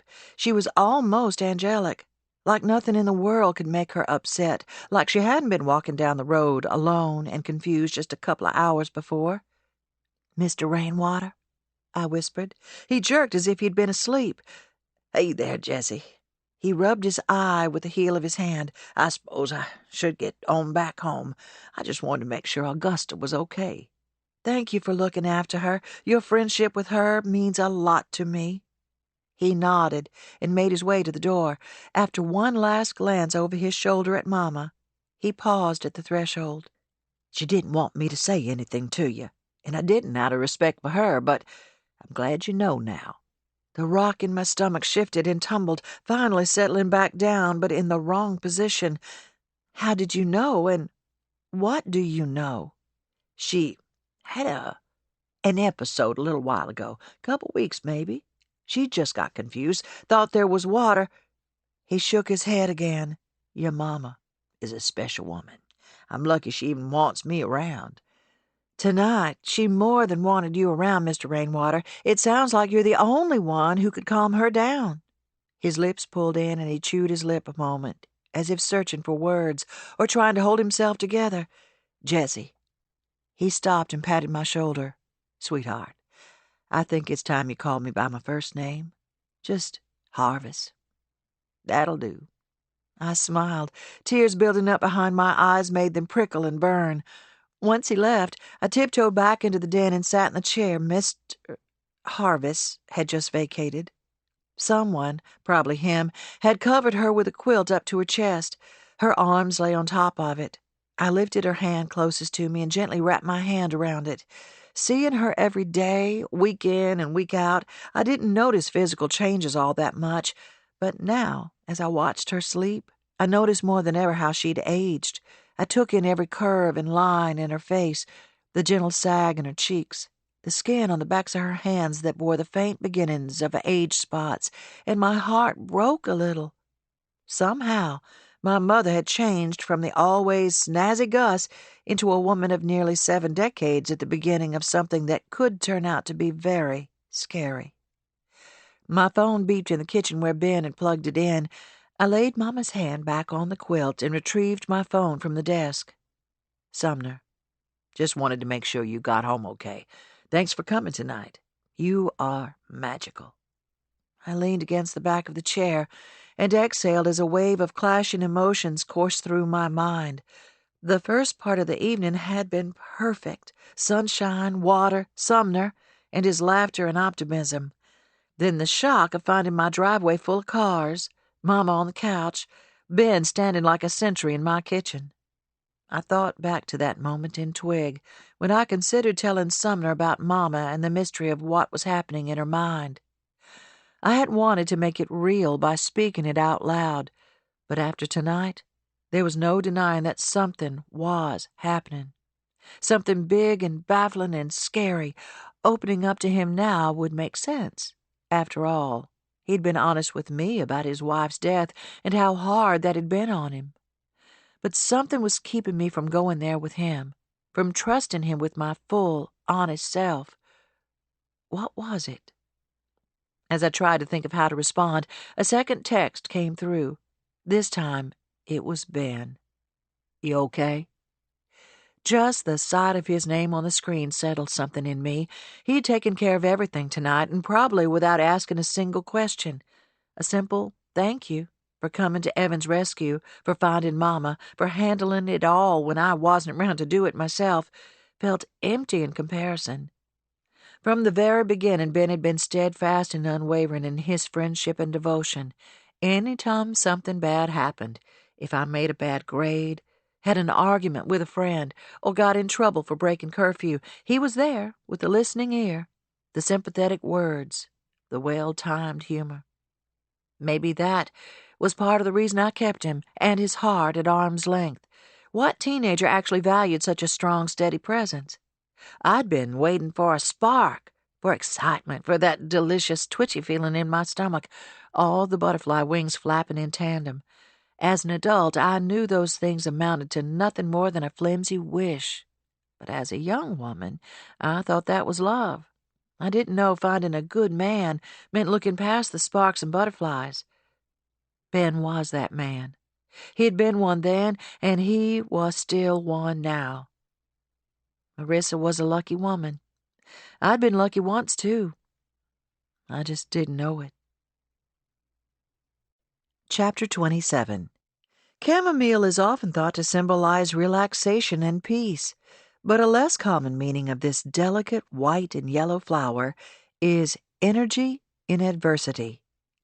Lucy Langworthy, Guide to Fragrant Flowers, 1945. Gus. Despite Harvest's insistence that I tell Jessie what was going on in my squirrely head, I was dead set on not telling her. At least not until I figured it out on my own. How I was going to figure it out on my own, I hadn't the foggiest. But darn it if I wasn't going to try. And darn it if Harvest didn't spill the beans to her the night I got lost. I still wasn't sure what exactly had happened. I'd been flipping through a back issue of Better Homes and Gardens, looking for a specific recipe for okra succotash, when the hairs on the back of my neck stood up. At first I thought I'd heard someone at the door, but no knock came, no scuffling like someone was on the front porch, but the worried, panicked feeling didn't go away. Then it got worse, and I remembered my legs feeling antsy like I needed to get up and move around. Next thing I knew, Ben Bradley's hand was on my shoulder, his calm voice telling me it was time to come on home. I hadn't realized I wasn't home until that moment. Everything before and after that was a blur. I woke up the next day with an urge to make oatmeal cookies. But Jessie's and Evan's hushed voices and worried eyes told me I'd lost another part of myself. It was becoming a regular occurrence, and I wasn't ashamed to say I hated it. Jessie had already made me an appointment with some fancy doctor, but she called and demanded they let us come in that afternoon. I tried to tell her it was unnecessary, but she waved me off. Finally, she said, "Thank you," and hung up with a satisfied smile. The crease between her eyebrows deepened again the moment she turned to me. "They'll see us at 10 o'clock. Jessie, this doctor is all the way in Mobile, and it's prime shopping time. Is it really that responsible to close Twig? What if someone needs to buy something?" Responsible? Her face was pink. I'd struck a nerve. "Last night, Ben found you walking up the road with no shoes on, tears running down your face, unsure of how you got there or where you were going. Weeks ago, Harvest found you huddled on your couch thinking water was flooding your house. You know what's going on. He knows, but I know nothing." She held up a hand when I tried to speak. "I don't want to hear it, Mama. I want to hear it straight from the doctor." The worst part was I couldn't defend myself. She was right.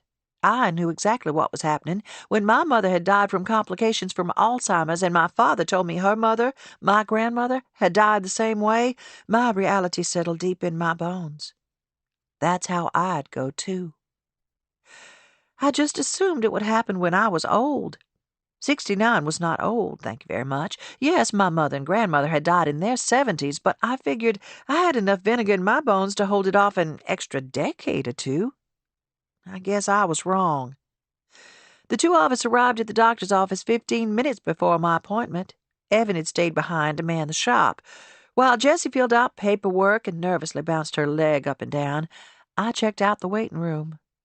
Waiting rooms were notorious for having free stuff or coupons for free stuff, and I didn't want to pass any of it up. Before my name was called, I managed to pocket 4 coupons for Bengay and a sample-sized bottle of Gold Bond hand lotion. The nurse who called us led me to an exam room and quickly took the necessary stats: height, weight, blood pressure, pulse.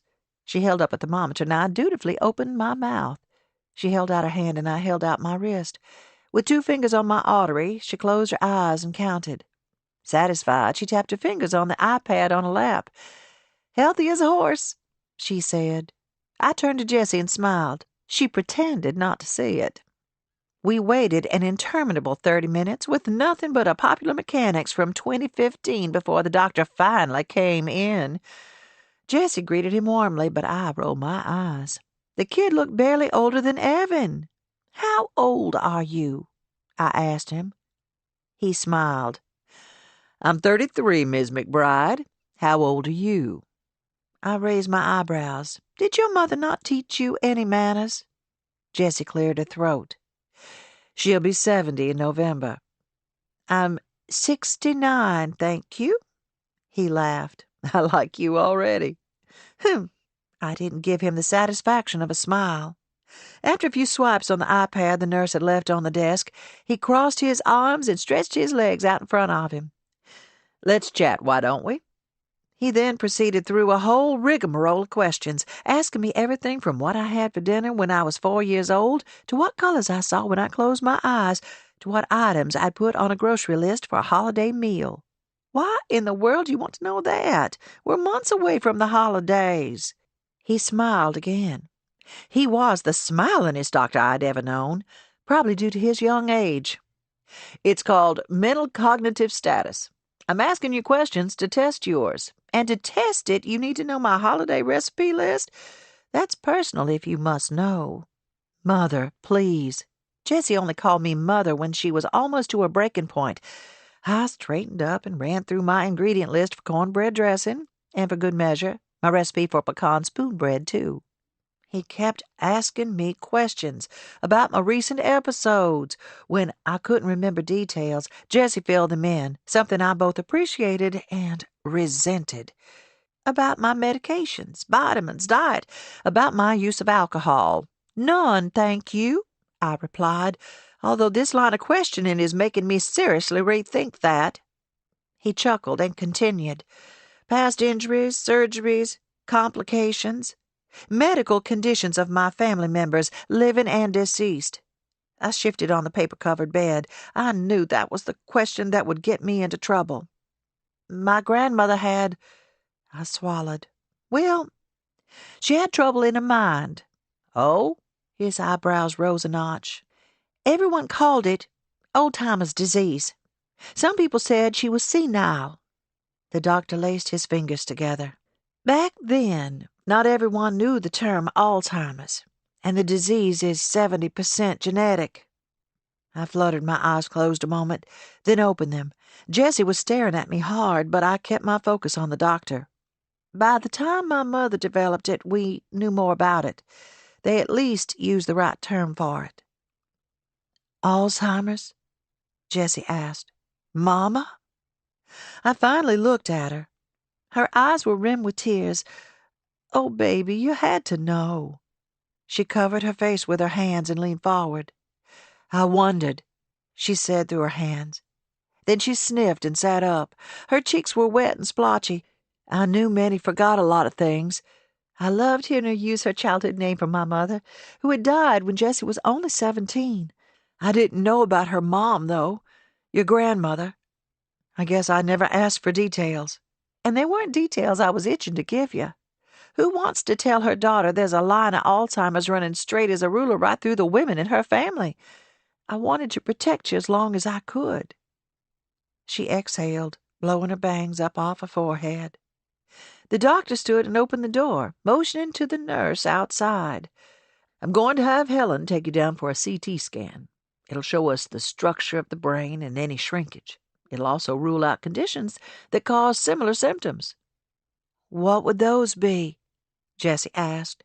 I knew what she was thinking. Maybe there was something else that could be causing all this mess, something other than the big thing. "It could be any number of things. Brain tumor, aneurysm, bleeding in the brain." Jessie sat ramrod straight in her seat. I cleared my throat and tried to catch the doctor's eye. "Given your symptoms and your family's medical history, I don't think you need to worry about those." The nurse came in and whisked me down the hall to another room. Through a glass door stood a contraption lined with blinking lights, shiny silver, and a round contraption as big as Marilyn Ricker's smart car. A minute later, I was lying down on the conveyor belt with the instruction not to move a muscle. An IV in my arm shot cold liquid through my veins, and I breathed as shallow as I could while the machine clicked and spun to life. She said it would somehow take pictures of thin slices of my brain. I was just glad I couldn't feel it. An hour later, I was in the doctor's personal office in a chair next to Jessie. All around us sat framed photos of the doctor's young and beautiful family. Blonde wife, 2 cherubic babies, twins from the looks of them. It was a wonder that this man who worked with patients with a smorgasbord of elderly brain problems went home to this family every night. Alzheimer's to baby bottles. The speed of life could still sometimes take me by surprise. He folded his hands and gave the news I knew we'd hear. Without an MRI, it was just a preliminary diagnosis, but he felt fairly confident it was Alzheimer's. Beginning stages. Impossible to estimate the progression. Could be years of casual lapses, like lately, or my brain function could deteriorate rapidly. Then he had the gall to suggest I needed supervision, as if I were a child. I've been on my own for quite a long time now. I think I'm just fine. You're not on your own. You have us. Jessie turned to the doctor. She lives next door to me. Well, through some trees, but still. She's the next house. She's at my house almost all day, though. That's good. But what about nighttime? At some point I cleared my throat, and he turned to me and smiled. You will likely experience what we call sundowning, or late-day confusion. Later stages of Alzheimer's cause patients to experience heightened confusion and disorientation as the sun goes down. Jessie looked at me, likely thinking of the night before, but another shot of memory raced through me. My own mother used to pace at night. Nothing seemed able to calm her down, not until she finally fell into a fitful sleep. Was that my future? I can handle nighttime just fine, I said, rubbing my eyes. That's when my shows come on. Mrs. McBride, this is real. I'm sorry to tell you, it's not going away. You'll need to treat it seriously. I'm taking it seriously, young man. I've known about this a lot longer than you have. I just don't want you to go deciding things for me. I may not have a white coat with my name in curly script on the front, but I'm well aware of how this thing works. Is there any medicine, or do we just... Jessie was gripping one hand in the other, squeezing her fingers together as if they were one of those heart-shaped stress balls they gave out in the cath lab.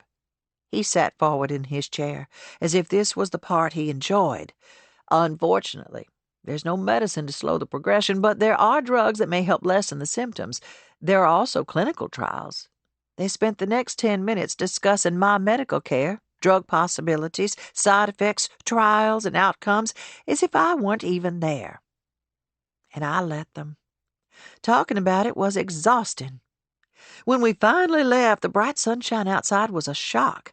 I covered my eyes with my hand and inhaled the air that thankfully didn't smell like disinfectant and sweet air freshener. My stomach rumbled. What do you think about Jack and Max on the way home? I could go for an onion burger. Jessie shook her head and sighed.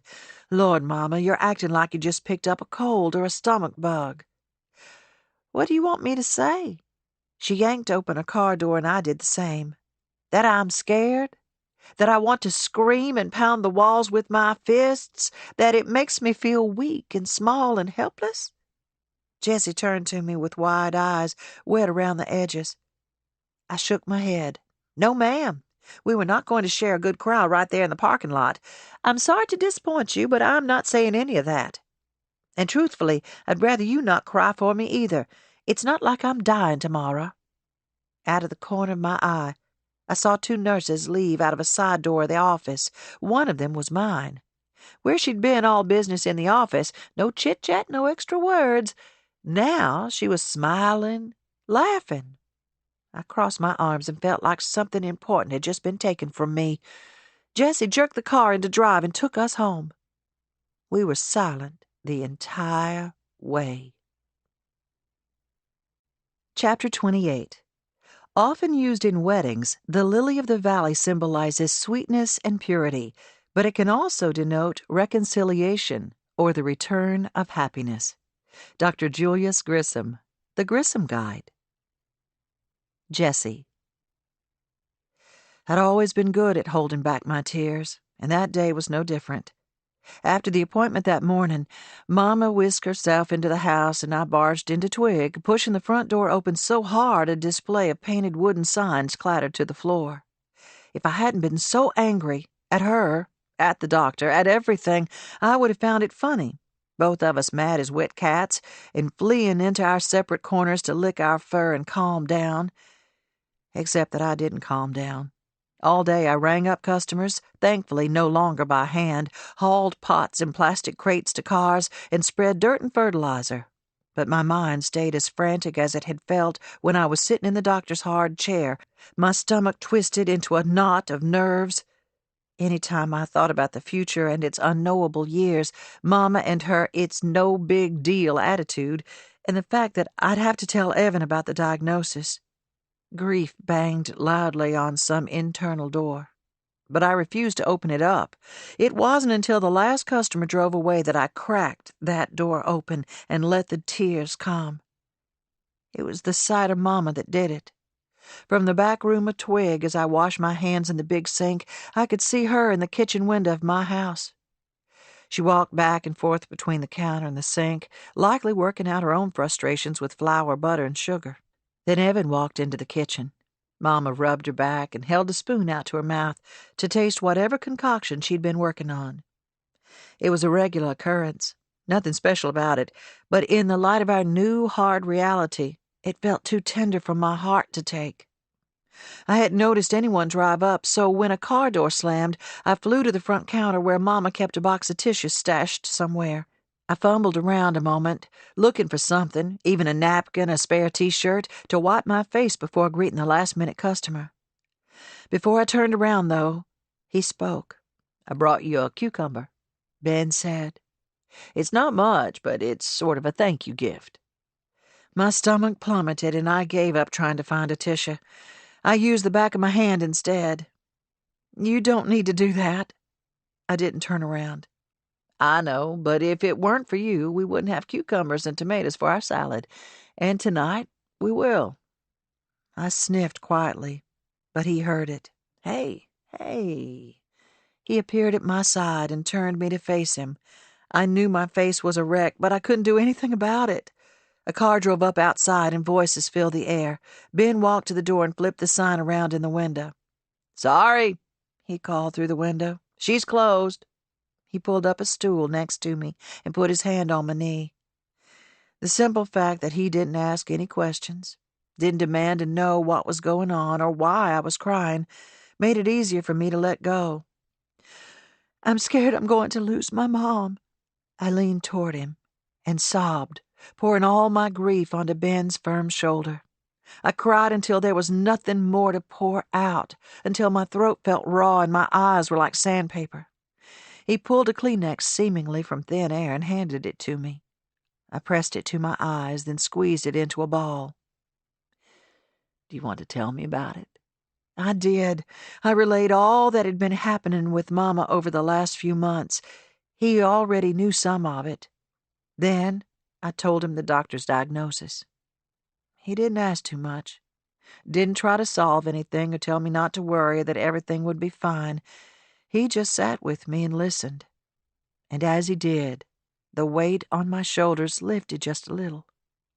The force of my tears had left my forehead sore and my nose stuffy, but my mind felt clear, like a mirror when you wipe away the steam after a shower. "Do you know the first time I met your mother?" I shook my head, surprised at his change of direction. "Probably sometime after we'd been out for a walk on the road. I don't know specifically. Do you?" "It was just before you and I first talked. Well, outside of school, at least. I'd been out with the Jeep and it died on me, just like it did that day you saw me and helped. Only this day, no one but your mom was around. And she's not one to hop in a dirty car and drop the clutch." "Right. So I was pushing the truck past your house and she was standing by the mailbox. I waved and I don't know, I guess she smiled, but it was more like a smirk." I laughed and wiped under my eye. "Did she say something?" "Oh, yes. She said she'd run into my mom at the drugstore that week, and Mom told her about my new car. So I said, 'Here it is. What do you think?' Keep in mind I was sweating buckets and my legs were covered from the knees down in red dirt." "What'd she say?" "She asked me if I'd ever been to Rock City." "What?" "Exactly. I had no idea where she was going with it, but I told her I'd gone there sometime on a field trip." She goes, I went there once. It's not all it's cracked up to be. Kind of disappointing, actually. Then she turned and walked back up the driveway. I covered my eyes with my hands and shook my head. That sounds just like her. Outside, clouds covered the sky, darkening what had been a blindingly sunny day. I was grateful for a little less brightness. I know you need to get in for dinner, but do you feel like taking a drive? He asked. We could just get some fresh air or something. No doubt Mama had something simmering on the stove, a peace offering after our painful morning, but I wasn't quite ready to talk. Sure, that sounds great. Glory Road was quiet as usual, as was the highway at the end of it. Highway 170 wasn't a main thoroughfare. It didn't connect Perry with any big place, so there was no flood of late-day after-work traffic, just an occasional 18-wheeler and a few farm trucks. I didn't ask where we were going. I didn't care, really. He turned down a few more mostly deserted roads. Then the fields behind wooden fences began to feel vaguely familiar. He slowed down next to an open gate. Is this? I think it is, he said. Think we'll get in trouble? Probably not as big a deal for 2 adults to trespass than for 100 teenagers. He turned in and drove down the dirt path that weaved around thick trees and towering shrubs. With clouds still moving in, the shade here seemed more like deep dusk than just after 7. The path ended at the wide grassy expanse I remembered from all those parties in high school. Back then, it had been tidy, the grass mowed, the shrubs tame. Now the grass was knee-high, and kudzu crept up and over whole trees, threatening to swallow everything in bright green leaves. Ben stopped at the edge of the field, took his seatbelt off, and leaned his seat back a little. I did the same, then propped my feet on the dashboard. Make yourself comfortable. Ahead of us, a flock of blackbirds that had been poking around in the tall grass took off. A big black mass rising higher and higher. Just as they disappeared into the trees on the far side of the field, the sun dropped below the dark clouds. All of a sudden, everything was liquid and shimmery. The tips of every blade of grass, scattered bright yellow wildflowers, the hood of the Jeep. I glanced at Ben just as he turned to me. The sun highlighted the angle of his cheekbone and the lighter caramel color in his hair. I'm so sorry about your mom, he said. Thanks. My hand rested on the seat next to me, and he reached over and covered mine with his. The warmth felt like medicine. I closed my eyes as he traced the gentle dips and rises of the back of my hand with his thumb. First my knuckles, then my fingers, then he cupped my hand and turned it over, tracing the lines in the palm of my hand with his fingertips. I opened my eyes. Ben, hang on. Let me say something. He took a deep breath and turned his gaze back toward the empty field. I'm about to end things with Marissa. It's time. What? My heart picked up its rhythm, thumping as if I were half a mile into an evening run. His hand tightened around mine. Have you thought at all? He dragged his free hand through his hair and sat forward in his seat, then turned to me. His eyes locked onto mine. Us. You and me. Have you wondered at all if we've been given another chance here? I don't know. You're with Marissa and I. Sumner. He was there, the back of my mind. The image of him on the boat in the middle of the river, his face tan and smiling, his hair windblown, holding my hand, making me wonder if Glory Road wasn't all there was for me. But this was Ben. Against all odds, we'd found ourselves back in the place where we first started, only this time we were adults, hardened to some extent, more fully settled as the people we were meant to be.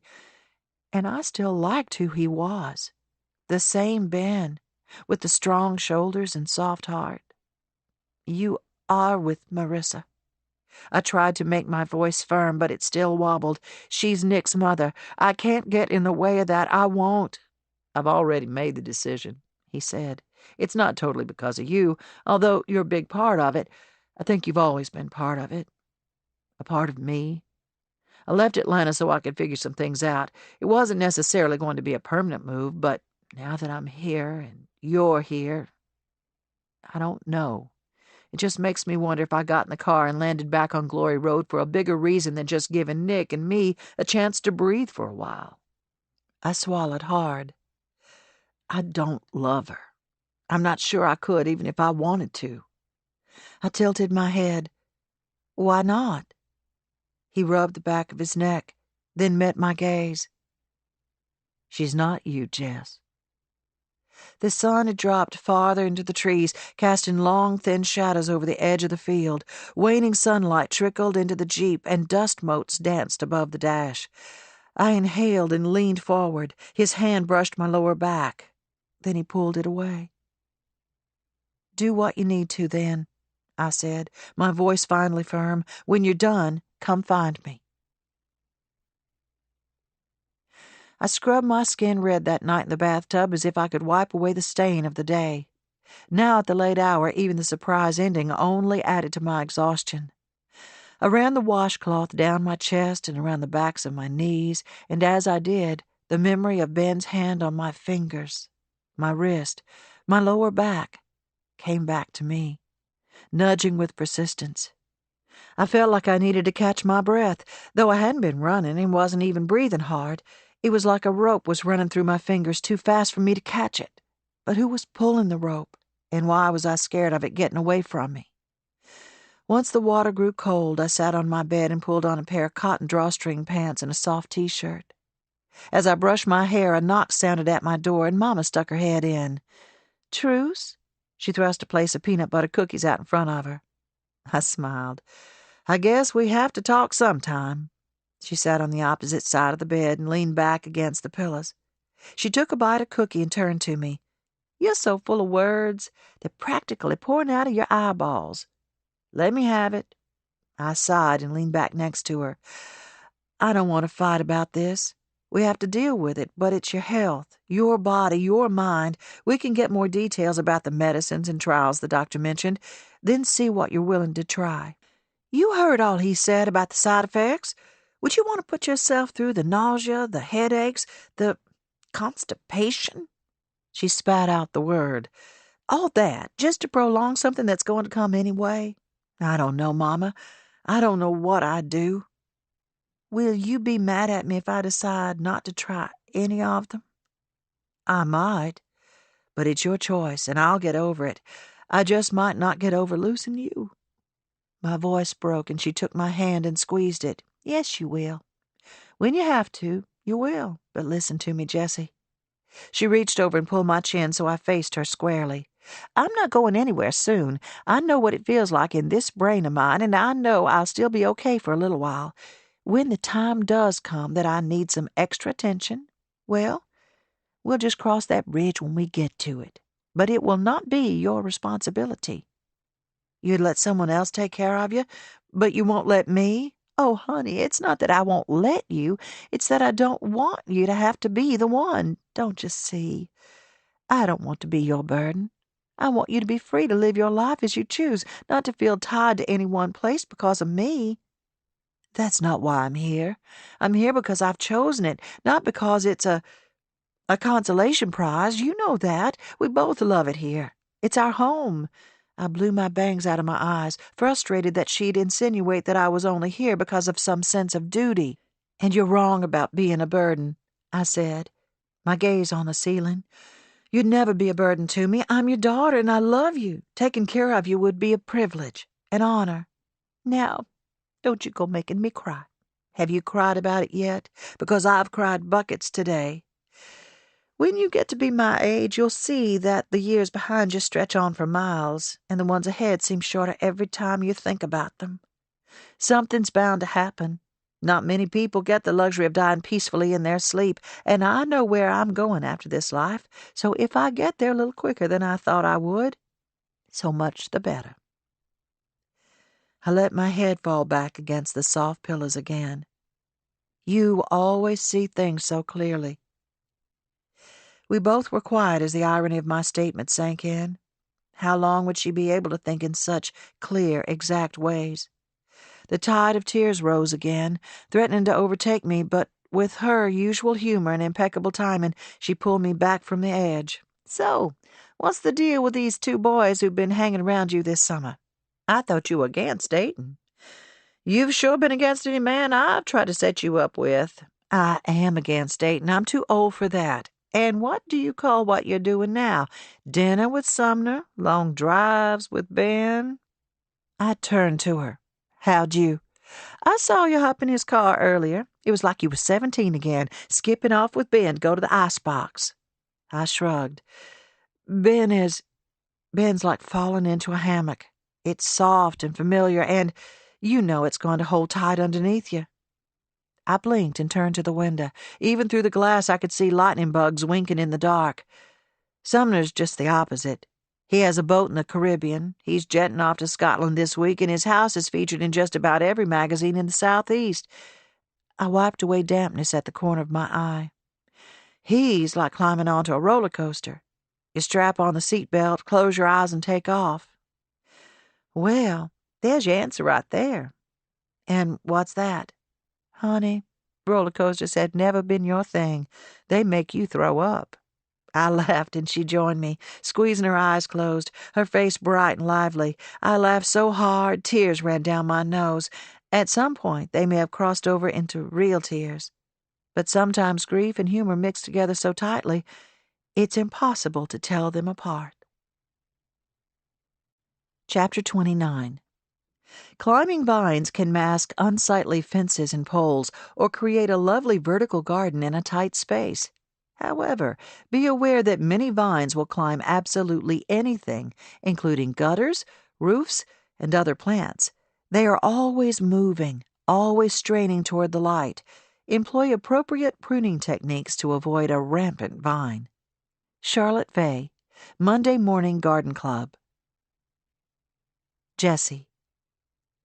Ben and I agreed to give each other time. He needed to talk to Marissa, and I needed to figure out if I really wanted to throw myself and my heart into a relationship with him, into seeing if the regrets and yearnings that had lain dormant between us for so long could be transformed into something real, something lasting. With both him and Sumner out of town, Ben and Nick to Texas to visit a client, and while they were out there, the Alamo, and Sumner to tour St. Andrew's Golf Course in Scotland, I had a week to let my thoughts sift and settle. Instead of the mental chaos I expected with everything going on in my life, my heart felt strangely peaceful. I'd made an appointment with another doctor to discuss the possibility of a new drug for Mama. It was only in the testing phase, but Dr. Dudley had said it looked promising. I also secured the bells of Ireland, anemones, and ranunculus Olivia had requested for her bouquets, along with finalizing details of the grapevine chandelier and Harvest's arbor. Then I took Evan shopping for a couple of new outfits for school. I'd been feeling a little out of touch with her, but to my relief we talked and laughed our way through shopping, then lunch at Kim's Cafe. By the end of the week, the hard edges of my life felt softer. Deep down, I had the sense that things would be okay. The day before Ben was due back from Texas, Evan knocked on the open door of the potting shed as I mixed a spray bottle of vinegar, Dawn soap, and a few tablespoons of salt. "What's that for?" she asked. "It's weed killer." I added one more dash of salt, then recapped the bottle and shook it, the kind that doesn't leave nasty chemicals everywhere. If you can use that, why do you pull weeds by hand? I shrugged. Sometimes I like the work. It feels good to see them disappear. But you could just spray and be done with it. Yes, you could. I smiled and handed her the bottle. "Why don't you tackle the bed under the oak out front? Just make sure you don't get it on any of the hostas. This stuff will kill anything it touches." She held the bottle out in front of her like it was poison. "You need to send some of this stuff down to Mr. Bradley. Nick said weeds are taking over their garden." "Really?" "I told him he had to stay on top of them." "I don't think they share your love of pulling weeds by hand." She grabbed a pair of gardening gloves off the tabletop, then paused. "You know Mr. Bradley has a girlfriend, right?" It was so unexpected. I had to struggle to keep my face from giving away my shock. "Right?" she pressed. Yes, I do know that. He doesn't love her, though." "What? How do you know that?" She shrugged. "Nick told me." She turned and headed up the path that led around the front of the shop, making sure to put one foot on each mossy stone, just like she did when she was little. I knew I should wait for Ben to come to me. After all, that's what I told him. Do what you need to do, then come find me. But I couldn't keep myself from sending a quick text. A little bird told me you're having a weed problem. I have a bottle of weed killer that'll take care of it. He responded within seconds. Great. I'll come by tomorrow and pick it up. Our flight gets in at noon. Looking forward to seeing you. Saturday dawned with typical mid-August humidity and a washed-out sky. Noon came and went, and I expected to see Ben pull down the driveway any minute. I stayed busy, unloading a new shipment of annuals and helping the ladies from Perry Baptist choose flowers for a trio of baskets to take to patients at the hospital. But as the hours crept by with no sign of him, I grew impatient. I closed the shop a few minutes early, and with Mama rocking on the front porch with the new issue of Southern Lady, and Evan finally cleaning her bedroom, I grabbed Ben's bottle of weed killer and headed to his house. A small silver car was parked on the street in front of his house, so I parked in the driveway. Before I knocked on the door, I took a deep breath and ran my hands over the loose bun at the back of my head. As I did, the silver car snagged my attention again. Just as I noticed the Enterprise rent-a-car tag, the front door opened. Instead of Ben or Nick, it was a woman wearing black leggings and a gauzy sleeveless top. She was beautiful. Long lashes, red lips, and wavy strawberry blonde hair. "Oh, hi." She stopped short when she saw me standing on the porch. "I was just grabbing something from my car. Can I help you?" From somewhere deep in the house, I heard Ben's voice and froze. Her gaze traveled from my shoes to my shorts and T-shirt and stopped on the twig logo just under my right shoulder. "Oh, you're from the garden shop." Her voice was light, with a hint of humor hidden inside. "So, you're the one who got Ben on this gardening kick. Good for you. I've been telling him he needed a hobby other than just tinkering with computers."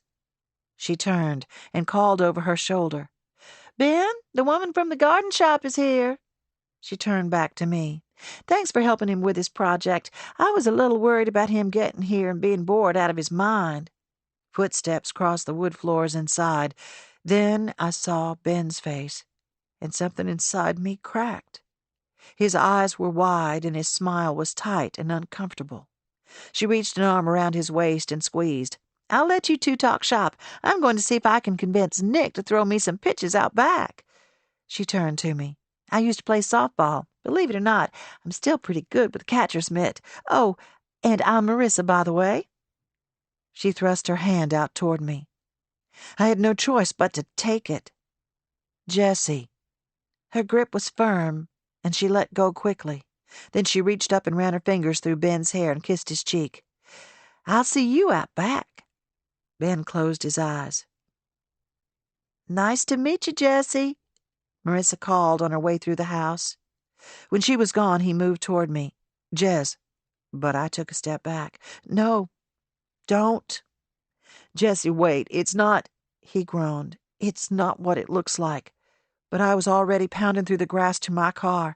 He followed close behind me. My hands trembled, and I remembered the spray bottle, the stupid weed killer. I turned and thrust the bottle at him. "Jessie, stop." But I couldn't. My breath was ragged and my throat was thick.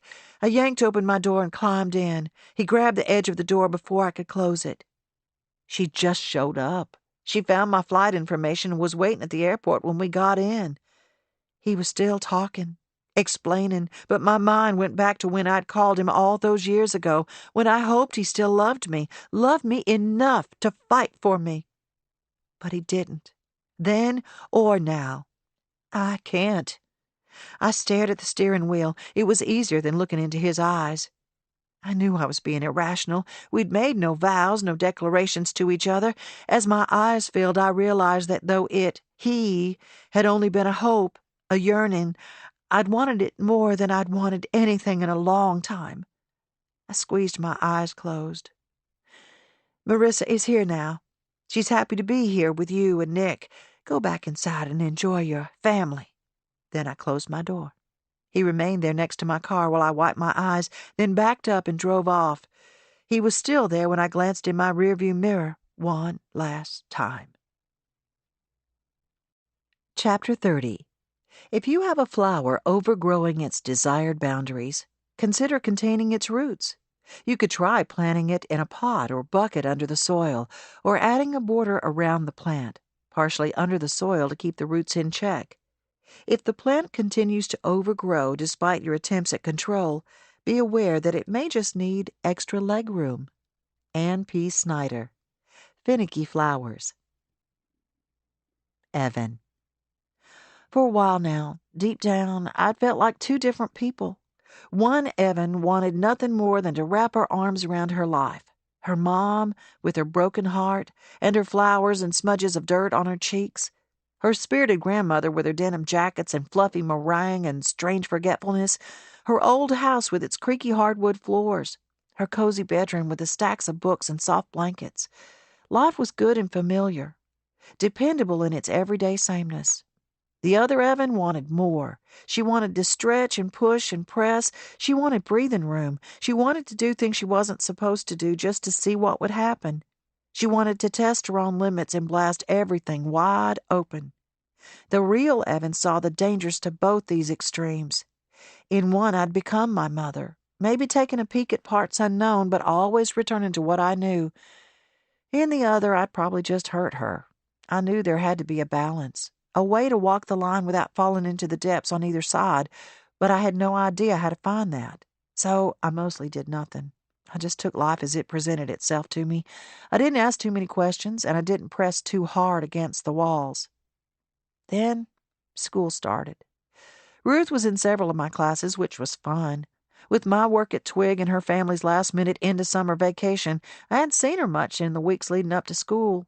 On the first day, we spent most of Alabama history and biology, sending discreetly folded notes back and forth.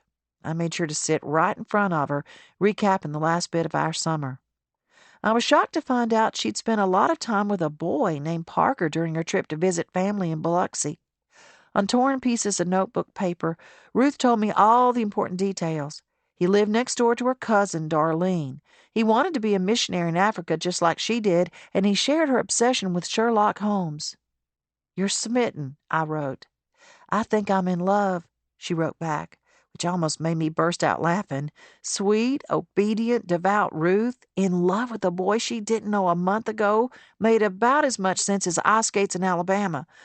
But her next note shocked me more. "Have you heard about the party Friday? It's at some field just outside Perry. Maybe we should go." That she'd heard about the party was one thing, not to mention the fact that I hadn't. That she wanted to go was a whole other non-Ruth level. "And how do you propose we go about that?" I reached up to scratch my head, then dropped the note on her desk. Mrs. Hughes stared at me, but I just smiled. "Gina's going, of course," she wrote back. Gina was her sister, a senior this year who, as such, had 3 years of professional rule-bending under her belt. "You could spend the night with me and we could get a ride with her." I turned around in my seat. Ruth was grinning. "Seriously?" I mouthed. "Miss Ashby, eyes forward, please." "Yes, ma'am." I cornered Ruth the minute the bell rang after class. "You're serious about this?" "Sure. Why not?" "We'd get in a lot of trouble if anyone found out." "Then let's make sure they don't find out." She hoisted her bright red backpack onto her shoulder. I opened my mouth, then closed it. This new Ruth was baffling. "Okay, but—" She grabbed my hand and pulled me out the door and down the hall. "It's a new year, Evan. Don't you feel it? Anything is possible." When she said it like that, I did feel it. I did. After that, everything fell into place. The football game that night was away, so we didn't have to worry about transportation to and from the game. I asked Mom if I could spend the night with Ruth, and of course she said yes. Ruth begged Gina to let us ride with her to the party. Gina put up a fight, but Ruth told her if she didn't take us, she'd tell their parents that Gina was going to an unchaperoned party with boys, music, and possibly alcohol. Gina had no choice but to consent to bringing her little sister and her friend along. I ran into Nick as I left the cafeteria on Thursday. And by ran into Nick, I mean I bumped into him so hard I dropped my lunch tray. Thankfully, the tray was empty. He picked it up off the floor for me. "Easy," he said, handing it back. "You could kill someone with that thing."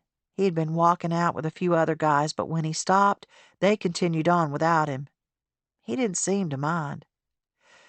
"Sorry, just didn't want to be late to biology." "No problem. How's your first week been?" "Not too bad. Yours?" He shrugged.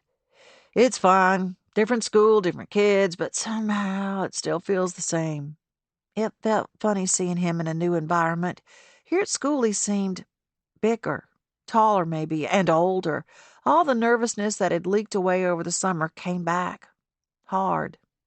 He gestured down the hall with one hand and started walking. I walked with him, trying to think of something interesting to say. "Are you going to the party Friday?" He raised his eyebrows. "Thinking about it. You?" "My friend Ruth and I are going." "Think your mom will be okay with that?" "Well, you're not going to tell her." I bit my lip. "Wasn't planning on it." "Better be careful there." The bell rang, scattering everyone down the halls and through classroom doorways. "I will. It'll be fine." I glanced behind me toward the staircase. I was late, but then again, he was too. I adjusted my backpack and tried not to look as jittery as I felt. He gave me a half smile before heading down the hall to his class. "I'll keep an eye out for you then." I had some idea of what the party would involve, though I didn't know exactly what to expect. Would there be any other ninth graders? Would I be able to find Nick? Would Mom find out I wasn't just spending the night with Ruth? The unknown bothered me, but I did my best to pretend I was fine with everything. After all, this was the Evan who wanted to push and reach and live. It felt different than I thought it would. More daunting somehow, intimidating. We piled into Gina's car just after dinner. She'd told her parents we were all going to a friend's house for a back-to-school movie night. A little unbelievable to me, but her parents didn't question it. "Is that what you're wearing?" Gina asked me as she cranked the engine of her white Camry. I'd worn a top Mom had bought me on our shopping trip. I loved it. The background was a deep emerald green, and it had these little white lily pads all over it. It was also super thin and flowy, which was great since I was still roasting even with the sun down. "What's wrong with it?" I ran my hands down the sides of my white shorts, not too short, but shorter than I was used to, and straightened the camisole I'd worn under the flowy top. "Nothing," Ruth said, glaring at her sister. "You look great." As soon as she'd gotten in the car, Ruth had changed from her usual knee-length skirt to a pair of denim shorts and a snug gray shirt. I was surprised to find she actually had a figure under all the modest clothes she usually wore. She twisted around in her seat, her dark brown hair making a wild, curly halo around her head. "It's going to be a great night." By the time we arrived at the field, it was already full of cars. Music pumped out of speakers, a mashup of country, rock, even some Beatles. "I'll meet you back here at 10:30, Gina said as we climbed out of her car. "And not 1 minute after. Don't think I won't leave without you."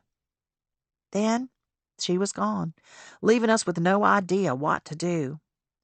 "Well, let's explore, I guess," Ruth said.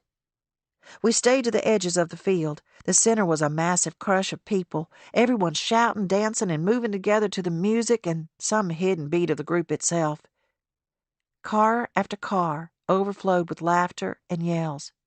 People we didn't know smiled at us as we walked by, calling out hellos. We passed a truck with huge tires, its tailgate down to reveal a cooler with a spigot pouring out bright pink liquid. One of the guys handing out red Solo cups stopped us. "Your hands are empty." He filled 2 cups and handed them to us. "Enjoy." Ruth glanced at me, then reached out and took one. So I did too. Everything in me told me not to drink it, or at least to ask what was in it, but I shut down that rational voice and took a sip anyway. Whatever it was tasted like cough syrup, and I almost spit it out, but I managed to get it down. The second sip was only slightly better. Ruth's face was happier than I'd ever seen it. "This is amazing." She had to talk loud over the noise. "So many people. Do you think they all go to Perry?" Someone bumped into her and she held her cup away from her so it wouldn't slosh. I was happy too. Or at least I think I was. Freedom and anticipation and fear all mingled together to make a potent mix that flowed through my body and made my stomach jumpy. Something in me, probably the part that didn't want to test any limits, whispered that this wasn't the best idea. But I kept walking, kept smiling, kept sipping. At some point, I lost Ruth. She was right there beside me. Then I turned to say something to her, but she was gone. I thought I saw the back of her head over someone else's shoulder, but when I tried to push my way to her, she disappeared again. About that time, another red Solo cup made its way into my hand. I took a sip. It was the same pink stuff, but by now it had lost most of its bitterness. It was sweet, but not too sweet. It had a pleasant tang. In fact, it was pretty much the best thing I'd ever tasted. I kept pushing through the crowd, trying to find Ruth, but finally I gave up. Surely I'd run into her at some point. I was dancing with some guy to some song about a wagon wheel, singing loud even though I only knew a few of the words, when someone tapped me on the shoulder. I whirled around, expecting to see Ruth, but the quick movement sent my head spinning in a dozen directions. I reached out to grab the nearest solid thing, and my hand connected with a strong arm. It was Nick. He wrapped his arm around my shoulder. "You're coming with me." "Hey, man, she's with me." The guy grabbed my other arm, but Nick pushed him off. "Dude, what's up with this?" "What are you doing?" Nick asked me, ignoring the guy's frustration. He bent and spoke near my ear. "Did you know that guy?" I shook my head, but stopped when the dizzies returned. "No idea, but he was nice, I think." "Right." He led me through the crowd, pushing away arms and shoulders as they blocked our way. I clung to his hand, then his arm. He was my knight, my prince. All the things I'd always thought were so sappy and ridiculous. He'd said he'd keep an eye out for me, and he did. He found me. I was dopey with happiness. Finally, we broke out of the tight knot of people. The air was fresher on the outside, like liquid in my parched throat. "Come on." He gently pulled me toward the entrance gate. "Where are we going?" "I parked near the exit. I've been to enough parties like this to know sometimes you have to make a quick getaway." I was about to question him. Get away from what? When we arrived at his car, parked under a big tree right next to the gate. It was much quieter here. A few people sat on the hoods of cars nearby, but it was nothing like the sweaty mass in the middle of the field.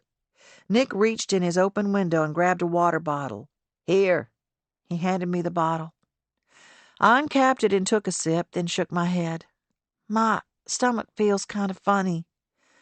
"Couple doses of hunch punch will do that. Let's try sitting." We found a couple of empty chairs and sat down. My stomach settled a bit, and I straightened my legs out in front of me. "How do you feel?" "Great." I blinked a few times. The trees were moving a little, like I was looking at them underwater. He laughed quietly. "Yeah, I bet." "Did you have any of that pink stuff?" "Nah, I'd take a pass on drinks that come from the back of someone's car." "Truck. It was a big truck." "Even better. You should probably avoid them, too. You never know what could happen." "Nothing will happen." I settled farther down into the chair and rested my head on the back. "You're here, right?" "What if I hadn't found you? Did you even know that guy's name?" "Of course, it was Will. Or Philip." "Evan." His voice was urgent, and I turned to him. I forced my eyes to stay open, though they were trying desperately to close. "I'm serious. You can't do this again. If you're going to come to parties like this, you have to be careful. Where's your friend, the girl you came with?" I don't know. She was there, then she wasn't. You two need a better plan. You have to watch out for each other." "What are you talking about? It's just a party, people having fun. Don't you like to have fun?" As I talked, my words seemed to slide together. I worked my lips, trying to get them to pronounce everything right, but it was useless. I reached up and felt them with my fingers. They felt normal to the touch, though I could have sworn they were 3 times their usual size. "Yes, I like to have fun, and I'm sure you do too, but this isn't the right kind of fun.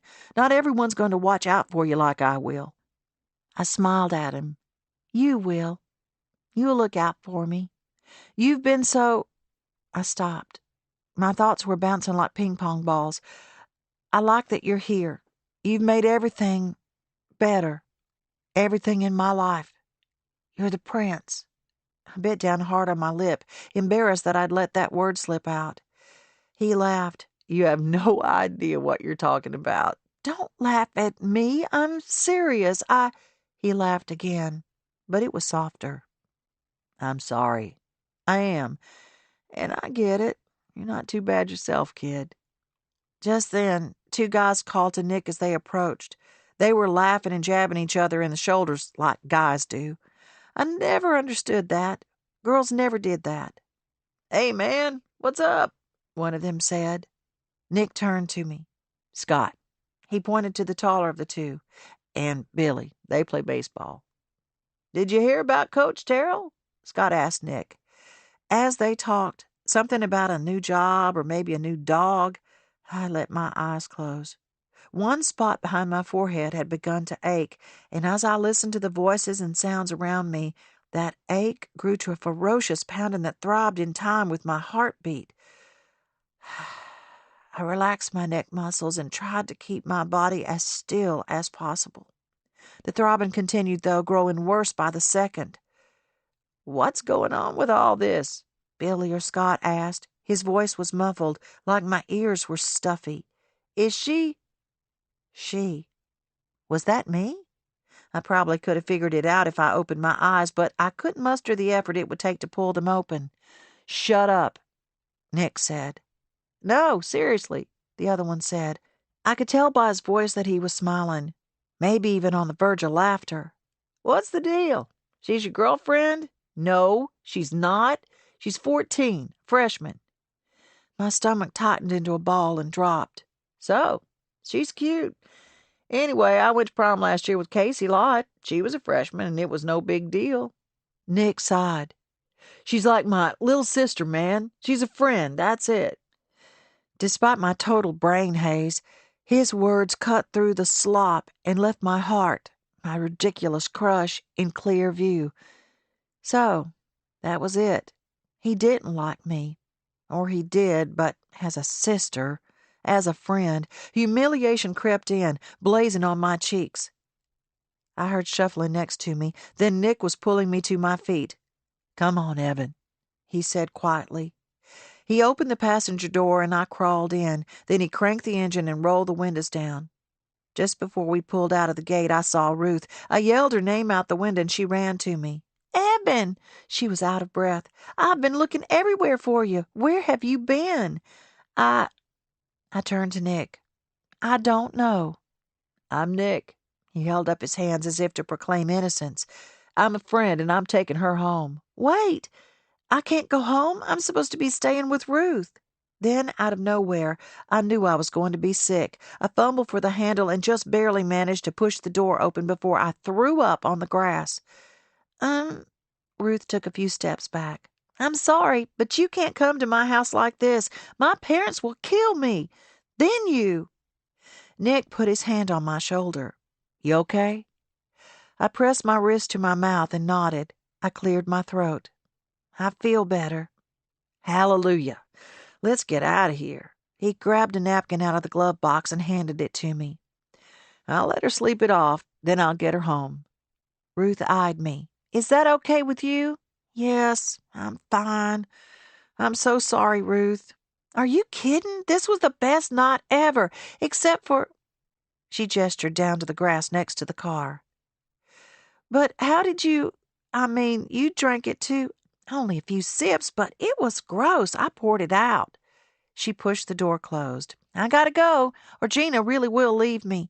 She turned and ran back to the other side of the field, where Gina had parked. I checked the clock on the dashboard. 10:28. I left the window down as we drove away from the field. When we got to the highway, Nick turned left. Wait, Ruth's house is the other way. You're not going to Ruth's house, remember? We've been over this. But if I go home... I glanced down. My white shorts had a big pink stain down the front, and judging by how my hair felt when I ran my hand over it, I was sure I looked awful. Not exactly what Mom expected the next time she saw me. You're coming to my house. He raised his eyebrows, daring me to object. I nodded. Good. We have the most comfortable couch you'll ever sleep on, though I suspect you'd fall asleep pretty much anywhere. What about your dad? I'll take care of it." I closed my eyes again and relished the breeze on my face. My stomach was beginning to tumble again. I took a few deep breaths to settle it back down. "How you feeling?" I swallowed hard. So. Next time someone hands you a cup of mystery drink, what are you going to do? Just say no?" A half grin. "That'll work." He turned onto Glory Road and slowed down as the car bumped gently over the dips in the red dirt. "Why are you so nice to me? I'm curious." I'd been wondering it for a while, actually. I think deep down some part of me had known all summer that he didn't really like me, that he was just a nice guy who liked good music and who needed someone to hang out with in a new town. Maybe I qualified because I wasn't like most of the girls in Perry, and because, as he'd said, I didn't ask him too many questions. But this one was important. He shrugged. "I don't know. I feel like I want to take care of you or something." He waited a moment before speaking again. "Sometimes I wonder what it would have been like if I had a sibling, someone to watch out for." He glanced at me. "I guess I took it a little too far with you. I'm sorry." "No, it's fine. I like it. I like having you around." He ran his hand through his hair. "Seriously, though, if something happens again, not just something like this, but anything, if you need help, I'm here for you. Got it?" I nodded, slowly this time to not upset my brain again. "Thanks." He parked in his driveway, then cut the lights. "Now let's get you inside. With any luck, Dad's already in bed." We crept into the house, but as soon as I sat on the couch and pulled my sandals off, Mr. Bradley appeared from the back hallway. "Have fun?" he asked before he saw me. "Evan, what are you doing here?" He turned to Nick in confusion. "Please don't tell my mom," I blurted. "She needs to stay here tonight," Nick said. "I'll run her home early in the morning, but she can't go home like this." Mr. Bradley was watching me. "Yes, I can see that." I crossed my legs, hoping to hide the pink stain on my shorts, then tried to smooth my hair. She'll be so mad at me." "I wouldn't be so sure," Mr. Bradley said. "She won't be happy, but I don't think anger will be her first reaction." "You're going to tell her." I massaged my forehead with my fingertips, making circles over my temples with my thumbs. "No, I'm not. It's not my place," he continued, "but it is yours." I groaned, let my hands drop, and leaned back against the cushion. He sighed, then turned to Nick. "Get her a blanket and a pillow. Then say good night." "Yes, sir." Nick did as his dad asked, then retreated to the back of the house. I lay in the dim living room and stared at the ceiling. My head still felt like it was on a merry-go-round, but if I'd stayed still and breathed shallow breaths, it slowed enough for me to close my eyes. I had no idea how I was going to deal with tomorrow. Picking up my stuff from Ruth's, getting home without Mom figuring out what had happened, coming up with a suitable explanation for my stained clothes and tangled hair. But that was hours from now. I'd come up with something. Then again, maybe Mr. Bradley was right. Maybe the truth was best. And here was the truth as I saw it. 1. Nick was just my friend, which sucked, but it was probably just as it should be. 2. All that pushing and stretching, all the limit testing I halfway thought I wanted, I was beginning to think it wasn't worth the trouble. 3. Still, anything was possible, just like Ruth said. I woke up the next morning to Mr. Bradley tapping me on the shoulder. "Evan?" He pulled his hand away and hitched his voice up a notch. "Evan?" I covered my exposed ear with my hand and said something that was supposed to be, "Why are you yelling?" But it came out jumbled. "Up and at him," he said. "I just woke up Nick so he can get you back home. I don't want your mom to worry." I pushed myself up into a sitting position. My eyelids felt glued together. I rubbed them hard and squinted in the morning light. Mr. Bradley's hair was rumpled on top, like he had skipped the brush when he got out of bed. "She won't worry," She thinks I'm at Ruth's. But she won't for long, will she? He eyed me until I shook my head. Good. He stuck his hands in his front pockets and tilted his head to the side. Everything okay with you? Yeah, I'm fine. Why? He shrugged. I just didn't see you as much of a party girl. I snorted a laugh. I'm not. Definitely not. He pulled his lips into a thin, straight line. I know it doesn't seem that way, but I'm really not. I tugged at the edge of the blanket I'd slept under. I did have fun, though. Most of it, at least. But I think I'll stay away from just the thought of the pink stuff made my stomach lurch.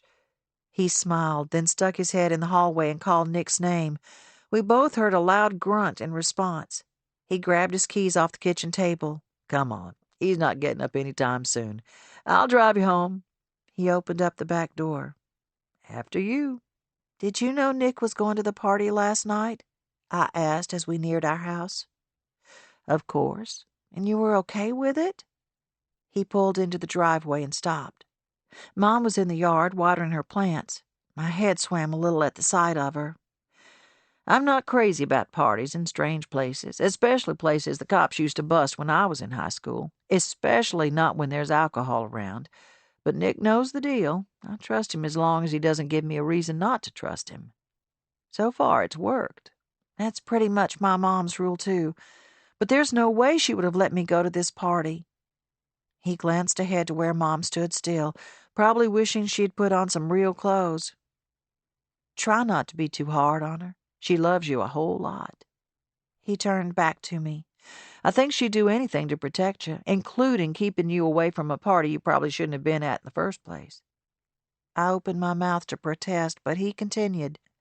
Look, Nick is older than you. 3 years is a big deal when you're young. When Nick was 14, I wouldn't have let him go either. No way. He grabbed the door handle. You'll have to get out one of these days. Might as well get it over with. He gave me a small smile, then opened his door. Chapter 31. Water is good for your garden, but just as in life, too much of a good thing can be a detriment. Overwatering can cause a flood and wash away soil and necessary nutrients. Establish a regular watering pattern and stick to it. Your plants will come to expect their daily quench, and it just might become a life-giving routine for you as well. Aaron Irving, Grace in the Garden. Jessie. At the hottest part of the summer, usually around mid-August, I like to start my days with a watering hose in hand. Spending so much time and energy on the plants at Twig sometimes caused my own garden to suffer. But at the very least, I always made sure it had plenty to drink. Offering sustenance to my faithful shrubs and colorful annuals left everything a little brighter and fresher. Standing at the side of my house in my short cotton robe and flip-flops, coffee mug in one hand, hose in the other, I found it easy to get lost in a daze. Evan had spent the night at Ruth's. Mama hadn't yet made the trek from her house to mine, and the road was empty of cars. My mind was free to roam, although these days it wasn't going anywhere easy. It'd been almost 2 weeks since I trotted to Ben's house with my gift of weed killer. I'd willingly set aside all my misgivings, all my hesitations, and followed what had felt like a sure thing straight to his front door. But instead, I found her. She's not you, Jess, he'd said in his car just days before that. His words had been like a balm, like warm honey. He'd felt so solid, so real, so much of what I wanted. But seeing Marissa in his house, her arms around him, her lips near his ear, it was a stark reminder of how much love can hurt. I told myself years before that I wouldn't hurt again, and neither would Evan, and I needed to keep that promise. He'd called, of course. When I got home from his house, my phone was already ringing, but I didn't answer. When he sent texts, I skimmed them before turning my phone face down. He came by the shop only once. I was busy with customers, so he'd waited on the front porch, probably thinking I'd come sit with him as soon as I was finished. But I couldn't. It was too much. Like when you open the door to a hot oven and the heat blasted out, not burning, exactly, but letting you know a blaze was in the realm of possibility. I knew fire could remove impurities, could burn away excess and reveal the truest elements, but it could also whittle away, leaving you with nothing. And there was Sumner, too. While I was trying to shake Ben out of my heart, my memories, and my tangled emotions, Sumner was, in a way, easier. At least time with him didn't feel painful at the edges. As soon as he returned from his trip to Scotland, he'd come to my house and whisk me away to dinner. He asked me to show him the best of Perry, so I took him to Jack and Max, where we ordered onion burgers and root beer floats and laughed at the old black and white photos on the walls depicting the Perry of my childhood. Strangely enough, it wasn't that different from how it was now. Somehow time had marched on, yet stayed completely still at the same time. I was still thinking about the old photos at Jack and Max when I heard the unmistakable rumble of Ben's Jeep coming up the road. I whirled around toward the path that led to my front porch, but there was no way I could get inside without him seeing me first. I stood still, hoping he'd pass by without noticing me, while at the same time suppressing an urge to do something to get his attention. Wave, yell, run. When he slowed and pulled into the driveway, I dropped the hose and turned the faucet off, using my other hand to pull my robe around me a little tighter. I took a deep breath before I turned around. That's when I noticed Evan beside him in the passenger seat. Evan, who was supposed to be at Ruth's house. When he stopped the car, he said something to Evan, and she peered at me before responding. She looked miserable, and he looked only slightly better. Finally, he opened his door. I inhaled, trying to gather my strength, but not feeling like I had much left. Then Evan climbed out and walked toward me. "Hey," she said quietly. I reached out and touched her arm. "What? I promise I'll explain later, but can I just—" She gestured to the house, then glanced back, not at me, but at Ben. He gave her a half smile. When I turned back to her, she was already climbing the porch steps and reaching for the handle of the screen door. "What's going on? Why is she with you?" "It's kind of a long story. I shot him the same look I gave Evan when I knew she was keeping something from me. She's fine, really. She just needs some sleep and a lot of water. She'll tell you the rest." I nodded and rubbed my hand over my forehead. Whatever had happened to put her in his car rather than sleeping at Ruth's, I wanted to hear it from her. "Jessie?" I hesitated a second before turning back to him, and when I did, his eyes had changed. He scuffed the toe of his shoe on the ground in front of him. "I got a note in my mailbox the other day. Someone wants to buy my parents' house." "What?" "Yeah. It's kind of crazy. It's this couple looking for a place to raise goats to make cheese. They said they were out driving, looking for land, and saw the old carpet and junk by the street in front of our house. Thought maybe we were getting ready to move." "What'd you say?" My unsteady heart was pounding in my chest, my ears, my fingertips. "Did you tell them you just moved in?" He stared up at the sky, then back at me. "I'm going to sell it to them. I already told my parents. Well, I asked them. They loved knowing it was someone who'd used the land well." He smiled. "The goats will probably eat my tomatoes. They were pitiful anyway. Turns out I'm not much of a gardener." So that was it then. He'd come back, and now he was leaving again. We'd both go back to life as it should be. But school's already started. Will Nick go back to his old school? He looked at me strangely. "We're not going back to Atlanta. I've actually already found a house. We'll just rent until we decide on something permanent. It's downtown, right behind the cafe." "You mean here? In Perry?" "Yes," he said slowly. "We're staying here. At least for, well, I don't know how long, but we both like it here. Neither of us wants to leave. Nick will finish out the school year for sure." "Okay." I tugged at my robe again.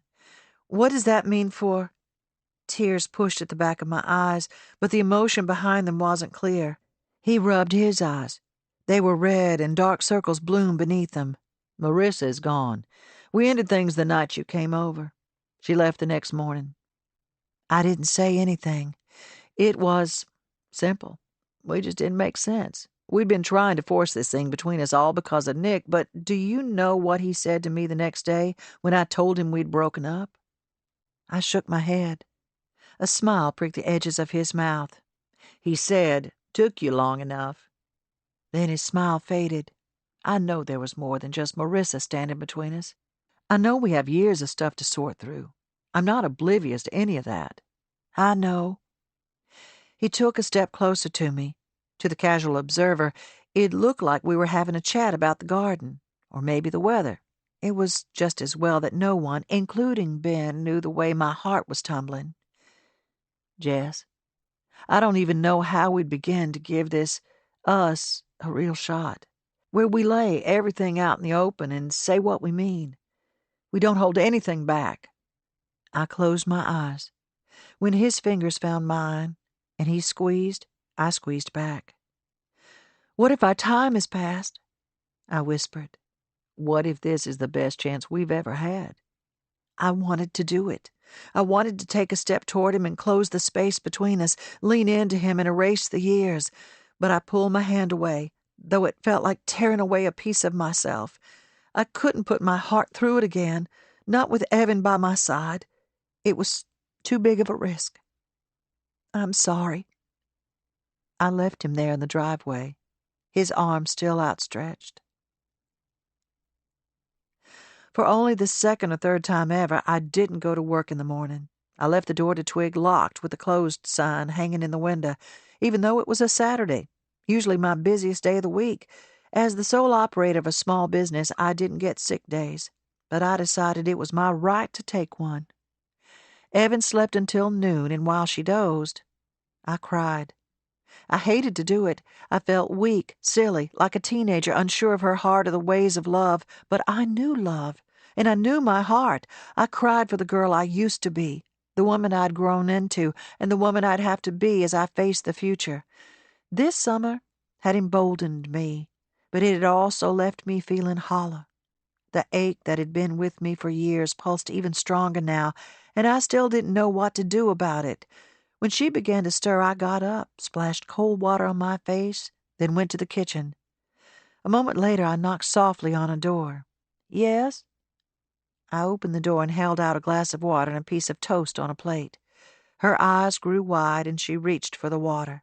She drained the glass and set it down. Her hair needed a brush, and she smelled, well, not great. "He told you, didn't he?"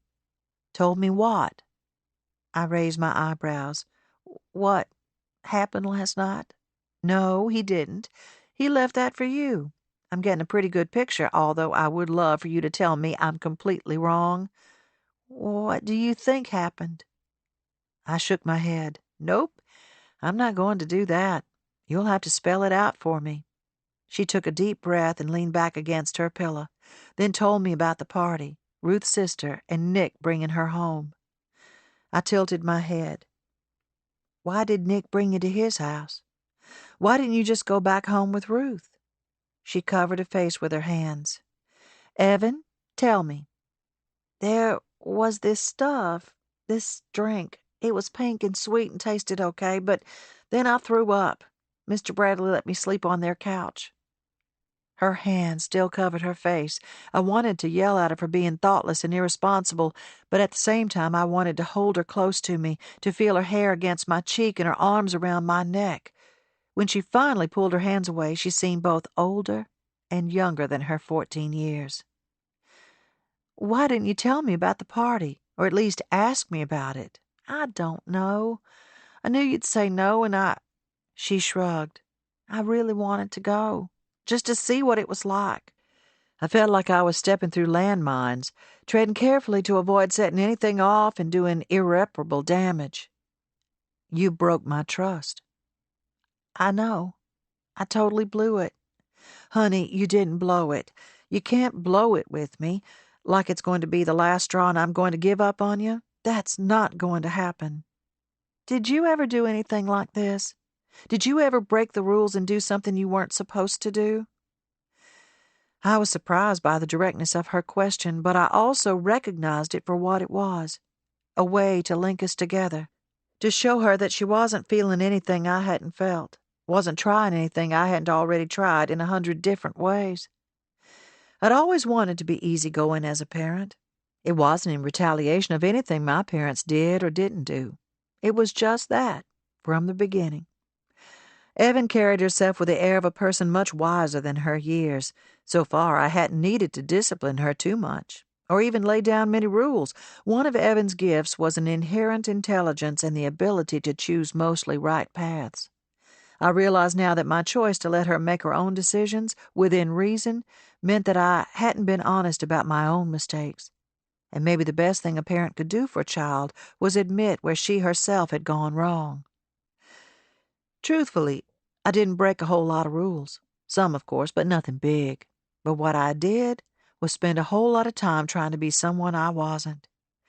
Evan pushed her hair back from her face and peered at me with the big blue eyes that had come straight from her father. Probably the best thing he'd ever given her. "Why'd you do that?" I inhaled and blew the air out slowly. "I think I wanted people to like me. I wanted to be who I thought everyone wanted."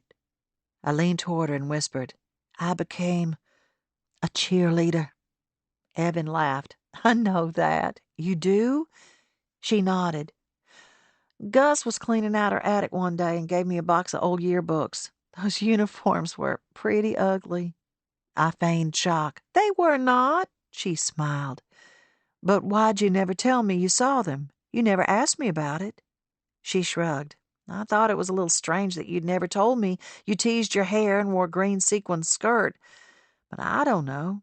Seeing that picture of you, it didn't really feel like you. It seemed like she was another person entirely. Not my mom. It's definitely not who I am now, but my attempts to fit in, to be another kind of person, didn't help me very much." My chest clenched as I thought of Ben. Those misguided attempts to be a certain kind of girl were what had kept us apart. I was sure of it.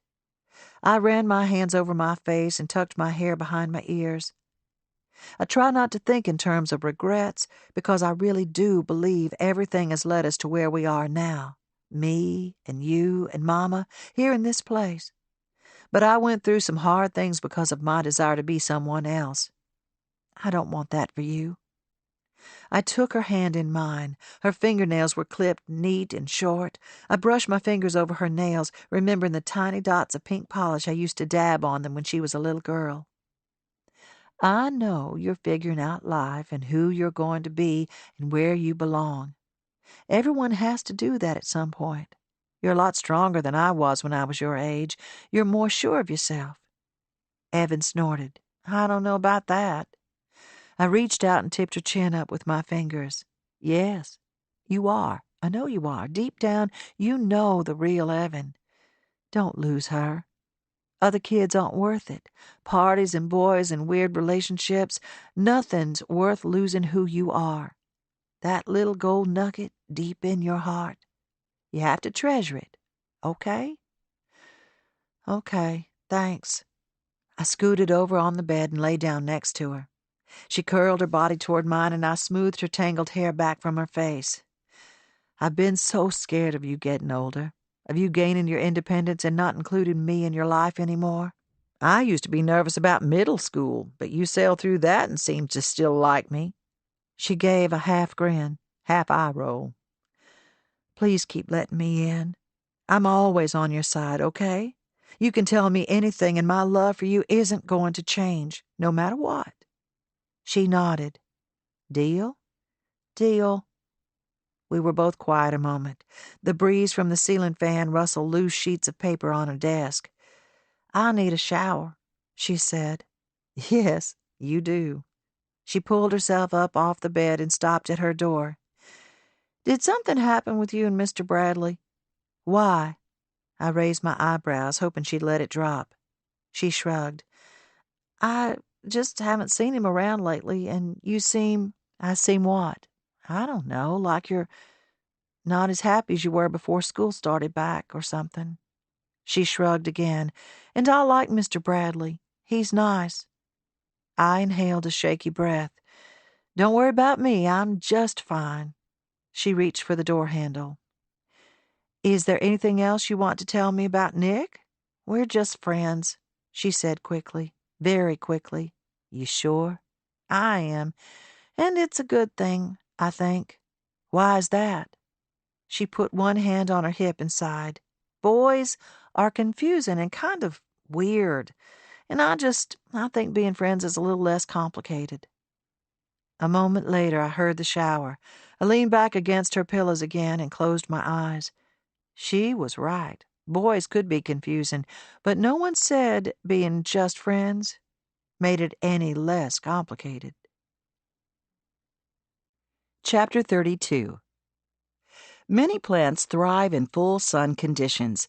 If you have a bed with no shade or a sunny side of the house begging for color, consider common sun-loving flowers such as lavender, salvia, or lantana.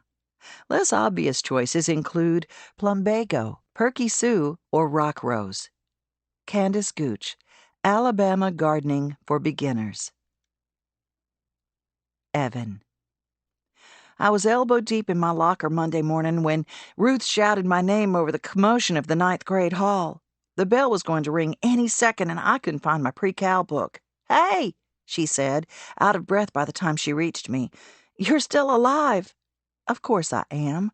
I finally located the bright red spine of the massive pre-cal textbook and yanked it free from the pile of books.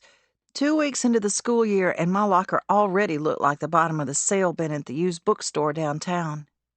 Considering the last time I saw you when you threw up on my shoes, I have a right to be a little surprised.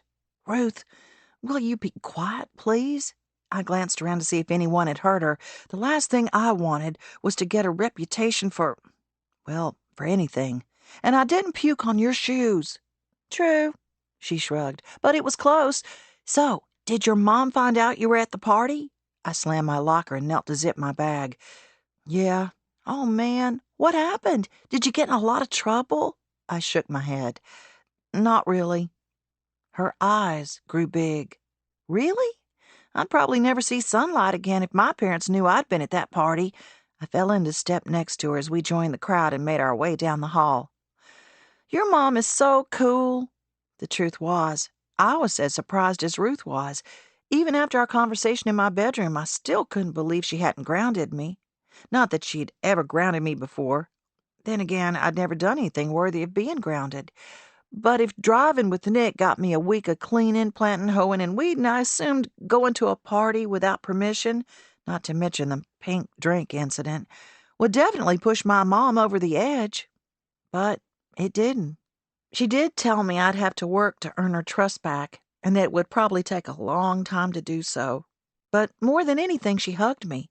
A lot. It was like she couldn't walk past me without touching me. If it wasn't a full hug, she was patting my arms, smoothing my hair, or kissing my forehead. Sometimes I shrugged her off. It was getting kind of embarrassing, but for the most part, I was okay with it. Things had been weird this summer, and I liked that if nothing else felt the same, she did. Ruth and I parted ways at the end of the hall, she to study hall in the library, and me to studio art. I pushed open the side door next to the library and crossed the senior parking lot to the Creative Arts building on the other side. I'd taken art classes in middle school, but the assignments were all pretty lame. This class felt different. For one, the studio smelled good. Just like Twig had a particular scent, Ms. Landry's art studio had its own particular aroma. It could have been the paint, or maybe all the papier-mâché animals she'd hung from the ceiling. I'd never thought much about art, but being in the class made me feel like I could be an artist, even though I wasn't all that good. "Remember, class," Ms. Landry called out, "you can't be a bad artist. You can be a lazy artist, or a disinterested artist, or even an angry artist, but you're not bad unless you give up on it. The art is in you. You just have to let it out." She was going around the room, passing out thick white paper and drawing pencils. Our assignment was to ask the student sitting across from us how he or she was feeling today, then draw them according to their mood. Whatever that meant. Each table had 4 people, 2 on each side, except for my table. We only had 3. The space across from me was empty. I raised my hand. "Ms. Landry?" I gestured to the empty seat. "I don't have—" Just then, the door burst open and a boy ran in. The sudden breeze from outside whisked a pile of papers from Miss Landry's desk to the floor. "Sorry," he said when he realized the room was still and everyone was watching him. He held up a piece of paper. "I was just added to this class." Miss Landry clapped her hands. Perfect! She pointed to the seat across from me. You can be Miss Ashby's partner. His smile dimmed a little when he saw me, but he walked toward the empty chair and slung his backpack on the floor by the desk. Hey. Hey. The rest of the class had started talking, way more than just asking each other how they were feeling. There was a certain comfort in the noise. It took away from the awkwardness of sitting across from this boy I was about to have to try to draw. Miss Landry stopped by our table and knelt to talk to him. I watched as he handed her the paper, then explained how he had requested the art class, but had been placed in theater instead. He had shaggy blonde hair and the longest eyelashes I'd ever seen on a boy. They were almost like a girl's or a small child's. He was thin, but his arms were tan and thick with muscle. I glanced back up only to see he was looking right at me. So was Miss Landry. Are you ready? She asked me, her thick eyebrows arched. Oh, ready for what? She grabbed one of the pencils and held it out to me. You have a partner now. Time to get to know each other. She moved to the next table, leaving us with nothing but each other and the paper and pencils. He smiled. I'm Jack. Evan. Cool name. Thanks. He pulled a sheet of paper toward him. So, Evan, tell me how you're feeling today. His tone was serious, and he squinted like he was a psychiatrist talking to a patient on a couch. You can be honest. I'm here to listen. I stopped, unsure of what to say. Then he laughed. I'm kidding. I laughed too, relief flooding through me. This is a weird assignment. He took a deep breath.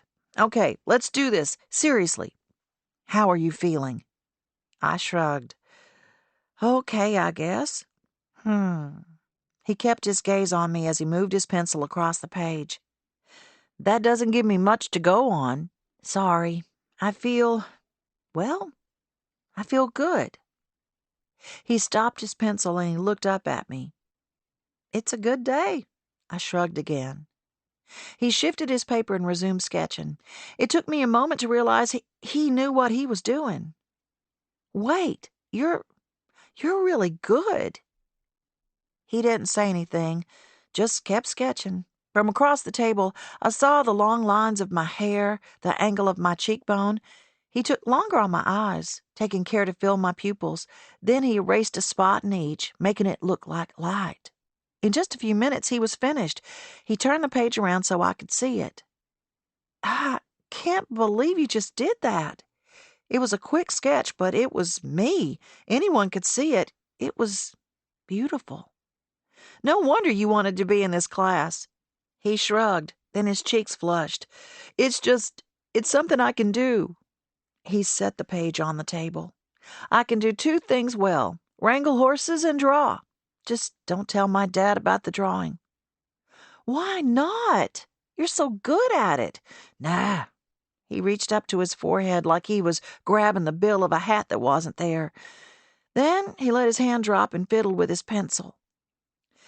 It's just not something he puts a lot of stock in. Can't make a living with a pencil. Jack dropped his voice low like he was imitating a man with a deep voice. That's what he used to tell me. That's ridiculous. Plenty of artists make money with pencils and paints and other things. He slid his pencil toward me.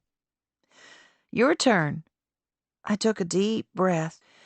There was no way to get around the fact that I was about to completely embarrass myself with my drawing skills, or lack of. So, how do you feel? Lucky. I laughed. Seriously? You feel lucky? Sure, I got to sit across from you, made a new friend. Like you said, it's a good day. I picked up the pencil and held it above my paper. Start with the eyes, he said. Sometimes that helps. If you get the eyes right, the rest of it may come a little easier. I don't think any of it's going to come easy. I bit my bottom lip as I sketched out what I hoped was something resembling his eyes. You're not looking at me. Huh? You have to know what I look like to be able to draw me. Right. I inhaled and focused on his eyes. They were deep blue and kind of squinty at the edges. This is awkward. He wagged his eyebrows and I laughed. Though it took him only minutes to complete my sketch, it took me much longer. While I drew, or tried to, he talked about the horse farm his dad owned, about his pesky younger brothers, how he wanted to be an astronaut when he was little. I gave up that idea when I found out you have to be really good at math to be an astronaut. But I still love the idea of space. I have a telescope out in the top of our barn. Sometimes I'll see dozens of shooting stars in one night. Satellites moving around. It's crazy what you can see in the dark. I hadn't realized it, but as he spoke, I'd stopped drawing. I was pulled into his voice, his stories. He talked a lot, more than most guys, but instead of being weird, it was mesmerizing. I wanted him to keep talking so I could keep listening. Anyway, he sat straighter in his seat. Won't be an astronaut. Probably won't do anything with art other than draw pretty girls in class. I'll most likely take over my dad's farm one day, and I'm okay with that. Although a part-time job right now would be nice. I'll be 16 next summer and I have to pay for my own car. You talk a lot. He grinned. You're not the first person to say that. When the bell rang, Miss Landry held out a file folder for our drawings. If you're not finished, you can work on them in our next class. Where you sat today will be your seats for the rest of the semester. Better get used to each other. I slid my drawing into the folder, but Jack held on to his. Outside in the bright sunshine, he handed his to me. You were supposed to turn that in. He shrugged. I can do another one tomorrow. I want you to have that one. Thanks. I brushed my thumb over the edge of the drawing. It was a little strange to have a drawing of myself, but I was touched that he'd given it to me. What class do you have next? Pre-cal. That way. I gestured back toward the main building. You? Lunch? He turned toward the cafeteria, but paused. I saw you at the party Friday. What? You were there? He nodded. I saw you dancing. His cheeks colored again, and he shoved a hand into his pocket. I'm not. I raked my fingers through my hair. I'm not really like that. I'd never been to a party like that before. I don't dance or drink, or anything really. It was just a one-time thing. I didn't know why it felt so important for me to explain myself to him, but I wanted him to know the truth. That guy you were dancing with lives out near me. I don't know what he was doing at a high school party. He graduated last year. His eyebrows bunched together. I don't like him at all. I was trying to push toward you to get you away from him, but then your boyfriend pulled you away. He kicked at a rock on the ground. I was glad someone did. I was silent a moment, digesting what he'd said. He's not my boyfriend. He's not? I shook my head. Just a friend. That's okay. I'm glad. He hitched his backpack up on his shoulder. So I'll see you tomorrow? You have a portrait to finish. I laughed. Portrait is taking it a little far. I'll do what I can. He gave me a little salute and headed for the cafeteria. I took a deep breath and let it out, slowly, then closed my eyes and felt the sun's rays dance on my eyelids, my cheeks, my arms. I opened them when kids began to stream past me on the sidewalk, everyone in a hurry to get to their next class. Instead of hurrying to mine, I watched Jack walk away. It felt good.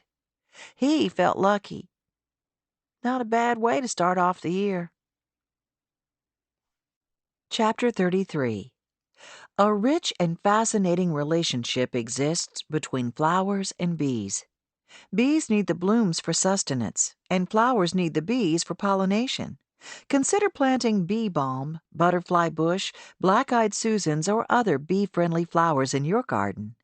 Lee T. Jacob, Harmony in the Garden. Jessie. I was out in the orchard when Evan called to me from the back porch steps, holding some kind of slim package in her hand.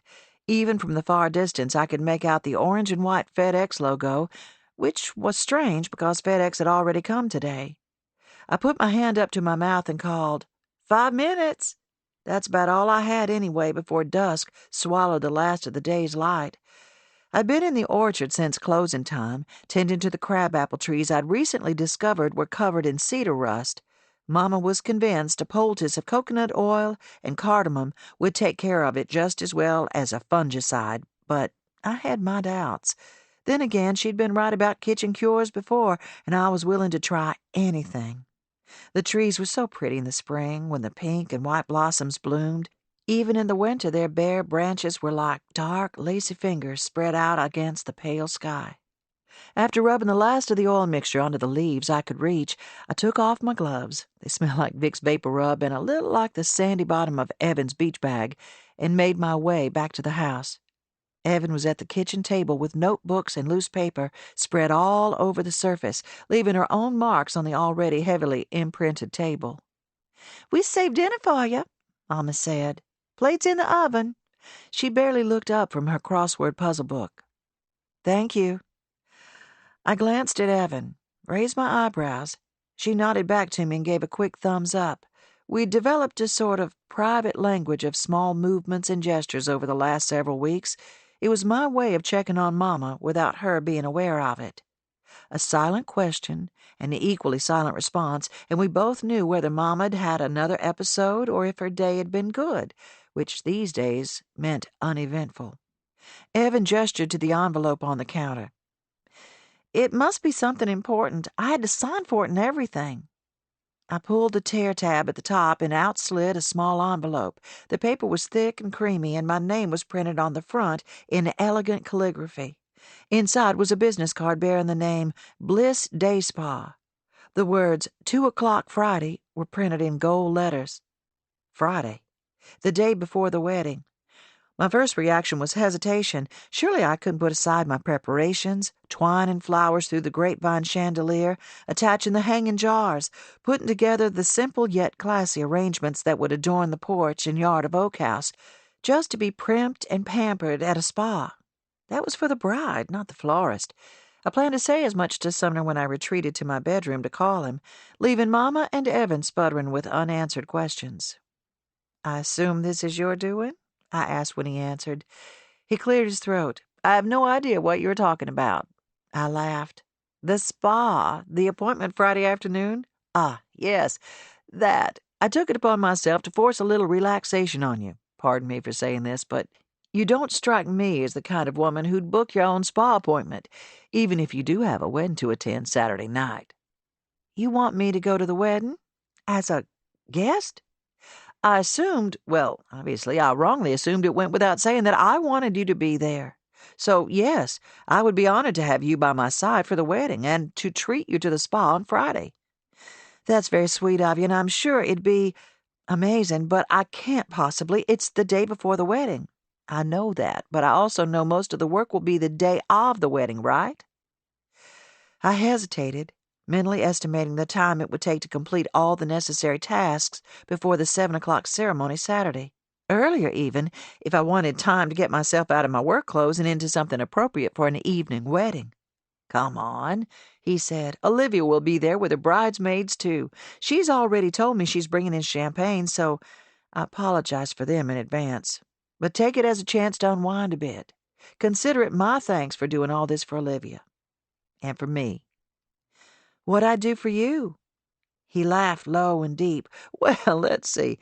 You've made me feel young again, like a teenager who can't stop thinking about the girl he has a crush on." "What?" He'd been so lighthearted only moments before, and the seriousness took me by surprise.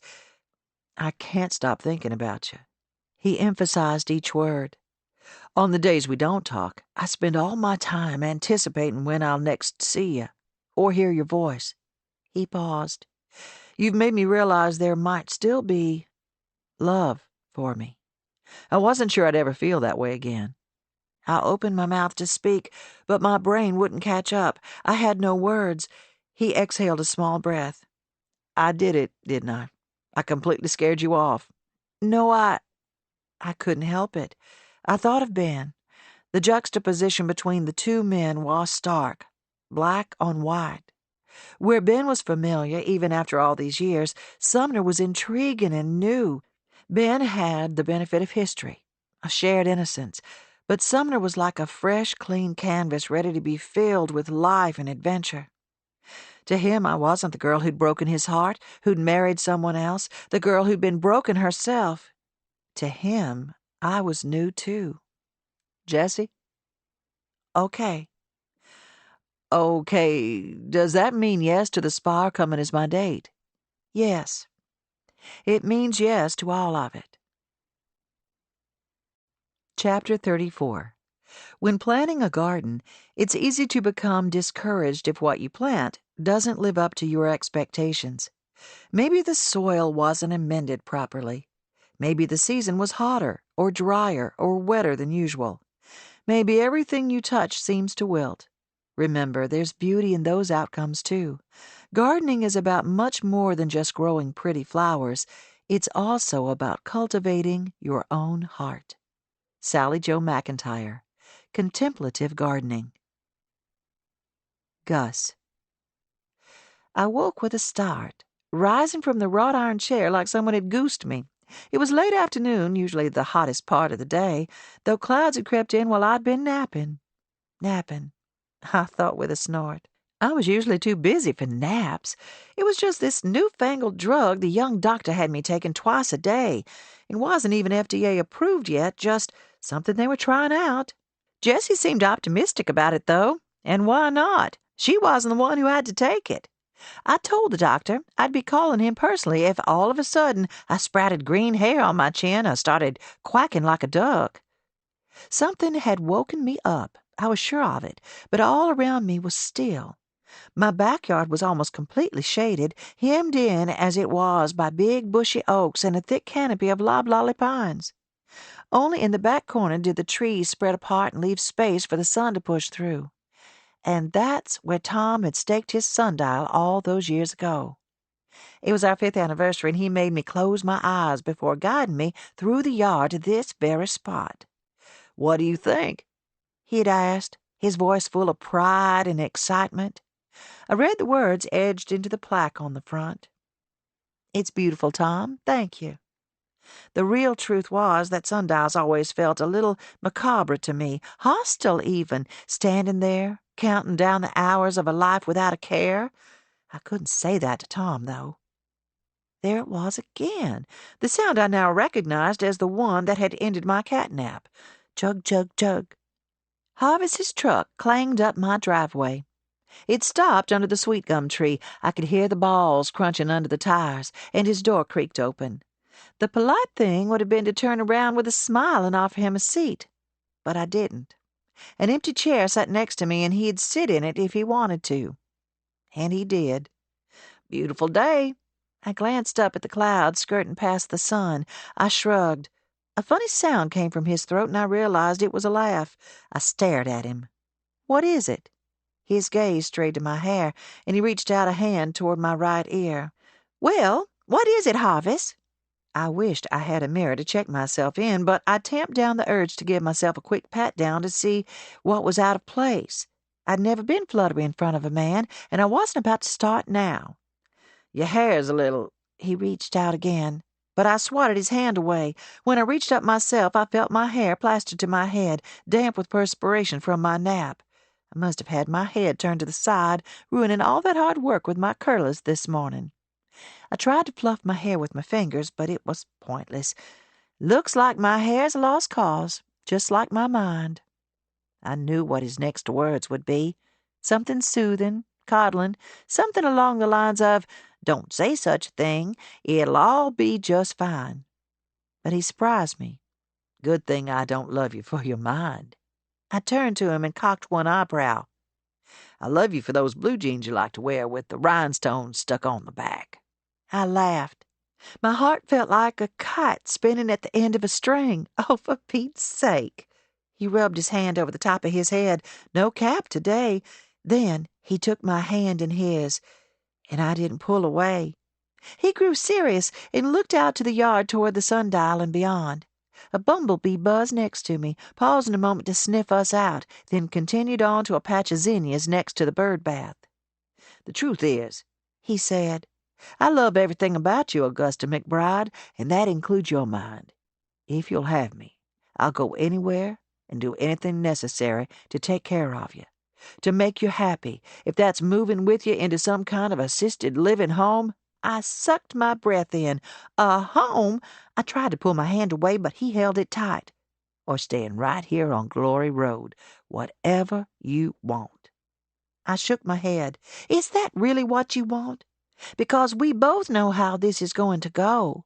My mind feels okay most days, but it'll keep losing its grip until one day I won't recognize you or Jessie. My voice broke, and I put my free hand to my mouth. Augusta, he said gently, look at me. I did. I'm not scared. It's a terrible disease, and I hate it, but I'm not scared of it or you. I'll be right by your side through the whole thing. He squeezed my hand and nodded toward the sundial. My eyes skimmed across the words for the 1,000th time. Take the gifts of this hour.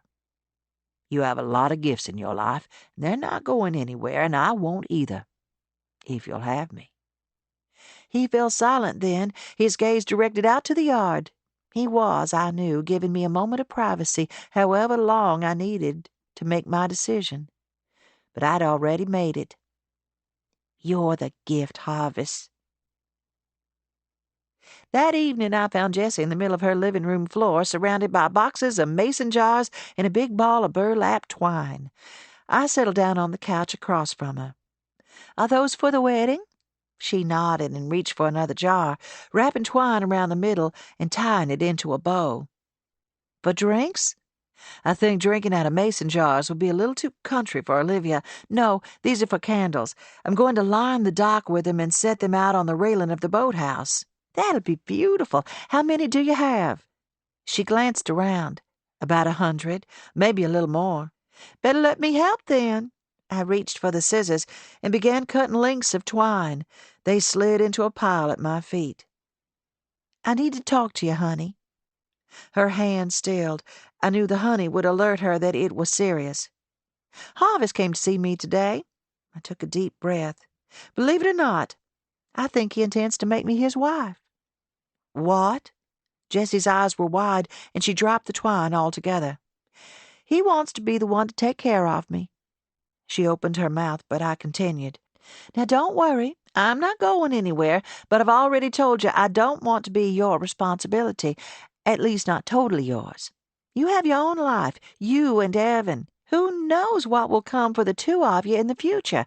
And Harvest? Well, it turns out he's a good man. I think I've known that for a long time, but it took me a while to admit it. And he's not scared off by me losing my mind. In fact, he doesn't even love me for my mind. I laughed. He loves me in my rhinestone blue jeans. Can you believe that? Almost 70 and making a man lose his mind over my legs in a pair of jeans. And I'm not even offended. Jessie laughed and brushed a tear from the corner of her eye. Take that, Gloria Steinem, I said. We laughed and laughed, wiping happy and sad tears off our cheeks and chins until it finally passed. I pressed a hand to my chest. It feels good to open my heart up again. It's such a risk, though. You're not scared? I knew she was talking about all of it, every single bit. I am scared. I lifted one corner of my mouth and nodded. I admit it, I am, but if I've learned anything in my life, it's that real love is always worth the risk. Chapter 35. Zinnias are traditionally a happy flower, and you can't go wrong offering a loved one a bouquet of brightly colored zinnias. In particular, the scarlet zinnia signifies constancy or steadfastness. Blue hyacinths have a similar meaning, and the two flowers together would make a striking pair. Warren Elliott, The Secret Life of Flowers. Jessie. After a lot of discussion, some of it heated, it was decided. Mama, Evan, Harvest, and I would make a trip to Oak House Saturday around noon in 2 cars so they could leave before the wedding. Harvest would put the cover on the bed of his truck and transport the grapevine chandelier and all the flowers in buckets of water. My car would carry the twine-wrapped jars and bouquets for Olivia and her bridesmaids. The 3 of them would help me get set up. Then Harvest would drive Evan and Mama back home. Everything had to be set up by 4 o'clock anyway for the photographer to begin taking photos, and by that time I expected Mama to be wiped out. She put up a stiff fight, but finally gave in when I mentioned that the high Saturday afternoon was supposed to be 97 degrees. I reckon it wouldn't do for no lady to fall asleep in her plate of buttercream icing, she said. I patted her hand. No, it wouldn't do at all. By the time the thermometer hit its peak, you can be back at home with a glass of iced tea and a rerun of the Gilmore Girls. Sounds like a perfect afternoon to me. I wonder if it's too late to get Harvest hooked on Rory and Lorelei. But before I could focus too much on the day of the wedding, I had the day before the wedding, which was now my spa day, or at least spa afternoon. I spent part of the morning helping customers choose annuals that would help get their containers through the end of summer heat, and the rest of my time spreading the latest batch of Patsy and Loretta's organic fertilizer in my flower beds and under the fruit trees. It was hot, smelly, dirty work, but I figured it would make me appreciate the pampering later in the day that much more. I left the shop in the care of Evan and Mama, telling them to close up early if customers were light. I popped over before I headed out. Evan sat behind the front counter, fiddling on the laptop, and Mama was spritzing our potted lilies and Gerbera daisies with soda water. She said it would make them last longer. "What in the world are you going to do when word gets out about your little side venture of wedding flowers?" Mama asked. "As soon as photos of Miss Olivia's wedding hit magazines with your name listed as the florist, people will start calling. Mark my words, you'll need extra help around here." "Hello!" Evan waved her hands around. "I'm right here. I can help. And check this out." She turned the laptop toward me. "I've set up an Instagram account for the shop. It'll help when someone Googles your name." "We're on Instagram?" "Yeah. I've already posted some photos, and look, you have likes." She'd posted pictures of the shop itself, the overflowing window boxes and planters, the arbor covered in jasmine and wisteria, the potting shed with its blue shutters and weather-beaten cedar siding, along with photos of me wrapping twine around the mason jars and tucking peach-colored ranunculus into vases. "Evan, these are great. Thank you for doing this." "No problem." She turned back to the laptop, her face bright from the glow of the screen. She was focused. "You're right. You're a big help to me. And you can do even more if you want, as long as it doesn't take away from homework or studying. But Mama's right, too. Regardless of whether we get any extra business after the wedding, and I hope we do, I need to think about hiring someone else. Just part-time for now, and maybe a driver, too, if there are more weddings. I know someone who may be interested." Evan kept her eyes on the screen, but ran her fingers through her hair. He's someone from my art class. He said he was looking for an after-school job." I watched her, trying to ascertain what this he meant to her, if anything. "Is he nice?" "I think so, yes." "Okay. Do you want to ask him about it? Maybe he could come by one day after school and I can talk to him." "Sure." She shrugged, but couldn't hide the small smile that nudged the edges of her mouth. She tucked her blonde hair behind her ears and hopped off the stool. "I need to go take some more photos for your page." As soon as she was gone, Mama exhaled. "Good thing you won't need to place a help wanted ad." "What do you mean?" "You never know what kind of kooks answer those things. You could have brought the next Perry Strangler right here to Glory Road." "I didn't know we've ever had a Perry Strangler." "Well, we haven't. But you never know. At least Evan knows this boy. That tells us something about him." She was quiet a moment. "She's changed this summer. Grown up." I took a deep breath. Any insinuation that she was growing up, growing away, made my heart hurt. But it was true, and I couldn't do anything to stop it. Bliss Day Spa was in downtown Mobile, tucked into a towering old antebellum home on Government Street. When I arrived and gave the woman at the front desk my name, she ushered me into a room at the back of the house. Sunlight flooded in from a wall of south-facing windows, and deep chairs and love seats lined the walls. Magazines and gleaming coffee table books filled baskets next to each chair. The woman held out her hand and gestured for me to choose a seat. When I was settled, she handed me a glass of water with cucumber slices, then slipped out. I leaned my head back and silently thanked Sumner again for this long overdue treat. A few minutes later, the front door opened and a flurry of female voices, all talking at once, swelled in the old house. "This must be the bridal party," the woman said, setting off a round of squeals and laughter. When they burst into the room a moment later, I stood to greet them. Olivia and I hadn't officially met each other, but it was obvious which one she was. She had Sumner's dark eyes and high cheekbones. She was even lovelier in person than in the photos I'd seen at Sumner's house. "Jessie?" She raised her eyebrows when she saw me. When I nodded, she hugged me and turned to the huddle of beautiful young women behind her. "This is the woman responsible for making everything at Dad's house completely gorgeous for the wedding." She squeezed my arm. "I'm so glad you're here, and I'm sorry lunch didn't work out a few days ago." "It's fine. You have a lot of people who want to catch up with you while you're here." We'd made a loose plan to meet for lunch the day after she got into town, but an impromptu day trip to Orange Beach with friends nixed our plans. "My dad can't stop talking about you. He's so excited about showing you off to all his friends tomorrow. I think he may be more excited about you than he is about me getting married." "Olivia!" Her friend shushed her. "That's not true." "Oh, I'm kidding, though it's true he has a thing for Jessie. But no, I know he's happy about me and Jared. My biggest worry is that he'll blubber his way down the aisle." She laughed, and we laughed along with her, but something in me felt off balance, like I'd gotten my toe hung under the edge of a carpet and tripped. "He's so excited about showing you off to all his friends." A troop of women in white aprons filed into the room then and pulled up stools in front of each of us. For the next 2 hours, our arms, legs, and feet were covered in warm paraffin wax, oiled, massaged, and lotioned. Our nails were soaked, filed, buffed, and polished.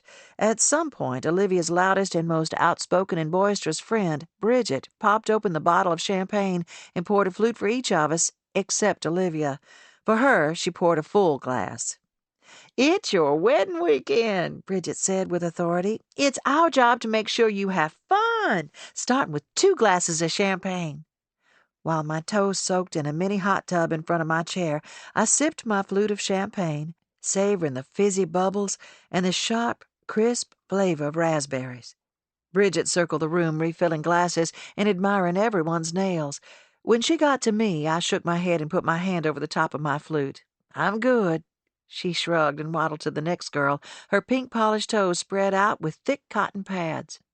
Olivia downed her first glass with alarming speed, then started on her second. "Who's driving y'all out of here?" I asked the girl next to me. "Oh, we're Ubering. Not to worry." She tapped on her phone with still wet nails. "The driver's picking us up at 4:30. I tried to remember a time when I was this breezy and free. Olivia had said her bridesmaids were all roughly the same age as her, 26. When I was 26, I had a 1-year-old and was simultaneously trying to childproof our house and keep happy a husband who was becoming increasingly bored with me. I inhaled and sank farther into the downy pillows at my back. Almost 10 years had passed since I'd left Chris, and I was still grateful I was no longer faking my way through life. As the girls talked about someone who was stood up and someone else's second chance, I closed my eyes. I tuned them out until the voices grew louder. I peeked an eye open. "I mean, it's crazy, right?" Olivia's friend Madeline asked. "To think you're picking a person, a partner for the rest of your life. How in the world do you know?"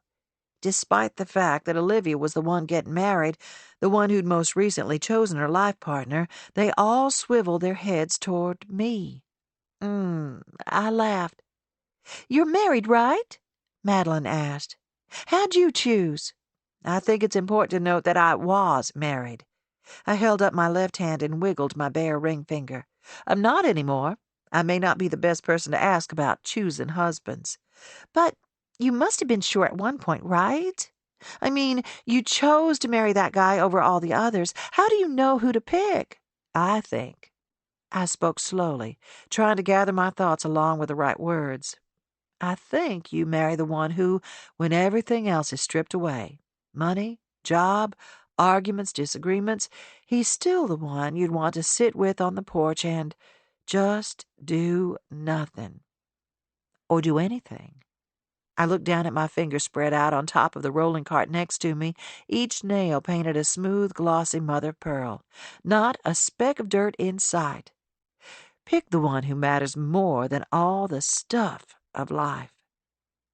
The room was silent, and my mind tipped like a jar slowly pushed onto its side, making everything inside shift and shuffle. Then out of the stillness came Bridget's loud voice. "Why in the world would you want to take away the stuff? That's the fun part." Peals of laughter pierced the room. "Bridget, you're terrible," they said, their voices once again cheerful and animated. But my mind was still on that front porch, welcoming the silence, the contentment, the exquisite pleasure of a quiet, love-filled life. Chapter 36. Anytime you move a plant, you break roots, which takes away from the plant's ability to thrive. If you decide you need to move your plant, make sure to provide adequate moisture in the new location. Stick to a regular watering pattern until you see new growth. Gracie Brooks, Proper Growing Conditions for Gardening Success. Jessie.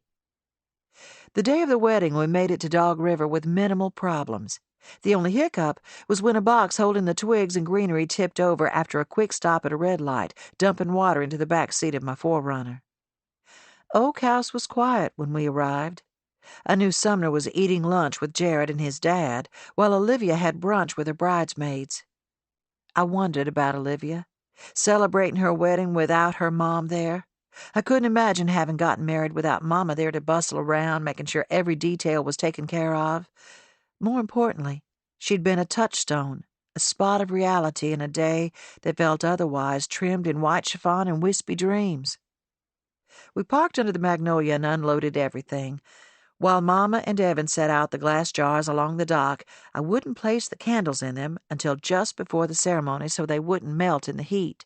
Harvest and I toted the chandelier down the dock to the boathouse. He had packed every tool possible: screwdrivers, a variety of nails, hammers, wrenches, filament string, zip ties, even a huge blue plastic tarp, though I couldn't imagine what purpose he thought it might serve at a wedding. His foresight allowed us to make quick work of hanging the wreath. A breeze lifted off the river, carrying the scent of pine and briny water. All around, birds sang and fish jumped and slapped back into the water. Aside from the blazing heat, it was a brilliant day for a wedding. When the chandelier was in place, hung from the clear filament string with jars of tea-like candles suspended beneath, Harvey set off to find Mama. I hung the remaining greenery and blossoms along the railings and at the end of each row of chairs already set up for the ceremony. Only 20 chairs, enough for the closest family and friends, and me, though I wasn't sure I qualified as either. The other guests would be waiting in the yard to greet the happy couple for the reception. I found Harvest, Mama, and Evan on Sumner's porch, 2 ceiling fans whirling on high. When I'd last seen his house, it had looked impressive, but now, cleaned, shined, and spruced for the wedding, it positively glowed. Mama shook her head and ran her hands up and down the polished arms of the antique chaise she sat on. "He has some mighty fine taste." Harvest took off his cap and scratched his head. "Think so? Little uppity for my blood." Mama sniffed. "Maybe, though I could do with seeing this view every day." He grunted. "The water's nice." The sound of cars and then happy voices traveled to us from the driveway. I heard Olivia's bridesmaids, or more accurately, I heard Bridget, then Sumner's own laughter. Harvest checked his watch. 3 o'clock, just about time for our exit. They stood, and I hugged them. "Thank you for the help. I couldn't have done it without you." "Sure you could," Mama said. "You, my dear, can do anything." With the departure of my little family, at some point this summer I'd begun to think of Harvest as family too, and the arrival of the wedding party, activity round Oak House kicked into high gear. Olivia had said she wanted things loose and natural for her wedding, and while we accomplished that with the flowers, everything else was as elegant and top-notch as anything I'd seen. The caterers arrived with silver-domed covered trays, plates of appetizers, carving boards, crystal stemware, and boxes of French wine and champagne. The pastry chef and a small army of helpers unloaded 8 layers of round cake, which they then carefully stacked on top of each other and covered with white buttercream, piped rosettes, and beading that mimicked the train on Olivia's dress. The band, a ragtag group of guys toting speakers, a drum set, and a couple of guitars, set up under the oak tree and ran through a few short songs, then disappeared. When they returned, they wore crisp 3-piece suits. The wedding planner, thankfully Olivia had hired a real one to coordinate the day, bustled around with a couple of assistants, making sure everything was in just the right spot. With the aid of a makeup artist and a team of hairstylists, the bridal party and Olivia were getting ready in the cottage next door. While I finished the last of the arrangements and set them out in their silver pots and vases, the trio of photographers began snapping early photos, testing the light, and choosing their lenses. I finally saw Sumner at 5 o'clock, just as I tucked the last stem of hypericum into an arrangement for the cake table. He came up behind me and gave my shoulders a gentle squeeze. He smelled like fried seafood and a little bourbon. "Everything going okay? The flowers are beautiful." "Thanks. I think I'm finished. There's nothing left except lighting the candles. I won't do that until just before 7. His hair was windblown, and his cheeks pink. "Everything okay with you?" "Oh, yes."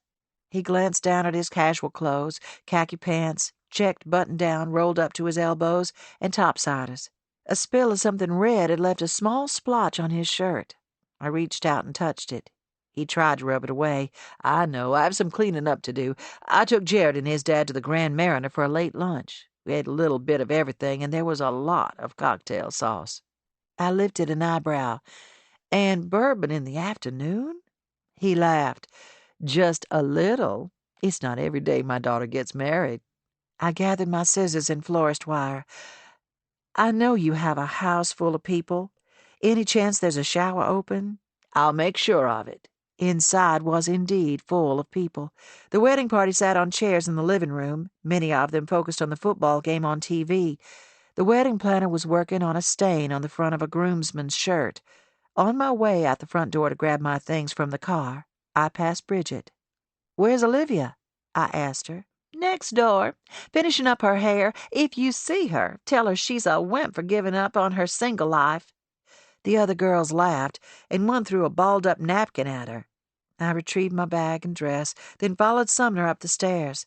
When we passed another bridesmaid coming down from the stairs in a fog of hairspray mist and floral perfume, I touched her on the arm. "See if you can sneak Bridget's glass away from her. Whatever it is, replace it with Coke." "Yes, ma'am." When she was gone, I groaned. "Yes, ma'am? Do they really think I'm that old?" Sumner smiled and led me down the upstairs hallway. "May I remind you, you called me Mr. Tate when you first met me." I cringed. "Sorry. I was just being polite, though. We'd only just met." He shrugged and paused at a bedroom door, then gestured into the room. "This is my room. I've moved everything I need into one of the guest rooms, so this is all yours. Bathroom is right through there, and towels are on the counter." "Your room? Are you sure? I can use the guest room. I don't mind." "I know, but there's more room here." He reached for my hand. We both stood in the doorway, only inches separating us. Part of me wanted to take a step back to allow a little breathing room between us. "Thank you for coming today," he said. "Aside from the flowers, thank you for coming for me. I'm glad I'm here. Thanks for asking me. It's a special day for sure. My little girl getting married. A lot of people are here to celebrate with us."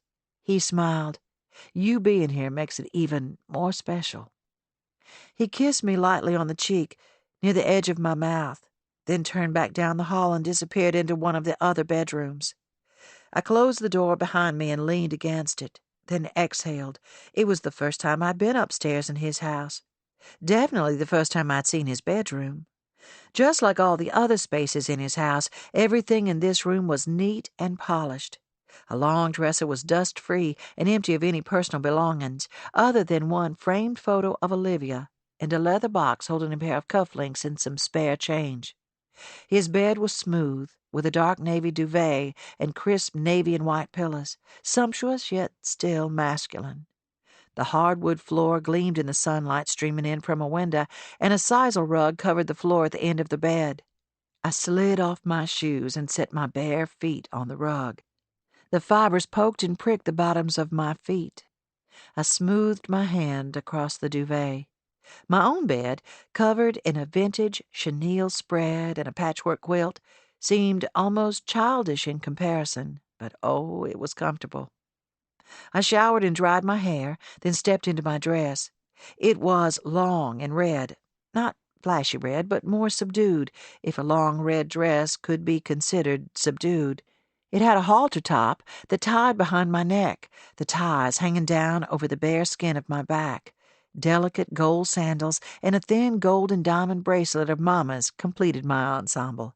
The dress was left over from my days of galas and parties with Chris, the only dress I'd taken with me when I packed up my car and headed back to Perry. It was also the only dress in my closet even remotely appropriate for a 7 o'clock wedding. It may have felt perfect for the occasion the week before when I tried it on, but today it felt too red, too tight. But there was nothing I could do about it now. I brushed my hair out and fanned it over my shoulders, trying to cover as much of my exposed skin as possible, then checked the clock on the bedside table. 6:15. With my stomach full of jumpy nerves, I opened the door and forced myself to walk, one foot in front of the other, down the stairs and out onto the back porch. The bridal party was nowhere to be seen, likely whisked away into the cottage by the wedding planner.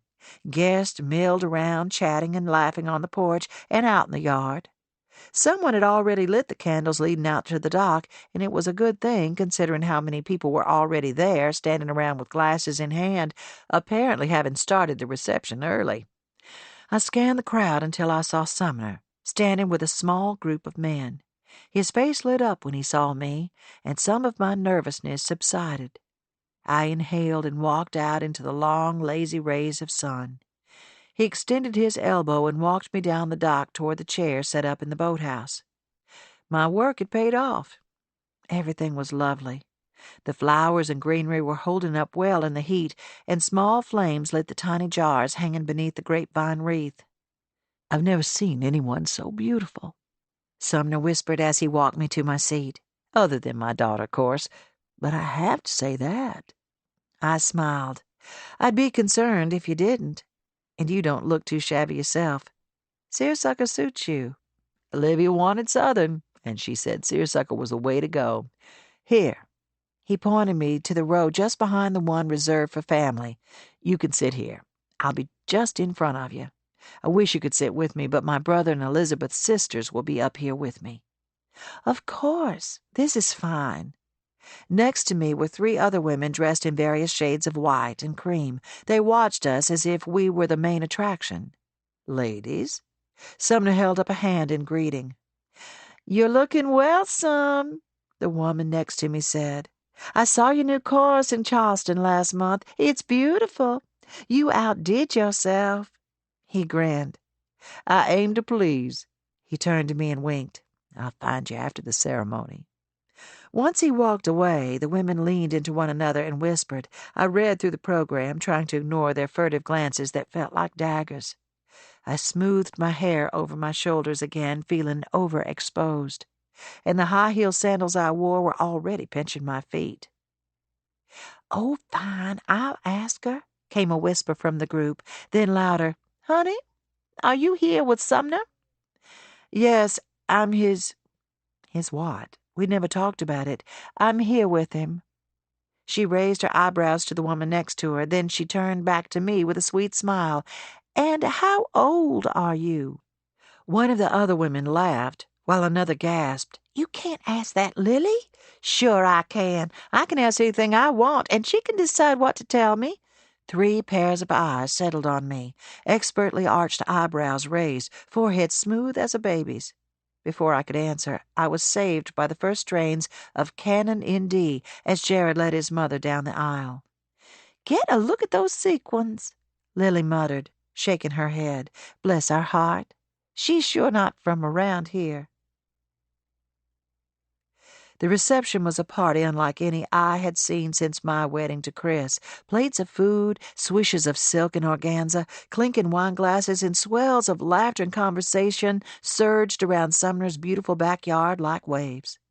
Cameras flashed as Olivia and Jared cut their cake and danced to an Ed Sheeran love song.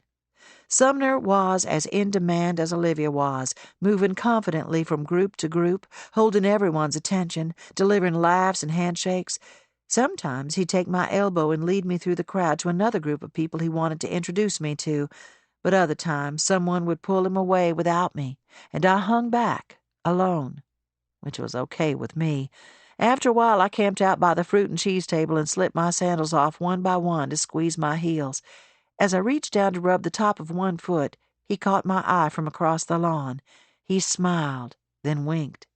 Just then, an older woman paused next to me. She wore cream silk pants and a blousy sleeveless top, her neck adorned with several long necklaces.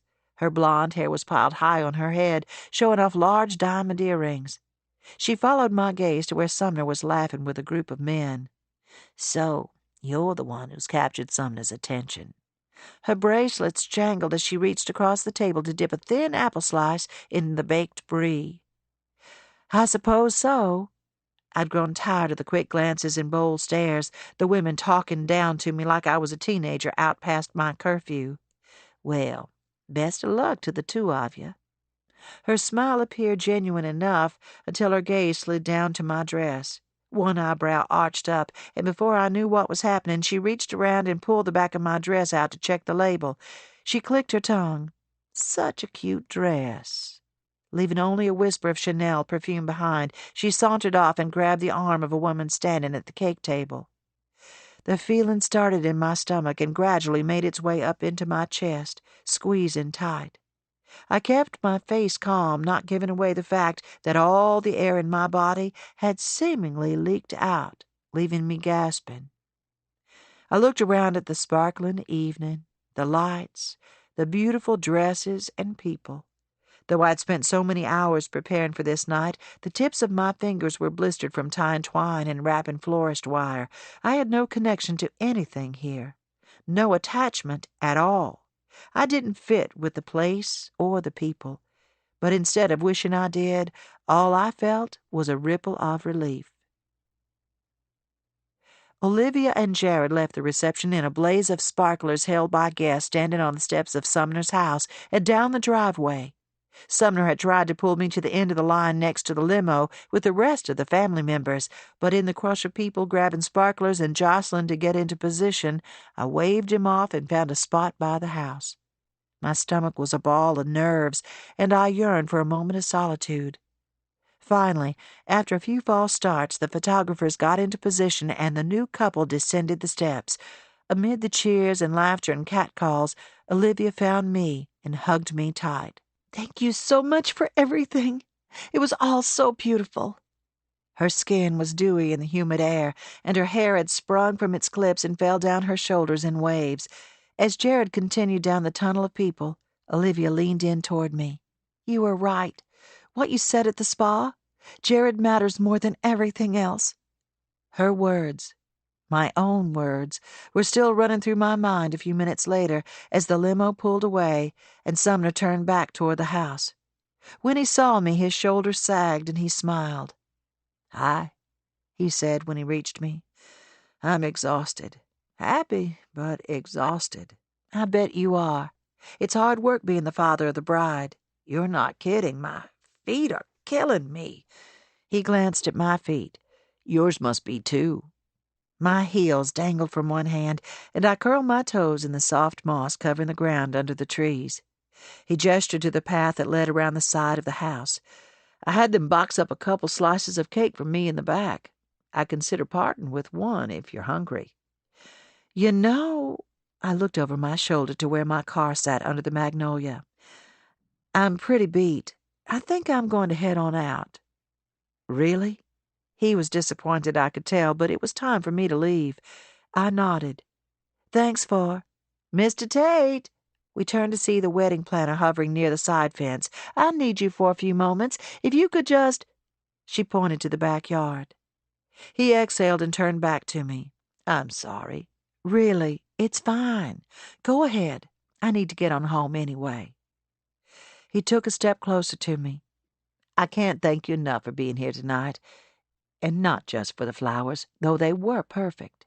I reached up and touched the blush rose on his lapel. It had only just started to droop. He took my hand and leaned down. As his lips brushed mine, the wedding planner cleared her throat. The photographer from Bay Magazine is here for just a few more minutes. He'd like to get a shot of you on your back porch, if that's okay. You'd better go. Good night, Jessie. He let the planner lead him away, and I watched until they disappeared around the side of the house. Then, lifting the hem of my dress with my free hand, I carefully stepped across the brick driveway to my car. Inside, I pulled my hair up into a knot and exhaled. I let the night air swim through my car on the way home, chipping away at the stress of the evening. Of the last few months, really. When I turned into my driveway nearly an hour later, I sat with the car off, the window still down. It had rained at home, sometime during the evening, and the scent of fresh dirt and damp grass floated through the car. In the glow of the moon, twigs sat empty, but peaceful, the old window boxes spilling over with late summer begonias, coleus, and sweet potato vine.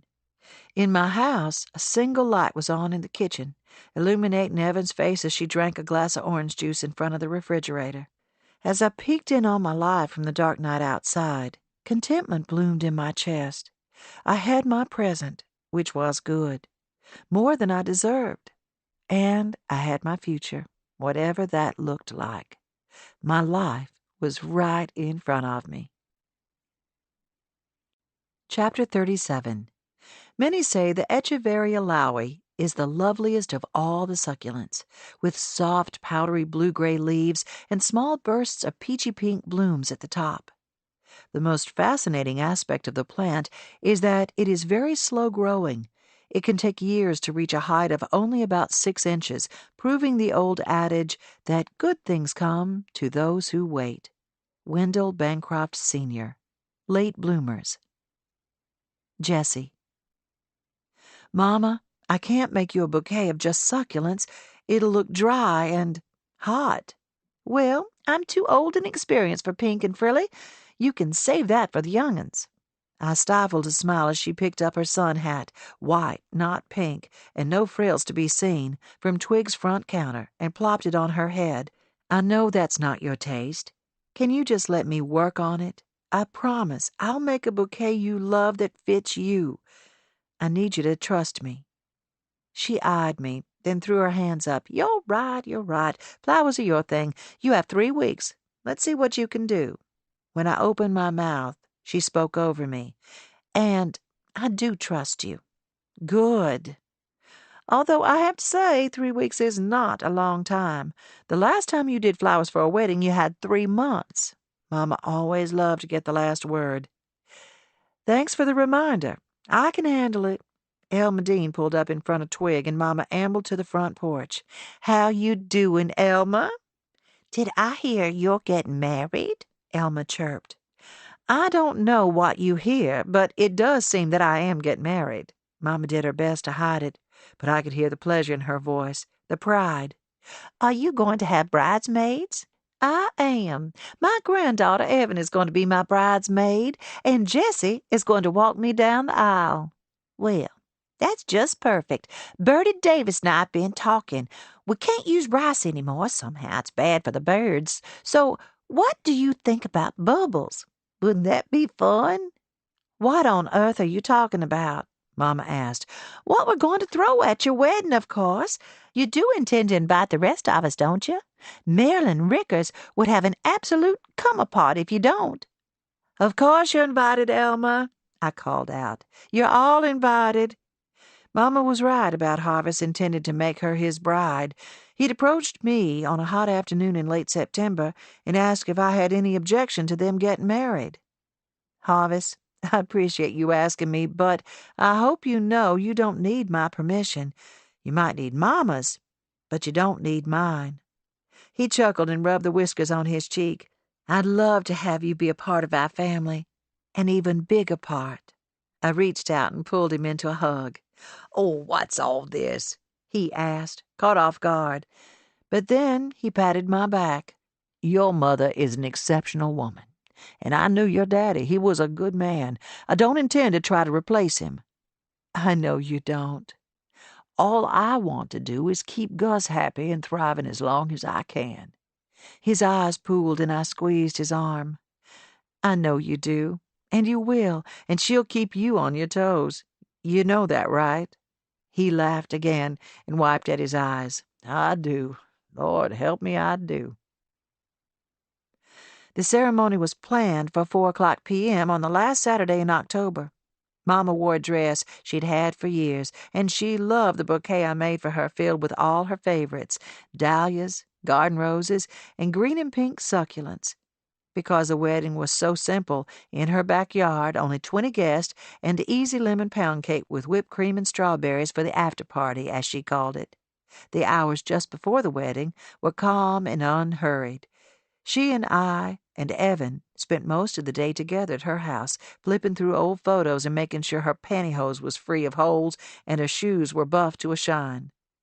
Finally, Evan headed back to our house to get ready, and Mama and I had some time alone.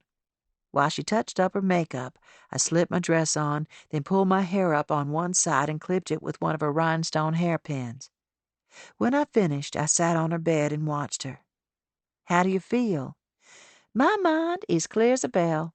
I don't mean that. I mean about the wedding, about today. I feel good. I'm ready. As she leaned in close to the mirror, I thought about how strong my mother was. She'd been married once, and so happily, but it ended in such a horrible way. And here she was, doing it again. She had reserves of strength and grit I couldn't imagine ever pulling from. Her own reserve seemed bottomless. Do you still think of Daddy sometimes? She turned to me and set down her mascara. I think of him every day. Every single day. Really?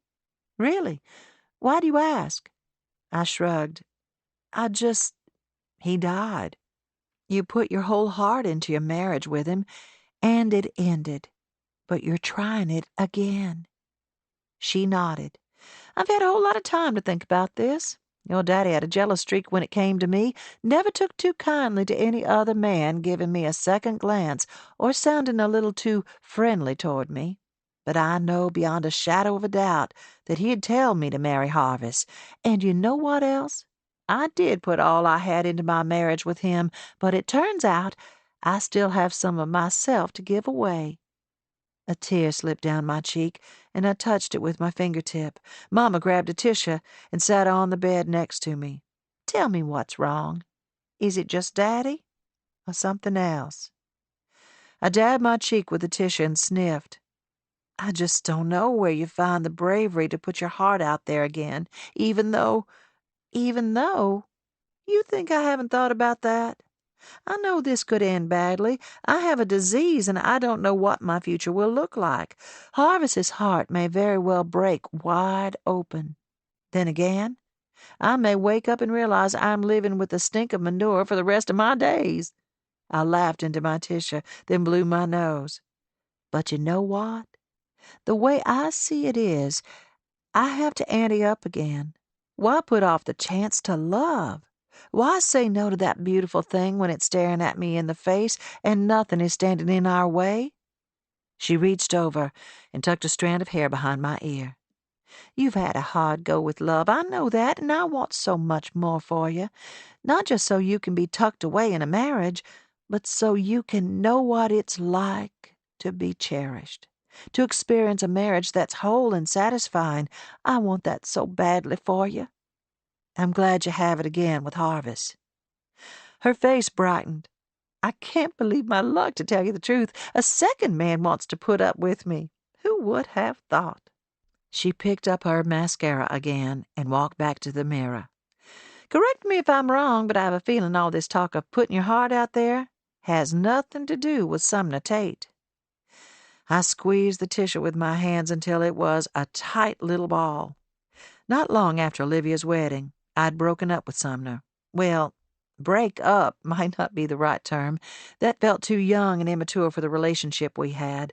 Sumner was a decent man with a good heart. His just wasn't a life I saw for myself or Evan, and I wasn't willing to rework our life to make it fit with his. He was gracious, of course, and kind, and he didn't make me feel bad for making the decision I needed to make for my family. I knew he wouldn't. "Are you thinking of someone else?" Mama asked. I looked over at her. Just then the back door opened, and Evan called through the house, "Mom? Gus? It's Tom." Evan, dressed in a white linen sundress and sandals, walked down the back steps and toward the rows of chairs set up under the shade trees to the side of Mama's backyard. We couldn't see the guests from where we waited on her back porch, but Elma Dean stood at the bottom of the steps and served as a guide to tell us when to begin our walk. After a moment she pointed to us and gave a signal best suited for an air traffic controller. "Are you ready?" I whispered to Mama. "I'm ready if you are." We began our slow way down the steps and toward the gathering of friends in the yard. As we rounded the corner, Mama's hand on my elbow tightened. Harvey stood at the end of the aisle with a wide smile, tears streaming down his weathered cheeks. And there, on the back row, sat Ben. Chapter 38. During times of dormancy, the ground appears quiet and empty, as if it were doing nothing but waiting for spring. However, this couldn't be further from the truth. The dormant earth does wait, but silent, invisible work is taking place. Microorganisms are working, breeding, and eating. They, along with sun and rain, make the earth richer, ready for a new season of planting and growth. Virginia Pierce, The Watchful Gardener. Jessie. I was running hard, my legs pumping, the cold air filling my lungs and making them burn. When I got to the end of the road, I stopped for a moment to slow my breathing, then turned around and ran back toward my house. I'd woken that morning with the urge to move, so instead of waiting until evening to run, I started early with only one steaming cup of coffee in my belly. I blinked my eyes in the chill. Wetness pricked the corners and stuck to my lashes. It was only 7:30, a Saturday, and cold air funneled down Glory Road in the morning sunshine. An early season cold front had pushed through overnight and blanketed everything in a thin layer of frost that made every surface sparkle. The sun was intense, though, and it wouldn't be long before the frost melted away and the temperatures crept up. I breathed in deep, soaking in the stark and rugged beauty. Deep down, I think I always knew I'd stick around this place, this red dirt, these tall pines, all of it welcoming me each day in whispers and soft breezes. Glory Road was where I belonged. I'd stuck my stake in the ground like a cross-country pioneer. This was my piece of earth, and nothing would pull me away. A couple of hours later, I'd showered and dressed and sat on the porch with a bag of pecans next to me on the top step. The faint aroma of wood smoke tinged the air, and two bowls sat at my feet, one with cracked shells, the other with plump pecan halves. I had a metal nutcracker, but I also liked to do it the old-fashioned way. My dad had been the one to show me how to squeeze two nuts together until they cracked, revealing the meat inside. My fingernails were stubby and dirty from peeling the shells off, but I was pleased at my progress. Harvest had requested pecan pie for our Christmas feast in a few weeks, and Mama said she'd make it for him as long as someone else shelled the pecans.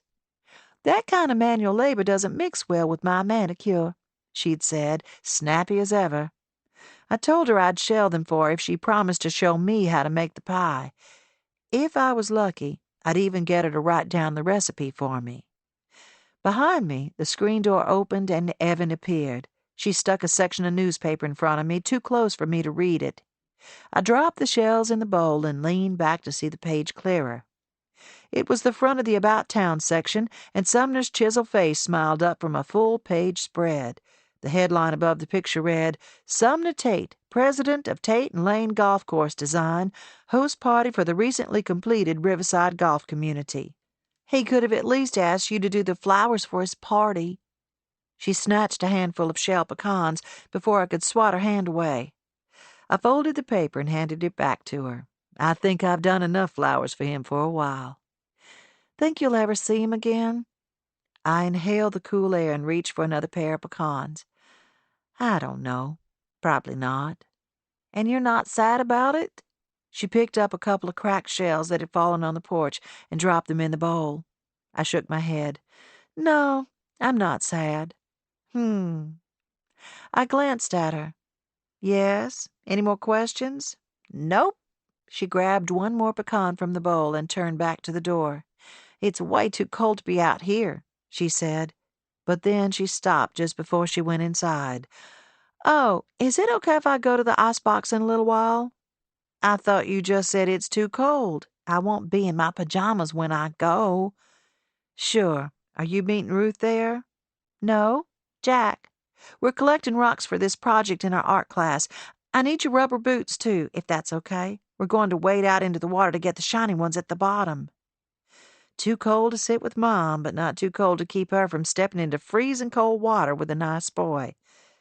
It's fine with me. The screen door slammed behind her, and the porch was quiet again. Mama and Harvest were up the road at their house, cleaning out the fireplace so Harvest could start an all-day, slow-burning fire. My daddy used to love keeping a fire like that in the fireplace. He'd start one any time the temperatures dipped below 60 degrees. I smiled. Daddy would probably be grateful for Harvest taking care of Mama in her sunset years. Harvest had been the one to suggest moving into her house instead of uprooting her to his house. It may make things easier later, he'd said to me. No sense in adding to her confusion by putting her in a house she doesn't know. Mama was so lucky to have him. We were lucky to have him.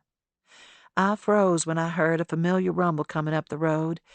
At the sight of the man behind the wheel, my heart pounded in my chest so loudly I could hear it in my ears. I brushed the pecan shells from my hands and stood, watching him roll to a stop under the trees. The last time I'd seen Ben was the day of Mama and Harvest's wedding. We didn't say much more than hello that day. He'd been in the middle of packing up his parents' house and said he couldn't stay long. It was an excuse. Yes, he was selling his parents' house to the farming couple, but he probably would have stayed longer if things hadn't been so muddled between us. He hugged Mama, though, and shook Harvest's hand. As I watched him walk away, Harvest came up behind me. He's a good boy, that one. Ben called me the night before he moved. I wanted to answer, but the old fear was still there, the fear that kept me from reaching out and grabbing the sure thing in front of me, the fear that I'd break again. In the end, I waited too long and the call went to voicemail. I listened to it the second the message showed up on the screen. "We're heading out tomorrow," he'd said, his voice quiet. "I just wanted to let you know in case you see my car passing by a lot. We're not using movers, so it'll take several trips." He paused, then exhaled. "I'm sorry I didn't stay longer at the wedding, and I'm sorry I messed everything up. Maybe I don't know. I really thought this time would be it for us. I wish—" He broke off again. "Don't get too excited, though. I'm sticking around for a while. I think Perry has sunk its teeth into me again, for better or worse." Evan continued to see Nick at school, of course, and she'd given me updates about their new house in downtown Perry. Nick had invited her over to see it a couple weeks ago. That night she told me how Ben had tried to set up another vegetable garden in the backyard. "It's so pathetic, Mom. He really needs help." Now Ben opened his car door and walked toward me. He paused several feet away from the bottom of the steps, as if gauging my reaction to him. He wore blue jeans and a plaid flannel shirt with the sleeves rolled up, and a fleece vest over it. His dark, wavy hair, his beard, his eyes were all the same. He was so himself, so enduring. He shoved his hands into his pockets. All my nerve endings stood at attention, ready, eager, but I waited. He opened his mouth to speak, but then he hesitated. He hung his head for a moment, then raised it, his gaze settling on my face. "I used to know everything about you. What made you laugh, what made you upset, the way you bounced on your toes when you were excited about something." He smiled. "I knew the real you. Underneath everything you layered on yourself, I knew who you were inside." He reached out a hand, then let it drop to his side. It's been 20 years, Jesse. I want to know you again. I want you. So much it hurts. That has never changed. Not since the very first day. I closed my eyes and exhaled. They were just words, but they settled deep down inside me. In that place that had felt empty for all these years, he'd been the missing piece. The whole time. And here he was, standing in front of me, slipping into place. I know you said you couldn't do this, but he shrugged. I can't do it without you. I don't want to, and if you tell me to leave, I will. I promise you won't hear from me again, but I shook my head and he stopped. I don't want to do it without you either. His shoulders dropped, a weight of almost visible tension slipping from them. A longing inside me ached so forcefully it made me want to cry. I wanted to pull him to me and keep him close. May I? He gestured to the steps. I nodded. We both sat on the top step, the bag of pecans between us. He reached in and grabbed two, then leaned forward and rested his elbows on his knees, turning the pecans over in his fingers. I was so scared you... He shook his head like he didn't want to say the words. I reached over and took his hand. It was warm and dry in mine. 20 years. He nodded. I know it's a long time, but not too long. He turned and studied me, his gaze traveling across my face like cool air. When I kissed him, he made a small noise of surprise, then returned the kiss. It was warm, tentative, curious, as if we were two people finding each other for the very first time, and in a way we were. He pressed his forehead to mine and held both my hands in his. His eyes were bright. I bit my lip and smiled, and the smile he returned lit up his face. I'd always thought I wanted to be carried away by love, but my eyes saw differently now. I needed firm ground beneath my feet, a foundation tested and solid, rooted. And that's what I had. Roots. I had them with Mama and Evan, and we were growing more. This man sitting next to me, joining me, filling me up, was proof of that. A crisp breeze stirred the air, rustling the leaves on the ground and lifting my hair until it tickled my cheeks. In front of us, red dust settled back onto the road, obscuring Ben's tire tracks, leaving the ground fresh and untouched, ready for whatever came next. You've been listening to the audio production of Glory Road. Text copyright 2019 by Lauren Denton. Production copyright 2019 by Thomas Nelson. No portion of this recording may be reproduced without the prior written consent of the publisher. For more information on other books and audio products from Thomas Nelson, please visit your favorite retailer or visit us online at thomasnelson.com. Glory Road was recorded at Spotland Productions in Nashville, Tennessee.